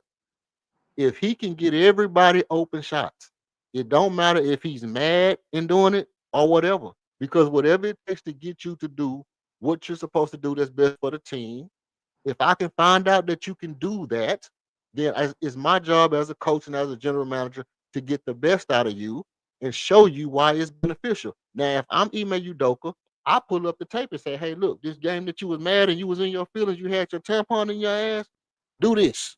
Do this right here. Hey, Come he couldn't do it with Cam, so how you gonna do it with him? down, come down, pass these guys the ball, make sure everybody get their shot, and then when it's your time to go off and you get a mismatch, you're gonna get the cook because we know what you can do on a night-to-night basis. And when it's your time to get the cook, you're gonna get the cook. Now, he can do it. My point is, can he do it?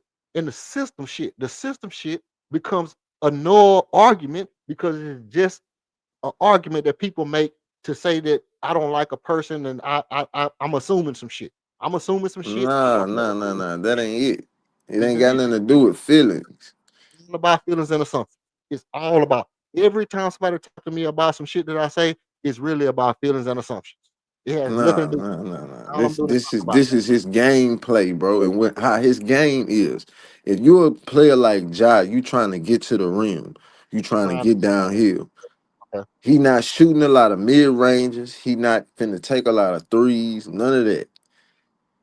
He's a get to the rack type of player, and he gonna pass the ball on the double team when they closing in on it. That's not gonna fit the Rockets, bro. That's not what we do. We're not a young running team like that, bro. Slow that motherfucker down, get it in your system. When you, when it come down to the last plays of the game, dog, and it's a close game, you're in the playoffs. Mhm. It ain't no running time right now, unless it's on a fast break and we moving it. But other than that, we bringing the ball up, we working the clock. That's what a point guard do. He understand time clock management. He's the coach on the floor. It's if we up two and it's goddamn 27 seconds left on the clock or 37 seconds left on the clock. Are you gonna come down and take a quick shot, take a stupid three, and give these niggas a chance to get the ball and shoot? And it's Uh-huh. still that much time left. Uh, How It's many? How more than many? just going down there scoring 25 points. How many assists did Ja Morant? I know you stuck on this 25 points thing. And all I'm doing is making a simple analysis of the fact that he's a better skilled point guard than what we have, bro. See, y'all, what I'm saying about Okay, his okay, let's put it like this. Even what if I'm he's a more skilled point guard than what we have, we bro, still don't need his not gonna, skills. not gonna just sweep it under the rug. We're not just But gonna we sweep it don't under the need rug. his skills though. You don't need it. You're right. I agree with you on that. I'm not the one who keep bringing up Ja. Y'all keep bringing up Ja because it's touching your soul that he's better than the guys we got. Point guard wise, Nah, he bro, don't is. nobody care about what Ja doing. Don't nobody want no kid over here with that bullshit he doing. Hey, Man, these grown men playing, bro. These niggas got families and shit. Man, ain't nobody trying to play with this little nigga. Go on home with your daddy, bro, and play guns and robbers and gangster shit with that nigga at the highs. hey, and to be honest with you, Smooth, I said the same thing you said verbatim. I said if somebody come on this stream and they say I got a problem, I don't want Ja Morant here because of his daddy. I agree. No argument. No argument. If you tell me, hey, look, I don't like John Morant because I don't want his daddy here. Cool. End of Man. end of So discussion. so No if we got John Morant here and he come and he bring that and then other players get, you know what I'm saying, irritated with that, or you start fucking up the locker room, then what? listen. All that come with it, bro. All That's that not come with it. This all that nigga's shit. not finna change overnight. Are you from Houston? Hell yeah, I'm from Houston. So do you think that nigga finna be on the bench with all that shit and Bun beating them niggas and Kiki and Lil Kiki and Man, all these niggas? man, let me tell you something. Ja is how old is Ja, bro? He in his 20s, right? You think T Morant finna be doing all that foolishness with Bun B and them niggas on the Man, how floor? you gonna tell another grown man what he finna do? Man, because you And he gonna have got that much money. That okay, nigga go over the bun beating that man. Fuck y'all niggas. Y'all niggas ain't yeah, got more money than me. he gonna say fuck you, fuck y'all niggas. What about Jay Prince? He gonna tell Jay Prince fuck you too? Man, ain't nobody worrying about man. Y'all be worrying about these niggas like man. We finna get on another subject. What, hey, listen, niggas, listen, listen. EF, let me explain something to you. Look. niggas just come I'm here and probably just I'm I probably know, older than what you think I am, bro. And then I promise you, I done been in the middle of a whole lot of shit. So bro. All I'm saying and is I really okay, understand that shit. Man, ain't look, nobody worrying about that shit, man. all I'm saying is this right here. A nigga have a different level of respect according to where he go, according to the G's that he move around. And when you move around G's that have a certain kind of repertoire, a certain kind of demeanor, you gonna kind of taper how you act. If Bro, you we talking about NBA players with NBA money, man. Bun beating them niggas can't, man. Them niggas I couldn't mean, hold shit to that nigga bank account if they wanted to.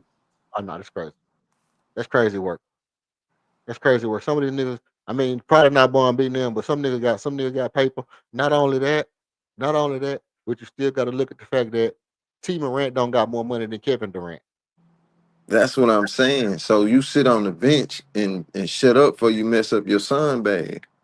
Right, exactly. So I mean, so even the idea that Ja Morant could come here and it could be oh his daddy come okay I get it because I don't like his daddy with all the talking more no but he been kind of taping it down. I don't really like his daddy. I mean, he Uh do the same. Josh do the same thing too. He do yeah, it off the court and on the court.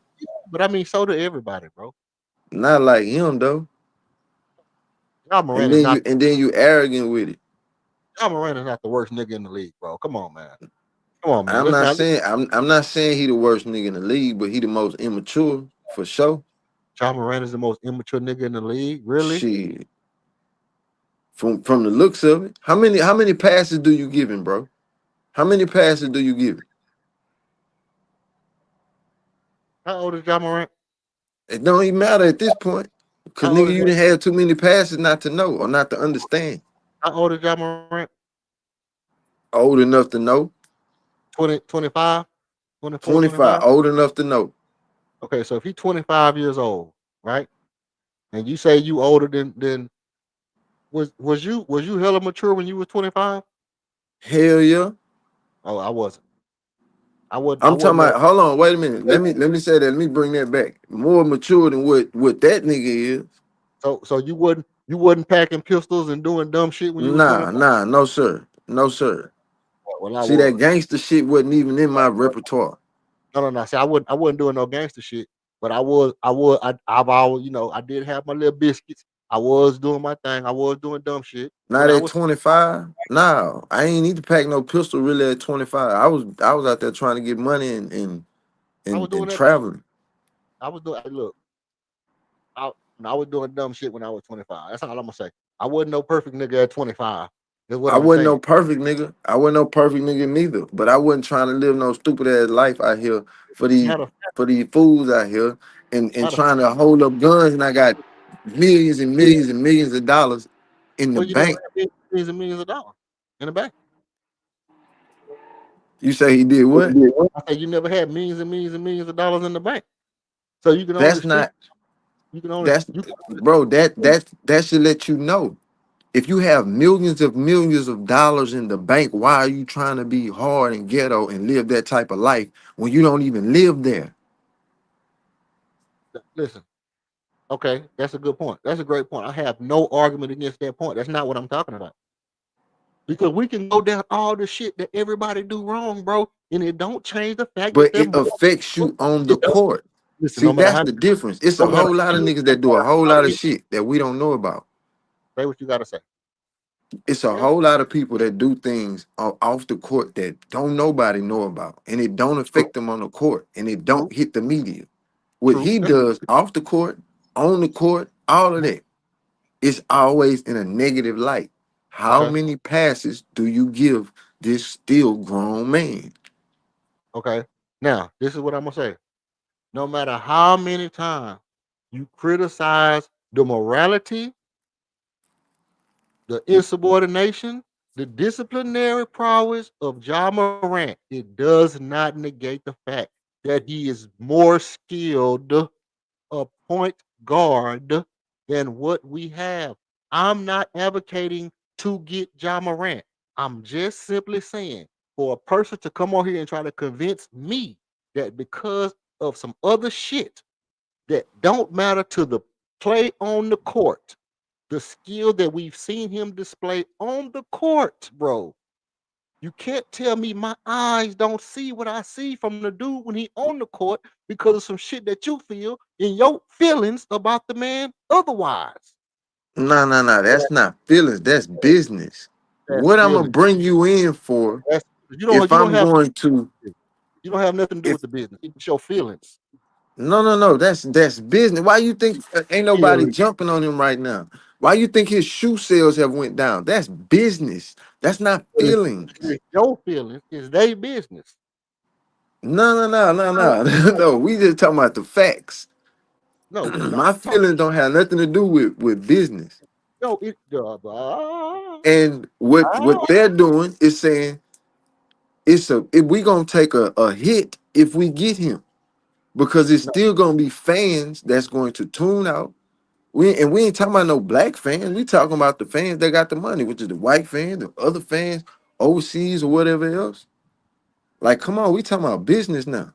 This not about feelings and about his play and all of that.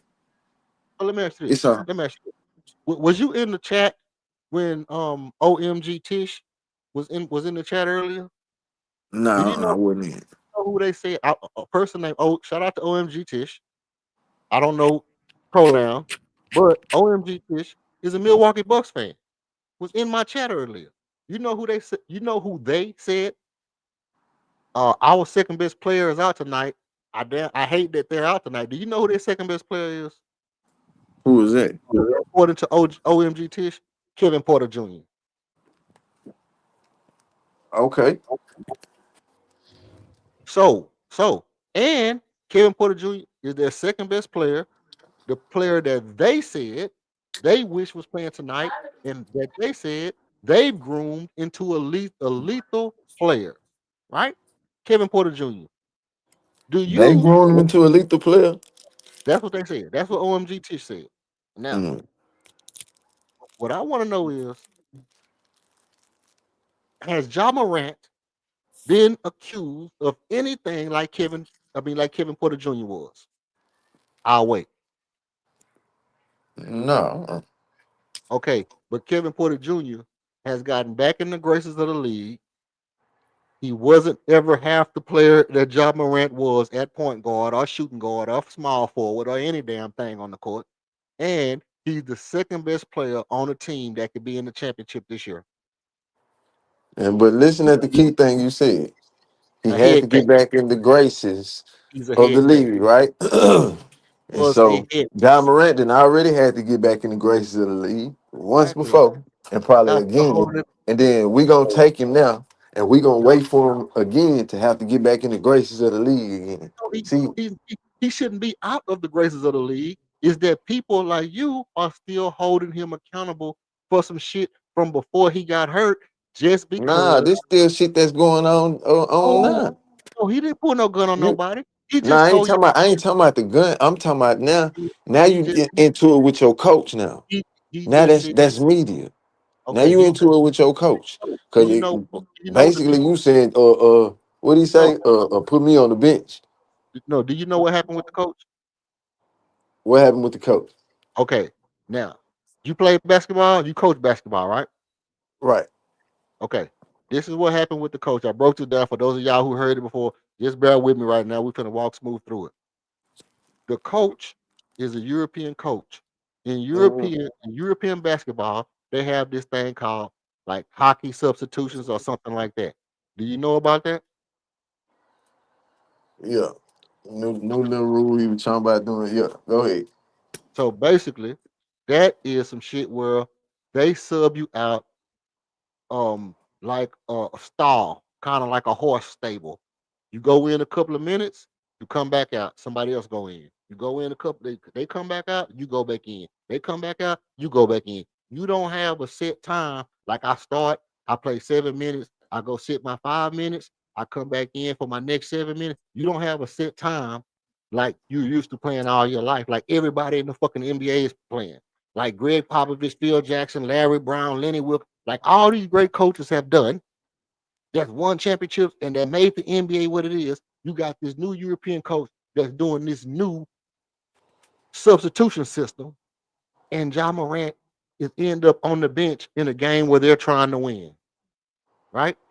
And John Right. Morant is saying, "Why am I not in the game?" I don't know if him and the coach had words or not. We don't know that, but we do know that when the people asked him why was he not in the game, he Yeah. said, "I don't know. Ask the coach."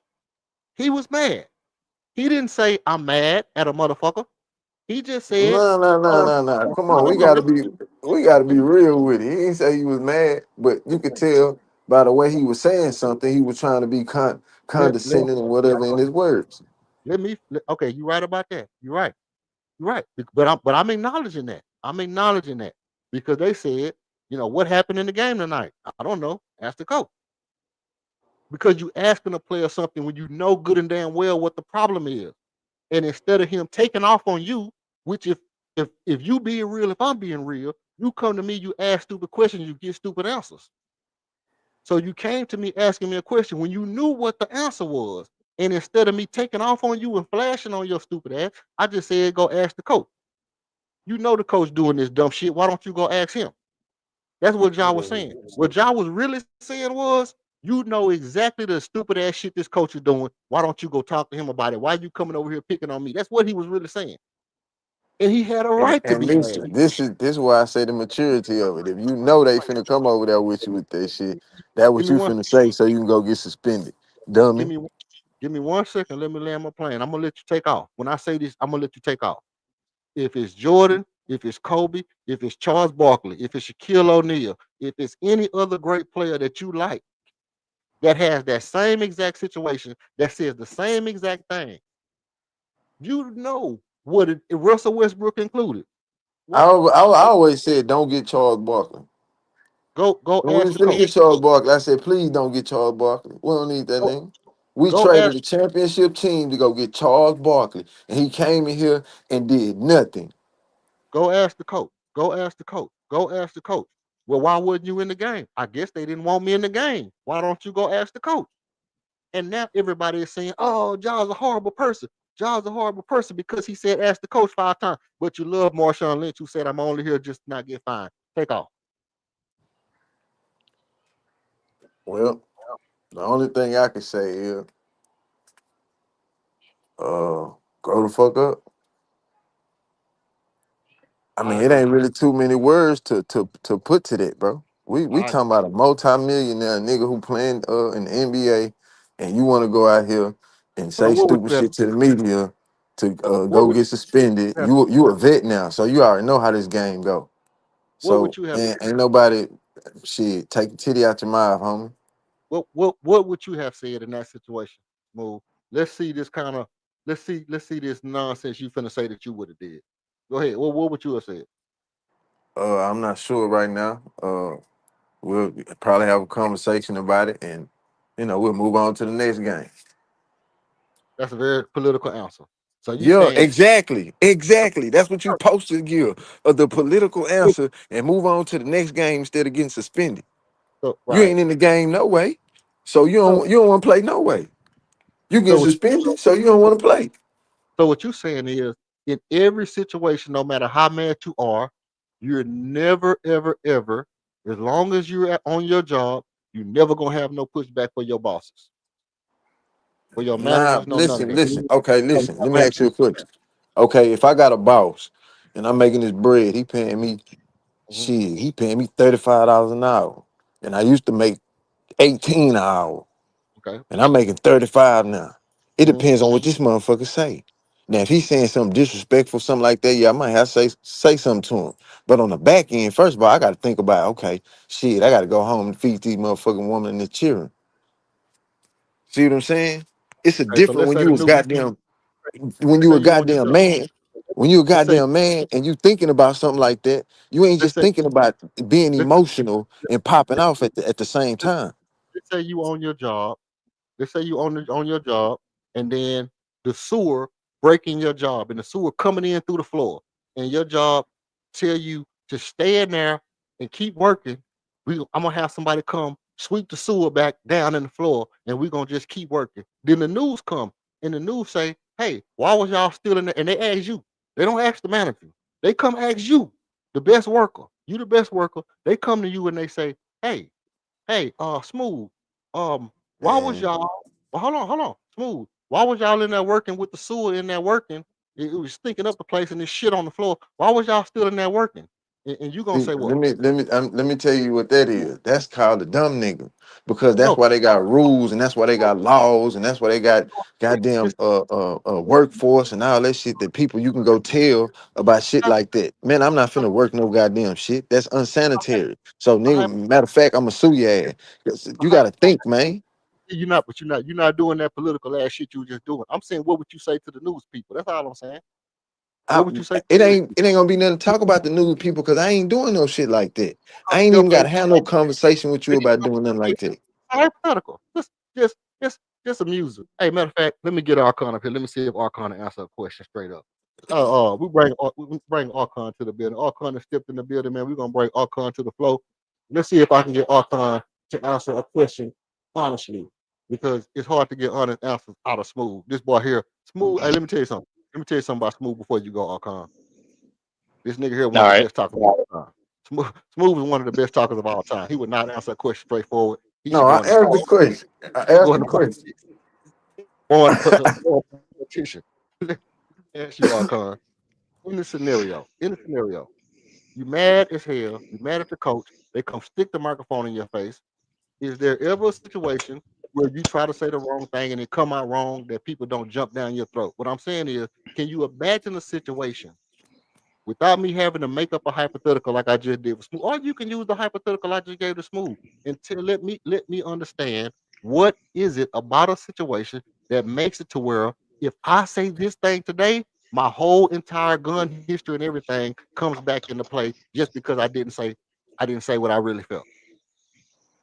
Well, I'm gonna give you. I'm gonna break it into half.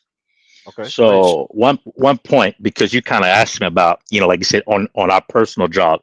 So like I would say like for myself, personal jobs that I've had in the past, um, it's required. Like I said, it's very much required that I need to be mindful of what I say on an everyday basis. Okay. Um, and no, my primary responsibility is not talking, right? I work in a kind of technical field, right? So I'm expected to perform, technical things at a very high level, but I also need to be able to deal with people that are not technical.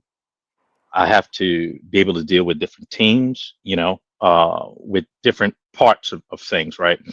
So I have to be mindful of how I convey information. And, a consequence of that also is that, I have to deal with a lot of meetings, right? And you hear a lot of stupid shit in meetings.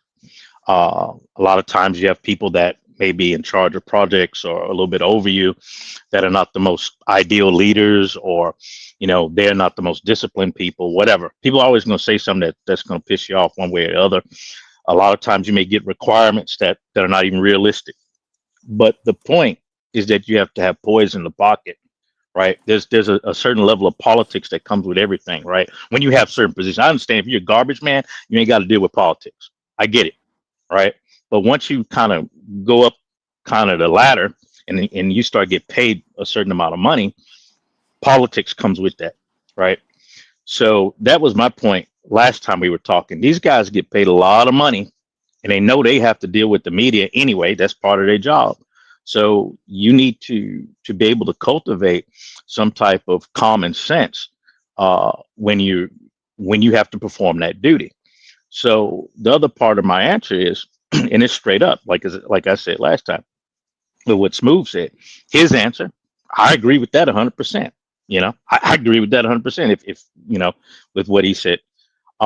Furthermore, this whole concept about let's not really baby these people. I'm not, like I said, it's not about the gun stuff, right? That's in the past. Now I know like the hoi polloi, the people around, like the mass, whoever they talking about that. But the issue at hand is how he's dealt with the coach, his dealings with the coach, right? So if, as I said last time, if you can't get on with what the coach is telling you to do, well, we have a problem, you know. That's just what it boiled down to for me. If you're uncoachable, you're uncoachable. If you got an attitude, it's a team sport, right? And everybody have a position to play. And if you don't want to play that position, then it's not a lot we can do with you. That's immature. You call that immaturity, ignorance, knucklehead, whatever. But all I know is it's not the recipe for success.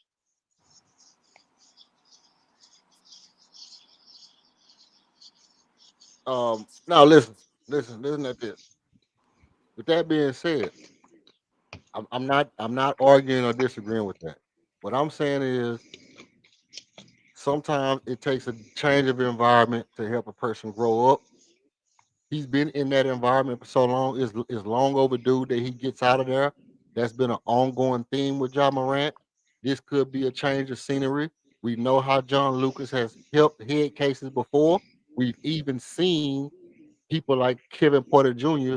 turn their career around by coming to Houston. He left from Cleveland as a head case, came here, kind of got his act together, had a big kerfuffle or whatever you want to call it, got into some kind of skullduggery or whatever you want to call it, and then and now he's in Milwaukee, is being noted as the second best player on a potential championship team. So it's not like people can't outgrow things and get better. We know who Ron Artest is. We know Steven Jackson. We know all kind of players. Vernon Maxwell was the ultimate head case, but he's the most beloved player. Probably he's my favorite player. Vernon Maxwell is my favorite player, period, of all times. And we know players who have had bad, you know, mental stuff that have been great players in the locker room. Now, I don't think Ja is a locker room cancer, but we also know players who be like the coach is doing dumb shit, and they'll say it if the coach is doing dumb shit. I don't think if he came here, he would have a problem with Ime doing dumb shit because Ime doesn't do a lot of dumb shit. So it's a difference in saying, oh, well, he's having problem over there with a coach who's doing dumb shit, so he don't belong. Him and Ime won't get along. Well, Ime is not going to do that dumb shit. Ime is going to do smart shit because that's what all coaches do. And Hey, it's let me give you another variable. go ahead. When you talk about Kevin Porter Jr. and you talk about John Morant, there's one common denominator that's in there is the parent. You don't see Jalen or whatever his name is, Porter. You don't see his daddy in there with him on the sideline in the news with him. Wherever John Morant goes, his daddy is going to follow. When you have somebody like that behind you, dog, and you don't have a parent that is going to give you, even when you grown, that's going to give you the real. Say, son, listen, you might not want to do that because you're going to affect your money and it's going to affect some other stuff. If you not a man telling your son that and you out there looking worse than he do, it don't matter where you go. You finna fuck up a team and a whole organization. That's just what it is, man.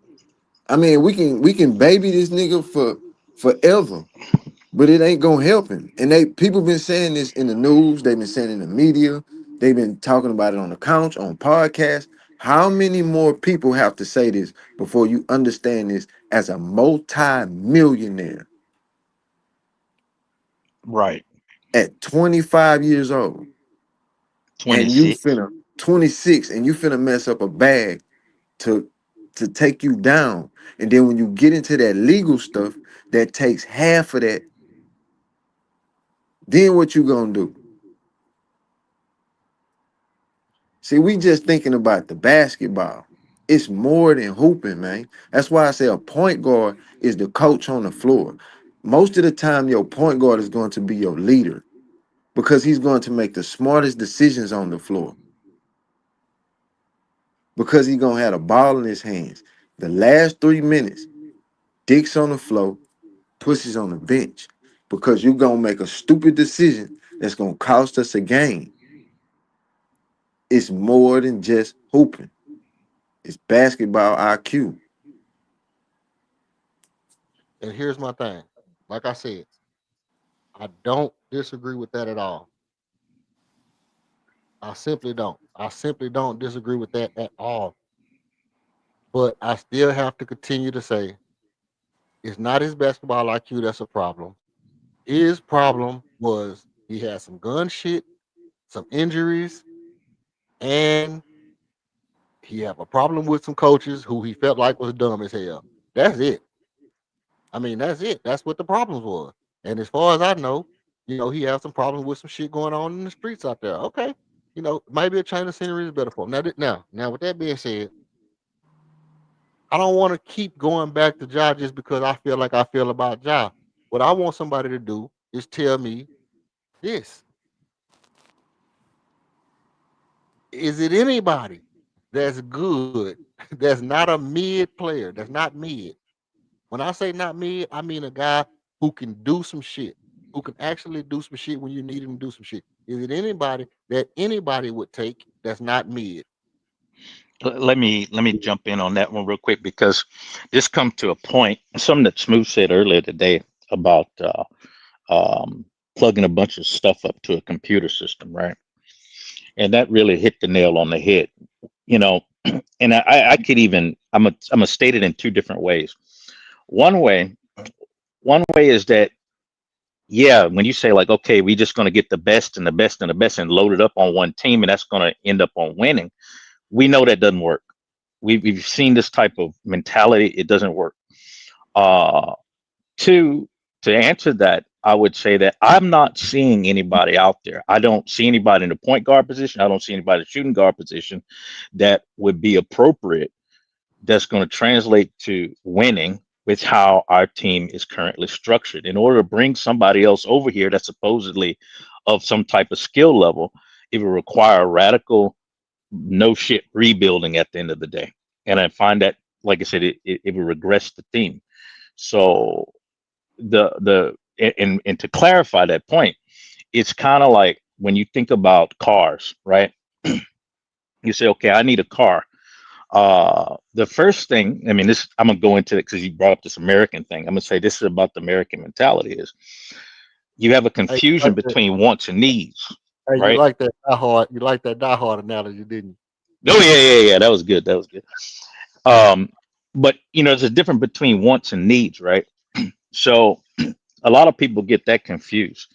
So they say, okay, well, I need a car. So what you gonna do? You go out there, you got the choice.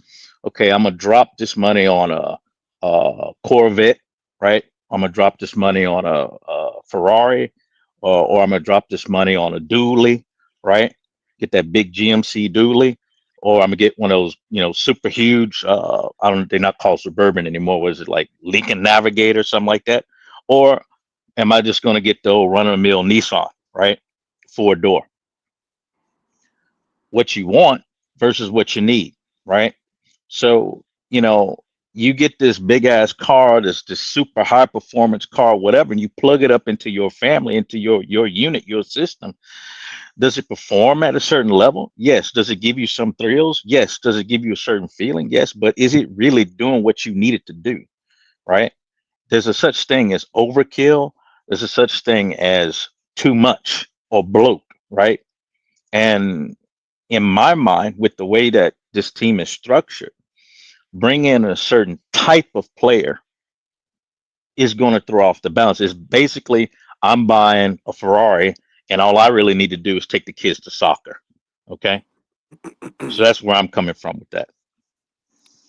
I So no, think it's one. I don't see anybody, you know, I personally. think it's one player that, in my opinion, that can help the Rockets, and that's probably Jalen Brown, Mm, because he's not a volume shooter like that. He don't have to be. He can hit the corner three. He can play D. He can slash. He can hit the mid range. He got some moves as far as his handle. I think Jalen Brown would, and he's already played under Idoka, so he would fit the system pretty much perfect to me. If that means get rid of everybody but Sagoon and KD, and if you have to throw a mean in there, maybe. But Jalen Brown probably that one player I see. yeah, you have to tap the team to get somebody like that. He Yeah, making a lot of money, you know. yeah. That's But insane. other than that, I don't really. We just need a solid point guard, bring up the flow, and let them get in their system. And I think the Rockets, we got a chance to win the chip. Okay. So a lot of things to unpack. A lot of things to unpack. Um, I want to take my kids to soccer practice. I got two kids. Um, I don't know, probably don't need the Ferrari. They don't got back seats. The Lamborghinis don't got back seats. Which ones don't have back seats? As long as I got back seats, I don't care how fast the car is, because at the end of the day, I'm only gonna drive how fast I'm gonna drive, and I'm only trying to take my kids. I only got two of them, and I'm taking them, and I'm gonna take them in whatever car I can get in. And as long as the car can perform the task, I'm not gonna say, "Oh, well, this car's too fast. I can't take my kids to work, or I can't take my kids to soccer practice." So what I'm seeing a lot of is, "Hey, this car is too fast to take my kids to soccer practice, so I can't use the car." That's illogical to me. Just don't mash the It's it's don't. not illogical. It's not illogical because like Smooth said, you've got out of how many shots, if and I'm not just going to talk about tonight, I'll say on average, if you talk about how many shots are taken by the team on average so far this season, right, and how those shots are divided up, you start talking about bringing in a certain type of player. If you want to get one of these type of combo guards in there, they're going to require to have the ball, number one, in their hand a certain period of time and even be effective. Two, Especially a as point guard. exactly, and two, you're talking about a certain amount of volume, right? That's going to be a shot, right? So when you start talking about time and volume, and you look at that, you juxtapose that with what's going on the current production. Somebody's going to get reduced. Somebody's going to become less effective, and it's going to radically unbalance the team, because what this team really needs, honestly, as far as a real point guard, not a combo guard, not a damn shooting guard, what this team really need is, like, if you can get Reed or you can get Amen, which Amen is going to outperform what I'm talking about anyway, eventually. But if you get Reed to be able to give you a solid, like 14 point, solid, consistent 14 points per game with, six assists, that's solid. And minimal turnovers, that's Yes, solid, sir. That's all right? we need. And then you talk about he continued to do the steals that he's doing. That's all you need. If you keep Amen on the floor, because he's always going to be on the floor, Amen's going to give you, at a minimum 14, right? At a minimum, right? He's going to get some assist in there, be it 5, 6, whatever.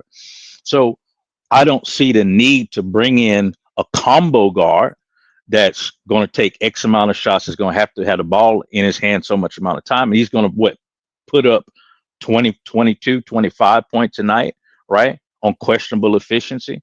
And then maybe they can give you 6 assists, who knows?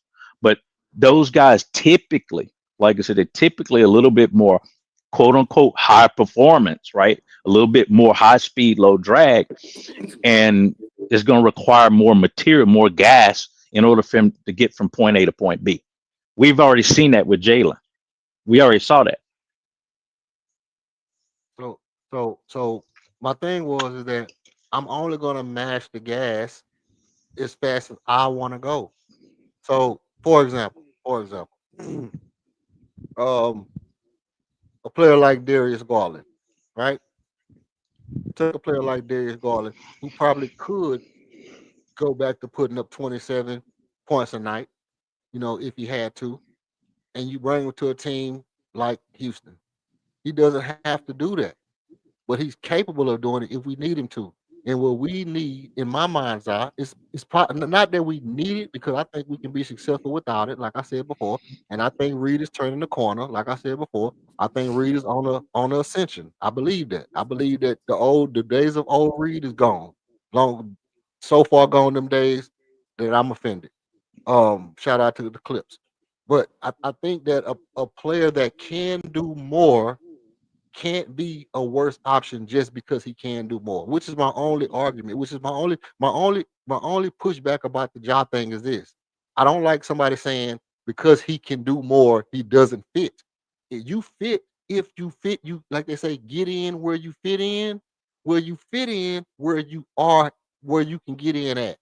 What I'm saying is, just like Kevin Durant came in and he can do more, but he's fitting in, trying to find a way to fit in with the team. And people said, well, hey, Kevin Durant's going to fit in wherever he can fit in, and he's going to do what Kevin Durant needs to do. And he came in, and the first game, he didn't try to get a lot of shots, and we seen him ramp it up slowly but surely. And now in a game like tonight, when we need big buckets down the stretch, he said, okay, this is my time. This is where they need me.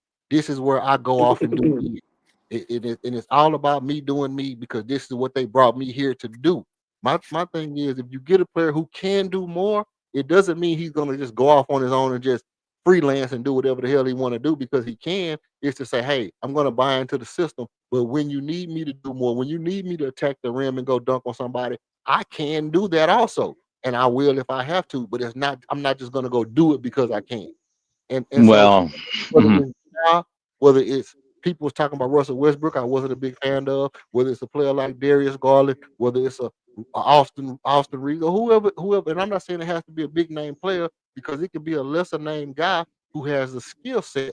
I just feel like we need somebody who can dribble the ball in traffic without turning it over, or that can face a press and actually has counter moves to that press that can still score. If everything shuts down, I can go get a bucket, and we don't have to solistically rely on Kevin Durant to shoot off balance shots all game.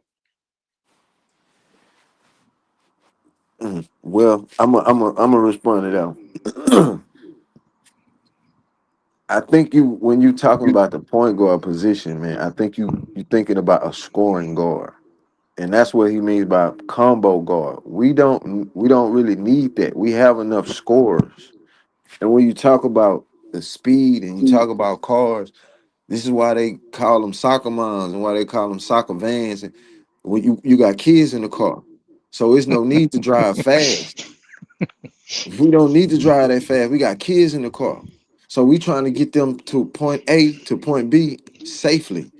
Yeah, well, just don't smash the So game. no, what I'm saying, so you gonna get this is where the logic comes in at. You're gonna get an efficient car to carry that. You gotta carry bags, so you can't carry that in a Ferrari and all that with kids. So you gotta think about the speed. That's why they got school zones and stuff. So that's when you talk about John Morant. John Morant is like he's a fast car. We don't need a fast car right now. We got enough Bugattis and all that around us. We need What about somebody a who could player just like come in and about run the Evan? offense, get them to their spot so they can get their shots. If we need you to score 17, What cool. about But what right about now, prime? we just need you to score 12 to 14 and do the rest of the stuff. What about prime Chris Paul? He wasn't a combo guard. He was a point guard that could score when you needed him to, That's and what he we need. okay, but he could score, When he needed to, right? And that's what I'm saying. John Morant can Ja score. Morant, that's totally different from Ja. He, Ja is a scorer. He's not a it's not. passer. It's not like, but no, that's what I'm saying. We just saw John Morant pass the ball every possession down the court for a whole damn 2 quarters. He never even shot the ball, but one Exactly. 2 quarters in one game, and he's been in the league for 6 years. But we don't watch every game. But what I'm saying is, But what I'm no, saying, bro, is you have to break down the logic of it. He only did it because of the circumstance, because they said he but wasn't passing the he ball, can and you do it. like a bad teammate. But he can do That's it. why he wasn't doing it He because that's something that he wants to do. That's but what a point he guard wants to do is can, pass and get everybody else involved. but he can do it. All I'm saying, We not, listen, but see, we're not talking about the can though. We talking I ain't about what he does on the floor. When you okay. look at Ja Morant's assist, does it say anywhere from 9 to 10 or above? It's 7.3 assists a game. Exactly. Because he gonna have one game where he just gotta get up off the ball where they pressing him, and he gonna have probably about 8 or 9, probably 3 games, something like that, and it's gonna I boost him up to have 7. 7.3 assists a game in 30 minutes. That's not bad. Bro. That's nothing to sneeze at. And how many 7, points do he average? like 24. Okay, and how many turnovers? Hmm. Three, So three, three, and 3.3, something like that. 3.3 turnovers with 7 assists, bro. So that means you getting about 4. it's way better than That Reed. means It's way better. your points going down. You Way better than Fred VanVleet. What I'm saying, man, is that Ja is a scoring guard. You We realize that don't Fred need VanVleet, any more scores, man. you We realize that have Fred enough VanVleet only scores. averaged 6 assists last game, last season. Fred VanVleet only averaged like 6 or 7 assists last season. He Okay, didn't have so let me ask you this: you finna do the same thing with a mean, and you finna put him at shooting guard as you did last year. He was at shooting guard; he could shoot. So now Ja is supposed to drive the lane, and when he gets double teamed, kick it to a mean that can't shoot. no, nope, nope, nope, nope, nope, nope, nope, So nope, what's nope. the game plan then? The game plan is gonna be okay. Now we can get into some real basketball talk because this is what I'm saying. It don't matter whether you want it to be Ja or whoever. It could be CP3 in his prime. It could be whoever you want it to be. All I'm saying is when the person drives, that the ball don't get stole. That's all I'm saying. That the person don't turn the damn ball over because somebody slap at the ball and the ball just go flying out. That's all I'm asking for. I'm But not that's asking what for the game. that's I'm called a asking, point I'm guard talking, that knows how to do no, that, no, that no, no. knows how to make the entry pass, that It's knows how to called make the outlet pass. A it's point guard knows how to do that. So you called want Kevin Durant to Kobe do Bryant. that. Kobe Bryant could do it. Michael Jordan could do it. Chris Paul can do it. Penny Hardaway could do it. Chauncey Billups could do it. And you Allen talking Iverson. about pure point guards. You talking about I done you named talking shooting about guards. all pure point I guards. done named shooting guards and point guards. Glenn Rice could do it. Anybody that can dribble the damn ball in Mm. traffic and people swing at it and the So ball let me don't ask you a question. Why do Torrey Eason average so many turnovers then? If he could do it, and he's so-called running the point guard, why do he because do it then? Everybody could do it. Tari Eason averaged less turnovers than Steve Nash. How many? Okay, how many do Torrey average? 4. 4. How many No, did Steve? he averaged, How many Tari Steve average? And he averaged was one. throwing all kind of lob pass, pass, and that. Tari Come on, Tari man, we averaged got to be 1 serious. Tari averaged 1 point. So you gotta be serious. Tari averaged 1.8 turnovers over his career. Steve Nash averaged 4. So way less than Steve Nash. And you Tari talking averaged about somebody who Tari played, you averaging up of somebody who played damn near 20 years averaged, to somebody who played 3 or 4 years. you're the one that said Tari averages a lot of turnovers. I didn't say No, that. I'm saying you saying that everybody can do it. If everybody No, can do it, why is Kevin Durant getting so many turnovers then? If everybody can do it. I Why never said Kevin everybody. Durant got 8 turnovers the other night? I never said everybody can do it. I'm saying we need somebody who can do it. We need somebody who can dribble the ball in traffic, and when people start swinging at the ball don't come popping out. That's all I'm And saying. that comes from a point guard who It likes don't to come from a point pass guard. first It, it and come from not. it don't have to be a point guard. It just has to be somebody who can handle the damn ball without it flying out. I don't care if it's a point guard. I don't care if it's a shooting guard. I actually at this point, listen to what I'm saying. I actually at this point like our point guards. I like our point guards, but you know what I don't like? I don't like the fact that because I like Reed, I like his development, I like Armand on the floor. That's cool. We can have them on the floor, we can have them come off the bench, whatever, whatever, whatever. But I do think we need somebody else who could a Stephon Castle can dribble the ball without the ball come flying out. We saw Let me him. let Go ahead. sorry. Let me ask this question in. Is that because I'm going to tell you what I think like very quickly is that See, we forgetting about the point guard, bro. The point guard is what set up the play.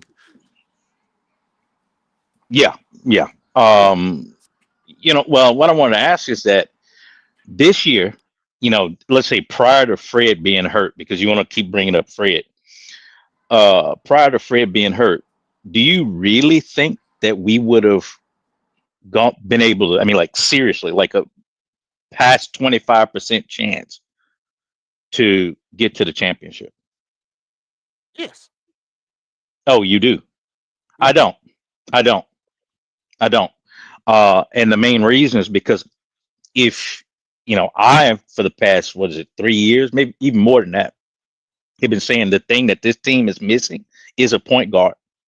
That's like, it's two things I've thought that this team was missing: a forward and a point guard.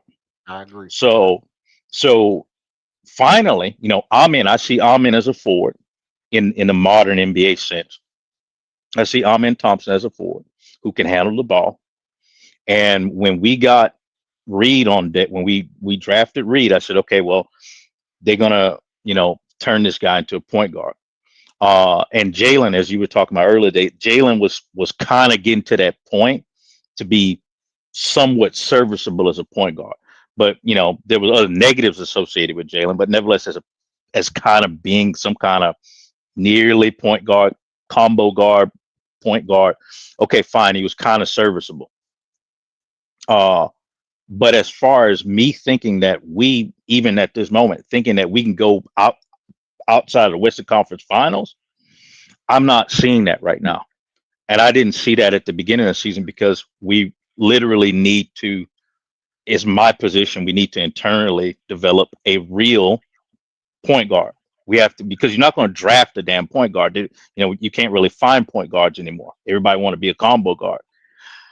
But I think we need to internally develop a point guard. And so that's where now we looking at, you got to look at, is it going to be, who's going to have this type of basketball IQ? Who's going to be able to set up the damn offense? Is it going to be Amen? Is it going to be Reed? Is it going to be both of them sooner or later? But one of them going to have to come out on top as far as having a superior a point guard skills, no shit point guard skills, which include, which is mainly a mental thing, right? Control, mental poise, right? So that's my position. I'm not looking at like, we really have a chance to win the championship this year. If we win, fine. I'm not seeing that. I think the furthest we can go is probably Western Conference Finals because we have some fundamental flaws on this team, and that position is a fundamental flaw. We've had that fundamental flaw for some time now. Well, you know what? I really got no pushback for that, Archon, because you know that is valid. It's valid. But I'll tell you where I went wrong. I went wrong by underestimating the full extent of the let's call it the Okogie effect The Kogi versus effect. Okay. the Dylan effect. The Dylan effect was a real thing. The Kogi Hmm. effect is a figment of King's imagination. Um, you know, the Dylan effect was the thing that I talk about, like when the games get chippy and people start doing silly stuff and everybody's fouling everybody and trying to annoy everybody. Our team used to thrive in those moments because Dylan would absorb it all and it would just like emanate from him and turn him into like a superhero. And in those kind of chippy, nasty, just you know, like just kind of messy games, Dylan would, become a super saiyan amongst everybody else. And without that, when the game gets chippy, we don't have that guy that can absorb that kind of chaos and manifest it into positive energy. Now it just turns into a lot of Eric Gordons on the field. Everybody as soon as they get hit, the hands go flying up and they do the frowny pouty face. And I don't really like that. We're not whining about it as much, but you can tell that when people start slapping hands, it's showing in our offense. The slapping hands and the balls is flying around and um I didn't really take into consideration how impactful Dylan Brooks was. So at the beginning of the year, when I was thinking, hey, it's nobody that can beat us. We match up with everybody well, and we can score with anybody because I knew our offense would be good with Kevin Durant. So I figured we could score with anybody. Now, with that being said, if you ask me, hey, do I see Fred VanVleet as the point guard for the next 2 years? I would say no. I would say I see Fred VanVleet for the point guard starting out the year, and I expect Amon Reed to take his position. And us probably look to move Fred anyway by the trade deadline because it's what I wanted to do when we got him. Keep him for 2 years, then move him. Now, I never wanted to keep Reed for 5 or 6 or 7 years. I was like, 2, 3 years tops, 2 years and move him, 3 years maybe. Cool. Hmm. If he played with Kevin Durant and he helps, solidify and organize and keep the pace and everything like that. Cool. It would have been good for Kevin Durant to have a real setup point guard. He hasn't had that in a long time. So that would have been nice for Kevin Durant to have that. But with that being said, he still poses a lot of problems for you as far as the thing that we all know about Fred VanVleet. If he has to get inside the paint, if they shading off on Kevin Durant, the ball can't go to Kevin Durant, and they doubling Alperen Sengun, and the only thing left is for Fred VanVleet to create. Like we seen Reed today create and get to a mid range and pull up, and everybody's confident that he can hit that shot. If Fred VanVleet goes past the 3-point line, you're confident that he's gonna miss a shot or get it blocked or something stupid like that. So it's a big difference between what my expectations were from Fred because I have the same knowledge about Fred that everybody have, and I always have had that knowledge about Fred. But by the same token, I'm with you. I didn't feel like he was the point guard for the future, which is the same thing I'm saying now. We have the point guard for the future, but I also realize that Kevin Durant is not going to be the the primary, you know, answer for everything long term. So that's why I'm talking down the line about what else can we get in to help solidify our offense because even though our offense is a top leading offense, people got the memo. They got the memo. Slap at the ball. Slap at the ball, shade the pass, you will get 1,000 turnovers. When they pass the ball, just run at them and knock it out their hand and go the other way. People got the memo on us. So as soon as the ball go to Alperen Sengun, it's always somebody diving at the ball to go steal it. As soon as the ball go to Kevin Durant, it's always somebody diving at the ball to go get it. And that's something that you have to consider because all they got to do, and exactly what's happening. Y'all tell me if I'm lying. Exactly what's happening. We get the ball past half court. We got a little minor pressure in the backcourt to make you rush the ball up court. You get the ball at half court, you stop at half court. Okay, you waiting for the offense to develop. The offense develops, you pass the ball to Alperen Sengun or Kevin Durant because you see the pressure coming. So now you got to get the ball out your hand because you really, really, really not comfortable enough to do anything with it. And the minute you pass the ball, somebody dive at the ball, slap it out his hands every time. So I'm just saying if we have somebody that when they get the ball at half court, they can see the pressure developing and they have a counter move or something to where they can continue the dribble and keep the play alive a little while longer until we go to a secondary action or until we get another pick or somebody else can get open rather than just oh shit here they come let me pass the ball to Kevin Durant. That's causing turnovers. I think EF what you saying is that we need a point guard. When you want those attributes, you get those from a point guard. You can't ask a small forward to give you a different bag than a point guard for somebody who giving you 94 feet pressure. That's not what a forward does that's playing a point guard. Somebody like Torrey Eason or if you asking Kevin Durant to do that, or if you asking Sagoon to do that, or if you asking anybody other than a point guard to do that, because you out of position.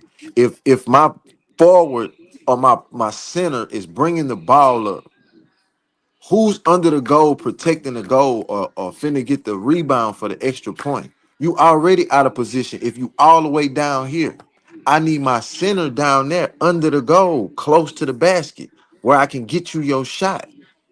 Let my point guard bring it up and initiate the offense. Let me be out here on the perimeter because I'm a better shooter than you. So if you kick it back out, I can shoot it. And it's a longer distance for them to close out if they come in and they double team you. See, That's we're true. not even playing basketball no more. This is not hooping right now. That's the problem. Everybody out of position. You got Sagoon at the top. You got Amin in the 3-point. when you know he can't shoot and he's the point guard. Sagoon should be over there where in the middle, and whoever's down there where he at should be in the corner, and Amin should be at the top.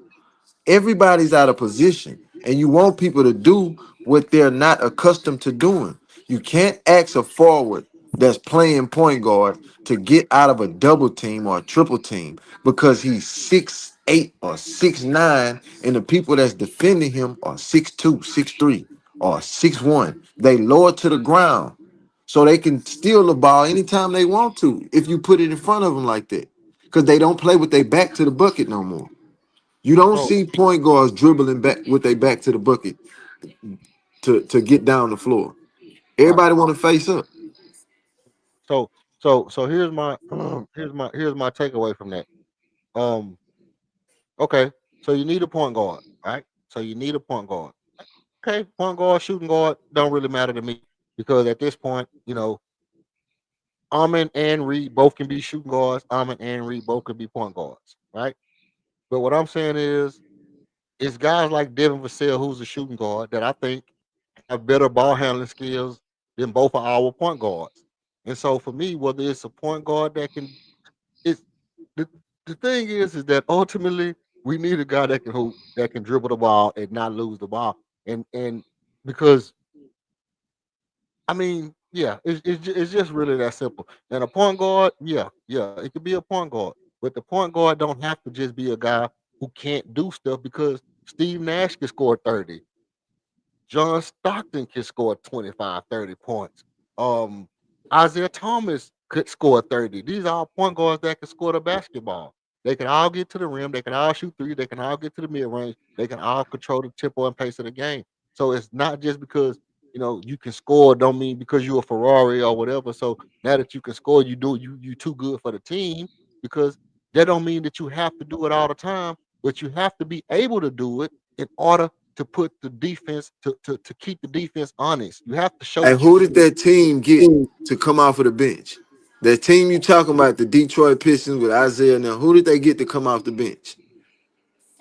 Maxwell, No, not Maxwell. You, Bernard King. Who was it? I mean, what you Nah, was it talking about was the 86, not 86, wasn't it what was wasn't it that, wasn't it 89? microwave? It was 89, uh 89 Pistons, I think you talking about. Maxwell? Microwave. He came Maxwell. came from Dallas Yeah, and they had came off the bench. He was wasn't he starting over there? yeah, they had microwave. They had Cedric. See, that's what I'm saying. That's when you talk about a player like that. You You see how skip, he had to come out. He came off the bench. no, you skipping over the point to jump to some next shit to avoid the point though. Smooth. This is what I'm talking about when me and you be talking. You will skip over the point No, to that's the point that I'm making to you is that even though no. he's skilled enough to start on Yeah, when any we talk, other team, he had to fit the system to come over there and win a championship. He wasn't the man. what I'm saying is that you skipping the point about the point. Like you say, we need a point guard, and I'm saying, yes, you can say we need a point guard. If as long as you understand that, as long as we understand that, we can't just say because a point guard can score 30 or a point guard can score this or that. That all of a sudden we know he's not good enough because he's too good or he don't fit the system because he can score too much because he's a Ferrari. When Yes, that can be true if when you John score Stockton, too much. when John Stockton, Steve Nash, Isaiah Thomas, Baron Davis, Steph Curry, Woody Wild, I can go on and on and on and on and on. Magic Johnson, anybody could score when you need them to score, they can. And I'm saying we need somebody who can get to their spots on the court without the ball getting knocked loose, and they can score when you need them to score. They have Well, to be able to keep us honest. I, I'm gonna say this. I'm not gonna beat a dead horse, but one, the guys that you're mentioning and the time period that you're mentioning is not analogous. It doesn't really fit. Those people, like you talk about Isaiah, man, they played on a no shit team. That's like one of the greatest teams that we can even think of, right? So, they had it was a team that had a very well defined system, right? Um, the way basketball's been played in recent memory is nothing like that, right? Be it the way the game is structured, meaning from the rules, and what's allowed, and just how the players are developed, right? What's expected out of the players is a very different game in a sense.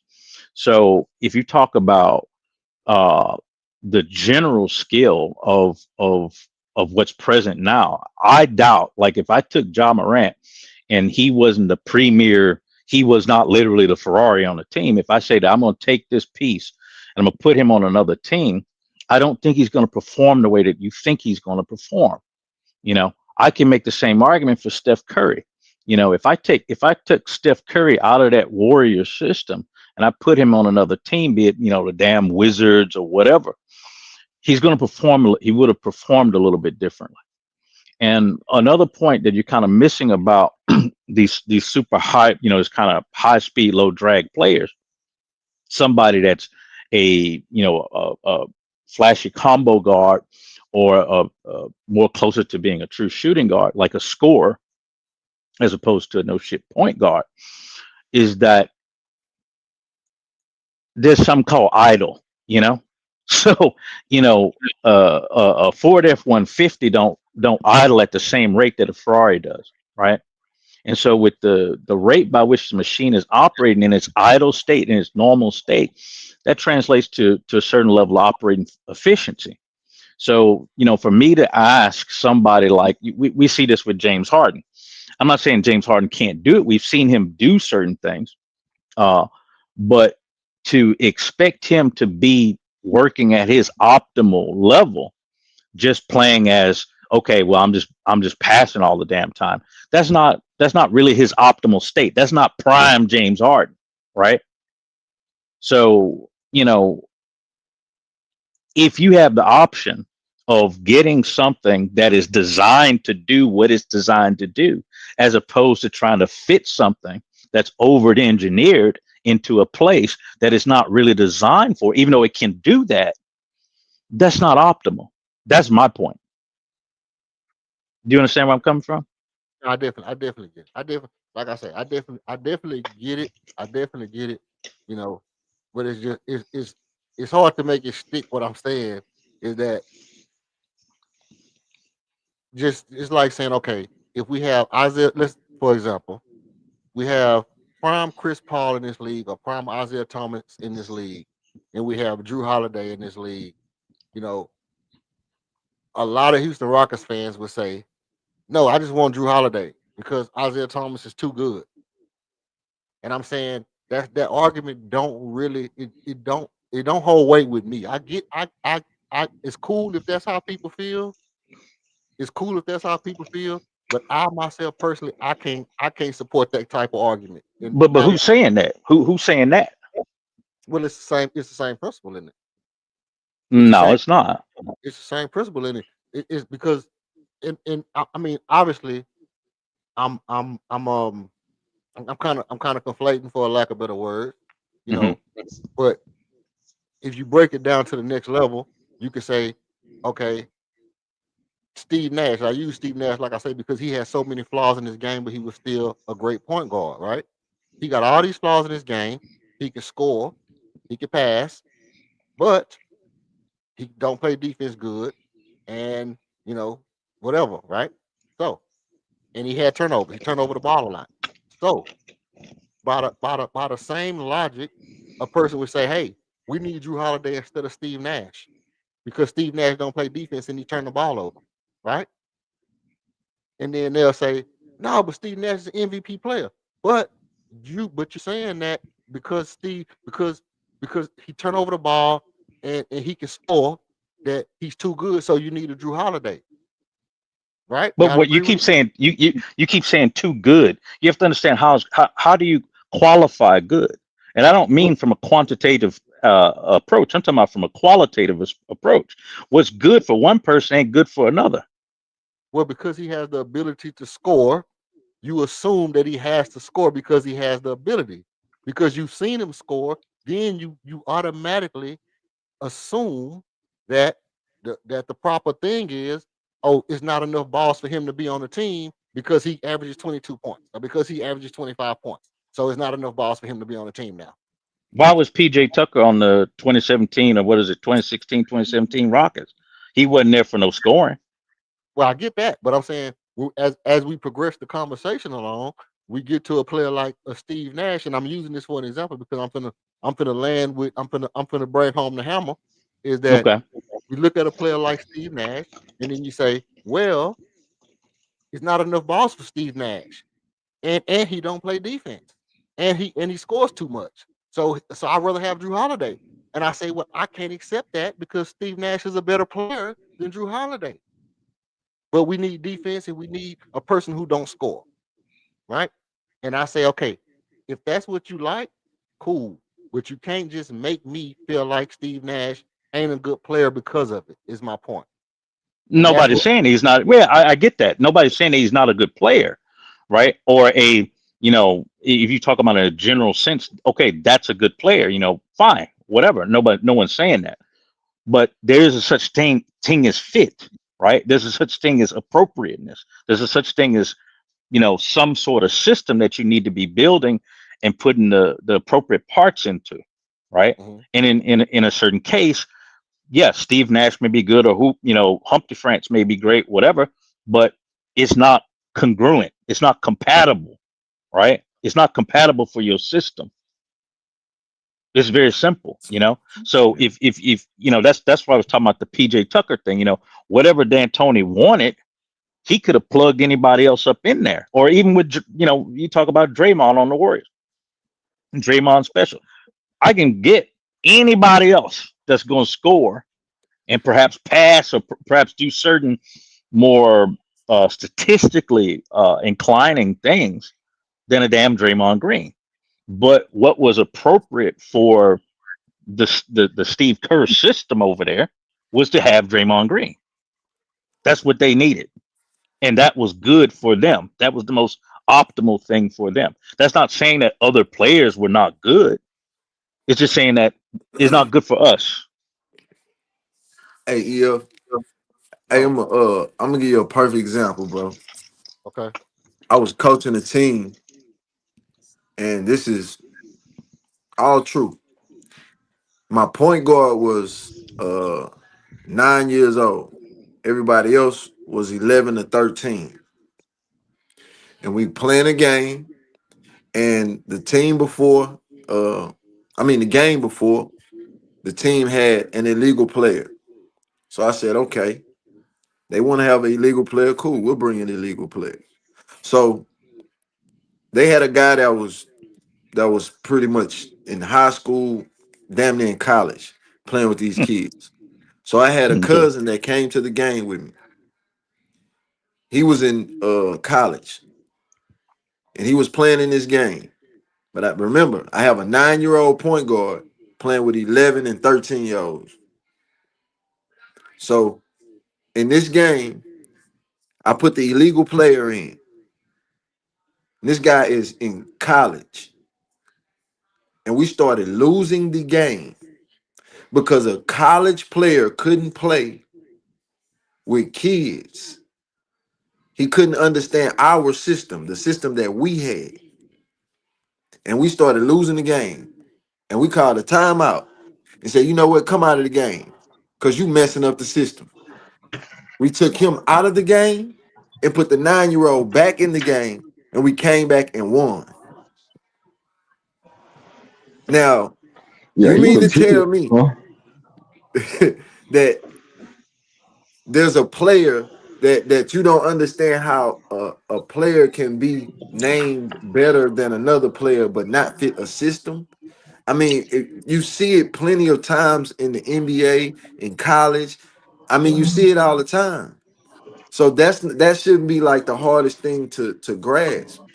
If you have a system and certain things Mm-hmm. that you do, and these players know that you do this, it's Mm-hmm. gonna be harder for somebody who needs the ball and come in and got to get to the rack 6 or 7 times in a row, or shoot this many free throws. He has to fit the system first. And it doesn't matter how good you are. Right. If you don't fit the system, it's not going to work because the system doesn't work around you. Yeah, yeah, I get it. I get it. I get it. I mean, like I said, I get. I get all the analogies and all that. I'm not, you know what I mean. It ain't really nothing you can, you know. It. I mean, But that's I not a get that's that not part of it. really I an get that part analogy of it. though. That's kind of like giving you the breakdown of a game as a coach to put a college player in with 11-year olds, 12-year olds, 13-year olds, and you losing the game, turnovers, missing the shots, and we put the 9-year-old back in, they win the game, he running the system perfectly. That lets you know the level of IQ Mhm. and system that you putting in as a coach to your players, to what's being done on the floor. You can dribble and go through the Yeah, legs and do all that all you yeah. want to all day long. But if you can't run a simple play, if you can't make a Mhm. simple bounce pass or a simple chest pass to hit him in the shooting pocket, I don't need you as a point guard. Right. And I mean, that, obviously that, you know, that's obviously, but that's exactly what I'm saying. I'm saying if you have the skill level to do the simple stuff, if you have the skill level to do the stuff like dribble the ball in traffic, and we don't have that on our team, we need that. And to me, you know, that's the end. To me, okay, let me put it But like this. listen at what you said. The Listen at end what you all be said all though to me before you go is there. right now. Remember what you said. Dribble in traffic. Why are we dribbling in traffic? Mhm. See what I'm saying? This is what I'm saying. When we break down the game of Because sometimes the basketball, play bro, break, sometimes we not even thinking about it right. Why are we mhm. dribbling into traffic? Hmm. You should be making the extra Because pass to sometimes the hit play the break wide down and the open defense man to collapse where on there you. is no traffic, Hmm. to where the open spot is. See, we If trying to play this we talk downhill about ball with the point guard we, where we forcing everything. If you move the ball and get to the open spot or make the pass right there where he is and just pop without all these 6 or 7 or 8 dribbles that you got to do, make the game simple. They can't do that. so so what you said, right. So what you said is that the best players in the whole entire world, in the whole entire universe, no civilization as we know it, don't know not to dribble in traffic. No, they know that. And what I'm assuming is that they know that because they do it. And what I'm assuming is that they do it because they have the ability to do it. And what I'm saying is I think EF have cut to do off. that. And it's better that we have a player that can do that without the ball. Hello? Yeah, I got you. We Sometimes we got got to you do now. that without the ball popping out. Can y'all hear me? Yeah. Okay. Yeah, so that's what I'm saying. I'm saying sometimes you have to do that without the ball popping out. Sometimes your point guard they have to make something happen. And when they have to make something happen, I'm just saying that we need somebody better than the guys who can't do it. That's all I'm you know, that's my point. That's I mean, it really don't get no simpler than that. And if he can do more, I'm not gonna say, oh well, he can do too much. So he can't do X, Y. He can't do X because he can do Y, Z. And, you know, the logic just don't have it. And I get the system thing. I'm not taking nothing away from the system thing. I can care less about the system because I feel like that's the coach's job to make the system fit. But and to be precise about it, it's so much the coach's um job to make the system work that we come on the platforms and we say, oh, he need to run Reed Shepard off screens. Reed need to be off ball because we look at it and we say, hey, the system doesn't fit Reed Shepard. Reed Shepard, we need to adjust the system to make the players better to accentuate their skill set. We need Or it might untouchable be back time in for the dunker Reed to spot go. more often. A Shangoon who plays better dribbling the ball from the. No, I'm not gonna say all that. Bro.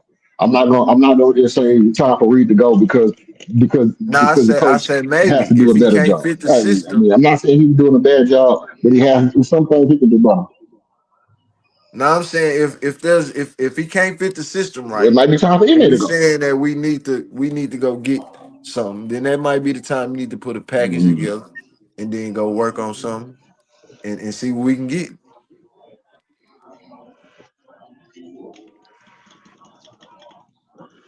okay. Now, with that being said, I mean, if that's the route we want to go, it still goes back to the same point. Who is the guy? that can still shoot the ball, that can still dribble in traffic. And that's what that's what I've been getting at is that at some point we have to look at who's out there because instead of just saying Derek White, because guess what I can tell you about Derek White. Derek White's not the best ball handler in the league. He's not the best ball handler in the league.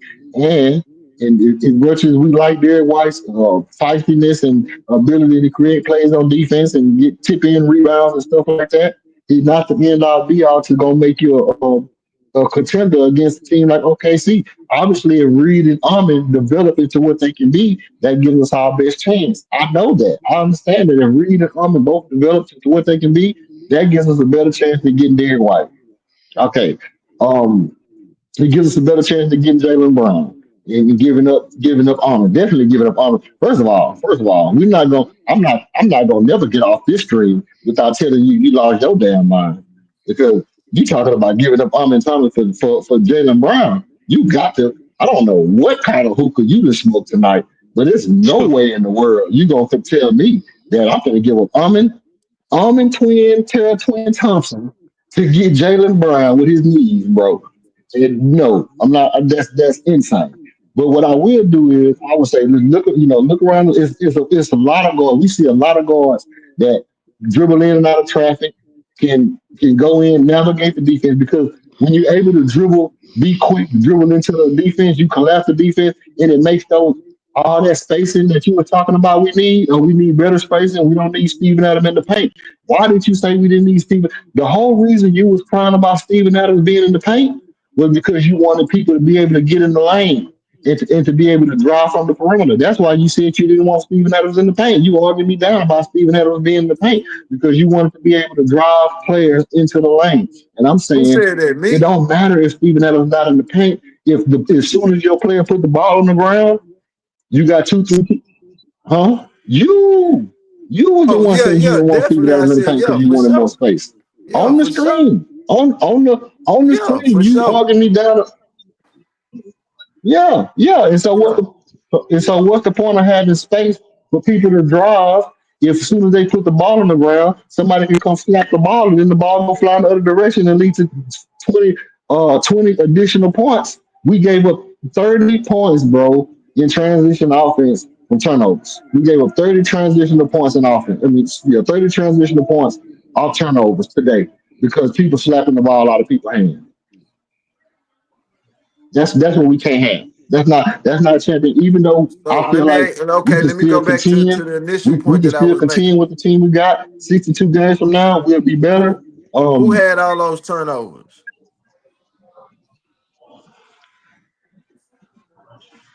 Let's go look at it and see who had all those turnovers.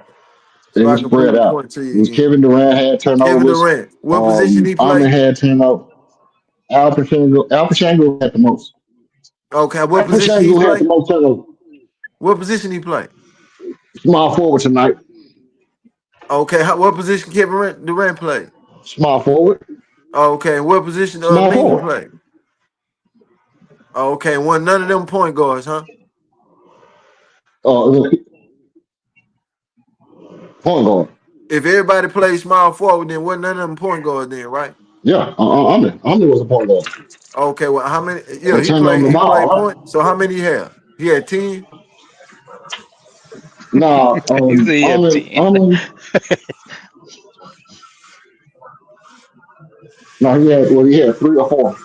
Okay, 3 or 4. And you said who had the most turnovers? He had 3 or 4 turnovers.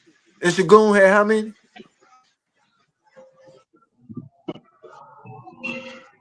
RP 5, I think. 5. And who initiates the offense?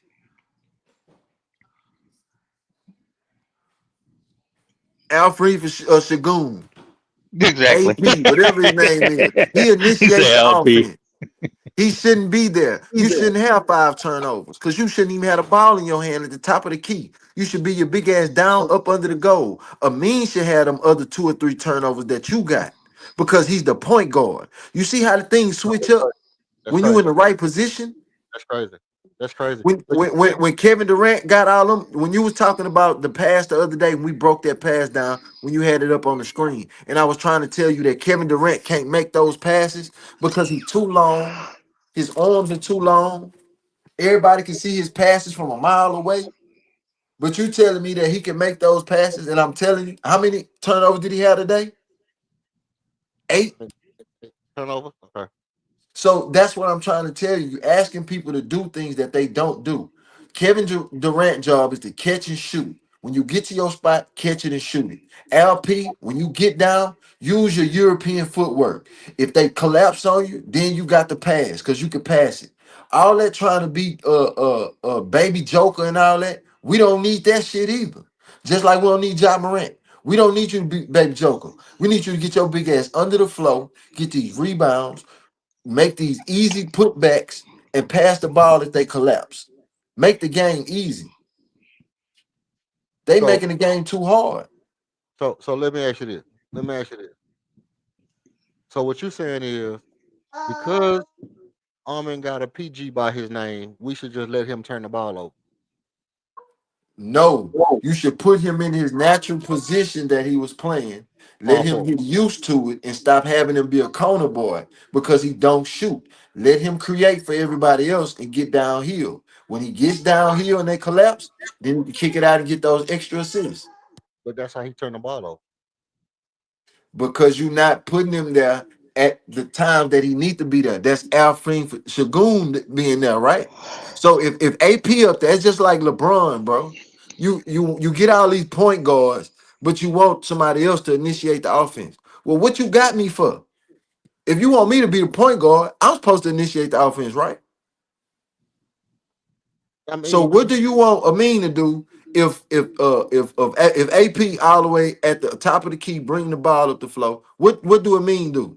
He here's gonna sit in the corner the whole game? no, he's gonna be in a dunker spot, and when the defense reacts, he's either gonna drift, depending on the defense. Um if the defense plays LP, uh pushes up on LP, then a man dives to the basket and gets the dunk.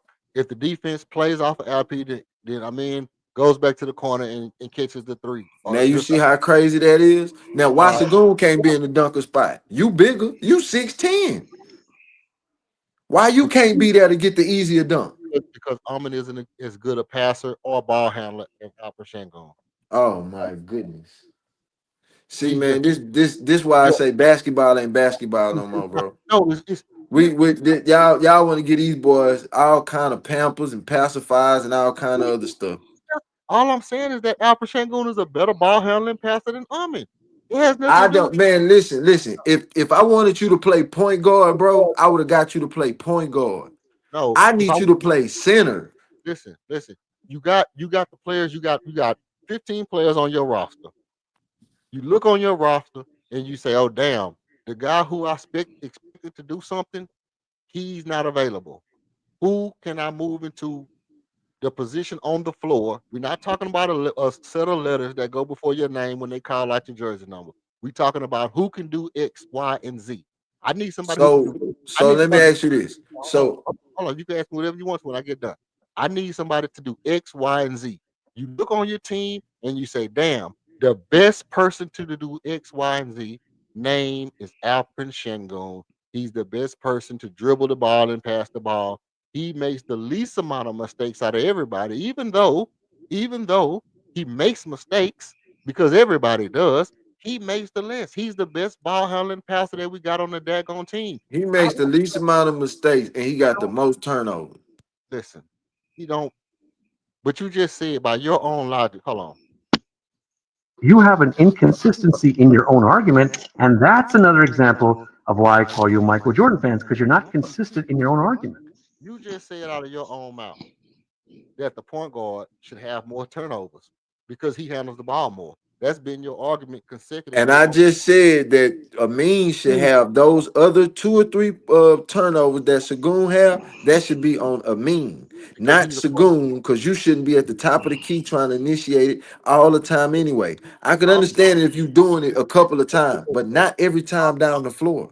isn't capable of doing what Shangoon can do. But you want to make, like you just said, put him in his position to do what he do best. Guess what he don't do best? He don't dribble the ball and pass the ball better than the other guy on the team. So But you he can't. sit in the corner and shoot the best. He could go in the dunker spot and be athletic the best. Well, he ain't in the dunker spot. He in the corner. So he's in the dunker spot. He moves along the baseline into the dunker spot, and when the play breaks down, he dives to the basket, which is So where how many times can you run the same play? they How don't many run times can you run the same play? the same amount of times as you say he's in the corner.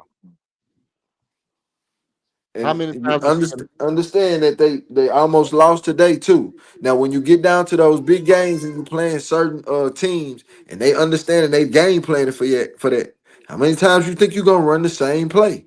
How many times was he actually in the corner? He comes from the corner every time, bro. That's Every the time. play. So you mean out of 60 damn possessions, Armin Thompson was in the corner every time? That's what you No, sit no, here. not every time. Not every time. That's exaggeration. But I'm saying most of the time he coming from the corner. Okay. If Well, they don't pick him up, then he rolling right in. he did initiate the offense sometimes tonight. Everybody had their line share of the blame tonight. He did initiate the offense sometimes tonight.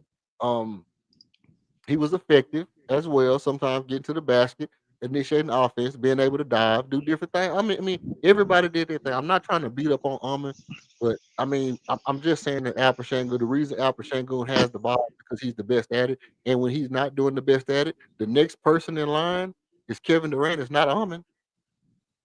It's not Armin. You know why?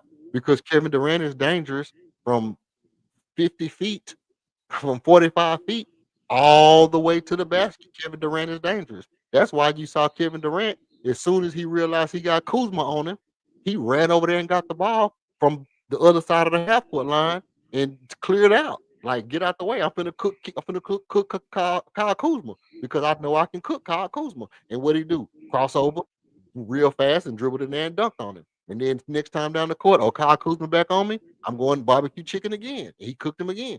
So it's not. I mean, the thing is this: they're gonna work it out to where it works according to what mismatch they can find.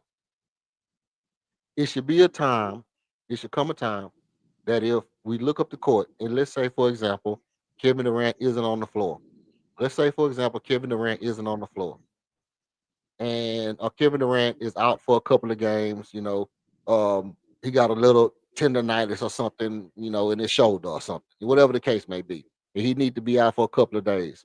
Do we have another option that can do everything on the floor? We don't. The only person that we have that can do everything on the floor is Alperen Şengün. That's just it. That's just the fact. Well, if and so I'm not going to dispute the fact that basically the best playmaker, and for the most part, in a lot of ways, the best ball handler is LP. I'm not going to argue that. Um, but the the the issue that I'm gonna get at is kind of what you just brought up when you talk about, well, what's going to happen when Durant's not playing, right? Um, a lot of my complaint, and it's not shitting on Adoka, but I'm just going to call a spade a spade. Is that for me, one of the other failings is not so much about let me get in another player to compensate for this weakness. It's coaching scheme. It's the system itself. You know, let's just be real. A lot, and don't come and say about, oh, we the top offense right now. That statistic mean absolutely have no weight to me at the moment. Um, because we haven't met a lot of real resistance. I mean, the greatest resistance that we've seen is the past two games, right? And then, as you said out of your own mouth, hey, people got the memo. So you've got to be a little more creative when you talk about what personnel do I really have at hand. I've got to be a little bit more creative in order to set those guys up for success. It's not necessarily about, well, shit, what I got's not working. Let me go ahead and bring something in that's going to make it look better. Uh, I personally think you gotta, a lot of that's, to me, is on the coach at this point. If you're talking about you want to see a little bit of an elevation in something, a little more resilience in the system, that's on the coach. To me, I don't think bringing in someone else, a combo guard, is going to fix that per se. I agree. I agree. I agree with everything you said. Well, I can't say that it's not gonna fix it because it could fix it depending on who the person is. But I agree that it can be done internally over the course of time. Um, it's gonna be um it's gonna be a slow, grueling process. Stone said that earlier in the season that he didn't expect to just come out and look like a polished team. That it was gonna take some bumps in the roads and some hurdles to get over before we saw everything come together. Obviously that was before Fred got hurt, but um, you know, he also said that Reed Shepard was going to have to be very good for us, period. And I quote, Reed Shepard going to have to be very good for us, period. He said that before Fred got hurt. And the Hmm. truth of the matter is, he's going to have to be very good for us, period. And he has shown that he's going to be very good for us, period. And I do think that it's it's um it's all doable internally. I agree with you on that. I agree with you on that. Ime is going to have to really coach the hell out of this team. And if we are a top 3 seed, he has to get coach of the year. He has to get coach of the year doing it without his starting point guard and, just getting Amon and Reed into positions to where they can be successful, mixing it up. We're gonna see Reed get to different spots on the court and shoot. We saw um mid-range Reed, we saw long range Reed, we saw penetration Reed. And here's the thing basketball IQ because you talk about smooth talk about a point guard. Um, let me tell you why I say Reed is going to outplay Armin because Reed diagnoses the defense and he does things like okay, I see the defense coming, you know, in and out dribble real quick and go to a mid range in the open spot in the floor and be confident that he can make that shot. That's something that a point guard has to be able to do, very Chris Paul like. And then if you cut off that spot, then he can make the fully across the court pass, and he's zipping it across the court. He's launching that thing across the court to Armin Thompson and getting Armin open threes to where Armin can actually set his feet and shoot and follow through with a real live shot. So, I mean, as of today, Reed outplayed Armin as a point guard. And I would say probably the last 2 games he outplayed Armin as a point guard. Um, I just need for Armin to, you know, be play fast and be more effective when it's his turn to make a move. I need him to go ahead and do that shit. Go ahead and do it and get in there, attack the rim and be aggressive and attack the rim. And then when you have to shoot the three, go ahead and let it fly because if you over 5 from 3, I don't care if you're over 5 from 3. I don't care if Torres over 5 from 3. I don't care about none of that. What I care about is that you being aggressive, that you play now, I'm surprised nobody has mentioned how many times Torrey has gotten just cooked by a guard in these past couple of games because Torrey's perimeter defense on these guards, on these shooting guards, is looking terrible, and nobody's really bringing that up. But I've noticed that Torrey is not, to a fleet of foot as it pertains to covering guards. He's better. Torrey is actually better in the zone when he has to zone off on 2 guys and he's able to cover a large portion of the court. But as far as one-on-one guard play, he's not doing a good job. Hmm. Yeah. Not doing a good job at all.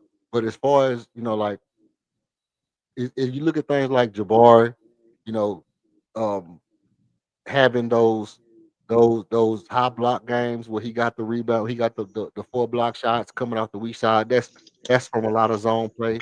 Ime Udoka switching up the defense in the middle of the thing and getting into a zone where Jabbar can help out from the weak side. So there's little things about the games that I see that's very promising for us as far as going forward, where I feel like, you know what, we can compete as long as these guys continue to progress. Now, if something and I continue, let me see. Look on my thing right here.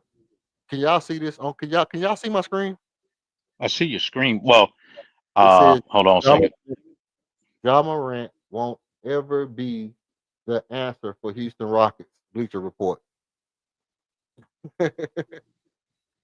That's what it says right here. Ja Morant won't ever be the answer. Won't ever be the answer for Houston Rockets. There you go. So everybody's talking about Ja Morant to the Houston Rockets and saying that it's not a good idea. You I know, agree. yeah. I can't I you know I can't say because I haven't seen him, and I can definitely say that Fred VanVleet ain't helping at all. That's what I can say. And if letting Tari walk for nothing when you can trade something and get something for him, a tradable piece of nothing, nothing else. I'm anything, bro. And see, Bye bye, boy. huh? Man, Tari Easy can go, man. I mean, yeah, I'm not really ready to get rid of him, but for the right thing, I'll let him go for the right price. I'll let him go for the right price. And You act like Tari Eason, bro, is Ron Artest or something. well, I actually thought he was better defensively than what he's been, but at the same time, I know that his passing lane defense is good. He's still only his what, fourth year. This is only his fourth year in the league. So, he is very good for a 4 year player. You know what I mean? He is very, very good. You think about how he's shooting the ball and getting the blocks and getting the offensive rebounds and getting steals, 2 steals today. Uh with 2 steals and a block today. Did he get 2 steals and a block? Ahmed had some shit. Ahmed had some shit. But I mean, offensive rebounds, Tar is always getting offensive rebound. He provides a lot. But I mean, if you can actually get a any kind of package for Armin, I mean for Tari, Fred VanVleet, Jay Sean Tate, two of those players you really want to move right now, if you can. You really want to move Fred and Jay Sean Tate if you can. Tari is the bonus piece that people will be like, dang, I really like Tari Eason if we can get him and he's shooting the lights out the ball. So if you can move those, and plus he's probably gonna get offered more than what we want to pay him. So if you can move Tar, if you can move Fred, and you can move Jay Sean Tate, then yeah, you give up some picks to do it and get a better player.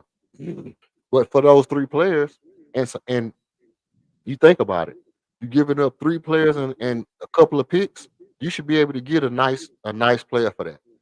You really should be able to get a nice player, but because just for example, Catavius Caldwell Pope, Cole Anthony, and what was it? 5 picks get you Desmond Bain. You wouldn't, Desmond Bain wouldn't help over here in Houston. A player like Desmond Bain wouldn't help us. Absolutely, he would. He fits the system, as you all like to say.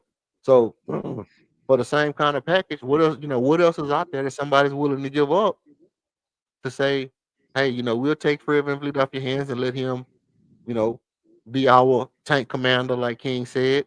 We'll take Tari Eason and we'll go ahead and re-sign him next year. We'll offer him a big contract. The way he's playing, he probably gonna warrant it. And we'll take Jayshawn Tate, who can solidify our defensive side of the ball. Because if you look at what Dylan Brooks is doing in Phoenix, and you say, well, damn, can Jayshawn Tate be that for us? Could Tara Easton and Jay Sean Tate, be the equivalent of a Jalen Green and Dylan Brooks type situation to where we get these guys and they solidify our defense. They learn how to win. They played under Ime Udoka. They both, you know, um, high energy players or whatever. Okay. Throw in some draft picks, throw in about 2, 3 draft picks. What can you get? What can you get? And if it's a name player, it's a name player. If it's a no name player, I hope he got all the skills we need. Um, but it's guys out there that can make this team better. And I'm not saying that we necessarily need it, but if we can't tighten up on the things that we need to tighten up on, it's worth a gamble at this point because I'm not saying give up the guys that we want to see develop or but then again, if you give up a Tar Eason, you better get somebody that can score the basketball because you're losing offensive rebounding, shooting, and defense all in one person. The minute you give up a tar, you're losing so much that I mean, the Tar Easton's value is crazy. if you give him up the stuff that you actually lose off the bench.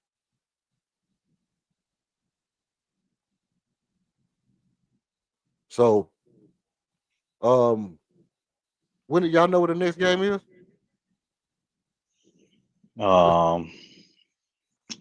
Have to pull it up. Let me see. Wednesday. Okay, Wizards. okay. So Wednesday.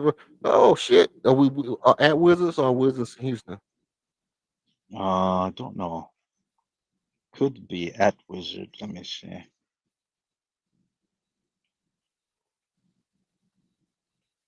Not sure. Should be at Wizards, I think. Take a gander.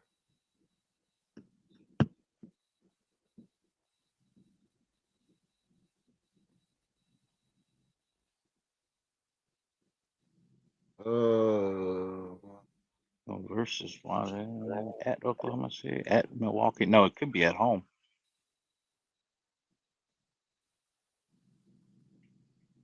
Toyota Center. So we at home. So the return of the prodigal son. Hey, let me tell y'all this.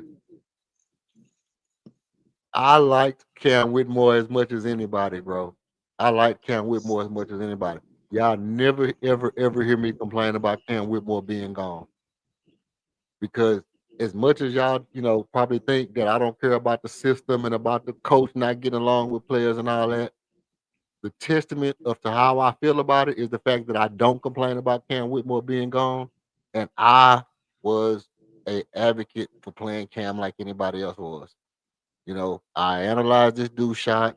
I've been on platforms talking about he got one of the closest shots to Klay Thompson that I've ever seen. As far as the ability to get it off super quick from a full stance, to catch and turn and fire that thing and get it off so quick. Cam Whitmore is one of them players like the skill was super, super, super, super crazy. Hold on, I think we got somebody in the building. Who stepped in the building? Who that just stepped up in here? Oh shit. Oh shit. Here we go.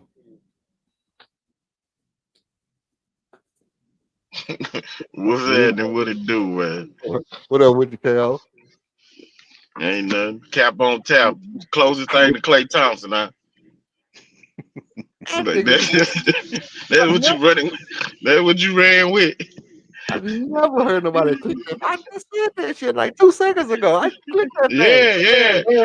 Yeah. I'm listening to you, and it don't stop with you, boy. That boy had his finger. He got about. Hey, you got that 0306 on speed dial on your phone, bro. Got that 6NT3 on speed dial, goddamn. No, but I said, look, I've been saying this since I seen him his rookie year. I said, man, the dude shot it reminds me of Klay, how quick he get it off. And people were like, man, you trying to compare Cam Whitmore to Klay Thompson? I said, no, I'm not saying he Klay Thompson is his first damn year. All I'm saying is that the dude shot is super quick and it's super fundamental. It ain't close to Klay Thompson, bro. Man, not in speed, not in form, not in nothing. Definitely in speed, bro. Definitely in speed. it ain't. Man, I'm telling you. Stop. I'm gonna time it one day and record it so you can see it. I'm gonna do the sports science on your ass, nigga. I'm telling you. Yeah, good. Do it. The ball shot was super, super quick, bro. As far and as I want you to go back to prime Klay. Don't go pull up. Don't time it against 42-year-old Klay in Dallas.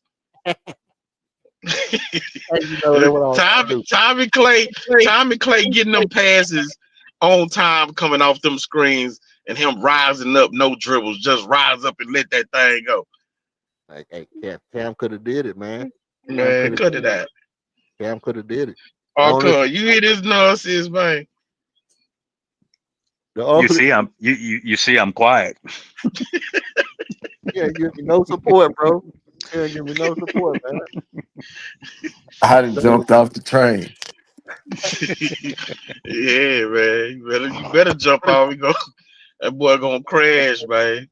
The only thing about Cam was he could not get the concept of team defense down. If he could have got the concept of team defense, Cam would have been all right.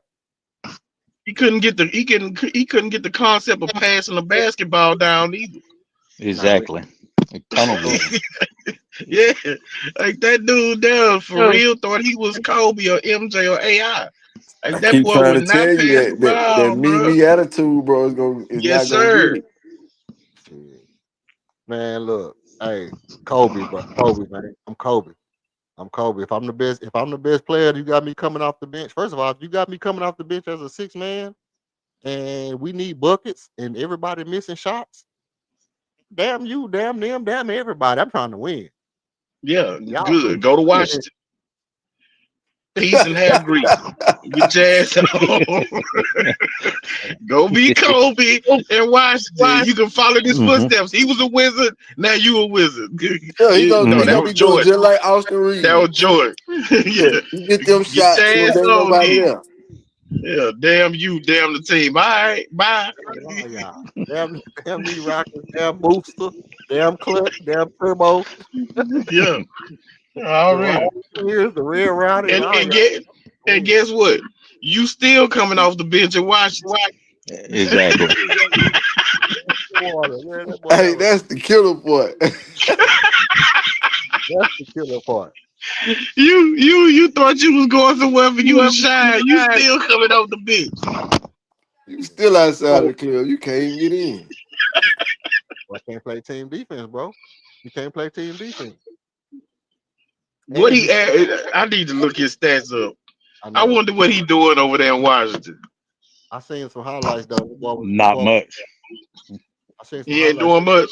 Though. No. Well, yeah, he had highlights in Houston. You know what I'm saying? He could jump. You know, he could shoot the ball and stuff. So I mean, yeah, he gonna have some highlights, but is it impacting winning? Like you leave Houston because you didn't want to come off the bench, you didn't want to accept the role. You didn't want to play team basketball on either side of the court. You talking about team defense, he ain't play team offense neither. So you decide that you want to get out of Houston because you want to go somewhere where you can get in a starting lineup and you can showcase your talent. You go to one of the worst teams in the association and you still coming off the bench. Hey man. So I mean, you could have stayed in a winning situation, learned from a really good coach, got veterans around. Like you could have learned starting your role and being a part of a team that's turned itself around and is only ascension. Instead, now you finna wallow in misery because now you coming off the bench and you don't even have the joy of winning these games when Hey, you a part of it. Cam had And 19 y'all trash. Cam had 19 points versus Dallas today. Okay, Did they lose or they win? what is he They They averaging on the lost. season? they lost Oh, okay. Yeah, empty stats. What is he averaging on the season? 10, a 7.9. He averaging Oh 7. wow. So your numbers then went down. Boy, that's tough. How Same many thing finna minutes? happen to Tari Eason. How many minutes, yeah? Minutes, 29. He ain't been playing no minutes. That's the thing. He had 16 minutes and 7, 8, 5, and then 29. When he played 29 minutes, 20 points. Okay, yeah, that's so who got hurt in front of him? I don't Or was know, they but getting blown out? They was getting blown out so bad they went ahead and put him in. He got extended minutes. Chris Middleton over there, so they might be starting Chris Middleton and some dumb shit. You know what I mean? So Like he played even less minutes in Washington than he was in Houston. That lets you know what type of mentality and mind frame he took over there. man, yeah, Because that's what it. how do you leave Houston where they could say, well, we got these vets, we got these players in front of you to go to one of the worst teams in the association, your minutes go down, your scoring Hmm. go down, and you in the worst, you're like you on a losing team. 36% from three. That's cool. Jalen shot 35 last year. See what I'm saying? Like 36 is average. Right. Serving up them hot L's. Hey, man. And look, he averaging .5 assists a game. 0.5. Which That's why your ass ain't got. That's why you can't get on the court. passing the ball a half a time per game, bro. half, half a pass per game. You can't give him no credit for that. Half a pass, and, Hell and, and his no. in his whole 9 minutes, he passing the ball half a time.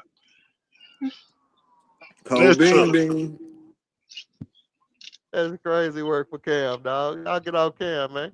That's hey, He gonna that's big he gonna play, be man. out the league. He gonna be out the league in 2-3 years. Nah, he He gonna gonna make be out the league, fam. he gonna make a comeback, bro.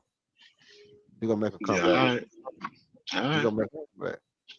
Yeah, like these guys, some of these guys are still young, man. That nigga still a baby, bro. Cam's still a Yeah, baby. but he. That's right. He's still a baby. Mentally, he's still a baby. Hey, Me, mine, I. right, right. So give him about, you know, 5, 6 years. No, hell no. Man, please. He'll be a problem in about. Who finna be paying them millions of dollars for the next 5 or 6 years to understand the concept of team? Oh, well. Let me ask you this: Do y'all know Jimmy Butler? Yeah. Okay. He's still in the league. Yes, but bro, you can't compare the two players. Jimmy Butler came in on the back of his defense. Like everything he did was about the team. Man, that's a He flag on for the he play. You said he Jimmy for Butler. yeah, he forewent scoring the basketball. All he wanted to do was pass the ball and play defense. Well, He added scoring as his career went on. And even when you can say he being selfish, is really built around the team. The reason why he got left Minnesota is because them dudes all didn't want to play as a team. So he cussed everybody out, called everybody out, and then they shipped him out of there. He wanted out of there. Here's a Yeah, dude who got all the way to the finals with a bunch of G leaguers. I'm sorry, you cannot compare him to Cam, bro. Yeah, bro, you got to go to the corner for 30 seconds for that one. nah, Jimmy Butler was immature, bro. Jimmy Butler has been immature since he was in the league. That's all I'm saying. He was immature when he came to the league. So Nah, was nah. D'Angelo. Nah, not How not was he? like not Tell me, like that, tell bro. me how he was immature. Tell me how he was immature in Chicago. He was immature, man. Jimmy Butler was How? immature, bro. Yeah. How? Like, lay it out. Talking shit to the coaches and referees and shit like that. Not wanting to listen. All the shit that y'all say about John Morant, Jimmy Butler was doing all that shit. Yeah, I don't remember that. Jimmy Butler I has remember all him talking shit to the coaches in Chicago. talking shit to Tibbs and them and the players and all kinds of shit when he was in Chicago. He Bro, been doing Tibbs loved Jimmy Butler. yeah, but that don't mean he wasn't cutting them out and shit and having all kind of confrontations and shit with people. He was doing that too. Yeah, I don't And remember that, he fam. was being insubordinate, bro. Jimmy Butler was insubordination, dog. I don't remember that one, man. I don't remember that neither. Maybe in And I with the ain't, Timberwolves, but yeah, not I ain't Chicago. no young dude. So I remember when Jimmy Butler came into the league. Like he couldn't really score. Like he was really a maybe a lesser version of Kawhi Leonard. He came in the league, he played defense, he helped rebound. When the ball came to him, he passed the ball, he set screens. Like he was your quintessential team player, like a team role player. And he did it at a high level. I don't remember nothing like no type of bad reports coming from Jimmy Butler out of Chicago, especially early on. Man, they had Tony Snell and them and Jimmy Butler, man. Jimmy Butler was always head case, man. Jimmy Butler always been a head case, man. Ever since he was ankle low to a mistletoe, man. That boy that been a head case his whole life. I'm saying I just I ain't mean, heard. but we seen it, you know what I'm saying, firsthand with Cam and some of the stuff that he was doing, him and he made. Like certain stuff you can't do when you like, you know what I'm saying, like he say, when you get to a certain level, bro, you gotta have some type of professionalism with what you're doing, man. Especially when you're making that type of money. You on But national Cam, TV. So Yeah, Cam did what he did as a second year player. mhm. All he did was not be happy because he felt like he wanted more shit. He And he But wanted. took it to how? the You a media. second year player. Yeah, and he took it to the media. They asked him a question and he answered it, bro. Now, okay, Dude, so what Cam if did you don't have was sense, go ahead, cuz my bad. no. Go ahead, Ken. No, I was just finna say, if you don't have the sense and the wherewithal to know what not to say to the media, regardless of the damn question. Yeah, you're a dummy. If you don't have the type of sense where your brain click and say, okay, let me say the politically correct thing, number one, because I'm not finna air out my grievances to the media. Number two, I want more playing time. So I'm not finna say nothing disparaging about the coach or his decisions. Like bro, you are missing several light bulbs out of a 4-pack. Yeah, because when he did that, when Cam had that interview, I forgot exactly what he said, but his attitude, and he's kind of like, what was that? He said some. Oh, they were asking, "Oh, are you happy about tonight? You got your playing time. You have buddies." He said, "Well, I don't know." You know, that was the day that I said, "Oh, he got to be traded. He got to go." That was it for me with Cam. Everybody You're kind of talking felt. about, I don't know why. I don't know why I ain't getting no playing time. You gotta ask the Yeah, that coach was that. it. Like you old goofy. It's you know why. And what did MA say? He knows exactly what we expect from him. We Hmm. had a And conversation so about. if you want more playing time, you know exactly what we ask you to do in order for you to get it. It's clear that you haven't been doing it and you ain't doing it. Right, Hmm. right, right, And, right. and he said the same. Listen, if you pay attention, he talked about Cam and Jalen Green much in the same way, Mm-hmm. right? Yep. The difference Hmm. is that Jalen put forth the effort to play better defensively. He put forth the effort to pass the ball, and he never said one single bad word about the coach or the coach's decision. It was always, I gotta improve, I'm gonna get better, I gotta do this. He never put it off on the coach as the coach's fault. You didn't Right. see Hmm. Cam do or try to buy in to what MA was doing like Jalen did.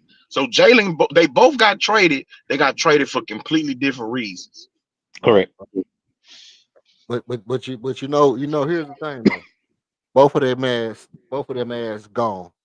So it don't matter what Jalen, how much brown nosing and shit Jalen was doing to try to stay on the team. They still kicked his ass off the team, brother. Right. But It's, Jalen got traded for KD. right. Cam got traded for a bag of open Fritos. I don't know too many people who just eat regular plain Fritos. Well, yeah. Well, I'm just saying. that's around the I shit. don't. I I do. don't. I don't know people who go in the store and buy a regular bag of Fritos just to open them and eat them. Like, if you making you a Frito pie or something, then okay, you buy some Fritos. Other than that, it gotta be the chili cheese Frito. It gotta be something. It can't be just Frito. That's Hey, what he got traded for. And the bag wasn't even sealed. It was open. So you don't know who put their Mm. hands in there. Like you don't know how long they've been sitting up. Hey man, just give us the Fritos off your refrigerator. Y'all can have it. so so Mm. I'm getting a reoccurring theme right here. I'm getting a reoccurring theme. It seems like Rockets fans like players that don't have the Kobe mentality. Is that what we? That's Oh what we. Lord. Nah, that's not it. Because I believe that Almond has the Kobe mentality. Do we love him? Do we? I personally do. I don't know no Rocket fans who bash Almond.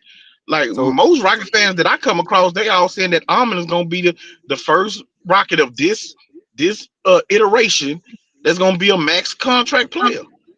so if Armin had a grievance with the coach, which I'll just turn on him. Look at Almond though, man. That's not a fair question. Look at his behavior. Look at how he moved. He's bought into the system. Almond is doing Exactly. everything he's supposed to do. Almond is not that. He don't have that. What do you call it, that mentality? He don't have that attitude. Now you talk about as far as being a winner. most definitely have that attitude, that mentality. But as far as that chip on his shoulder shit, no, he doesn't display that. Yeah, but if Even he even when MA is in his face, dog cussing him. Almond don't say a word. He don't look at MA crazy. He sit there. He listens to his coach. He takes the coaching and he goes to the bench. That's Right. not him being timid.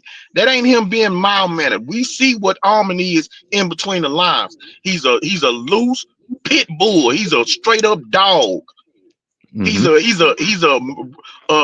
dog as a competitor, but he can take coaching, bro. He can take being told, look, bro, you did this wrong. You doing this wrong. This is what we need you to do. He could take being pulled out of a game because he's making mistakes and not feel away or go to the media and say nothing about it, bro. And that's all it is. It ain't about a Kobe mentality. It's about being able to accept coaching. So no, no, if you can't accept coaching, then I don't want you on the team, bro, because it ain't about you. no, I'm not. I mean, I get that part, but by the same token, if if by some stretch of the imagination, Armin felt like, hey, um, I'm not getting something that I feel like I should be getting. Would you all of a sudden feel like, you know, hey, I mean, we don't like you no more. You could get Well, off the team. it depends on what it is, right? If he's saying, hey man, I'm not getting enough shots, like KD and LP getting all the shots, I'm not getting enough shots. You know what I'm saying? I want to be an all-star. I want to be all NBA first team. Then I'm yeah, top I got a 100. problem. I got a problem. I got a problem with that. I got a problem with that. But if it's some of, Somebody, look, man, I want more playing time. I know I'm playing 35, 36 minutes, but I feel like I could play more and I feel like I can help impact winning more. You know what I'm saying? So I would like coach to give me a few more minutes playing. Then no, I'm not gonna turn against him for that. so okay, so the reporter asked him, Madman Leaks or somebody, one of them reporters, Jackson Gallon, be like, hey, Armin, we realize that you and Reed have a good chemistry, and sometime when Reed is off ball, we see that you can put the ball on the floor and get to the basket kind of easily on people.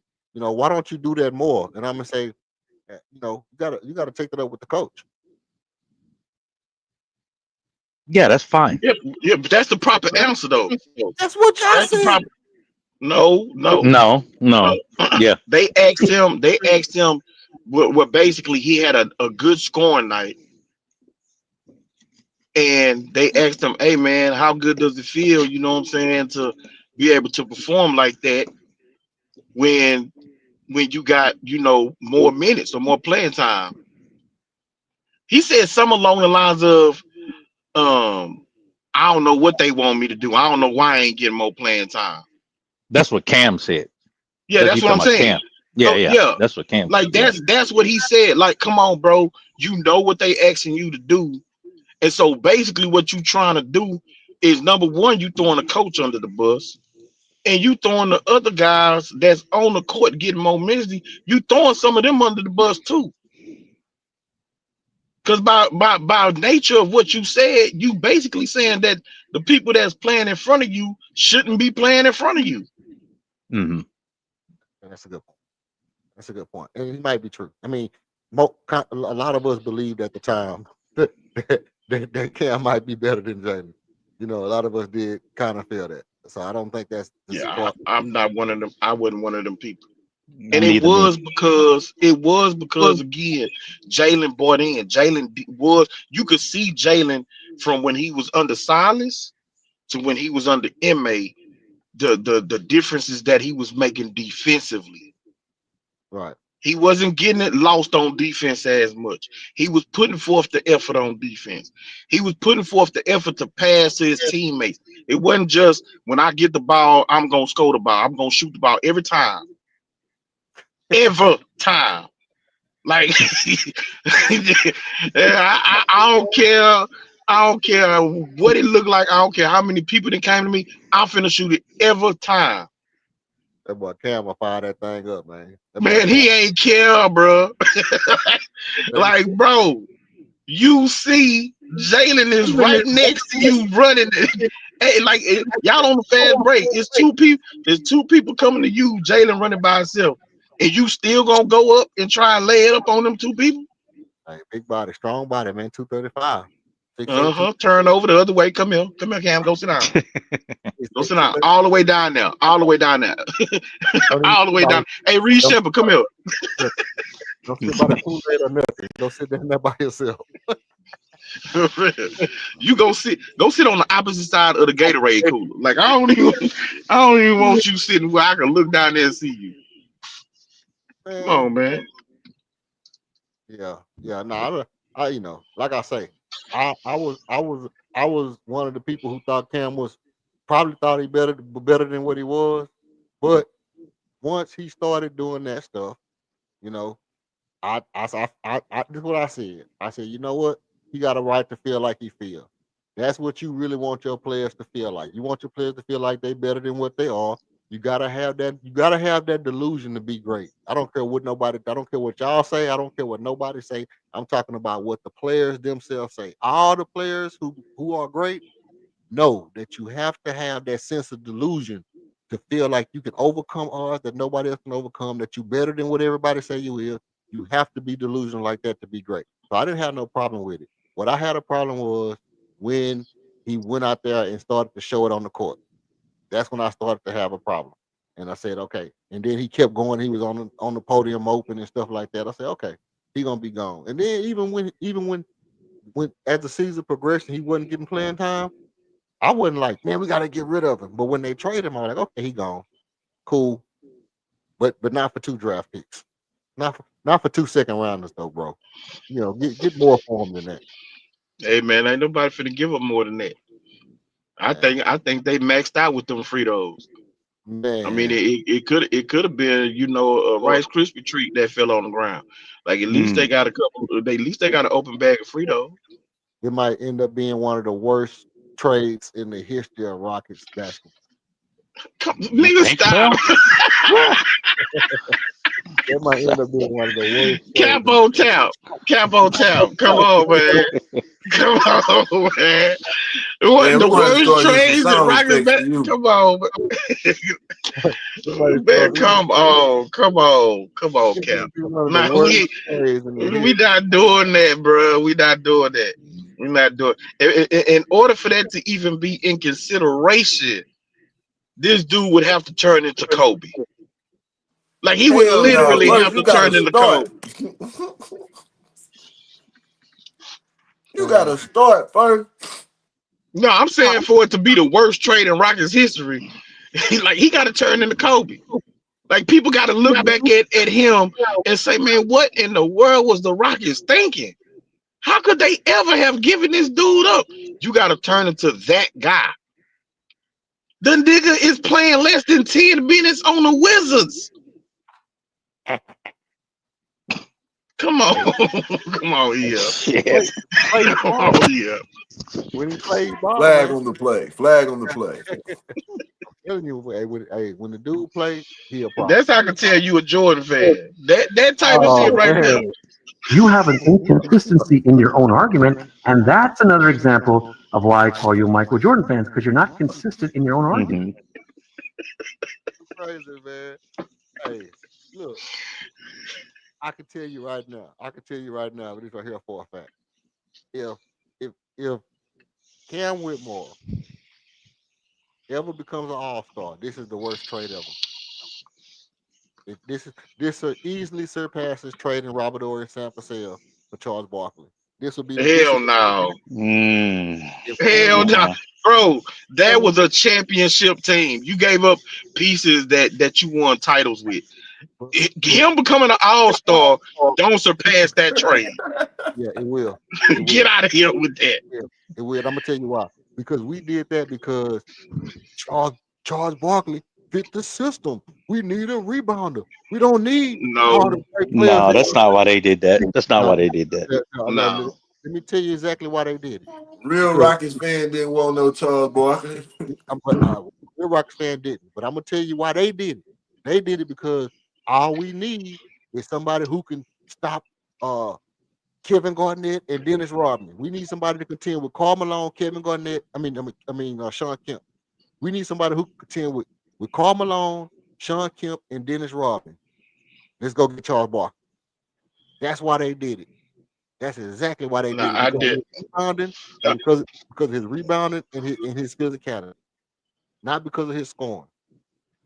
I I don't know if I disagree. If I don't know if I agree or disagree with that.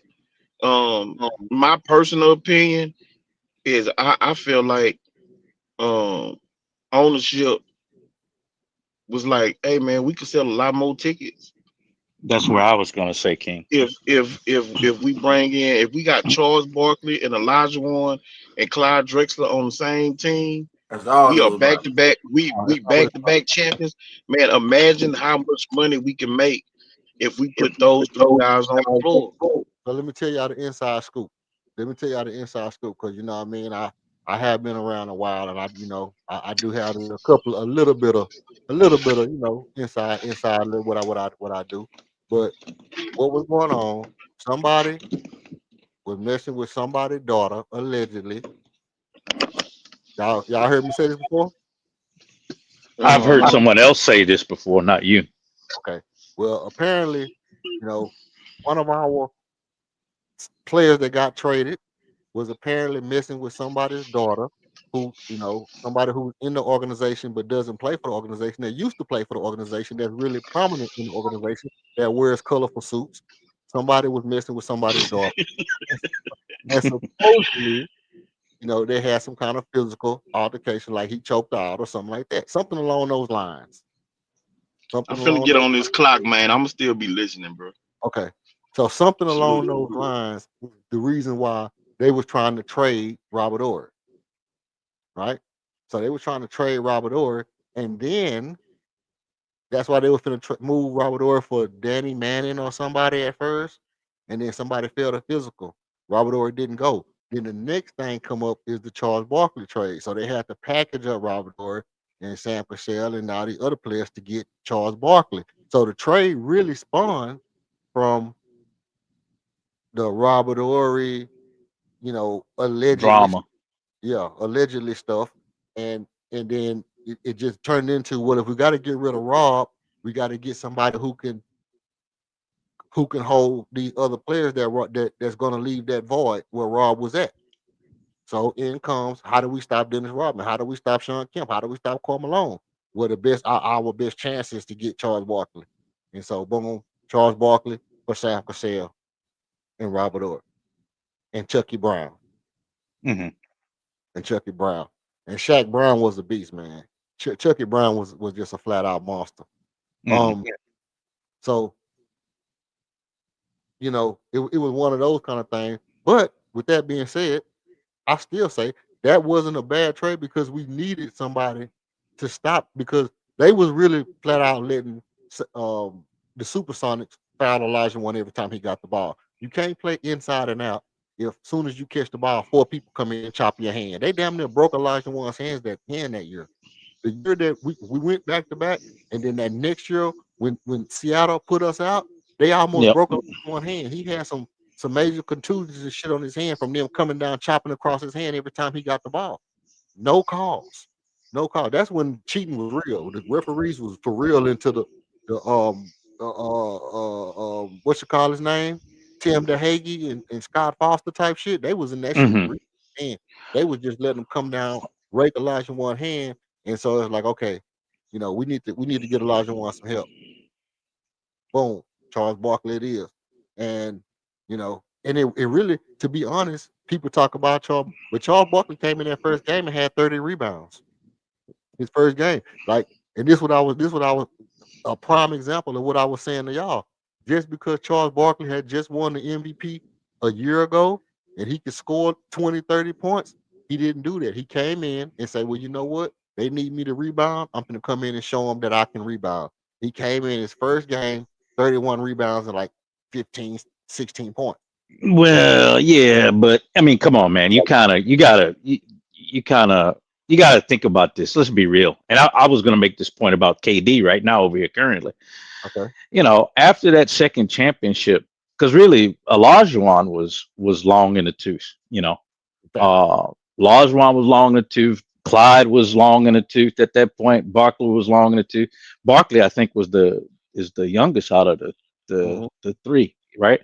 And so that that that season right after the second championship, man, for me, everything kind of showed, uh, and it went downhill from there. Those guys was already past sell by date, to tell the truth. That was a older team, and like you said, once you got rid of uh, certain key pieces, it's like, what do you got? I didn't expect much at that point, and not much even happened, right?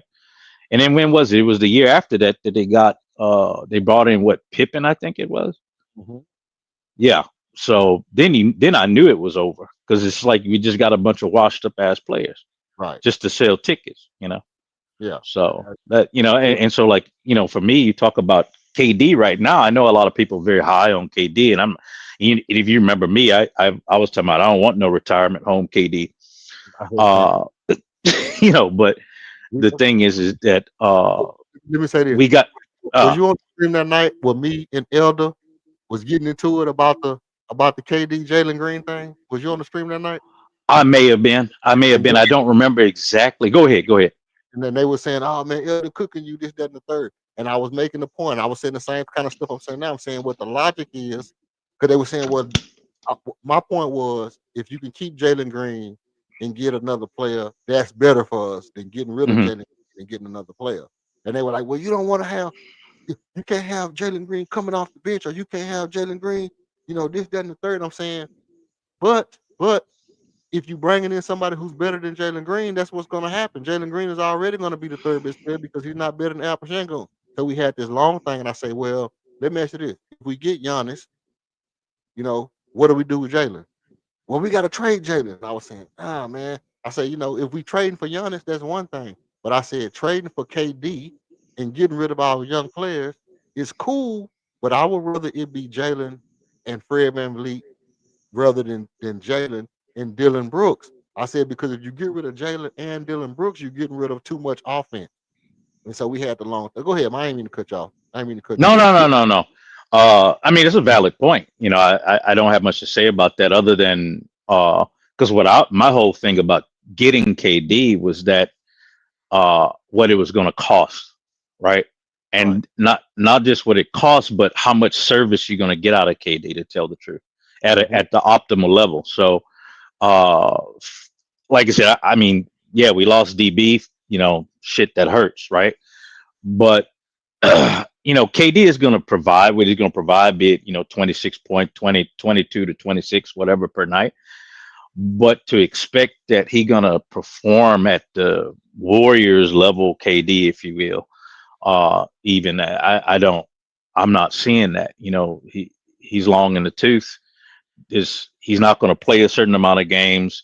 He's not going to be uh, high powered a certain amount of games. There's going to be those, like you said, Barkley came in that first game and gave us 30 rebounds.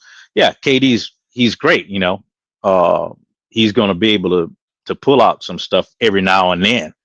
But to think that that's like uh reliable, if you will, in a certain sense, like that's really going to be something that you can really hang your hat on, as far as I'm hanging a championship contention on Kevin Durant. I don't really see that personally.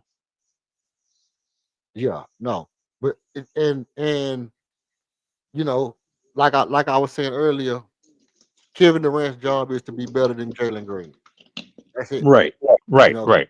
your job is to be better than Jalen Green, to be efficient, and to be consistently the guy that we can go to when we need to score the basketball. So that's your job. Now, the thing is, and this is why I agree with the people who say, woe is us for Fred VanVleet is gone. Is because with Fred VanVleet not being there, it does shift everybody into a position that's unsuspected, right? But some of that was still going to happen anyway because you still was trying to figure out a way to still start Armin. So it was no getting around having a guy that can't shoot at the shooting guard. It was still going to be something weird going on right there because you want to start Ahmed so bad, you really have to start him, but you still want to start Jabbar. So it was still going to be some weirdness going on because unless you like me and you say, hey, Fred VanVleet is my point guard, Kevin Durant's my shooting guard, Ahmed, you my small forward, go back over here in the corner boy, like Smooth say, you go be a corner boy and sit over here in the dunker spot, you know, which was my initial what I thought they was gonna do. I was really like, okay, so really what they're gonna do is they're gonna have Fred VanVleet at the point guard, they're gonna start KD at the shooting guard, at the top of the key somewhere, and Ahmed's gonna be in the dunker spot. Well, that makes you a more dynamic team to an extent, but you've reduced your, you know, you reduce something down, and I'm gonna tell you exactly what it is. You reduce your offensive potency down because Fred Van Vliet isn't good at making passes at the rim. I just never seen him really be able to get that lob to Armin Thompson or anybody for that matter. I haven't seen Fred. I can count 3 alley-oop that Fred Van Vliet has thrown since he's been a Houston Rocket. And it takes Armin out of the game when you have to get a ball to Alper Shangoon.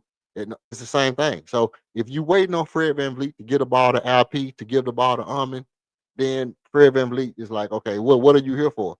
And yeah, he does have some craftiness, and he is a better point guard than the other 2 point guards we have. But I think that's only temporary. Um, but I mean, all things considered, I would assume that even even before the season started, even before the season started, I would assume that you know Fred Van Vliet was going to be training up like you training your replacement type shit, training your replacement type shit with Reed. And I don't know, man. I don't know. Let me ask you this right here. Okay, Gary Trent Jr. is 30. Y'all like Gary Trent Jr.? We saw him tonight. What y'all think about Gary Trent Jr.? I mean, yeah, all right. Pretty decent, pretty decent. Okay, Okay. okay. Christian Braun. What y'all think about Christian Braun? Would y'all take Christian Braun? Christian Braun for who? For who? I'm just saying if we can get him. Oh, to I get some guess of these players, nah. We don't need none of them. We already got players that's better than them. Terrence Mann. You like Terrence Mann? mm, Not really. mm, Keontae George. What about Keontae George? mm. Nah, he ain't I consistent mean, enough. yeah.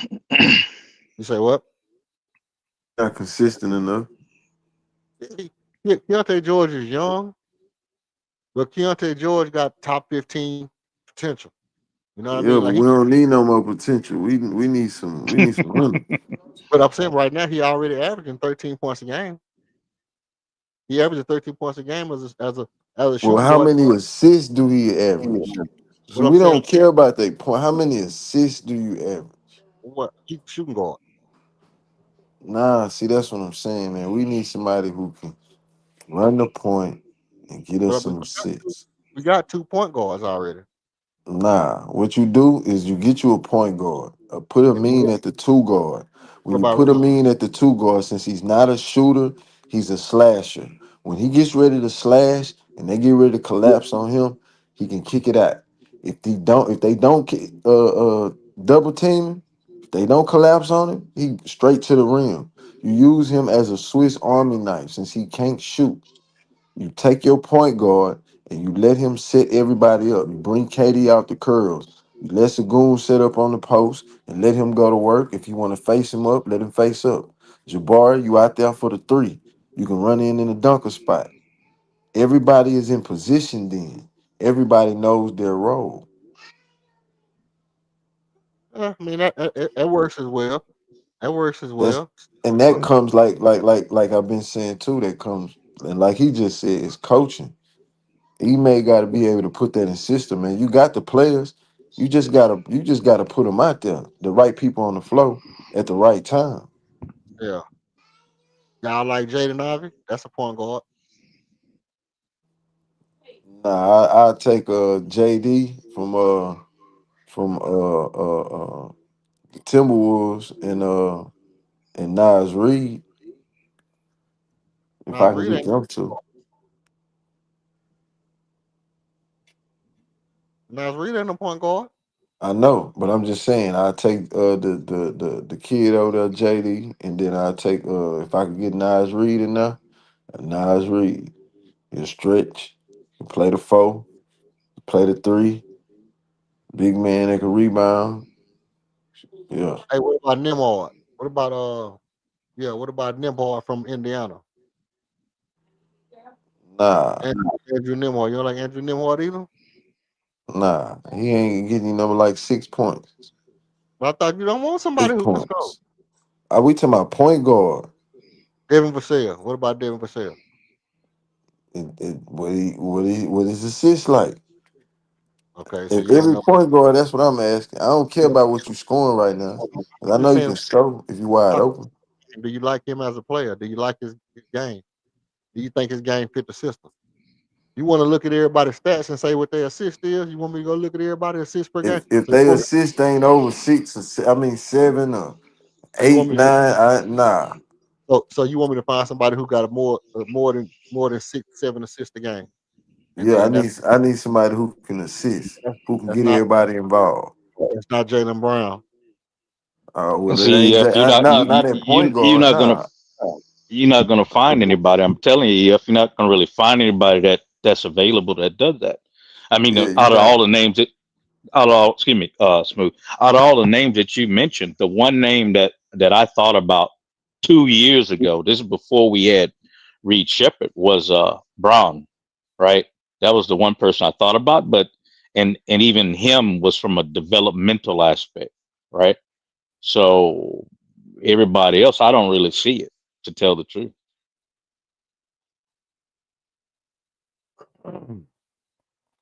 Mm-hmm. Let's see. Hmm. Okay. Tyler Hero. Y'all like Tyler Hero? I mean, Tyler Hero, he can shoot, but he can pass. I don't like Tamika Face, man. Tamika Face be balling, man. I like Devin Vassell, man. Devin Vassell multi-dimensional, man. He can pass and shoot. Kobe White, he good too. He just can't play defense. Okay. Them all the top shooting guards. I mean, them the top shooting guards.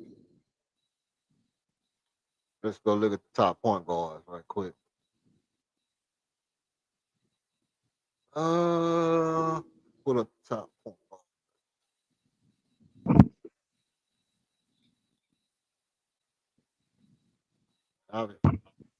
Anybody got a thing about point guards is you might could get a shooting guard because shooting guards don't have to be the star player. But if you a top point guard in this league, you probably not getting traded no damn well, really, to be honest. exactly.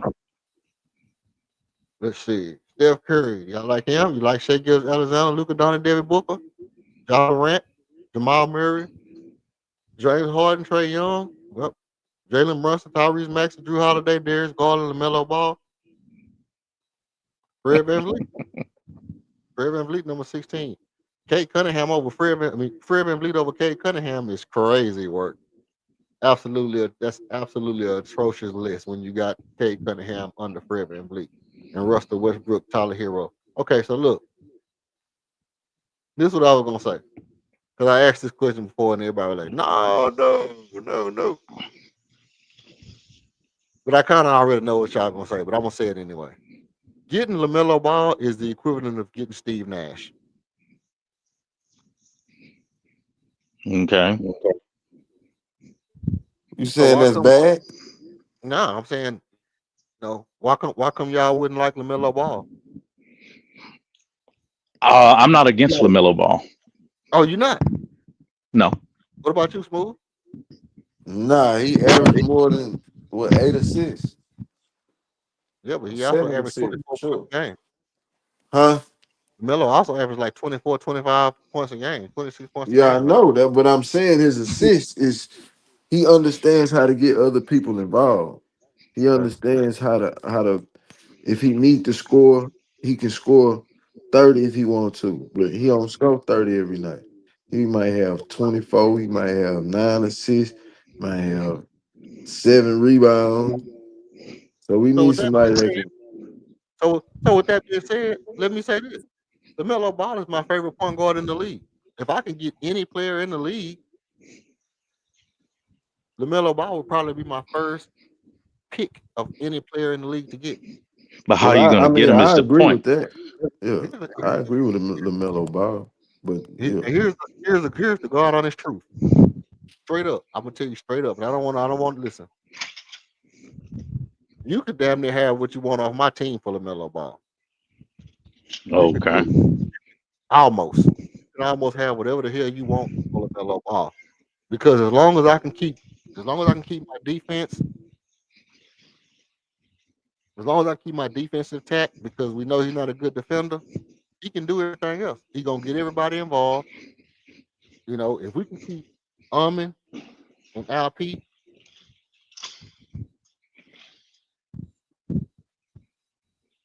shit, you can have KD for all I care. Nah, I'm good on that. Take KD off the team now. I'm not good on that. You can take KD off the team because I know LaMelo Ball and Armin Thompson gonna be a beast for the rest of their career. They're gonna Well, who beast. going but you gonna have the same thing though. Like you're I mean, not gonna have no shooters. I'm gonna have shooters. I'm gonna have shooters. Who just Lamelo? KD not no great 3-point shooter, bro. KD's a Nah, see you talking about 3-point shooters. We talking about efficiency.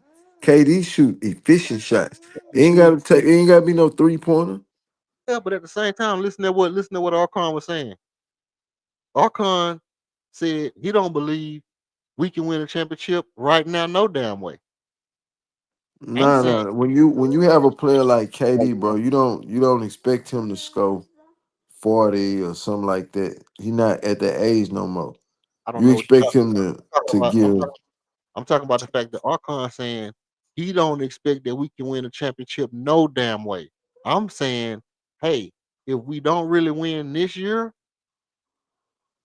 I don't see how we win But next I'm year. talking about the reason why he was saying. I heard the a part of the reason why I think he was Listen saying because to what I'm saying now. of Listen to what I'm saying. If we don't win this year, I don't really see us winning next year if we don't make no changes. well, but how you figure we not gonna win it this year, or you don't feel like we can win it this year? I feel like we can win it this year. But if we don't win this year, I don't think if we if the same team we have this year and we get better, everybody else is gonna get better next year too, is what I'm saying. So I'm saying if we get better and everybody else gets better, No, that I'm don't saying if Fred is there and we got the whole fleet when we get to the playoffs and all that, you don't think that we got enough to win it? if we get better and everybody else gets better and we don't win this year, how the hell did we win next year, Smooth? You make you some trades. Exactly. And my exactly that's my exact point. But there's nobody out there that makes you significantly better enough to beat the team that's getting better unless you make a splash move. And We was in second place last year, right? okay, We in 10 the season, games in. and we went out in the first daggone round last year. So no, I'm talking about this year with Kevin Durant. We only 10 games in. We ain't even went nowhere yet. So Okay. I mean, we don't even know what the team look like damn near. But how we know that they ain't gonna make it to the playoffs, to the championship, we ain't even gave them a chance yet. I know. I'm not saying we have. What's your exact argument? I'm saying, so how are we saying that they not gonna do nothing? Who said they're not gonna do nothing?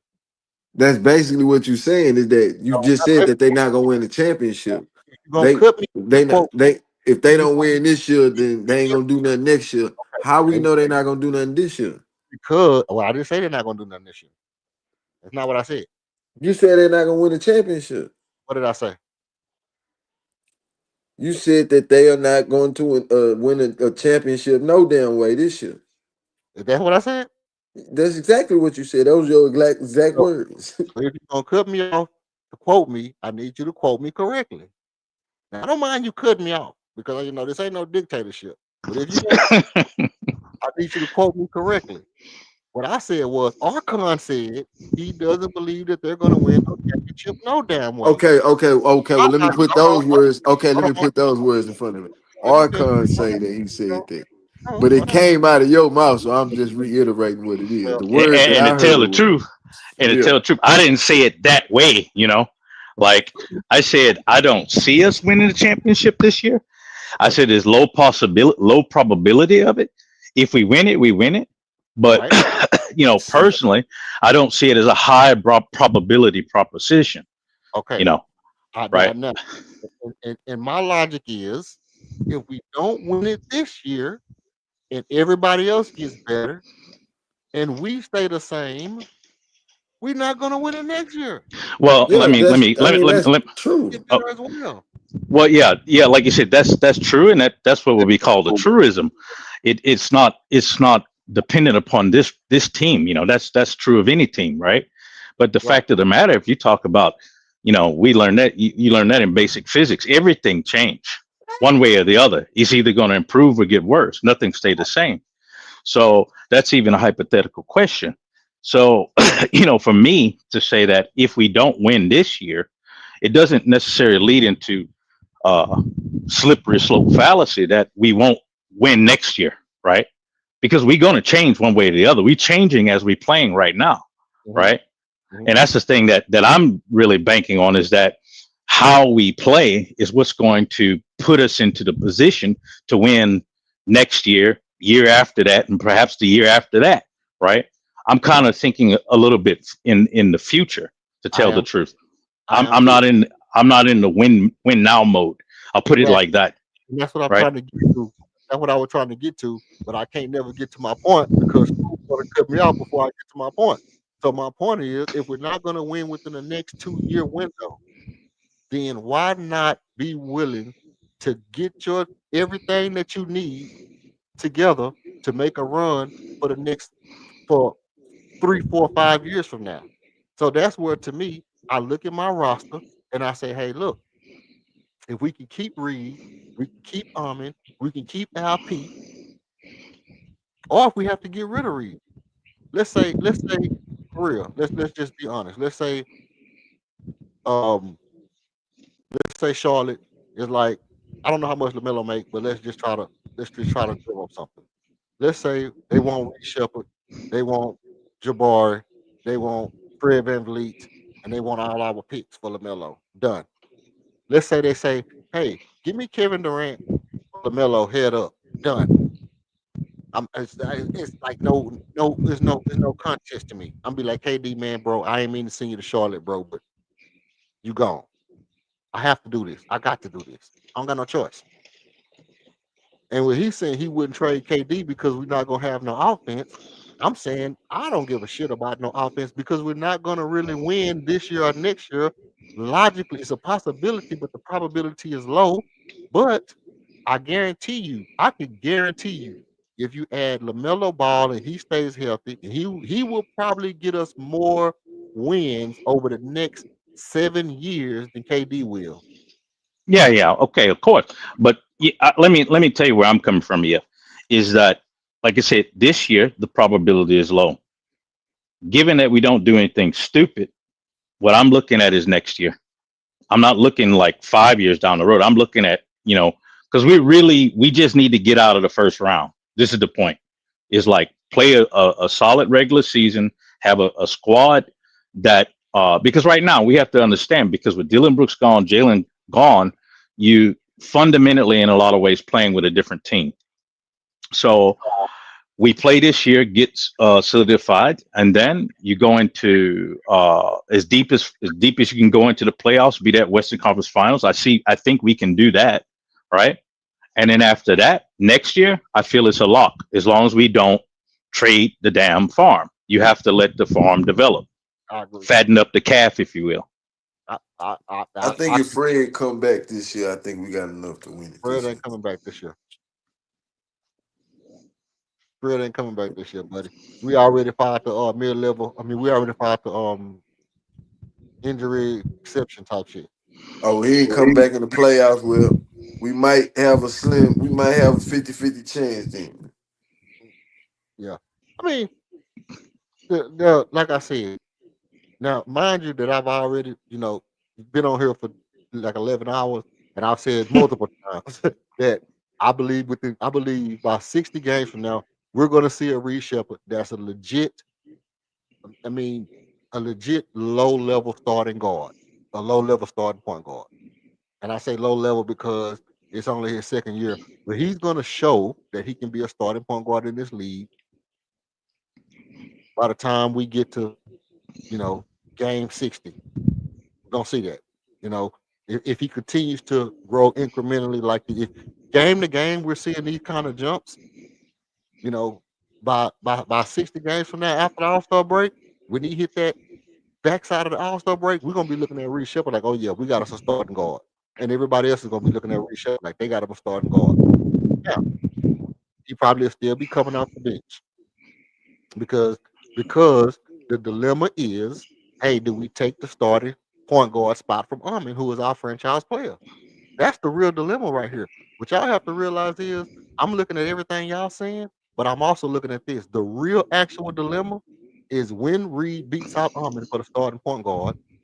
Do you just say, "Nah, Reed, go play shooting guard," or do you say, "Hey, Armin, we're gonna give the point guard position to Reed, and we're gonna put you back in the dunker spot, make you a corner boy, as smooth like the college." That's the real dilemma. It's not even really about the trades because I feel like Reed is gonna be, he's gonna be a real live championship caliber point guard. I think Reed is gonna be a championship caliber point guard. Well, like I said, I heard you say that. Before I give my take on that part, I want to ask Smooth something. Is is that what do you think about uh Adoka overall? Like, if you could give him a rating, uh, let's say grade F to A, right? Uh, This and year then or overall? yeah, I'm talking about basically, let's say from half of last year to to this year so far, right? Uh, or you could do like that. You could say just for this year, right? I don't really care about the overall. I think all of us can agree he get pretty high marks, but I just say as far as this year. And the second half of that question is, do you think that he's utilizing Reed Shepard properly? Because I've already Uh, listened to what you said about everybody playing out of position with respect to Amen in particular. So I kind of curious about I've what been you think on about Reed Shepard. I've been on record saying that Idoka, some of last year and some of this year, Hmm. it's all on coaching. Hmm. The way you use Cam, the way you use Reed, some of that, the way you used Jalen last year, which Jalen, I said in the beginning, trade Jalen, but the way you using Reed now, I don't really like it because I think he can get more out of Reed. He can come off of screens.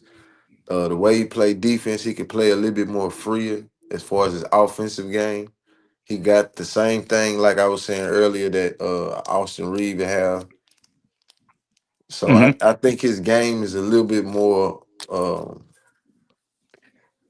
I don't know. It seemed like he more restricted now. He like looking over his shoulder, trying not to make mistakes so he won't get taken out the game or lose his minutes. So I think Idoka's not making him comfortable enough, and he need to get him some better shots and give him a little bit more playing time at that point guard, and leave Hmm. Steven Adams on the bench. Take away some of the minutes that he have and get at a Reed Shepard. Hmm. Hmm.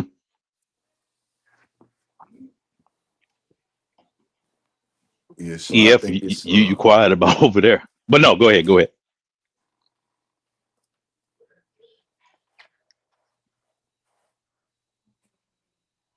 EF, you quiet there. You thinking? nah, Yeah. he probably was over there trying to figure out how Tori East can get in the starting lineup. But yeah, man, I agree with you about because my gripe, like I said, is I don't like the fact that the offense is a little bit basic. You know, uh, there's just like no off ball screen. There's not a lot of movement, Yeah, it and ain't a lot of action in there, and I don't. it's Yeah, what outstanding. action? Yeah, Yeah, so it's like, oh, we depending on either we're going to depend on some type of ISO type of situation with Shingun or with KD, which we see that they're not giving ISOs with those two guys. They double teaming and triple teaming those guys. every And if it single ain't time. that, yeah, at the same time, and if it ain't that, we're gonna, like you said, we're gonna do something foolish like dump it out to the corner to our man, which our man is not a shooter, right? Yeah. So the So offense is predictable, it's and I very think Reed can predictable. open up that offense more if he Mm, use him right, and then mm, put him mm, at that point guard, or put Amin at the point, put Reed at the two. I mean, mm-hmm, excuse me, Reed at the two. And just let mm-hmm, him run out them screens and let him shoot. He can dribble the ball. If you get caught up, he know how to get his shot off if you need to or make a pass. So yeah, use him more of a shooting guard and let Amin be the slasher. Let him Amin kick it out to Reed. He wide open for the shot. Because they're gonna have to double Amin if he drive. You got mm-hmm, Reed mm-hmm, for the kick out. mm-hmm, And it's mm-hmm, easy points, easy offense. mm-hmm. Then if you got Sagoon right there in the dunker spot instead of Mean being right there, Mean driving, you dunk, you tip it out to him, or you throw it out to Barry or KD. Them the people on the wings that know how to shoot.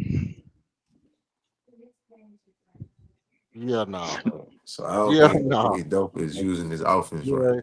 Yeah, yeah, nah, bro. Nah, bro. That's insane. I'm gonna tell you why that's insane, bro. I'm gonna tell you why that's insane. Because your best player, you're gonna put your best player in the dunker spot, and you're gonna let everybody else operate the No, no, offense. no. I'm not talking about every play, but I'm saying some of those times instead of Mean being down there and where he can't shoot, you put him at his best spot to where he can drive and pass.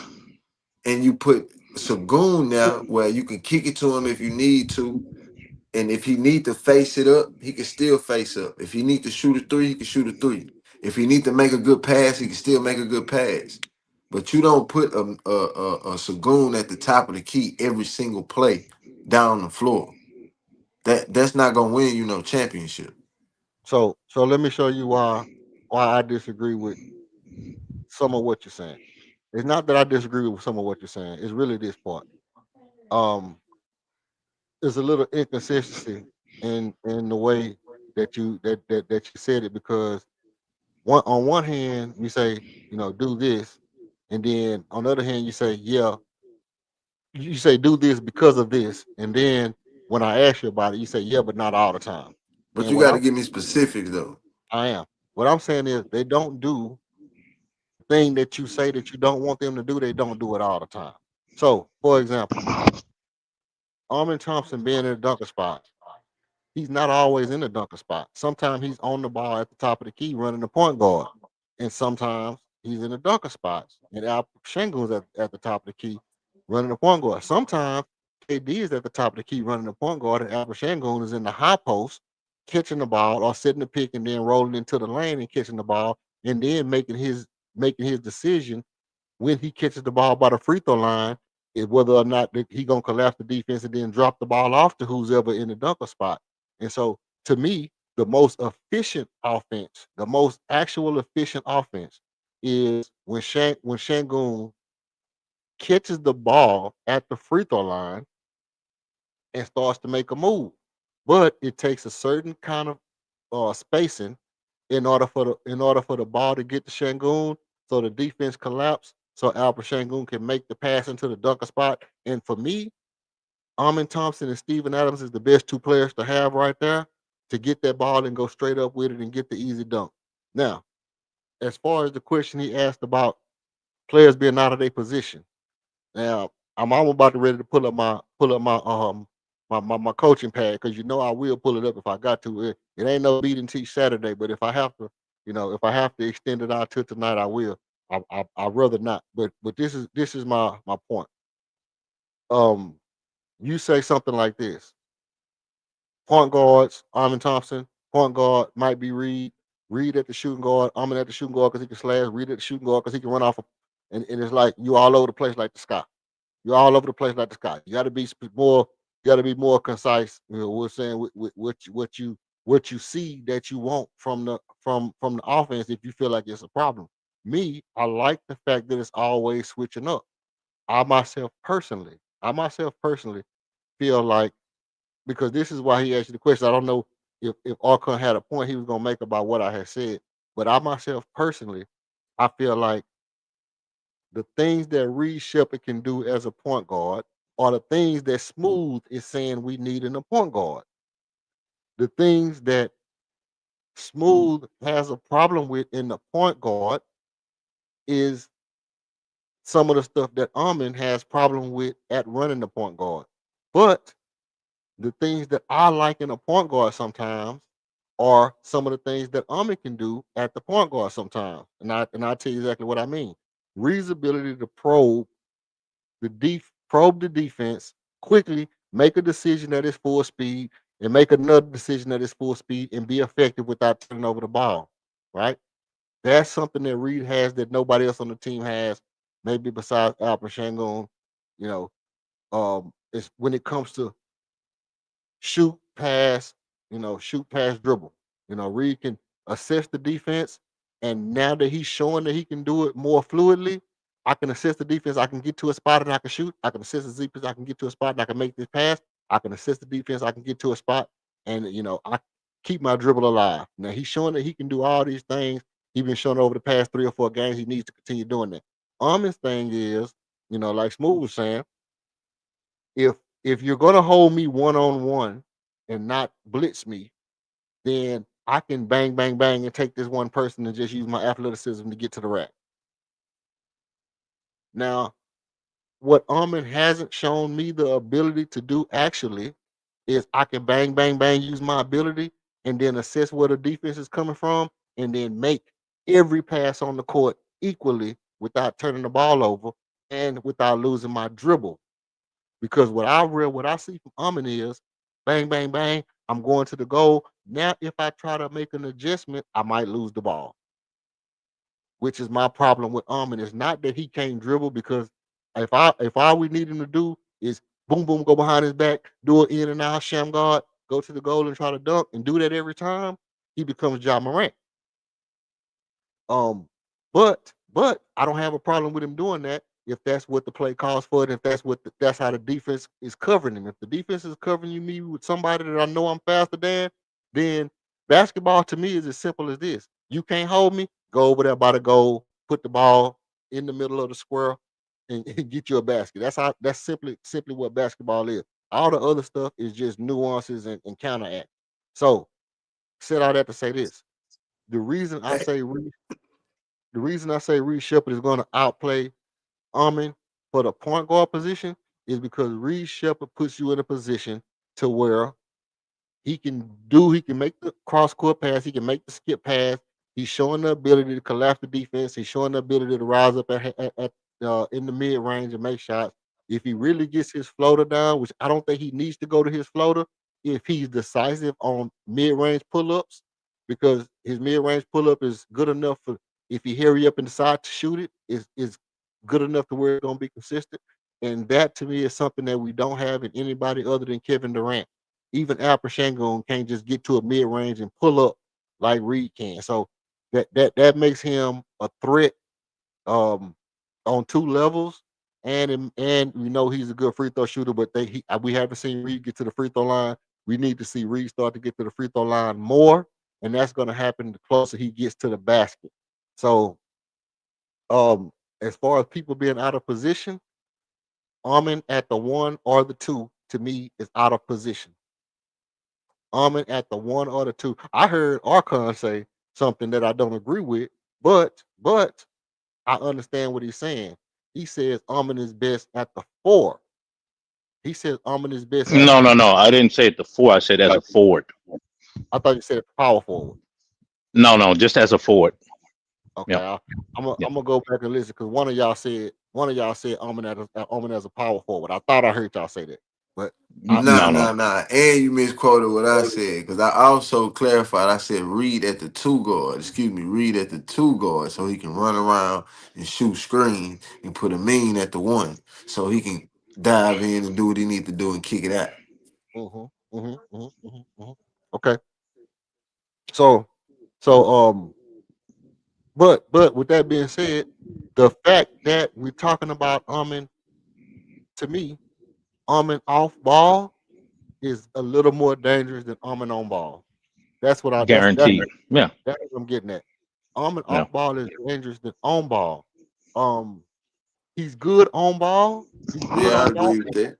If he have one man on him that he can beat, but that's something that once the offense is kind of in rotation, and you swing it to him, and the defense closes out on him. If they close out, then he just attacks. But the thing with Amon is when the defense sees that he has the ball, they don't close out hard because they don't respect the three. And I've been saying, and I've heard other people say as well, just run straight at them. You just if they don't close out, then you just close the distance. You close the distance between your man and you.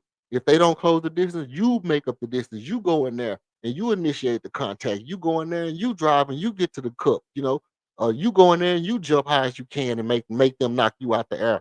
You don't just let them off the hook by just pulling up a three because that's the way basketball is being ran. It is one of those things to where I feel like that type of thing is on the player to decide. Hey, look, they're playing off of me. I'm fast enough to where I can get to where they at, and I'm gonna make this man get on his heels and contest me at the rim or something along those lines. Now we have seen Reed Shepard run off like over the past 4 games, we've seen Reed Shepard do a little bit of everything. We've seen him run off the down screen with Steven Adams, pinned down. He's in the corner.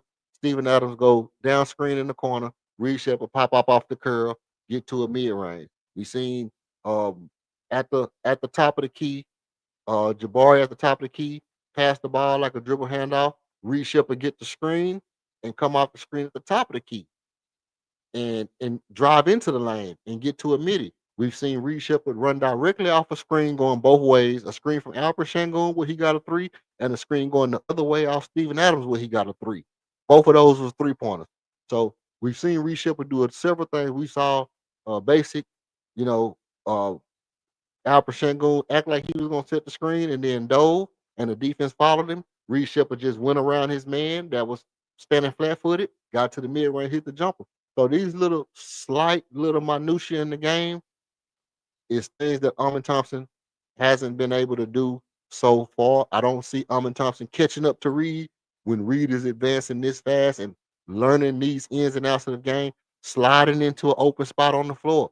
Um, the defense is moving like we saw San Antonio slide in the open spots. We've been seeing Reed Shepard. The defense is moving, ball at the top of the key in Alper. And this is one of the reasons why I do like the ball at Alper hand. And I know me and King has had this conversation before because depending on who's on him, let's say you got Victor Wembanyama on Alper. Guess what that means? Victor Wembanyama ain't at the rim. You got get Greeky Freaky on Alper. Guess what he not at? He's not at the basket. So now when Albert Shangoon start boom, boom, boom, and whirly dervish into the goal, and Reed Shepard is I'm sliding back and forth. Oh, let me see if I can find an open spot to get an open three. Now Armin cuts, and now he's back door. He's back door. He in your window, and that offense is not wide out spacing, but it opens up passing lanes that can make our offense hella dangerous when you see those kind of actions. And Ime is tooling. He is tooling it little by little by little. And for the people who are like, he made very vanilla, the very vanilla shit was some shit he said the first year he got here. What I've been seeing these past couple games is that he tweaking every game. He tweaking, and he deployed one thing or two things different that we haven't seen almost every game now. And so we're on the upslide. We're on the upslide, and all the things that we've been talking about seeing, we're starting to see a little by little by little.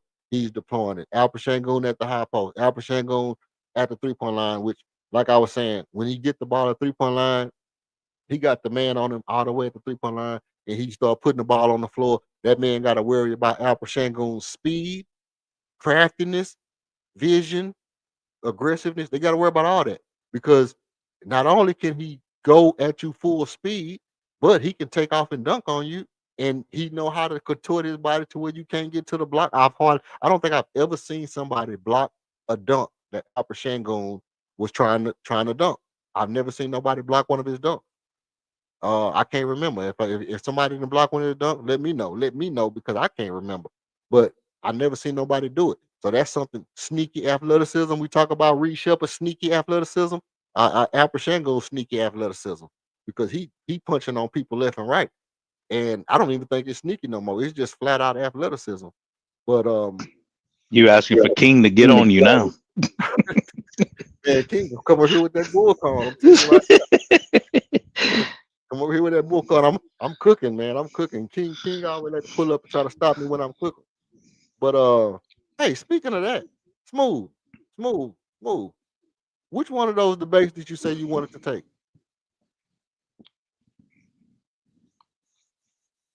Oh, now all of a sudden he sleep. You see what I'm saying? You see how it works? Now all of a sudden he away from the mic.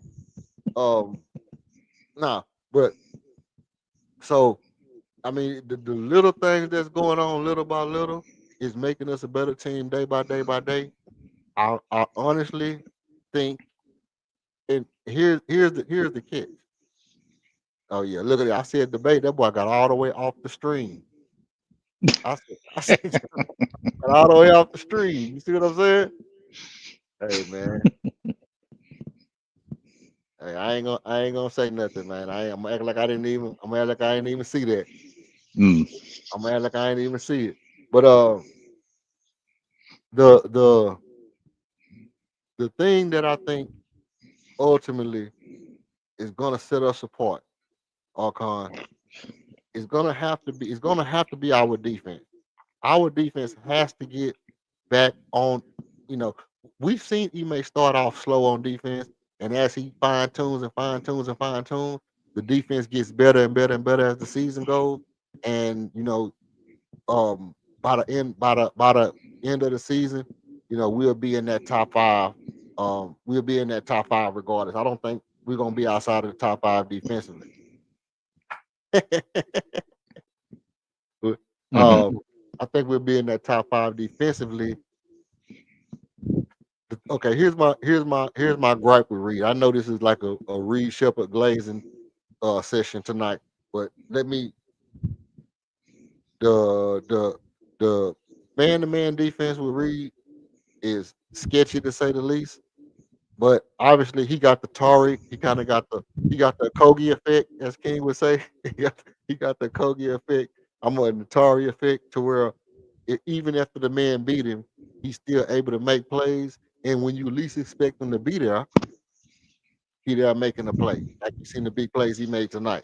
So, it's a hit or miss with Reed because 1-on-1 he gets cooked by Cole Anthony. But then, help side defense, he get you 3 big plays down the stretch to help win the game. I'm gonna be honest about Reed Shepard defense. It's something that I hear like a lot of. Mainly, I heard certain media personalities bitching and moaning about it. I would say that I'm not mad at it. It's not good, in a certain sense, like you said, in this, let's say, man to man. The thing that comes out as super not good to me about Reed Shepard defense is the going to sleep. Like this thing where Castle the other day, just blew by him, and we making these type of scrubs look like you know, great players, that just unacceptable. You know, because he made a pretty good play before that, and the next thing I know, boom, Castle just blew right past him. Right, that type of stuff, that's unacceptable. But that's rookie mistake, right? So Right. I give Reed a lot of leeway because literally he's played. I don't even think he's played 60 games, right? Um, so his defense is a little bit in that sense is a little bit lackluster. What I do like about his defense is his active hands, and he really is bothersome. He's a little bit troublesome for some people. Oh yeah. But he may never be no, you know, uh Luke Ba Mute or anything like that. Uh Yeah, but look, Ute, man. you know, but I think he's serviceable. I think he could be serviceable at the end of the day because I agree with you. I think that given he has playing time, he's going to add a lot of value, right? I don't see him as a total liability. He's a liability because he's not in the right place or he's not being coached. He needs to be told, look, you can't try to steal the damn ball every play. Right. You know, this is critical. You have to stay in front of your damn man. Uh, if you think that there's an opportunity, okay, so be it. But kind of cut back the risk. Let's do some risk management here, and then we should see some improvement, right? Yeah. It's one of them things where Reed Shepard has to be a film, a film room warrior. Hmm. Like he really has to be like, okay, this person dribbles the ball 3 times, and then and he dip his shoulder, that means he's going right, or if he buckle Right. his, he's going left. That he has to be that kind of film room person on scouting reports when he knows he's going to get playing time. Like, okay, Hmm. tonight I'm gonna be holding XYZ. These are his cues, these are his tells, these are the things I need to watch for, and I need to be able to jump. Okay, he's usually right here. I'm gonna have to jump to this spot when he makes this move to cut him off, and I'm gonna have to jump back if he crosses over. You know what I mean? It has to be Yeah. like that meticulous in order for his defense to get better. And that's gonna prevent him from trying to swipe at the ball a lot. Another thing that I think King might have said it or Laro. It was might have been Laro, it might have been King. I'm not sure, but taking charges. Reed he has to get himself in position to where when his man starts to go, he learns how to get back and take the charge at the point where they're going. Hmm. You're a little bit slow, but you have to realize when your man is headed downhill and figure out how to get your body in front of him and just go ahead and take the charge. Fall down if it's a foul, it's a foul. They're not gonna you read Shepard, you're not gonna foul out a game right now. You don't even play enough minutes to foul out a game. So right now you should be establishing yourself as an elite charge taker so that when you get in front of a man and you fall down, people say, okay, well, he's a good person. He's good at taking charges, and he's a good defensive player. And you kind of build that reputation as a person who can take charges, you know, poke at loose balls, block shots, and you kind of build that reputation up. While you got the reputation as a decent defender, you add that to your repertoire early. Add that to your reputation. That's gonna make him a little bit more effective. Maybe he get with Jason Tate or whoever and learn how to read people to where he can get back and take charges. But that's one thing that I think can help him um, on defensive end. And then, like you said, the falling asleep part, you can't get lulled to sleep. You can't get lulled to sleep. You can't watch somebody relax and then you relax. If they relax, you're supposed to jump up on them, pounce on them like a tiger. You know what I mean? They can't. Hmm. They shouldn't be able to stand up and then go into relax mode and you say, okay, well now I'm gonna stand up and I'm gonna relax. No, you need to be still sitting in the chair the whole time and pushing up on them. And when they relax, that's your opportunity to close the ground up on them or shade them whichever direction your help is at. Little Let me stuff. ask you this question real quick while it's on my mind. Do you remember? I don't know if you watched it back at that time period, but you remember that? I think a 91, 92 Duke squad with Bobby Hurley. Yeah. What did you think about? I mean, I'm talking about. What did you think about Bobby Hurley at that time, if I you remember remember? I remember I wasn't real familiar with him, but what I remember about Bobby Hurley was that he was just a smart, headsy player. You know, I actually thought he was a little overrated, but Hmm. I remember him just being a smart player that kind of could figure out the defense and the offense for that matter, and just kind of be in the right places at the right time. Hmm. Yeah. See, I bring Bobby Hurley up for a reason. Is that uh I as far as NBA, because he was a car accident or something like that. But He was kinda athletic at first, wasn't well, he was. I know all of his career in college, right? And I think the only guy that really was successful off of that squad, like more successful off that squad in the NBA, was Grant Hill. Uh, so if you talk about on Duke, to me, he wasn't that athletic in a sense, and he was a smaller person. I don't remember exactly his height, but uh, like you said, you talk about being able to be in the right place at the right time he? Yeah. and having control, like understanding, not getting sped up, not being lulled to sleep, being mentally active in the game, being a very smart player, and moving. That was a strength of Bobby Hurley. He had it's talking about on tap mid range. That's Bobby Hurley, right? Yeah. Yeah. I see a lot of that with as flashes of that. I'm not seeing a lot of it. I see just very small flashes of that when Reed does kind of come on in, curl around, boom, pull up, bop. I see some of that. That's something that have to be cultivated. That mindset, right? Yeah, no, you're exactly right. It's it is it's a confidence thing. I think that was you earlier that was saying that it's a confidence builder for him, or it was me and more one of y'all was saying it's a confidence builder for Reed or Bookmo, and I was like, I think the confidence building started it actually might have started in Brooklyn, then it carried over to that Celtics game, but that Celtics game was a heater, and tonight was just an addition to where it was like um well, this is something that I've been noticing about Reed all season long.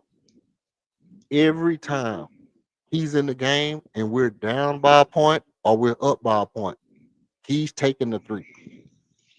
If we're down by a couple of points or we're up by a couple of points and the other team is trying to come back, Reed is pulling the three. And that to me is the sign of a person who understands what their value is. And that's what I really wanted to see from him. What I was saying, I was saying that within 5 games I would know if he was the guy or not. And it took me like 3 games to say, okay, now this is a different Reed from last year. You know, um, and you can see that in that Detroit Pistons game, we was up. I think we was up 28-27, and Detroit was trying to make a comeback, and Reed Shepard came down on the fast break, pulled up for three, hit it. You know what I mean? And it's that kind of decisiveness from a player like Reed Shepard to say, this is the moment for me to take this shot to make sure that we keep our distance from these guys, or we down by a point. Let me come down and make this shot. You know what I mean? I need to get to something. And it goes to the thing of, when you need something from a guy, can he get it off? So for Reed to be more effective at manipulating the defense with his ball handle, with his handle and being able to manipulate the defense, move the defense from side to side, pick and choose which way he wants to go early to move the defense. Like when you talk about setting up the offense, because people say set up the offense, they just say it bland, blatant, just dryly and don't really give context. So what I like to do is give a little context to some of the things that actually mean what it actually means to set up an offense. Looking at what a defense is and saying, okay, I need to be more on this side of the top of the key than this side. Okay, we're running it on this side. Hey, you go over there. I'm going to this side, and we're gonna run the strong side this side. That's setting up the offense. I see where they set up at. This is gonna be the weak side of the weak side of the ball. Let me go over here to the strong side. Let me go over here to the left side.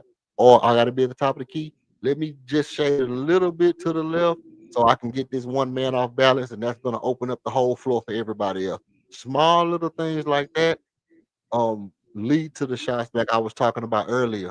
Like, okay, I'm getting the ball right here by the 10-second mark. I'm gonna go ahead and speed into the paint right now. Dribble full speed up. And if this man don't cover me, I'm gonna pull up. If you do cover me, I'll reset the offense. I'll kick it to Al Pachengo or kick it to the corner and reset the offense. So those kind of decisions, I think, are a big difference between the Amens, the Jalen's, and the Reeds. You know what I mean? Because you got guys who've been beating guys off speed alone all their life. Then you get one man and you blow by him. Your natural inclination is to just go ahead and go to the goal and let me see if I can get the foul or get the shot off because I've been getting the shot off all my life. For Reed is, let me get to this mid-range jumper or let me reset the offense. And so that's gonna make a big difference in the way that we play if he continues to develop. Hmm. Yep. Yep. So let's get some final statements on the game. We know what you thought about the game. Overall, was it somebody that you felt like was missing that could have done more? And just overall statements on the game. Get ready to shut it down. Yeah, I don't have much. I would say that you know, Bari, I'm just gonna bring out Bari for a moment. Uh, always a little bit of a limbo thing to me. He's there, he's critical. I know that. Uh, but what are we really? What are we doing? Um, as far as the way the game was conducted, I guess that's probably where I'm morally focused. It's not so much on individual players. Um, it's going to be more about uh, pace of the game. Again, we got to understand protecting the ball, clean pass. Understand KD is not going to always be able to drag pulley out of a hole. Um, so don't lean on that too much. Um, I like some that we've been talking about quite a bit tonight. I hadn't said anything about it all. Is that you talk about, where is Shingun effective on the floor? Where is Shingun effective on the floor? Where is Almond effective on the floor? And I get it, for the most part, Shingun is very, very, very, very effective. Um, from top of the key, that 3-point line coming downhill in certain situations. It's very effective from the nail, very effective, from hot post. But the thing about having Shingun, and I don't have any problem with Shingun handling the ball. I have no problem with that. I don't want him to be the primary ball handler. No. And I think that he should be touching the ball for the most part, most possessions. And that gets into what I would say is one of our big problems is like our half court offense as a whole, right? So if you kind of run the same stuff, meaning if we know Shingun's getting up to this spot, let's say right there at that top of the key, and then what is he going to do? You can't run that all the time. You got to have him operate from different positions that he's comfortable from, of course, but he can't get we can't let him get accustomed to just doing that because everybody's game planning for that. Everybody knows this. We don't have, knockout shooters like that. People are not moving like that. I mean, I can, complain and say, yeah, there needs to be more movement. Of course, that's another key. Needs to be more movement. But another way to fix that is you can't have Shingun initiating the offense all the time, or you can't have him initiating offense from the same place all the time. He needs to be repositioned a bit because it gets very predictable. So I think that's kind of my main keys is not being lackadaisical about the ball,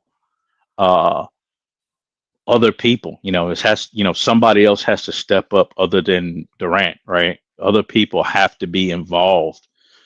People have to be involved in offenses and can't just be ball watching, right? Right. Um, and so that means there has to be some type of motion, has to be some type of movement, some type of action. There has to be some type of no, there has to be some type of coherent half court offense, right? So other than that, I mean, good win. They, of course, it was like you were talking about. It's going to be some. We want to see a team that have the potential to beat us, and then we can, you know, crawl back and beat them. So great. That's a credit to the Rockets that they were able to crawl back and beat them, because I damn near was about to cut it off, to tell the truth. You know, I mean, I was, man. I was about to cut that off. Um, but came back, win, good win. Uh, Great. Like I said, let's see Reed develop, continue to develop. Amen. I'm just of the mindset Amen is best not as a guard, not as a point guard. Because I think when you have him doing stuff like that, it takes away from what he really is. Uh, which I said is a forward, and I think that's what this team needs, a forward. So uh, and that's it. That's all I really have to say. Good win. Okay. Okay. Definitely appreciate that. That's all. Let me see something right here. Let's see if I can. So what I'm gonna do is I'm gonna pull this up real quick, and I just want to run this play. See if they let me run this play right quick. So here go a little play right here. KD been cooking Kyle Kuzma right here, and now Kyle Kuzma has to pay attention. Steven Adams is down here in the post. He got two men on him because they trying to stop him from getting out of rebounds. Okay, he bring a man up. He set a screen right here, and this is just a quick Reed Shepard screen to an open three, and this is cash all day. That's cash all day. Plays like that, some of the plays that I like to see from Ime. Let me see if it's the other play that I want to point to. But that's one of the plays that I like. Like I say, some of the things that we see that Ime is doing when I talk about tooling up every game, getting a little bit better as far as um, you know, little wrinkles in the offense that make us a better team. That's gonna make us a better team. That's something we really haven't had overall. Um, Obviously that's Reed going to the free throw line jumper. That's Reed going to the corner, bang. And y'all hear me say this all the time. You a point guard and you need a bucket. You need a bucket. Just run over there by the free throw line and make you a bucket. You know what I mean? It's one of those things I believe in. That's the Kevin Murphy 15-foot stop and pop. Everybody should be able to. All the point guards should be able to make that consistently. I'm looking for a specific shot. They might not gonna let me see it, and I'm not gonna run the whole thing right here because I don't want them to block my stream. But that little wrinkle, that little flash screen from Steven Adams to get Reed that three, that's an actual play that Ime Udoka set in to come all the way from the baseline, from underneath the basket. Know that they're guarding you with two men. Everybody's guarding Steven Adams with two men down there. And Steven Adams bring one man out, go set that screen, and Reed Shepard is excellent at just sliding his feet into an open spot in the defense and getting that three. And Ime, realizing that that's what he's been doing, says, okay, I can implement this now. I can implement this next wrinkle into the offense. And that's where we see Reed Shepard get that three.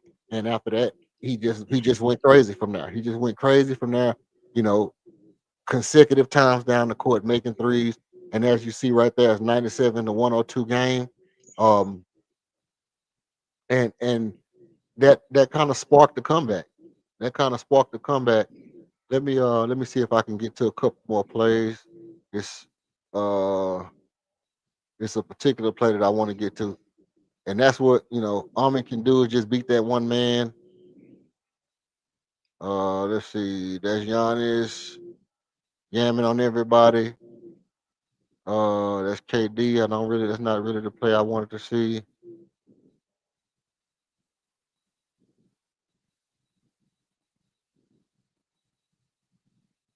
Let's see. Falling down again. KD falling down. All game long. Falling down, man. Falling down all game long. There's one particular play that I wanted to see before I got out of here. And I guess it's not on here, but if it's not, I'll find it. I'll find it next time we come on the stream. Oh, that was it right there. It's it right here. It's it right here. Hold on, let me see. Okay. Okay, this is the play right here. Oh, they're not showing the whole play. This was the play where Al Pachengun was like dribbling in right here by the free throw line. Giannis went to cut him off. He dribbled back out. He turned this way. He turned that way. He shook Giannis out here. Way left Giannis way out here, bro. And for all the people who say like Al Pachengun handling the ball at the top of the key, he shouldn't be handling the ball at the top of the key. Look at what he did to this defensive player of the year. Look where Giannis is for trying to guard Al Pachengun with just Al Pachengun's ball handling ability. Look at where he left Giannis at. Like, this is a defensive player of the year and arguably the most dominant player in the league and top three player in the league right now. And Al Pachengun has just shook him out of the screen, literally. He is literally Yeah. no longer in the play. And I wish they ran the whole entire play on this, but I'm gonna find it. And next time we come on the stream, I should have it so we can see that. And we just gonna torture King with this one play all game. I mean, Well, yeah. See, I said that. I don't know if that was last year. I said LP out there, ISO. If it's just 1-on-1 from there going in, damn near unstoppable. just barbecue chicken. Just But you barbecue. can't. But the problem, like what I said tonight too, yeah, it's barbecue chicken for sure. But the problem is you can't do that all the time. Right. That's the only thing. You can't spam it. That's Yeah. what I don't want to see that. I don't want to see people spamming it because they're going to stop it at the end of the day. Yeah. No, it's a yeah, it's a bad situation because of two things. Oh shit. Oh shit. Look at what we have here. What Oh, happened? I can't see it because I'm looking on the stream yard. It doesn't see if it's blocked or not. now we're gonna be on a little bit longer. Mm. No, not that much longer, bro. Lero, There we go. Honestly, not that much longer, bro. I mean, because I was listening when I heard the name Bobby Hurley or whatnot, and I'm sitting there Dude. like, why is Archon bringing up Bobby Hurley or whatnot?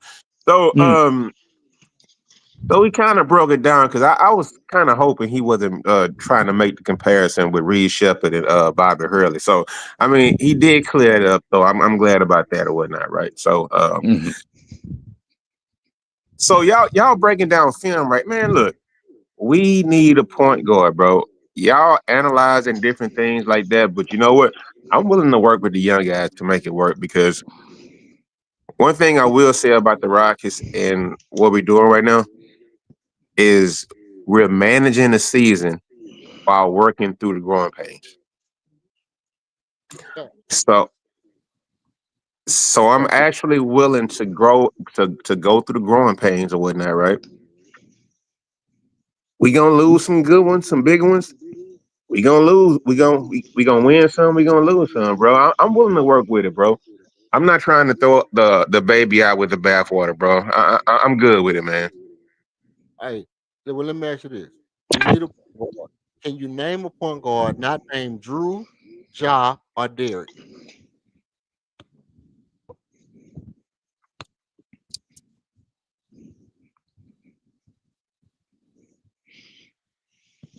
Lateral connection seemed like he got cut. Oh, Lero, you in and So out. no, what man? I think my connect.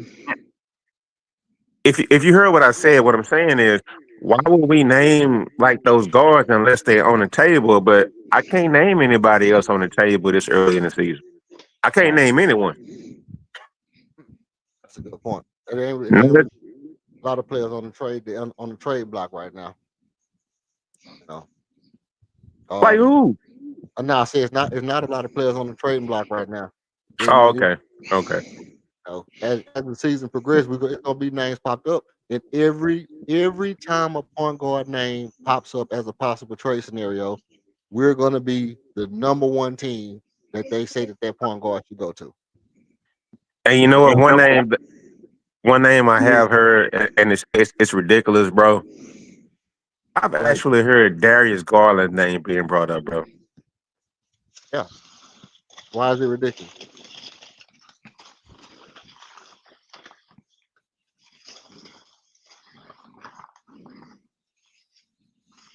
So why are you talking?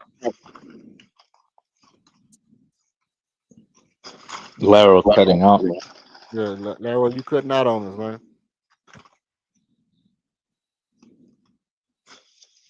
He must be saying something real good. In order for Larry not to be heard, it got to be something real good. He said. Okay, so hopefully maybe that fix something, right? But So all I'm saying is we hear different names and whatnot. Man, I'm willing to rock out with our current core, bro. If y'all can hear me. yeah, we can hear you. Yes. Okay, I'm actually willing to do it, but we need to understand we gonna drop some behind some boneheaded decisions from a man and Reed Shepard, bro. We gonna drop some. It's gonna happen. Reed gonna get lost on defense. It's gonna happen. He may look timid some nights on offense or whatnot. Well, it's gonna happen. So as we call it out from game to game, I mean, it's not hating on a player, by the way. It's just calling what we see. It's what we see with our eyeballs, bro. It's the eyeball test. So I really don't see the problem. It's really basically called growing with the team. I mean, we got through a drastic curveball with Fred getting hurt. I mean, that was messed up, but we still have to move on. I mean, no team can really just come back from that. So we're gonna have growing pains. So man, it's gonna be a lot of conversations about should we do it or should we not do it. Should we or should we not? I mean, that's going to be a conversation all season long. And the thing is, as a fan base, we cannot look away from it because it's right there in our face, bro. Right. We gonna You got to have the discussions, but you got to have them genuinely, not based off of emotions and not based off of, for me, just illogical rhetoric. Like I like the conversation we had tonight with me, Archon, and Smooth, but not. But I think you have to be able to have those kind of conversations and be honest with each other about what is it that you're seeing. That way, you can learn from each other. I still don't want John Moran. I don't want Ja. Who said that? I never said that, bro. Hey, don't put that on me. I never said that. I mean, look. You know what? If they can make it happen the way we got rid of Jalen, I mean, not got. I don't even like saying that now. I mean, the way we made a trade for Kevin Durant, right? If we could do the job thing for that, I'd be on board for it. You know, give up like little assets or whatnot, and not gut our team or whatever. I would consider it. I mean, I wouldn't say I'm for it, but I would actually consider it because I mean, we all say, or a lot of people say, it's a star-driven league, so why not? If you're not good in your team, I mean, if you can buy him low, why not? Couldn't have said it better myself. I couldn't have said it better myself. That's actually almost the best way to say it. Not because of star-driven league, but because he can dribble the ball without turning it over. That was my thing. If he can just because he can dribble without turning the ball over, better than a lot of people, bro. It's definitely hate when niggas pick and choose who they want to pick apart every mistake made and turnover and miss shot. Oh, that's King in the chat. I don't know what he's talking about, Man, but we all know who you're talking about, man. Look, you know what? At one point in time, you know what? I would go in on LP so much for missing bunnies, go in on LP for looking slow, looking clunky, and bogging the offense and down the offense down by dribbling the ball too much. I mean, I get it, right? We all do it, but it just, sometimes people like want to hear what they want to hear. So I mean, I get it, bro. But But on a particular game basis or whatnot, LP is a fucking all-star. man, On a no doubt. game to game basis, KD is a top 5 like proficient shooter in the NBA. So excuse some people for not calling that greatness on a night to night basis. They get a little bit more leeway. Well, here's my thing. If y'all notice, when I come on here, I don't really necessarily dwell on mistakes. I usually will break down what I see on the film, what I saw in the game, why I think things happen this way, what I think needs to be done to be better. But you hardly ever gonna hear me come on here and be like, man, Kevin Durant had 8 turnovers, man. Ah, you know what I mean? Because Because okay, you only do it when you have 8 turnovers. That's all I'm saying. Right? well, That don't happen all the time because you only do it when you have 8 turnovers, right? well, no, I don't even do it when you have 8 turnovers. I just say, oh, Kevin Durant had 8 turnovers. Kevin Durant had 8 turnovers. So what? Right? So Mhm. what? In my mind's eye, so what? What was the cause of the 8 turnovers? How do you fix it? Let's keep going. Right? Kevin Durant had 8 turnovers. Hey, look, he turned the ball over. I think a lot of his turnovers was because like I said earlier, and like Smooth said, the nigga hella long and he telegraphed his passes because his arms hella long. He have to be more decisive on what passes he making and snap the damn ball to the man in front And of you his know face. what? He shouldn't have a ball in his hand that much anyway. He's a finisher. He's a closer. He shouldn't be creating for the entire team. I mean, I get it. I mean, that's why people might say he's not a leader, but he shouldn't. He's never tried to have to create for other people, even with the super team or whatnot.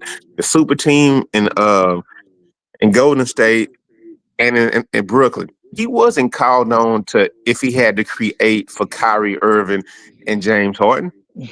I mean, come on, bro. I mean, even when them playing with Russ, it was always your turn, my turn, your turn, my turn. He wasn't ever called upon, as I can recall, in his career, to be creating for other players. But That's No. how I'm saying. here's the kicker though, Laro. The kicker is in this situation, what we have is Kevin Durant. Now everybody's getting a fair share of initiating the offense, but it's not just to create for yourself, it's to get the offense running and make the correct play. Sometimes the correct play is to pass the ball, and even though it's the correct play, it's not just what he can do at that time the most efficient. So what people would say, some people would say, no, the ball needs to be in the point guard hands because he can do it. No, because what the point guard can't do is shoot the ball from 35 feet. That's what Kevin Durant can do. So if the man backs off Kevin Durant can stand right where the hell he is right there and shoot the ball, right? He can stand right there and shoot the ball and be one of the greatest shooters ever. So the real thing is Kevin Durant doesn't have the ball at 35 feet, so he can create for everybody else. He creates for everybody else because he has the ball at 35 feet. And if you don't hold him at 35 feet, he can rise up and shoot it from 35 feet. And that what happens is they come out, they make him put the ball on the ground. Okay, he's moving, he's putting the ball on the ground, and now he has to make the decision. He already knows where he wants to go with the ball, but so does the defense. All And right, check so, this out. and so if the Check, people check, not check this out. go Check this ahead. out. I don't think that's what KD wants to do. I think the happiest KD has ever been in his career when he was a Golden State and the ball was moving around. If you ever hear him talk about that era, he always talking about how the ball moved, it got to the right guy at the right spots. It eventually it didn't work out, maybe because him and Draymond Green or whatnot. But that when you hear KD talk about basketball, that's the kind of ball he wants to play when the ball is moving the most. So no, I don't think he necessarily likes having the ball from 35 feet out or whatnot, right? Yeah, he can take the shot, but I think he's doing it out of necessity or whatever. Right? What was his biggest shot in Golden State? Man, the biggest shots in Golden State is when he was chopping LeBron up in that first series that he came back. I mean, that first year he was there, and he was just walking in the shots, walking in the shots, walking in the shots. he won an MVP, bro, at the finals. That's what And a lot of them he shots just were walked into it. He was a walking bucket, bro. I mean, and I know the chips were like stacked, the chips were stacked or whatever against LeBron and whatnot. That's why I give LeBron a little bit of pass or whatnot, right? But that was like KD. He was just walking into shot, bro. right. But those shots, the biggest shot was the damn near half court shot that he hit on LeBron and LeBron face. And that's what I'm saying is that even though he probably likes the ball moving and the off ball stuff and all this and that, the thing is that sometimes you just need to give the guy the ball, you know, soon as you can give it to him and let him get the first available shot that he can get, you know. And if that's a 35 footer, keeps the defense honest. It keeps the defense honest. And now you have to worry about, is this dude gonna pull up from 32? Is he finna pull up from 34? Is he finna pull up from 26? You know what I mean? And those shots become daggers in the sense that, hey man, you know, this is the greatest, probably one of the greatest shooters we've ever seen. You know, and Yeah, but let's be real, man. Let me ask you a personal question. Not super personal, but you can answer nevertheless. You think about it. Is that is one thing when you like we talking about tonight? I think it's one thing. Let's say you 22, okay, 20, 18 to 25, right? That's one thing. And then all of a sudden, 30 hit, and then right, it's like, something kind of changed. I'm not sure what, but something changed, right? And then you hit 40, then something changed. right. Okay. Uh Kevin Durant is damn near 40 years old. It's true. Now, that doesn't mean that he's still not one of the greatest shooters of all time. And it still doesn't mean that he can't do amazing stuff because as you age, your bag is so large and so refined. Occasionally you can pull out, like I said, some amazing stuff. But Mm-hmm. to say that it's on tap the way that it would have been in your prime is not correct. So that's kind of what I was talking. I'm not saying anybody here was incorrect, but we got to put things in perspective. I mean, like, I don't want to see KD with the ball in his hand like that so much, personally. Hey, You none know, of us do. None of us do. you Hey, say none of us. but you know what? I want to say something because I mean I know. Hey, if you've been up here for a while, and I know that you're probably ready to go, and it is what it is. But I have to say one thing, right? Go ahead. So if we all compare players to players, let's compare number 3 draft picks and let's say the pressure they might have on them, right? What was the number 3 draft pick in the last draft, bro? No idea. I have Even to though look that up. no, don't look it up. Don't look it up because I tell you, lighting the league up, VJ Edgecombe, bro. Real talk. I'm just saying. So previous year it was Reed Shepard. Next is VJ Edgecombe. So I mean, it's gonna be a lot of pressure on you, bro. So I don't think when anybody finds that number 3 draft pick up, we've had other number three draft picks. So yeah, we're gonna fire you up, bro. We're gonna come at your head like produce as a number 3 overall draft pick. Don't look like you But should have been number 24. I don't care about well, weak. no, go ahead, Lau. Go ahead. No. You got it. All I was saying is I don't care about weak drafts and things like that. Yeah, I get that. I was gonna say this. And like I said, I'm not saying I know anything, but I don't view the draft like that. Because how many people been drafted number 1 and produce what, right? Over the years. I mean, over the past how many years I didn't watch basketball. There's been a bunch of top 10 picks. What do they become? Yeah, whatever. Um, Draft pick is about the draft is like about potential prospect Scouting. forecasting, right? Well, forecasting, right? Yeah, okay. And Yeah, you're right. so, and so, forecasting don't mean, past performance don't mean, you know, a guarantee of what's going to happen tomorrow, right? So, I, I think understanding what, and I'm not talking about Reed Shepard in particular. I'm talking about any of them, because we think about Jalen, we think about Shingun, we think about Reed, any of these guys.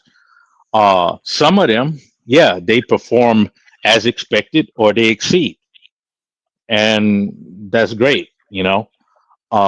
Some don't. So be it. To me, I don't really. I look at a player. That's like when I was talking about Bobby Hurley. When I talk about Bobby Hurley, I don't. I couldn't tell you anything about Bobby Hurley's NBA career at all. I don't know. I know what Bobby Hurley did in college. So he had that dog, right? What do you mean? And I say you saw he had the dog in him, right? You saw he had that heart in him. Yeah. Yeah. Because yeah, like I said, I watched him in college. Now I don't know if that was going to translate to the NBA, right? It's the same if you talk about with the Fabulous Five, right? I saw them, right, and somebody could argue whatever career Jalen Rose had or Weber had in the NBA. I there's neither here nor there. They ain't no Hall of Fame players, But in college, I know what they were. But that's college. Now we talk about NBA. I'm judging you not as what you did in college, or nowadays they got this weird, overtime elites or some all that stuff. I'm judging you based on your production on the court in the NBA. That's Okay, it. so look, No more, Arca. no less. So Arca, this is why I brought up that conversation when you had about Bobby Hurley. Listen, Mhm. let me tell you something. These last couple of games that Reed Shepard had, I can see, that eye of the tiger, that that famous. I could Mhm. see it in him. If he Mhm. has that, if he can actually channel that, bro, I can see him being a Joe Dumars type, doing what he needs to do. I mean, because I don't want to compare him to a white guy, right? I can see him being that Joe Dumars No, type you already said for Joe his career. Dumars. Yeah. I Yeah. can Go ahead. actually see that. A short guy, Mhm. right? He's not that tall. He wasn't the best defender in the world, even though they put him on MJ all the time, but they had all that help or whatnot, right? Yeah. But I can actually see that. So when you say a Larry, you player ain't comp, lying because you ain't lying. I'm not gonna cut you off. no, I'm just I'm gonna not throw this lying. in there. You ain't lying because somebody mentioned Detroit from that year. I think it was '89. Somebody mentioned that early tonight. I don't know if that was a yes or not. And I was like, who the hell was that? It was Joe Dumars was over there as shooting guard. But yeah, go ahead, Larry. No, he was, and he was playing next to a 6'1" point guard, by the way. Mm-hmm. But they had a lot of help defense over there, and they were able to keep Michael Jordan's out of the finals until the '90s and whatnot. They were Mm-hmm. a scrappy team, but when I say a player comp, I mean because everybody want to compare white guys to black guys. I mean, it is what it is, bro. White guys to white guys. But when I see Reed Shepard, I'm like, damn, can he be a Joe Dumars? By the way, I mean, that's a guy who hits down all his threes and plays defense and is scrappy, not just lock up defense because he wasn't locking nobody up. But one thing is he gonna get his hand in the passing lane like Reed Shepard does. He's gonna do several things that other guys don't do, and it's just like you can carve yourself out with a name in the league. That Joe Dumars was not a number 3 overall pick, right? Right. So like I said, VJ Escombe, I mean, he coming out averaging like 25 points a game as a rookie, as a number 3 pick. So I mean, you got to work with some. You don't have to work with some. So I mean, I'm not hating on that point, but it's just like, man, sometimes you got to give guys a little bit of time. And look, I'm gonna read Shepard. What's up?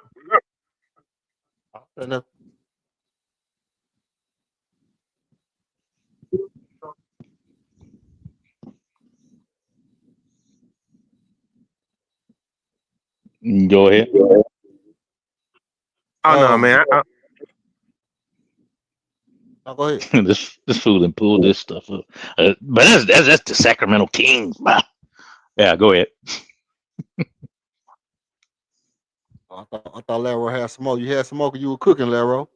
Nah, man, don't put. Hey, look, don't pull up Sacramento Kings footage or whatever, right? Because Shaq and Kobe are like legends, but those Sacramento Kings teams, man, bro, they come on, bro. That was a little home. Hey, that's one of your. If you want to do debates, I would do a debate. Which team was better, 2003 LA Lakers or 2003 2004 Sacramento Kings? I'll do that motherfucker goddamn debate. Yeah, if you ever want to do a debate, I'll do that one because 2003 or 2003 Sacramento Kings. they were absolutely robbed. And man, they were robbed, bro. I mean, they were robbed in man, look, because I remember it. I mean, that's one of the things that got Shaq his third ring, got Kobe his third ring. I mean, bro, that Sacramento Kings team was fucking valid, bro. Hey, you said you wanted to do that y'all mean Ralph Sampson debate too, didn't you? Man, I get it, but that's just H Town. Now, when we talk about like all time debates, man, that's a national topic. But I mean, I will do it. But one thing I would say, because that's a team that everybody played 2K, and yes, to anybody who's young, whoever might hear the stream, we did play 2K like 20 something years ago. But what I'm saying is, man, that was a king. That was a team. Hito Turkoglu, Mike Bibby.